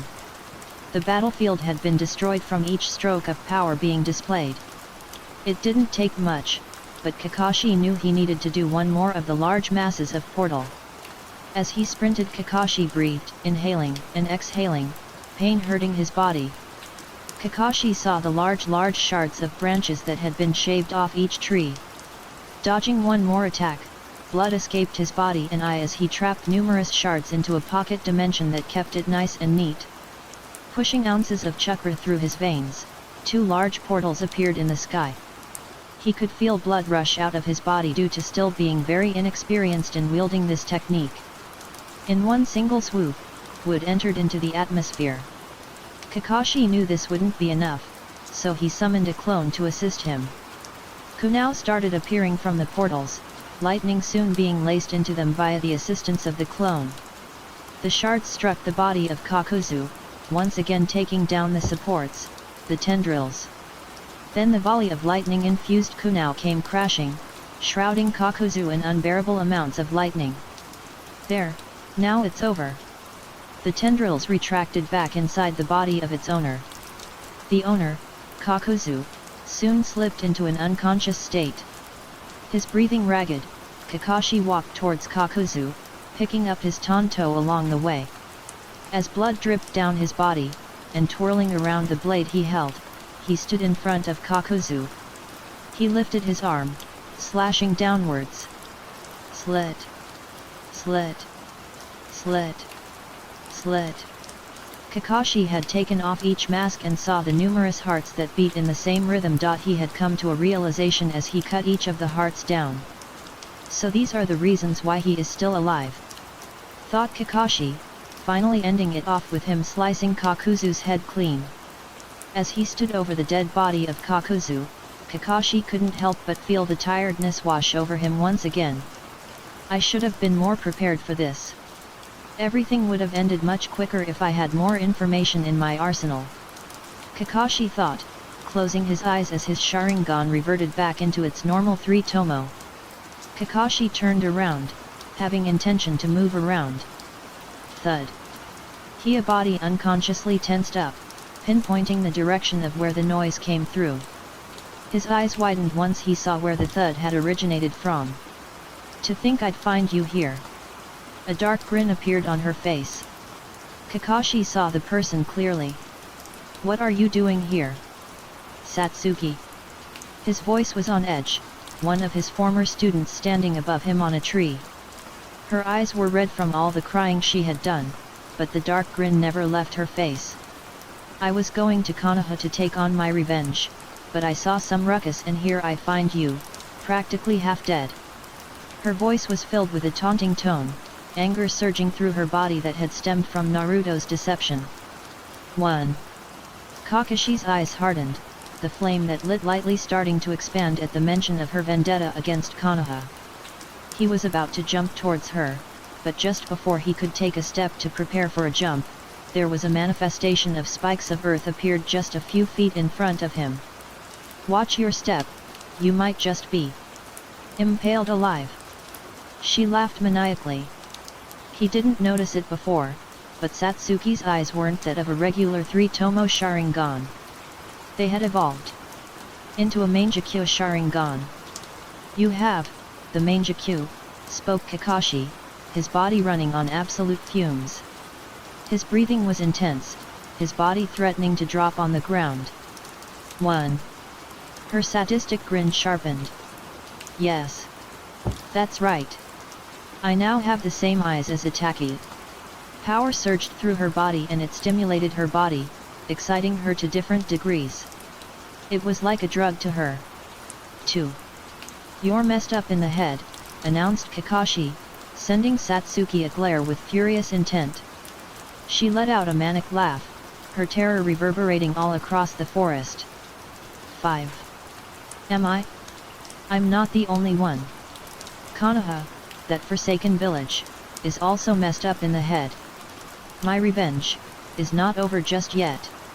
She wanted to cry, but anger and rage took over, refusing to let her drop tears. Kakashi growled lightly. Where is Naruto to keep you on his leash? Satsuki glared at him, a furious gaze locking onto his every being. She let out a gruff grunt. "I won't let him deceive me anymore." His words were nothing but fanciful lies. "He can't lock me up forever in his web of deceptions." Kakashi grimaced back, seeing as her feelings towards Naruto had changed. "Trust me, Satsuki. If he wanted to lock you up, then you wouldn't be here now. If you were locked, then he would have killed you the moment you escaped." He may hate Naruto, but he knew respect where it's due.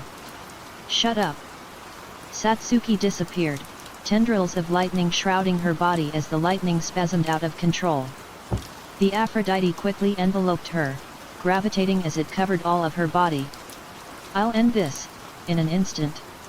Roaring loudly, Satsuki disappeared. A purple and black tendrils were left behind. A foot appeared right in front of his face, bashing him away in quick succession. Blood sputtered out of his mouth, his back hitting the ground. Regaining his steps, Kakashi jumped away, his eye spinning wildly as Satsuki was in the air, her blade imbued with sparks of lightning. "Die, die, die!" With an impure laugh, she shot out bits and pieces of lightning, the barbs making contact with the ground and made it explode in a number of tiny pieces. 2. Not recognizing the armor that she wore, Kakashi summoned one portal just a bit above Satsuki, sending a kunao in hopes to pierce through her armor. "What is that armor?" he was to ask him, deflecting a thread of lightning with his tanto. The kunao had bounced off of the armor as if the weapon was nothing but a trivial force. "Portals? How dull." She landed on the ground, her feet crashing itself on the ground, making the coarse ground shatter and crackle upon impact. They were like spider webs that strung along the ground. Jumping forward, Satsuki imbued her foot with a light amount of chakra. Too fast for Kakashi to see, the foot was pressed into his stomach, shooting him away. Zipping around, Satsuki broke through numerous trees throughout her, trailing towards Kakashi. Trying to buy time so he could recover, Kakashi conjured two portals inside the tree trunks. With his body aching, the Kamui tore just a tiny bit of the tree, making it fall down in an instant. While it wasn't enough to stop Satsuki, plowing right through the tree with ease, Kakashi managed to escape her vision through obscuring it with the trees. In a folly, Satsuki zipped through numerous trees, destroying them in the process. "You, and your futile efforts!" she yelled furiously, her emotions running through her body like a stream of water. She sent a fireball from her mouth, illuminating the place in a bright color, red and orange, that continued to burn throughout the forest. Unknowingly to her, a clone with a teal cloak had been watching over them. He stood in front of his old home that he had betrayed to further his own goals. An amused smirk appeared on Naruto's face, reminiscing of the times he had been here. "How times have changed," muttered Naruto, seeing people on top of the large walls of Konoha. They were a mixture of Anbu and Jonin shinobi that overlooked the walls that resided in this part of the Nation of Fire. Some were sent to message the Hokage of Naruto's presence. The rest jumped off of the walls, disappearing and reappearing right in front of Naruto in a flash. They were about 100 or more meters away from the gate. He saw their shoulders tense up. "Why are you here?" they yelled, slightly trembling in the fear of Naruto's smoldering presence being thrusted upon them. It was like a wall of solitude that surrounded them from all sides, with nowhere to escape. "My reasons are not needed, I wanted to check on something." There was a sense of vagueness as he spoke in a gentle tone. While it was nothing but superficial greetings, they couldn't help but stay quiet. "And if you agree..." His voice trailed off as he appeared a meter or two behind them, facing the Konoha gates with a boring gaze. "No one will have to die." With a quiet tone, Naruto continued walking forward, ignoring the frozen movements of his trivial opponents. They were nothing against him. Their strength that Naruto had, they didn't have it. But the frozen shocks were broken once a Jonin shouted in anger. "Don't look down against us. Don't act high and mighty just because you barely beat all the Kage." Naruto ignored them, seeing that people did in fact believe in the newspaper and the contents of it all. Controlling the masses and lifting their spirits by spreading false information, how touching. He thought to himself, sensing the Jonin run up from behind. But with such a risk by them, it'll bite them in the back from underestimation. He outstretched his arm, everything stopping around them. The Jonin couldn't move, his body no longer in control. "Say, Jonin-san," Naruto said, his voice low so only he could hear it, "why is the world so cruel?" He asked, a translucent blade appearing on the palm of his hand. "What is the point in living to grow stronger, when I exist?" he asked, about to swing the blade to impale his body in one move and one move only. I think it's getting too rowdy in here." Naruto stopped, his blade just barely at the start of his heart's entrance. The Jonin gasped in relief, not realizing that he had been holding his breath in for so long. "Jiraiya-sama!" the Jonin yelled, trying to command his body to move away. But it didn't move, not even budging a single time. Naruto looked at Jiraiya, his peerless white hair that traveled all along his back. "Ah, yes, Jiraiya. Have you come to stop me?" A dangerous grin appeared on Jiraiya's face as the shinobi grew just a tiny bit calmer. He nodded his head vigorously. "Of course. What am I if I can't even protect the village that I care about?" Naruto smirked as he readied himself for battle. He shrugged, thinking for a moment. "Who knows, a failure if you think about it. But don't you think it's a bit too early to fight me?" he asked, knowing he could end this fight in a split second. Jiraiya smirked back. "I think you're a bit too young to defeat me." Naruto's smirk widened even further as he could hear the steps of the shinobi behind him. Jiraiya widened his eyes. "No." He was cut off as they were pushed back, their bodies exploding from the concentrated pressure that he had emitted from his Rinnegan. "That's funny," Naruto said, repositioning his cloak. "I think you're a bit too old to defeat someone like me." He dashed forward, not expecting to fight Jiraiya so soon. "Satsuki is not here," he concluded, holding back as he appeared above Jiraiya, his blade shining from the reflection of the sun. 6. Blocking the blade, Naruto disappeared, his blade still in the air.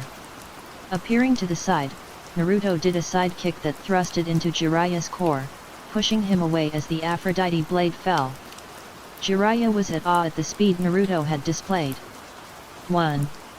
To be able to disappear and attack while his weapon was still in its original form, it was rather amazing to say the least.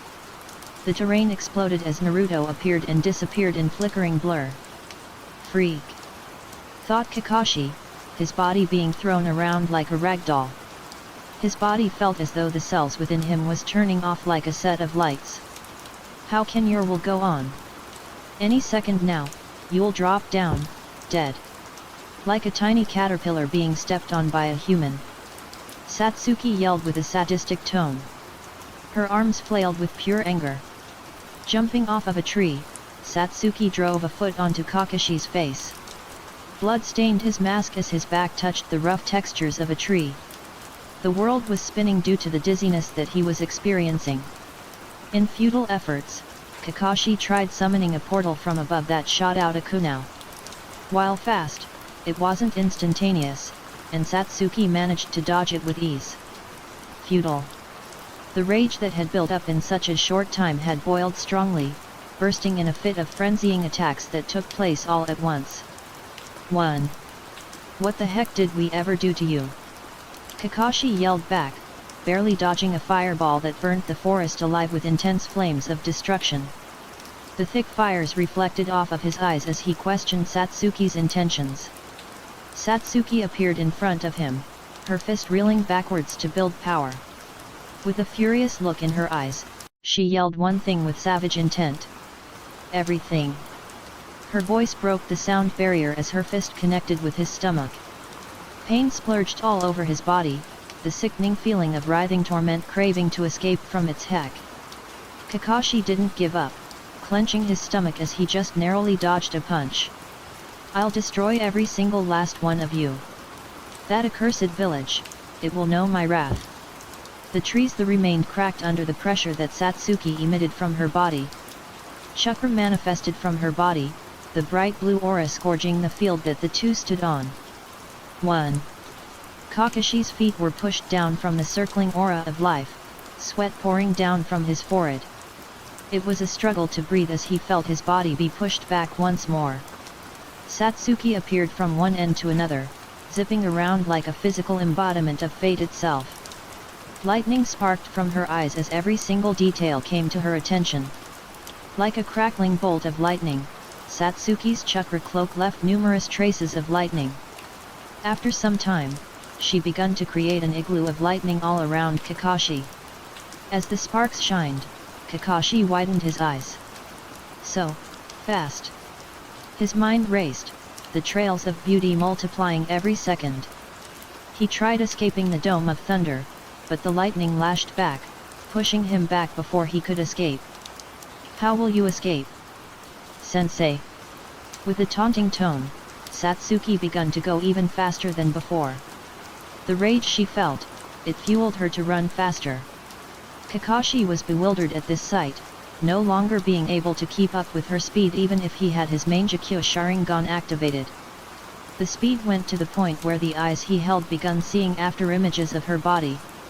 Are my eyes unable to keep up to the point where after images are being created? With no chance to escape, Kakashi felt a punch faster than his eyes could perceive crashed on his chest, plowing through as he felt his body crash through numerous trees and structures. With a feral grin, Satsuki maneuvered off of the trees being left over, following behind Kakashi's heavily injured body. All he could see with the reddish tint of the world due to blood dripping down his face. He tried moving, but his body refused to budge. Is this my limit? He asked himself. The motion of life began to slow down. His mind tuned everything outside out. He could only hear himself. My life, over already? How tragic! He thought to himself. His eyes were heavy, wanting to enter a deep sleep for all eternity. He wanted to continue forward with his life in the elemental nations with everyone else. To kill Naruto. To not lose anyone else ever again. The envy was his gateway to a new path, a new gateway to power. The power he didn't have, it was there.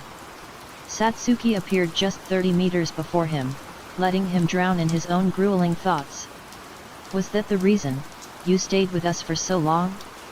Kakashi thought to himself in deep musing. He learned a lot after Naruto defected from the village.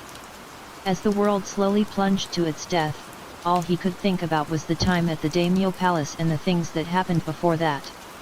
The tragic moment of Asuma's death, the loss of Guy's arms, they all scarred him in his mind. As he saw these events unfold, he was once again being taught something all over again. The bonds that existed between life and death, it made you think of it all at once. Naruto, were these bonds you held, were they the reason you stayed with us for so long? He asked himself, feeling impending death looming. He knew it himself. The bonds he had formed, he could have thrown all of them away after seeing all the death that had suddenly manifested around him like a tsunami destroying the land. But I didn't. Bonds are important to me. Kakashi thought, his eyes reflecting against the sun that shines so brightly. The largest star he could perceive was shining down above him. He couldn't throw these bonds of his away. They were what he had managed to build up from all the past trauma he had sustained. The bonds he had created were a way to start a new life for him. Like the grains of a sand castle that fell from the movement of the world, the bonds he created had crumbled just like them. But he held on, trying his best to protect them by sacrificing himself through the life of the Anvia Black Ops. He had grown a philosophy from the suffering he took. 2. Only with power will I be able to protect these bonds from collapsing. He internally grunted in amusement. I guess Team 7 was more alike than I had thought. Our thirst for power is nothing short but an obsessive craving. Kakashi thought one last time as he saw a blurry image of Satsuki. Satsuki stood in front of him, a sadistic grin stretching from one end of her face to another. The beginning of her true revenge begun now.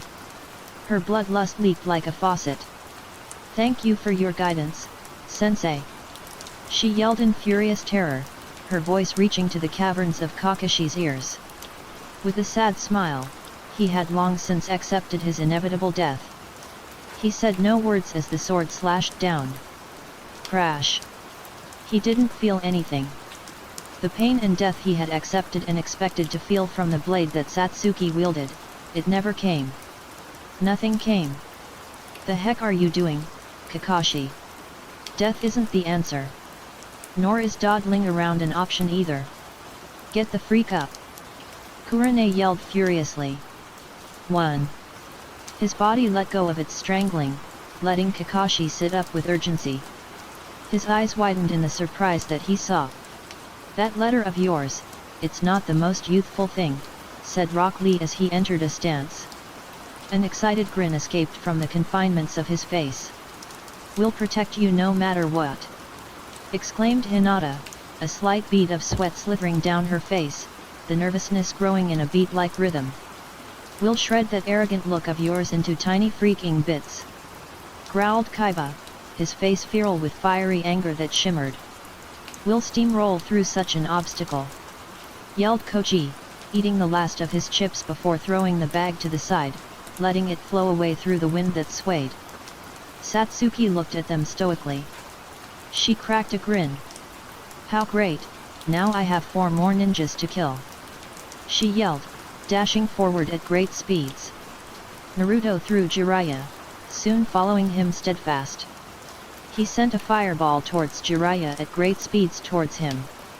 His eyes held a boring look in it. This was merely a sparring match for him.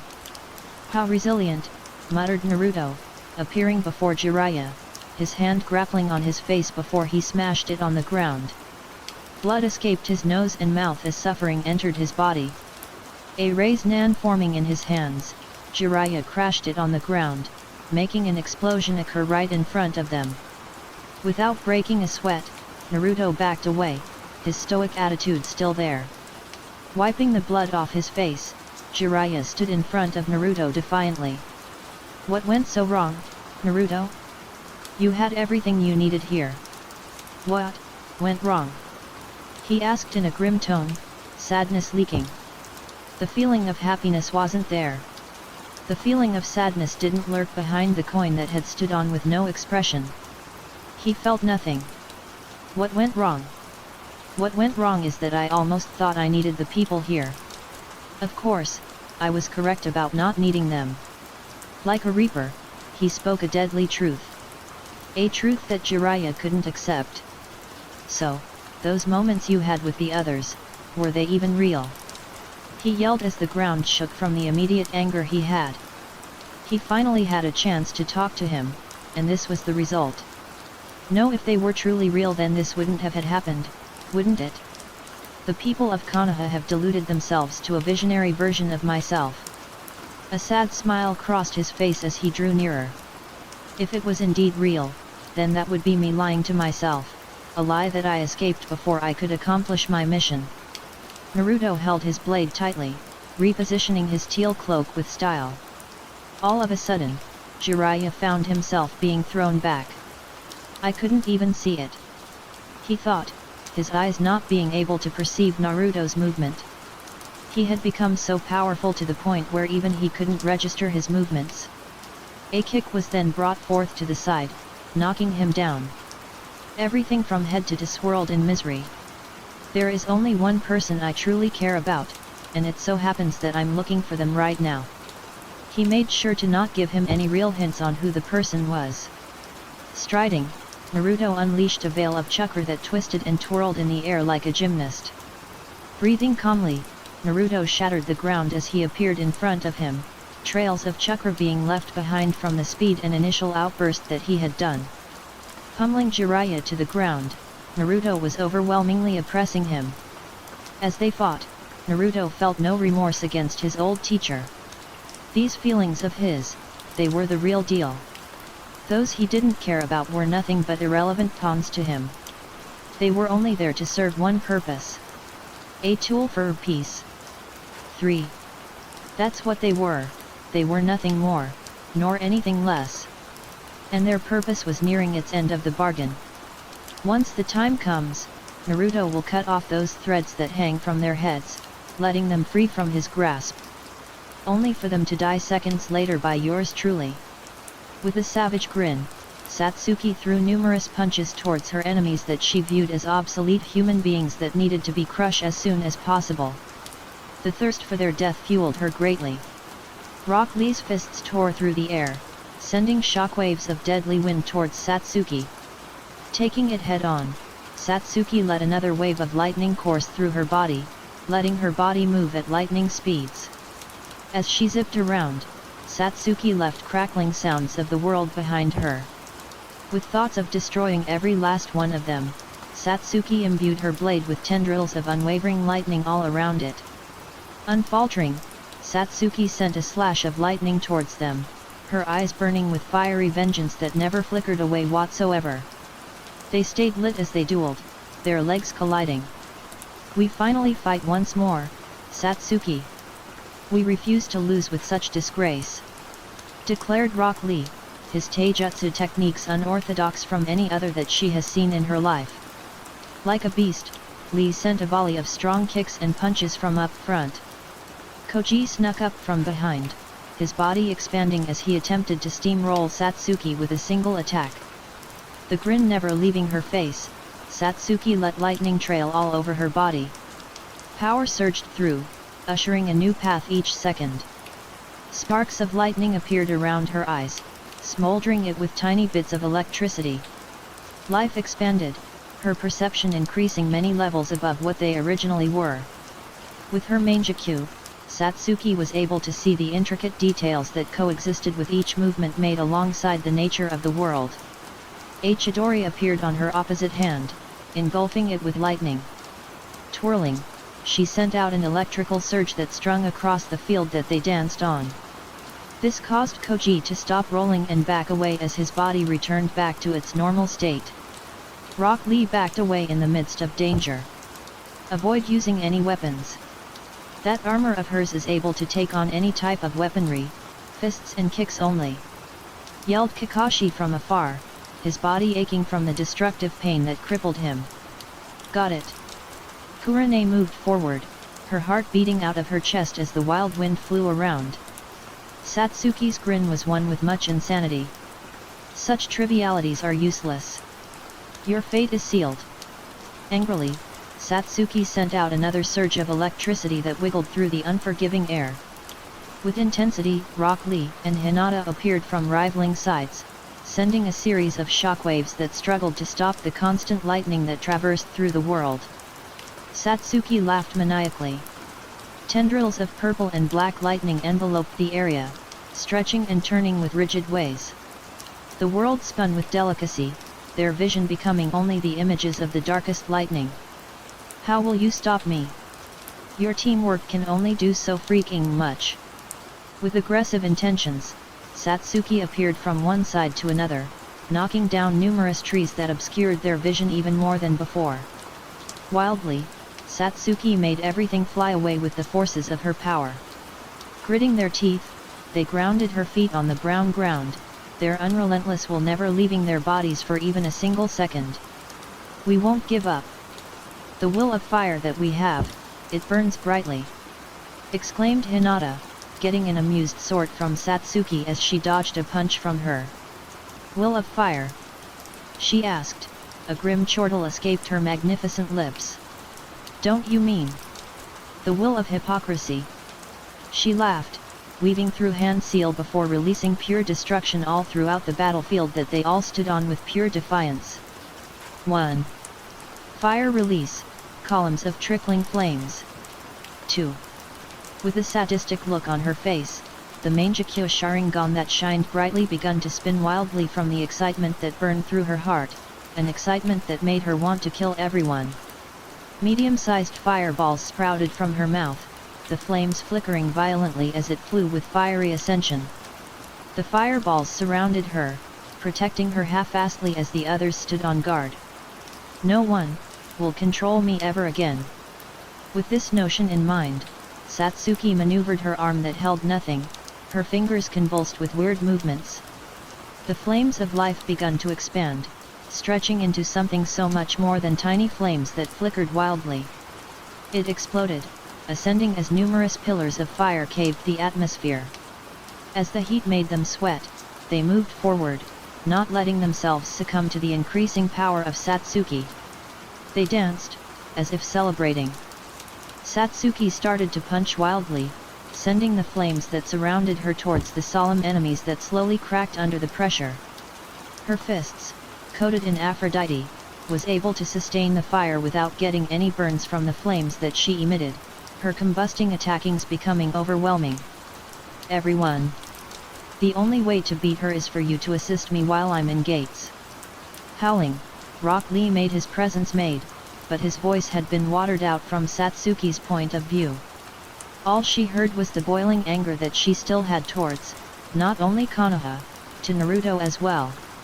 The pillars begun to wallow in tiredness. She widened her eyes, pain crowding in her body as she was punched in the gut by Rock Lee in the fourth gate. With swiftness, Rock Lee raised his leg, doing a falling kick towards Satsuki's head. Blood sputtered, Rock Lee used his palm to drive her away. Koji expanded his body, rolling towards the flailing Satsuki at dangerous speeds. Before she could regain balance, her body launched away from the rolling forces of Koji's. More blood began ushering from her body as she was sent towards Kurane. Imbuing her fist with a brilliant amount of chakra, the earth crackled under her power. As bits and pieces of chakra made itself apparent, her fist connected with Satsuki's face. All Satsuki could feel was uncontrollable pain as she was put into an endless loop of attacks. Kaiba was next, attacking like a wild whirlwind that destroyed the floorings of the earthly world. Take this! You piece of crap! His eyes burned with great fury, doing a fang-passing finger alongside Akamaru. With the large dog becoming a clone of Kaiba, they attacked with ruthless pressure. Brutally, Satsuki was sent towards the last person that had to attack. It was left to Hinata to finish Satsuki off. Her mind raced, thinking what attack she should do. That armor is protecting her chakra points incredibly well, it'll be impossible to disable them. Resorting to another way. She knew this way wouldn't kill Satsuki, but her arsenal was rather lackluster. This would be the most destructive ability that she had. Warping the air, her hand uncurled itself, her hand turning into a straight palm. With Satsuki facing Hinata, a vacuum of power launched itself into her solar plexus. Freak! Satsuki thought. All she could think about was the overwhelming pain that she felt. Her body crashed on a broken tree stump. Thud! A loud thud made itself present, blood overflowing from Satsuki's body. The Aphrodite armor had helped her live through all the unbearable pain, but the excess power that bypassed the armor hurt like a tree being slammed into her face. Blood continued to be spilled as she struggled to stand up. Was this how Kakashi felt? When I freaking dragged his body all throughout the woods. She grimaced at the feeling she got when she tried shifting her body. 1. Agony screamed at her. Was this the outcome of being complacent? She gained so much power in such a short amount of time that it brought her to such lividness. And what was the cost? Arrogance, and a lack of understanding of her own limits. She fought toe-to-toe with Itaki, he would have been able to defeat them without a doubt in her mind. How gruesome! Huffing with intensity, Satsuki looked at the five that drew near towards her. She wanted to grin madly, but the tiredness had stopped her before she could. Satsuki now was in a situation familiar to that of Kakashi. One that resembled a hopeless continue, a continue with no true meaning. This is the end, Satsuki! Yelled Rock Lee as endless power poured out of his body in united streams and strings. Was she going to accept death? Absolutely freaking not. Her mind filled with mad terror as she felt death near her body. Satsuki wanted to move, but her body denied her freedom that she wanted. The four others stopped, letting Rock Lee finish Satsuki off with her terrible fate. Bursting towards Satsuki, she tried commanding her body to budge. Move. Freaking move. Angrily, her eyes burned with fury as Juden bursted into life. Being able to perceive his movements was one thing, but was she able to move and dodge her movements? Come on. Come on. Come on. Come on. Her body didn't budge whatsoever. Rock Lee reeled his fist back. His movement was nothing but linear patterns. They were easy to predict and see. Emotions are fragile, they can break you in battle. She gritted her teeth as she forced herself to think about the many forms of Naruto's words when he had taught to her. She was mad at him for his deception, but his words of advice were nothing short of a miracle. As his fist drew closer and closer, a voice rang from her brain. It shouted and shouted a single word that gave her a quick burst of power, a quick burst of energy. Her eyes closed, letting the word ring constantly. She wanted the words to become more vivid. This didn't take long as well. Rock Lee's fist was yards away from hitting her face.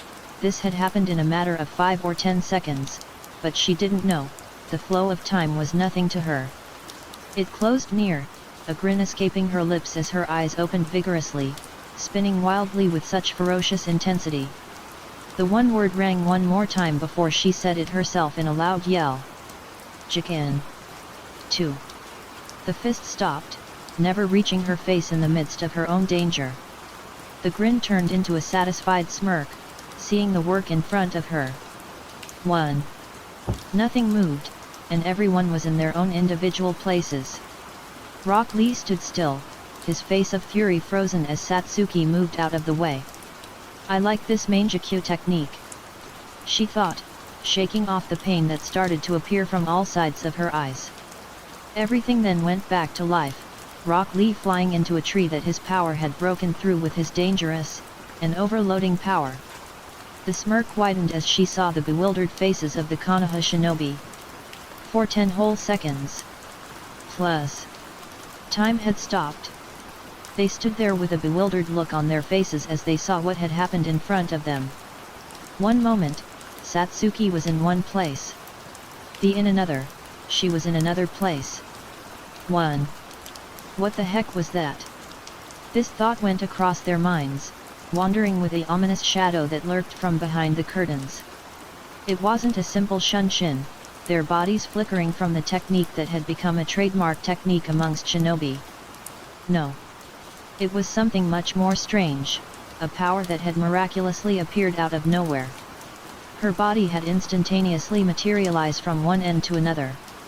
Like a bubble popping, but it reappears somewhere else, that's how they would describe it. In 1 second, the bubble was there, floating in the air that loomed over them with a sinister glint in its eye. Then, it pops all so suddenly, disappearing into the intoxicating space of air. But, it appears once more, forming into the same exact bubble but only from a different distance, a different time. Satsuki laughed at their exasperated faces. It's not over, just yet. In a crazy tone, Satsuki used Jikin once again, time freezing from all sides of the world. In the viewpoints of the others, Satsuki was appearing and disappearing at light speeds every time she disabled Jikin through her command. 1 second after another, Satsuki appeared from one end to another, flickering out of existence each time with no worry whatsoever. It seems the longer I use Jikin, the more chakra it needs.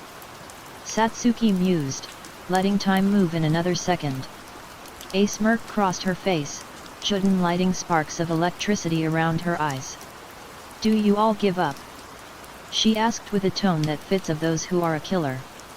Blood exploded from their bodies all of a sudden as Satsuki stood behind them all. They dropped to the ground, their knees hitting dirt as blood stained it red. Don't you see? All of you guys are nothing but piles of trash that lay in front of me. Your power means nothing to someone like me. Rock Lee got up from the ground, gritting his teeth as he flailed himself forward. Giving up, it means defeat. With a ferocious yell, Rock Lee bursted with anger as he stayed in his fourth gate. Madly grinning, Satsuki held out her hand as she perceived his movements. Jikin. 3.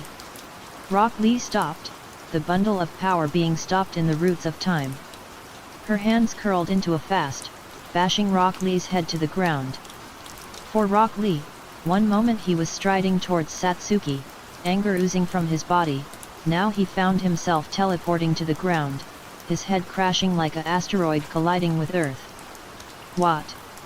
His mind trailed away, blood rushing out of his face like the water that he drank. The gates wanted to stop, to leave his body. But he refused. The adrenaline he had now was sprouting like an active volcano spewing ashes and lava. Avoiding a surprise attack from Kochi, Satsuki pulled herself out of the moving time, backing away as she let time roll back to its natural course. Kochi steamrolled all over Rock Lee, the pain making Rock Lee convulse in response. Crap! Are you alright, Lee? Kochi eyed Satsuki, a great amount of anger gravitating all around his body like he invisible forces of the Rinnegan. Satsuki was pleased by the anger being displayed by the weaklings that groveled before her. You're all so resilient, she sang, her arms and feet flailing like a child that got their hands on pieces of candy. In a crazed manner, Satsuki pressed the ground with her foot, making the flooring shift and elevate. 9. Sharp spikes erupted as it made the ground rumble in displeasure. The spikes zoned and honed in on the Konoha team, the great speeds intimidating them as bits and pieces of sweat trailed down their heads. A brief relief made their bodies less tense, the shards no longer in reach once they finished dodging the numerous spikes of earth that threatened to impale them through various places on their bodies. But this relief of theirs were nothing but a lie, a moment of torment happening as they felt a series of pure suffering writhe all around their insides. Their eyes widened at the cause of it. How? This was the single thought that raced through their minds when they saw the bits and pieces of spikes that caved into their arms. It had happened in an instant, the spikes appearing like a magician that wanted to show off his array of tricks. More blood spilled on the dirted earth. How does it feel? The pain that scourges through your body. How the heck does it feel? Laughing at them, Satsuki appeared above them, a shroud of lightning in her hand. Chidori sharp spear. The lightning begun to transform, the shape changing into a slim saber that increased in length. Wailing it, Satsuki shattered the ground once more, piercing it thoroughly. They barely managed to dodge as Hinata managed to send a thrust of air that was due to her vacuum-like technique. Satsuki was not worried, using Jikin to stop time so she could drop to the ground without the technique reaching her. Letting time become whole again, Satsuki dashed forward with the element of surprise on her side. Weaving through numerous hand seals, she sent a fireball that was a few times bigger than a tree trunk. Kurane tried running away but somehow found herself to be at the same spot, in a point-blank radius in front of the scorching fireball. Before she could be hit, Hinata appeared in front of it, her arm reeling backwards. Sensei! Get out of the way! Kurane gritted with anger, annoyed with her own weakness as she tried to move away. But to her dismay another fireball had been sent towards them.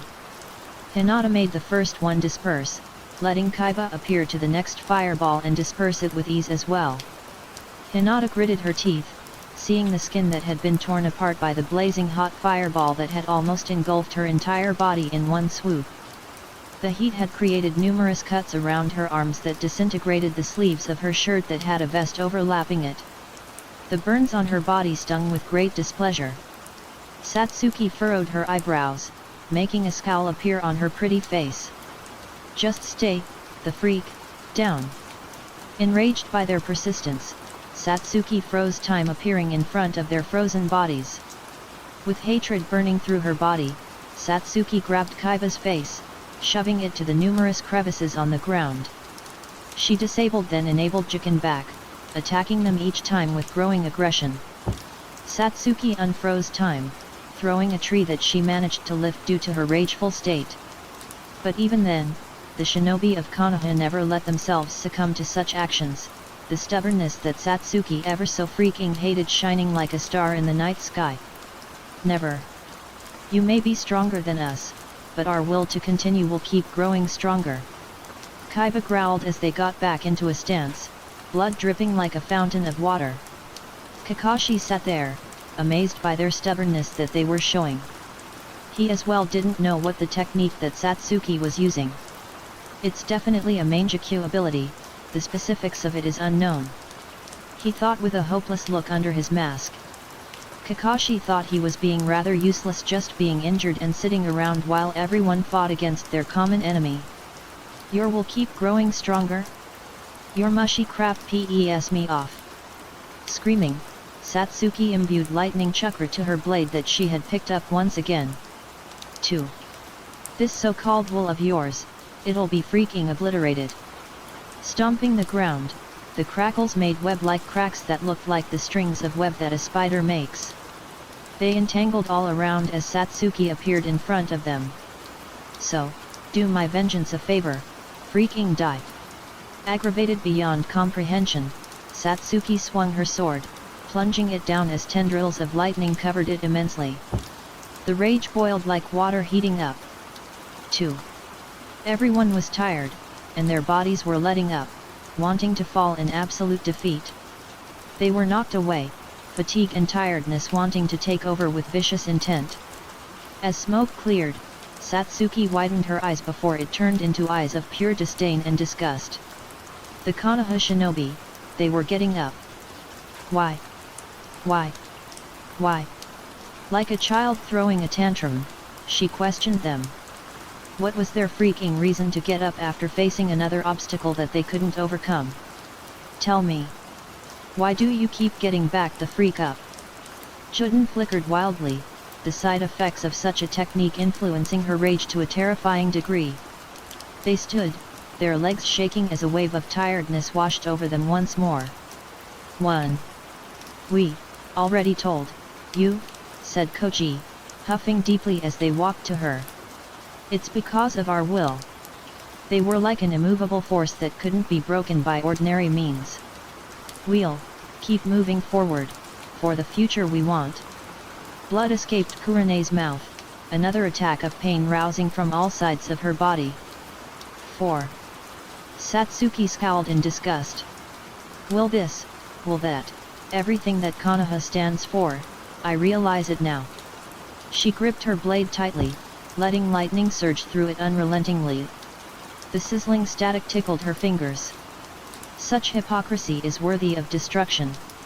My destruction. Using Jiken, her eyes stung in pain as she repeatedly flickered everywhere. Blood started to seep from her right eye, the intense pain unrelenting. But she didn't let the torment catch up to her, continuing to flicker from all sides. Like magic, cuts started appearing from different sections of their bodies. This power I hold is something only you all can only hope to obtain. She yelled, then disappeared and reappeared in a different location. They couldn't keep track, her speed at disappearing at will being so great. 12. As they continued fighting, Naruto's clone was observing the fight about 100 or so meters away. He soon dispersed, letting its memories travel to the real Naruto's mind. 2. I see. So that's where she is, muttered Naruto, fighting Jiraiya while he stayed unscathed during the entire battle. A mere sparring match this was to him. Naruto looked at Jiraiya. I'll entertain you antics for a little while longer, my beloved seems to be doing just fine. Naruto bursted forward, his speeds unperceivable to the naked eye. 8. Naruto threw a kick to the side, imbuing it with another batch of chakra. Jiraiya decided to block the kick, his forearms reducing the damage he would have taken. 7. Jiraiya didn't question that part of Naruto mentioning the word beloved. He didn't care about such things when in face of danger that he couldn't simply brute force out of. Naruto dodged a punch to face, appearing under a tree branch that he attached onto. Now in an upside-down trance, Naruto eyed the sage that was heavily injured in front of him. You could have used all this power for good, Naruto. You could have gone another path to peace. A more correct path. Naruto grunted, scowling at such words. You and I both know that this world isn't so black and white. Naruto landed back on the ground with ease and silence. He dashed forward, leaving cracks of webs behind him. 6. What is right and what is wrong? And what is good and what is evil? They both lifted their legs, clashing as it sent shockwaves all across the area. Naruto didn't even break a single sweat. 1. We shinobi are the scum of the world. Our moral compass is nothing but superficial lies that we use to delude ourselves with fantasies of doing the right thing. Naruto pushed Jiraiya away through the use of Shinra Tensei. We kill, deceive, manipulate, torture, things like that make us rotten. Naruto rushed ahead, not fearing anything that groveled in front of him. 9. People like Danzo exist in this reality because of Konoha's inadequate efforts. He was a man who did the most heinous acts for the sake of the village, the tree that supports all. Naruto swung his blade downward, releasing a burst of chakra that trailed behind it. Jiraiya dodged and moved backwards to avoid a fatal blow to his body. Then what does that make you? Do you know what's right and what is wrong? Jiraiya asked, gasping at the amount of pressure that he was being oppressed by. That's funny. Those concepts of being right and being wrong don't apply to someone like me. Naruto wove through a series of hand seals with one hand before releasing a massive fireball from his mouth. And why is this the case? Naruto smirked, imbuing his Aphrodite blade with a flow of lightning chakra. He appeared above Jiraiya, his deadly, but beautiful blade raining from above. Because God knows no wrong. Jiraiya widened his eyes at the danger being displayed. He dodged to the side, avoiding an attack that would have cut down his entire body. 2. He looked back and saw a large gash on the earth's surface that ran about a mile up and down. Naruto landed, moving his head to the side to dodge a kick that would have landed on his face. Just like everyone else, you can't defeat me. Ha ha ha ha ha. How fun it is to make you all crumble. She laughed hysterically, her voice illuminating their minds and ears with rigid feeling.